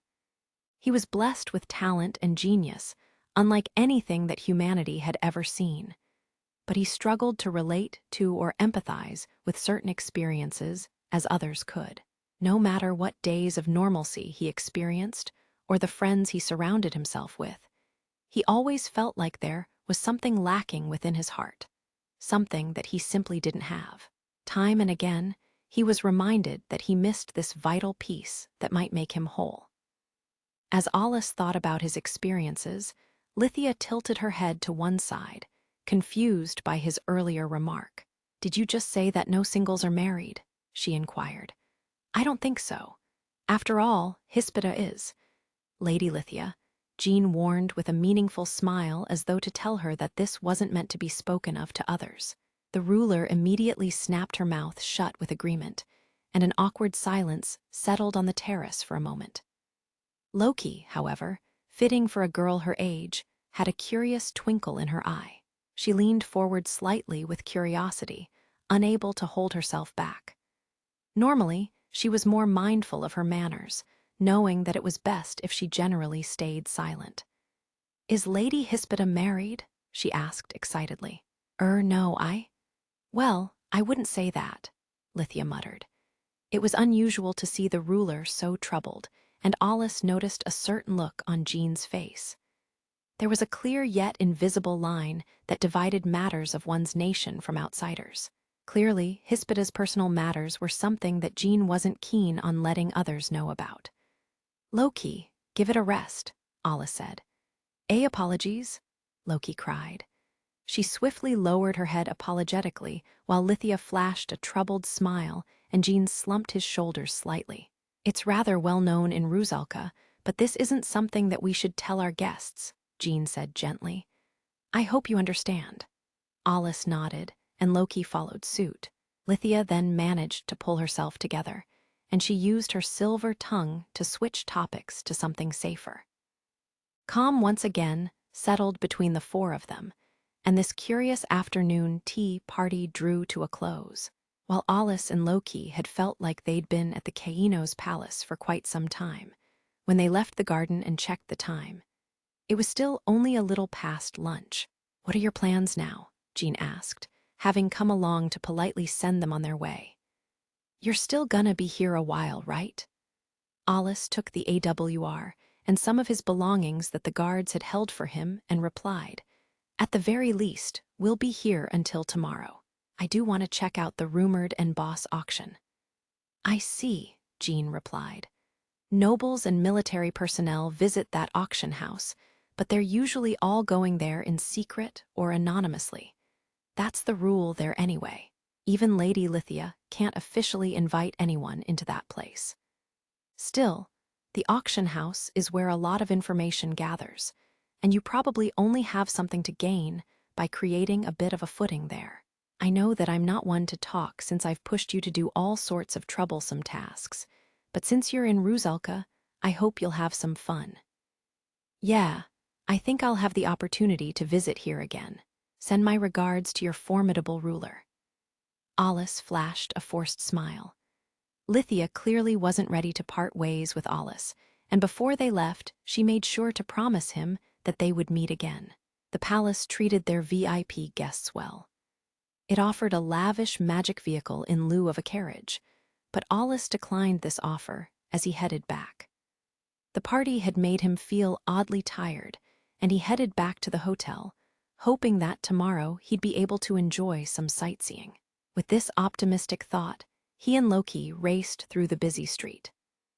113th chapter. The Bloody Bride. When Alice and Loki returned to their lavish hotel, they were stopped by an employee at the receptionist's desk. The man, dressed in a bespoke outfit fitting for the class of the hotel, had apparently been waiting for their return.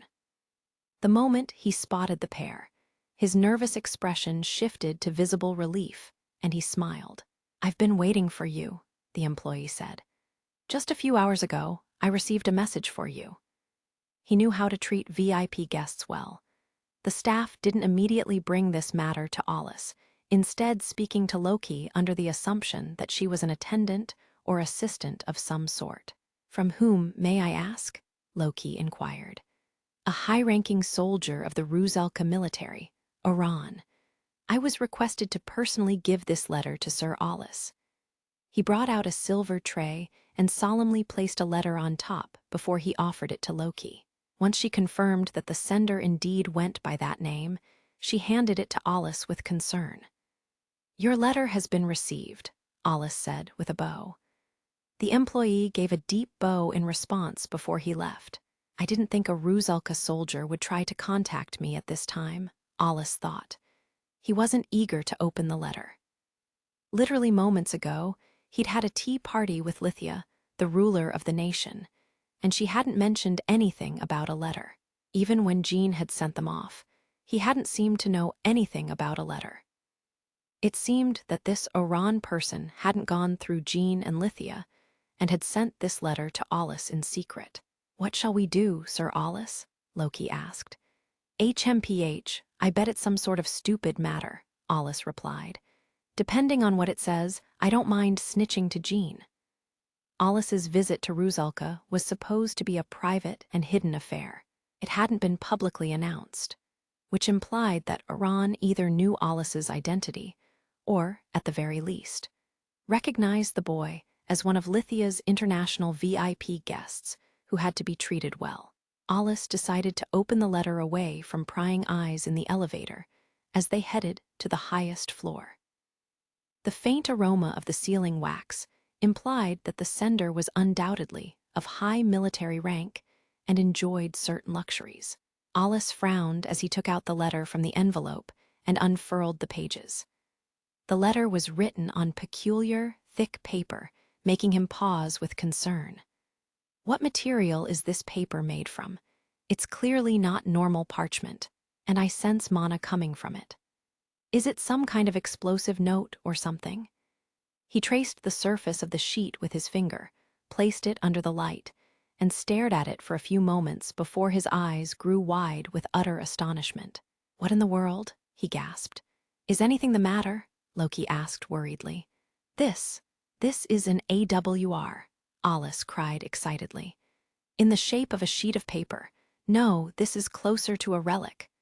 The letter wasn't made of normal paper or material, and it wasn't composed of organic material or ore either.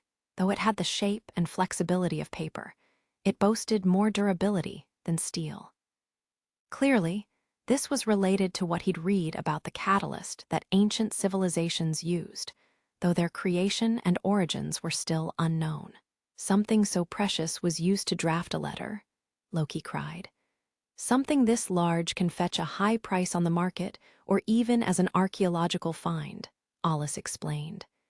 "And yet, it's been used to draft a letter.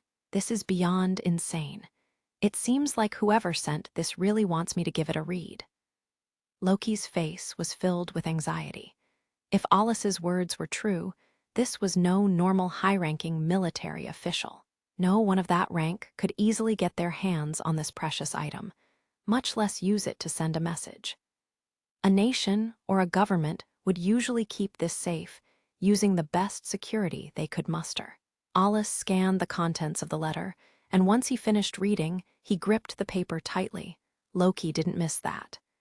As she continued to gaze at him worriedly, Alice groaned with dismay. "This is becoming a pain," he muttered. "Give it a read, Loki." He offered the letter to Loki, who quickly took it before her face turned grim. "This gives me a sinking feeling in my stomach," she admitted. "Ditto," Alice grumbled, "but I've no choice but to take this bait. Once we return to our room, we'll get ready and head out immediately." "Where to?" Ding. The elevator let out a familiar jingle to signal to its guests that it had arrived at the designated floor. The doors opened without making a sound, and as Alice whirled around, he glared at the cityscape that he could see through the large, glass panels. His eyes, however, were watching something far beyond Rusalka, towards the outside world in the vast distance.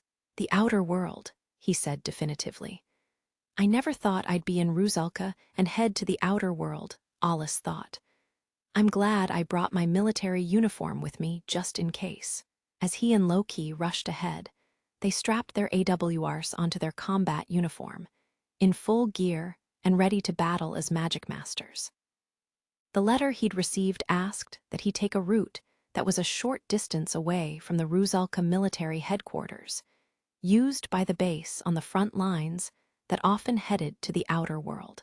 The message added a cliched line asking that no one be told of this meeting, and Alice agreed. Normally, an outsider wasn't allowed to enter the outer world of a foreign nation. So while Alice should have told Jean about it first, this serious matter prompted him to head out without saying a word to anyone.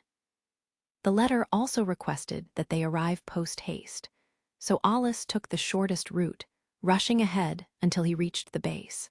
The grand gates that led to the outer world were already wide open, as though the base awaited their arrival with open arms, and several soldiers wearing hooded capes that covered their faces stood there ominously.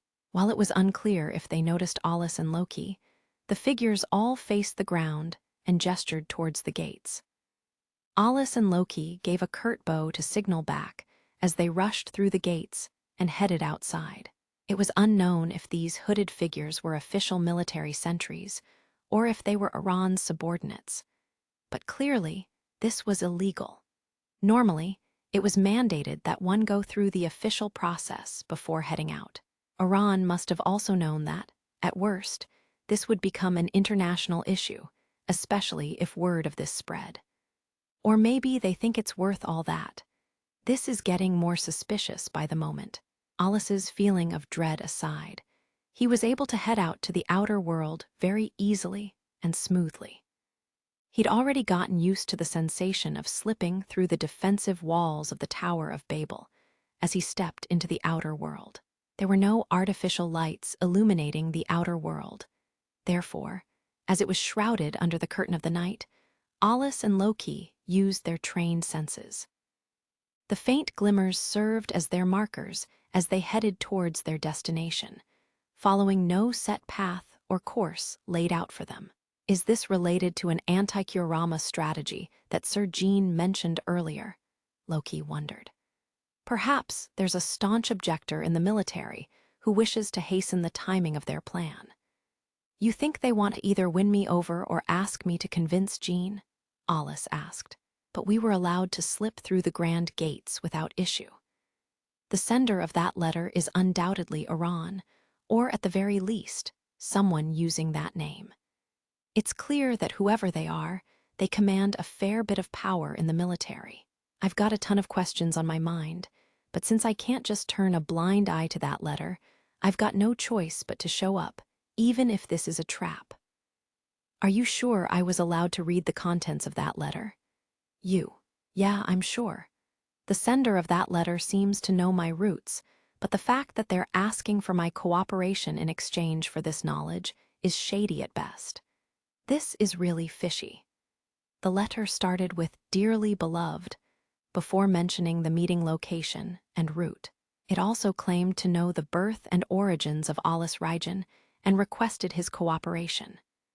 The message was short, coaxing his intrigue. While Alice wasn't willing to just blindly lend his aid, he was curious about the sender's motives. Your origins? Do you think the sender's words are true? Loki asked. No clue, Alice replied. But it's true that I really don't know anything about myself. That letter was made from a curious material, and it seems likely that they've got information that I know nothing about. They didn't just touch upon the mysteries of my birth. They even spoke about my abilities. Admittedly, I've struggled to hide my true power recently, but I know that I'm like a black box given human form. I have no idea who I am and what I can do. Just make sure to remain vigilant, Loki. Alice's ultimate goal in his research had been to learn more about himself. He desperately clung on so that he could create time to research his own mysteries. He delved into magic, created new AWRs, gathered knowledge about precious items and materials, and even took on difficult missions all for this very purpose. He'd agreed to take on Tesvia and Alice as his pupils so that he could be free from the shackles of the military, entrusting it into the hands of his excellent students who would craft the next generation. He couldn't deny that he had a penchant for research, but it was done with the primary focus to unravel the mysteries related to his origins. Yet after all of his effort, all he'd discovered was that he knew nothing about himself. Hence, this was an opportunity that fell into his lap, purely out of surprise. He had no choice but to take this gamble. In fact, Alice felt some kind of weird twist of fate that was imbued in that letter, one that he couldn't resist or avoid. What if it's a trap? Loki asked. I recall the cruel Saith incident of Morwold. There surely must be idiots after your life in Rusalka. After me? Alice asked. Then they better be a leader of the Kurama or something. And if this is in relation to the Kurama, they've saved me a ton of work. According to Elise's claims, I'm such a thorn in their side that a clash with them in the future is inevitable. I don't mind crushing a leader or two while I can. As the adage went, nothing ventured, nothing gained. Even if Alice knew that he was walking into a trap, he was adamant about finding a clue or two to take back home as a souvenir. If he was forced to face off against an enemy, this roundabout lure was proof that they were crafty. Alice felt it was unlikely that there'd be a head-on clash here. And our meeting point's in the outer world, but it's only a mere 10 kilometers away from Rusalka, Alice added. It's quite close by, isn't it? Loki asked. Yeah. If we have a clash here, the Magicmasters of Rusalka would notice immediately and rush to our aid. And there's only the two of us here. If we find out that it's a trap, we'll swiftly make our retreat, and that's that. I wonder what's so important that they're calling you out to get your cooperation. Who knows? We'll find out when we get there, I'm sure. All the while, he glanced at Loki. But there's a chance that things could go awry, he thought. Then it's best if... He couldn't deny that there was a non-zero possibility of actually fighting a leader of the Kurama, and Loki would be safer if she waited in the back. She must have noticed his gaze because she kept her tone firm and loud. I'll accompany you, of course. Right, Alice replied. He knew that he had no right to stop her and vice versa. Though he was worried for her safety, he didn't go out of his way to tie her down and restrict her from following him. All right, he said. Then let's just get it over with. Loki nodded before she awkwardly added, this might not be the best timing, but may I ask something? What? He turned around and knitted his brows with concern, noticing how anxious Loki looked. It didn't seem like she was referring to the mysterious sender of the letter. I can't get a good read on her. I'm no good at stuff like this. Alice had learned quite a bit from living with her. For example, he now knew that a maiden's heart was moody and subject to change, much like the sky of the outer world, and a man as dense as he was struggled to understand her. He practically gave up on this endeavor, but that was precisely why he needed to use his words to ask. This made him impatient at times, but the fact that he realized that he needed to vocalize his queries to understand her was a huge improvement for him. You don't have to act so reserved, Alice said. Tell me what's on your mind. All right, Loki stammered. Well, Sir Alice, if you do learn about yourself with this meeting, what shall you do then? The truth didn't guarantee happiness.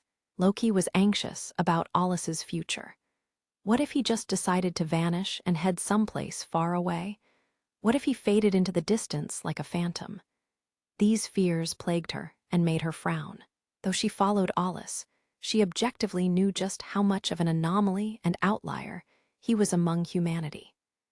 His extensive knowledge about magic was unheard of for a boy his age. This was combined with his unusual void attribute. He also had the power to consume mana. A charitable take on his powers was that he was special and extraordinary, but put bluntly, he was an abnormality and an aberration. None of that mattered to Loki, of course. She still revered and respected him immensely. Hence, she wished to hear his thoughts and words. Because she trusted him so much, anything he said would surely put her mind at ease. You won't go anywhere, will you? Loki wondered internally. Please tell me that you won't, Sir Alice. A look of desperation filled her face, but Alice only tilted his head to one side pensively. This served to further concern Loki as her heart raced and pounded with dread. She even felt slightly dizzy as her entire body turned icy, making for a very unpleasant sensation. Loki awaited with bated breath. It must have only been a few seconds as Alice scratched his head. What'll I do, he wondered languidly. I mean, I guess it'll answer the questions that I've had for all these years. Maybe this attribute-less mana style would receive traction throughout the Magicmaster world, changing previous notions. Maybe it'll shed more light on the mysteries of the void element. It might even be inscribed on everyone's AWRs or something. I don't know. He wasn't sure of the future himself as he began to mutter to himself on how the Magicmaster society would change over time. Alice tried to organize his thoughts as his sights were focused on the years to come. Sir Alice, Loki stammered with astonishment. Alice, who came to his own conclusion, looked up with a glimmer in his eyes. The characteristics of an attribute-less element prevents it from being affected by other elements, so I think this'll turn into an amazing field. He looked like a giddy child, excited about the future of his element while Loki stared at him, her mouth agape and astonished. What's wrong? Alice asked. Heh heh, Loki giggled. She faced the ground, a faint chuckle escaping her lips as her laughter slowly grew louder into a guffaw. Tears streamed down her cheeks as she laughed her heart out, and her entire body began to tremble. Hey, ah ha ha ha. Sir Alice, please don't make me laugh so much. She tried to press against her lips with the back of her hand to stifle her laughter, but the smile that spilled from her lips couldn't be masked. She pointed this grin towards her narrow-minded self. She'd been worried about so minor and trivial an issue. It didn't require such serious thought. That alone was so hilarious to her. On the surface, Alice came off as an individualist and an egoist. And yet, by unraveling the mysteries of his birth, he ultimately sought a path where he could give back to the Magicmaster community to help them advance. The most ironic part was that Alice didn't even seem to realize it himself. Loki was certain that he'd never change. Even if he discovered his true identity, he'd always remain a hero to her. From the deepest parts of her soul, she swore to always stay by his side. As she renewed her determination, she felt a reliable hand reach out and gently pat her silver hair. Feeling ticklish, Loki narrowed her eyes ever so slightly. I won't change, no matter what, Alice said. Loki's eyes snapped open with shock. He'd seen right through her all along. Unable to refute him, she only watched him silently. You're so unfair, she thought. Despite her grumbling, the cloud of anxiety that had plagued her heart dissipated and vanished. She felt like she was being toyed with. Loki was used to teasing him, not the other way around, and she always felt triumphant when she saw him flash a troubled expression. She was able to take another step closer to him. Everything else felt minuscule in comparison, and Loki couldn't suppress the delight that welled up in her chest. A while passed after Alice and Loki entered the outer world, but they couldn't sense anything from Rusalka. Whoever it is, they must have been really well prepared, Alice thought. Maybe the perception mana on Babel's gates were also tinkered with. What appeared were fiends, rulers of the outer world. Rusalka and Alpha were neighboring nations, and the outer world's terrain wasn't so different, but the fiends that appeared had some variation. Furthermore, near Rusalka, fiends that commanded a region tended to also have an army of weaker fiends to do their bidding, creating a faction of sorts. Fiends didn't have a sense of camaraderie, so this was likely more akin to a mutually beneficial relationship. I'm not sure if this serves as a bit of a bonus while I'm here, but if something happens, I should at least kill a few to create an excuse for why I'm here in the outer world. If caught illegally in the outer world, Alice would be forced to pay the consequences, but if he whittled down the number of fiends, perhaps people would go easy on him. Fiends were obstacles and difficult to ignore anyway. He quietly took care of them and swiftly raced through the shortest route until he arrived at his destination. He told Loki that they'd need to climb a bit, and Alice raced up a nearby tree.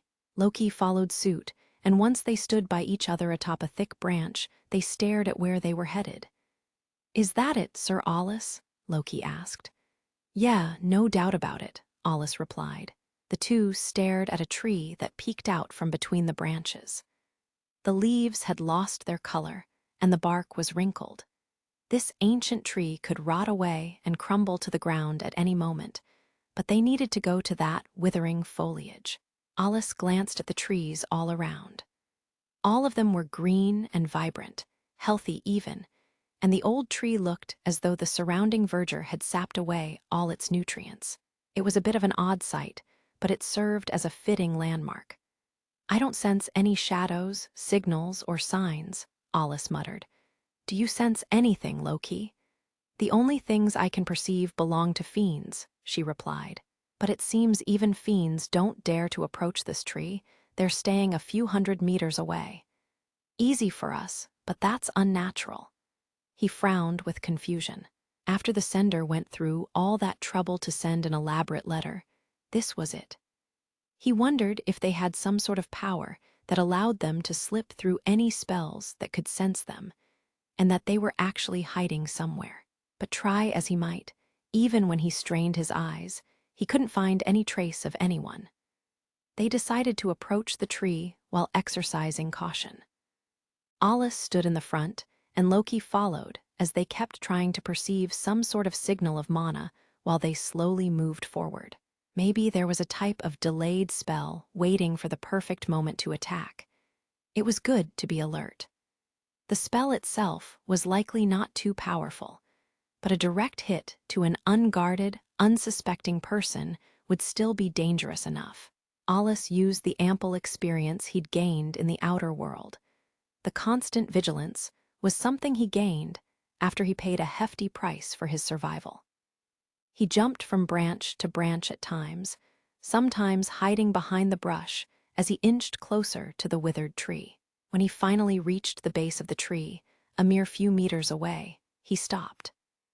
"Now that we're this close, I'm almost certain that there isn't anything or anyone nearby," Loki whispered from behind.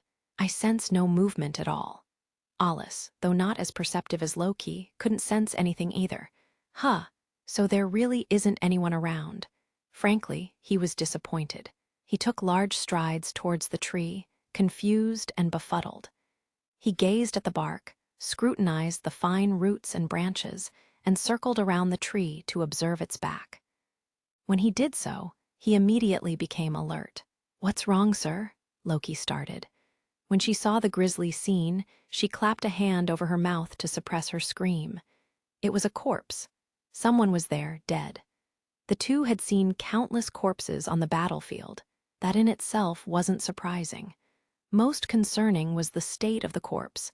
It was hammered into the tree. A thick, black stake penetrated the body's chest, nailing the person to the bark. The stake was driven through the upper body, like an insect specimen, for observation. The feet didn't touch the ground, meaning that the body was dangling in the air, and a massive amount of blood formed a dark crimson puddle below. The victim's long hair hung around their chest, further adding to this gruesome, horrific scene. The blood that dripped from their lips had already begun to harden and form a crust, and a curious mark stretched from the tip of the chin to the victim's familiar outfit. The dark red, waxy streak was reminiscent of someone using a brush to draw a line on the body. Loki's eyes were as wide as saucers, as the name of the fallen Magicmaster escaped her quivering lips. Lady Hispida? Hispida Orphine, the proud number 6 Magicmaster and single of Ruzalka, was long gone, killed in the most heartless of ways. Alice gritted his teeth as he glared at the black stake that pierced through her chest.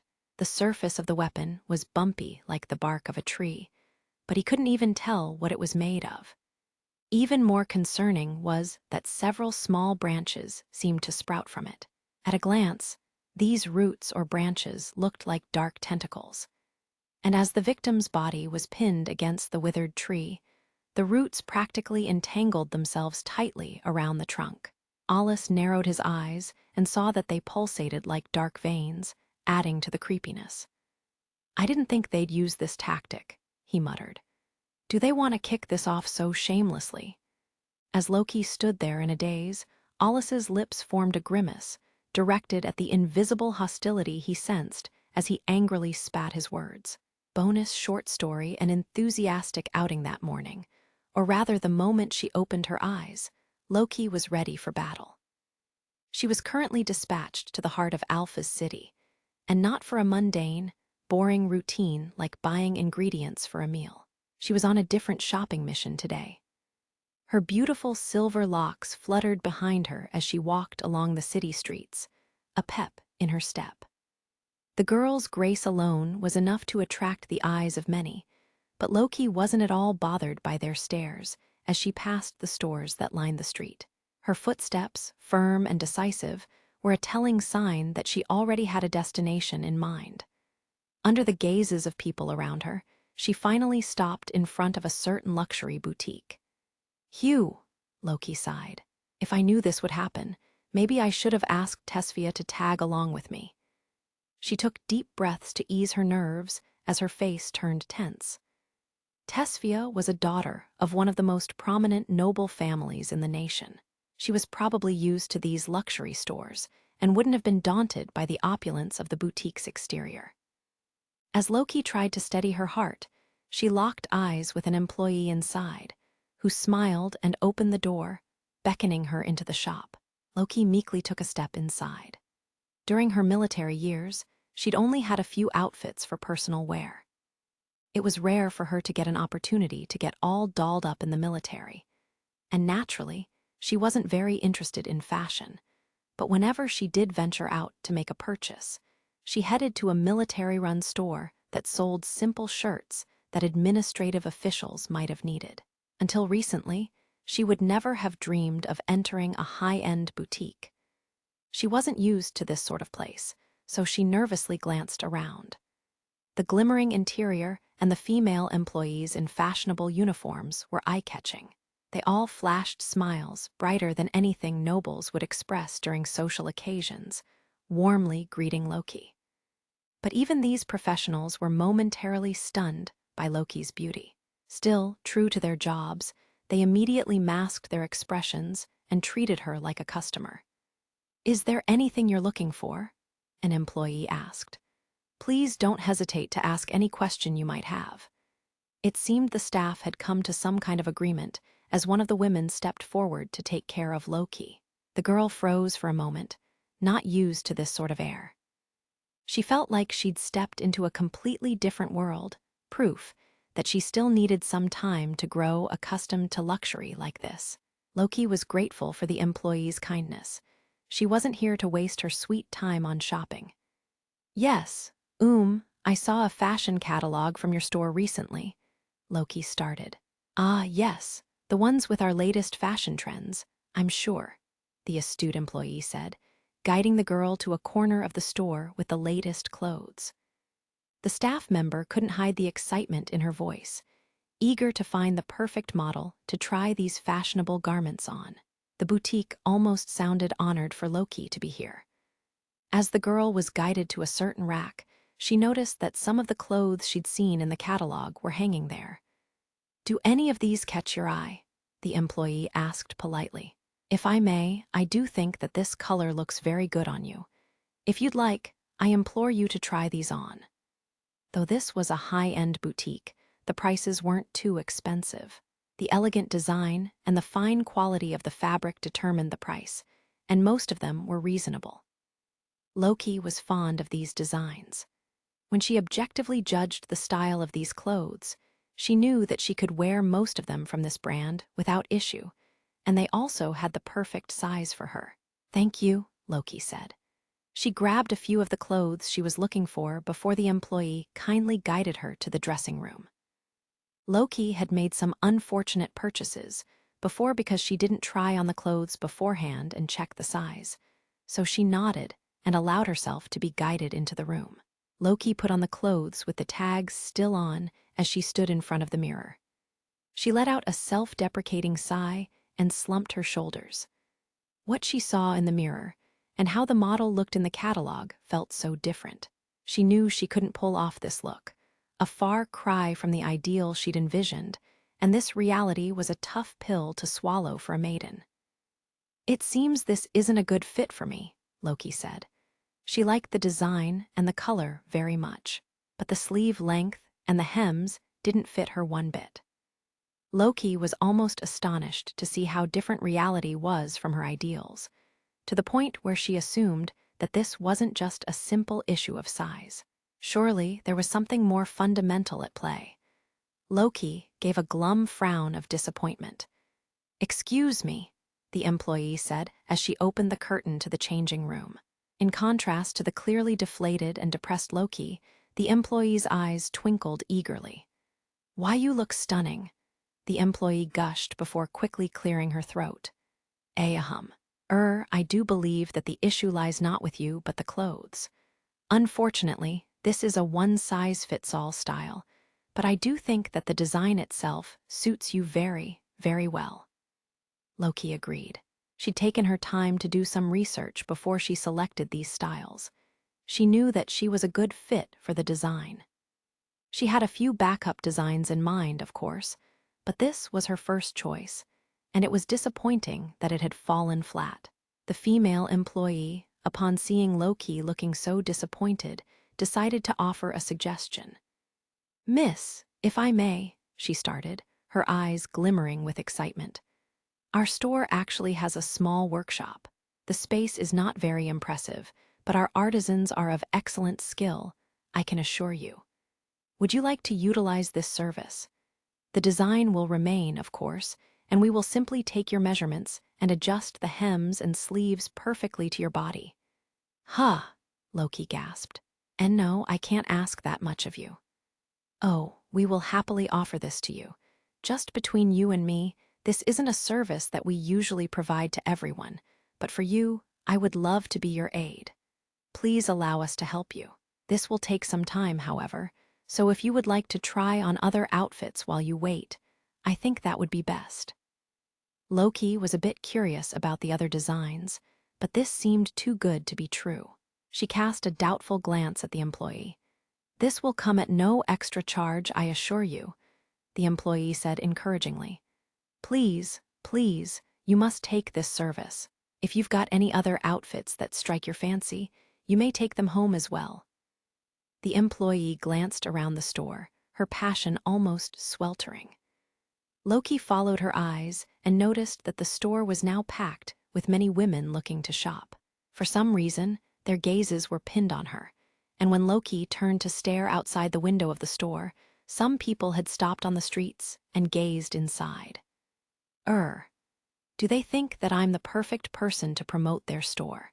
Loki wondered. She turned back to the mirror and sized herself up, tilting her head to one side. Was this outfit a better fit for her than she originally thought? Even if that were the case, she wasn't sure if walking around in this outfit would be a good way to increase the sales of this place. Are you sure that you just want me to wear these outfits?" Loki asked gingerly.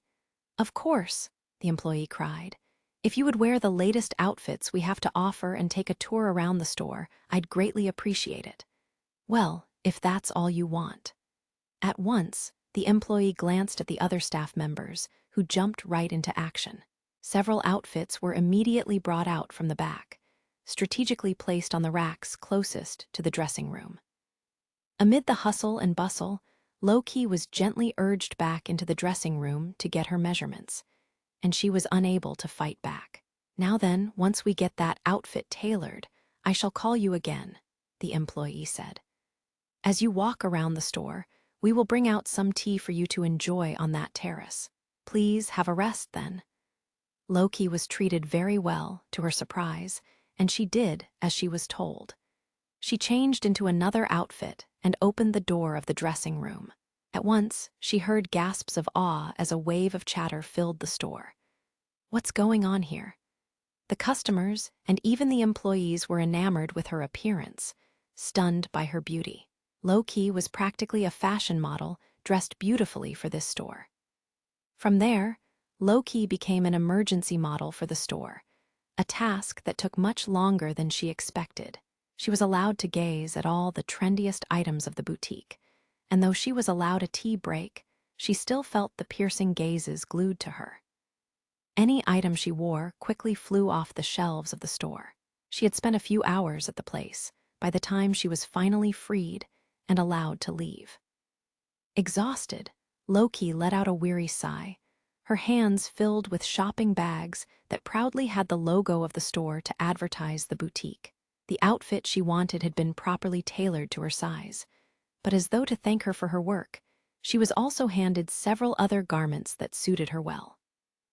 Loki hastily tried to decline this offer and tried to hand the clothes back, prompting a small scuffle. But ultimately, the store had its way, and she was forced to leave with these items on her. Her hands were filled with several shopping bags, akin to a wealthy noble going on an impulsive shopping spree. She was still a bit troubled by everything that had happened today, but with a slump of her shoulders, she decided to look on the bright side of things. A small smile appeared on her face as she walked home. Her footsteps were lighter than they'd been in the morning when she first arrived at this store, and today's experience had helped build Loki's confidence just a bit.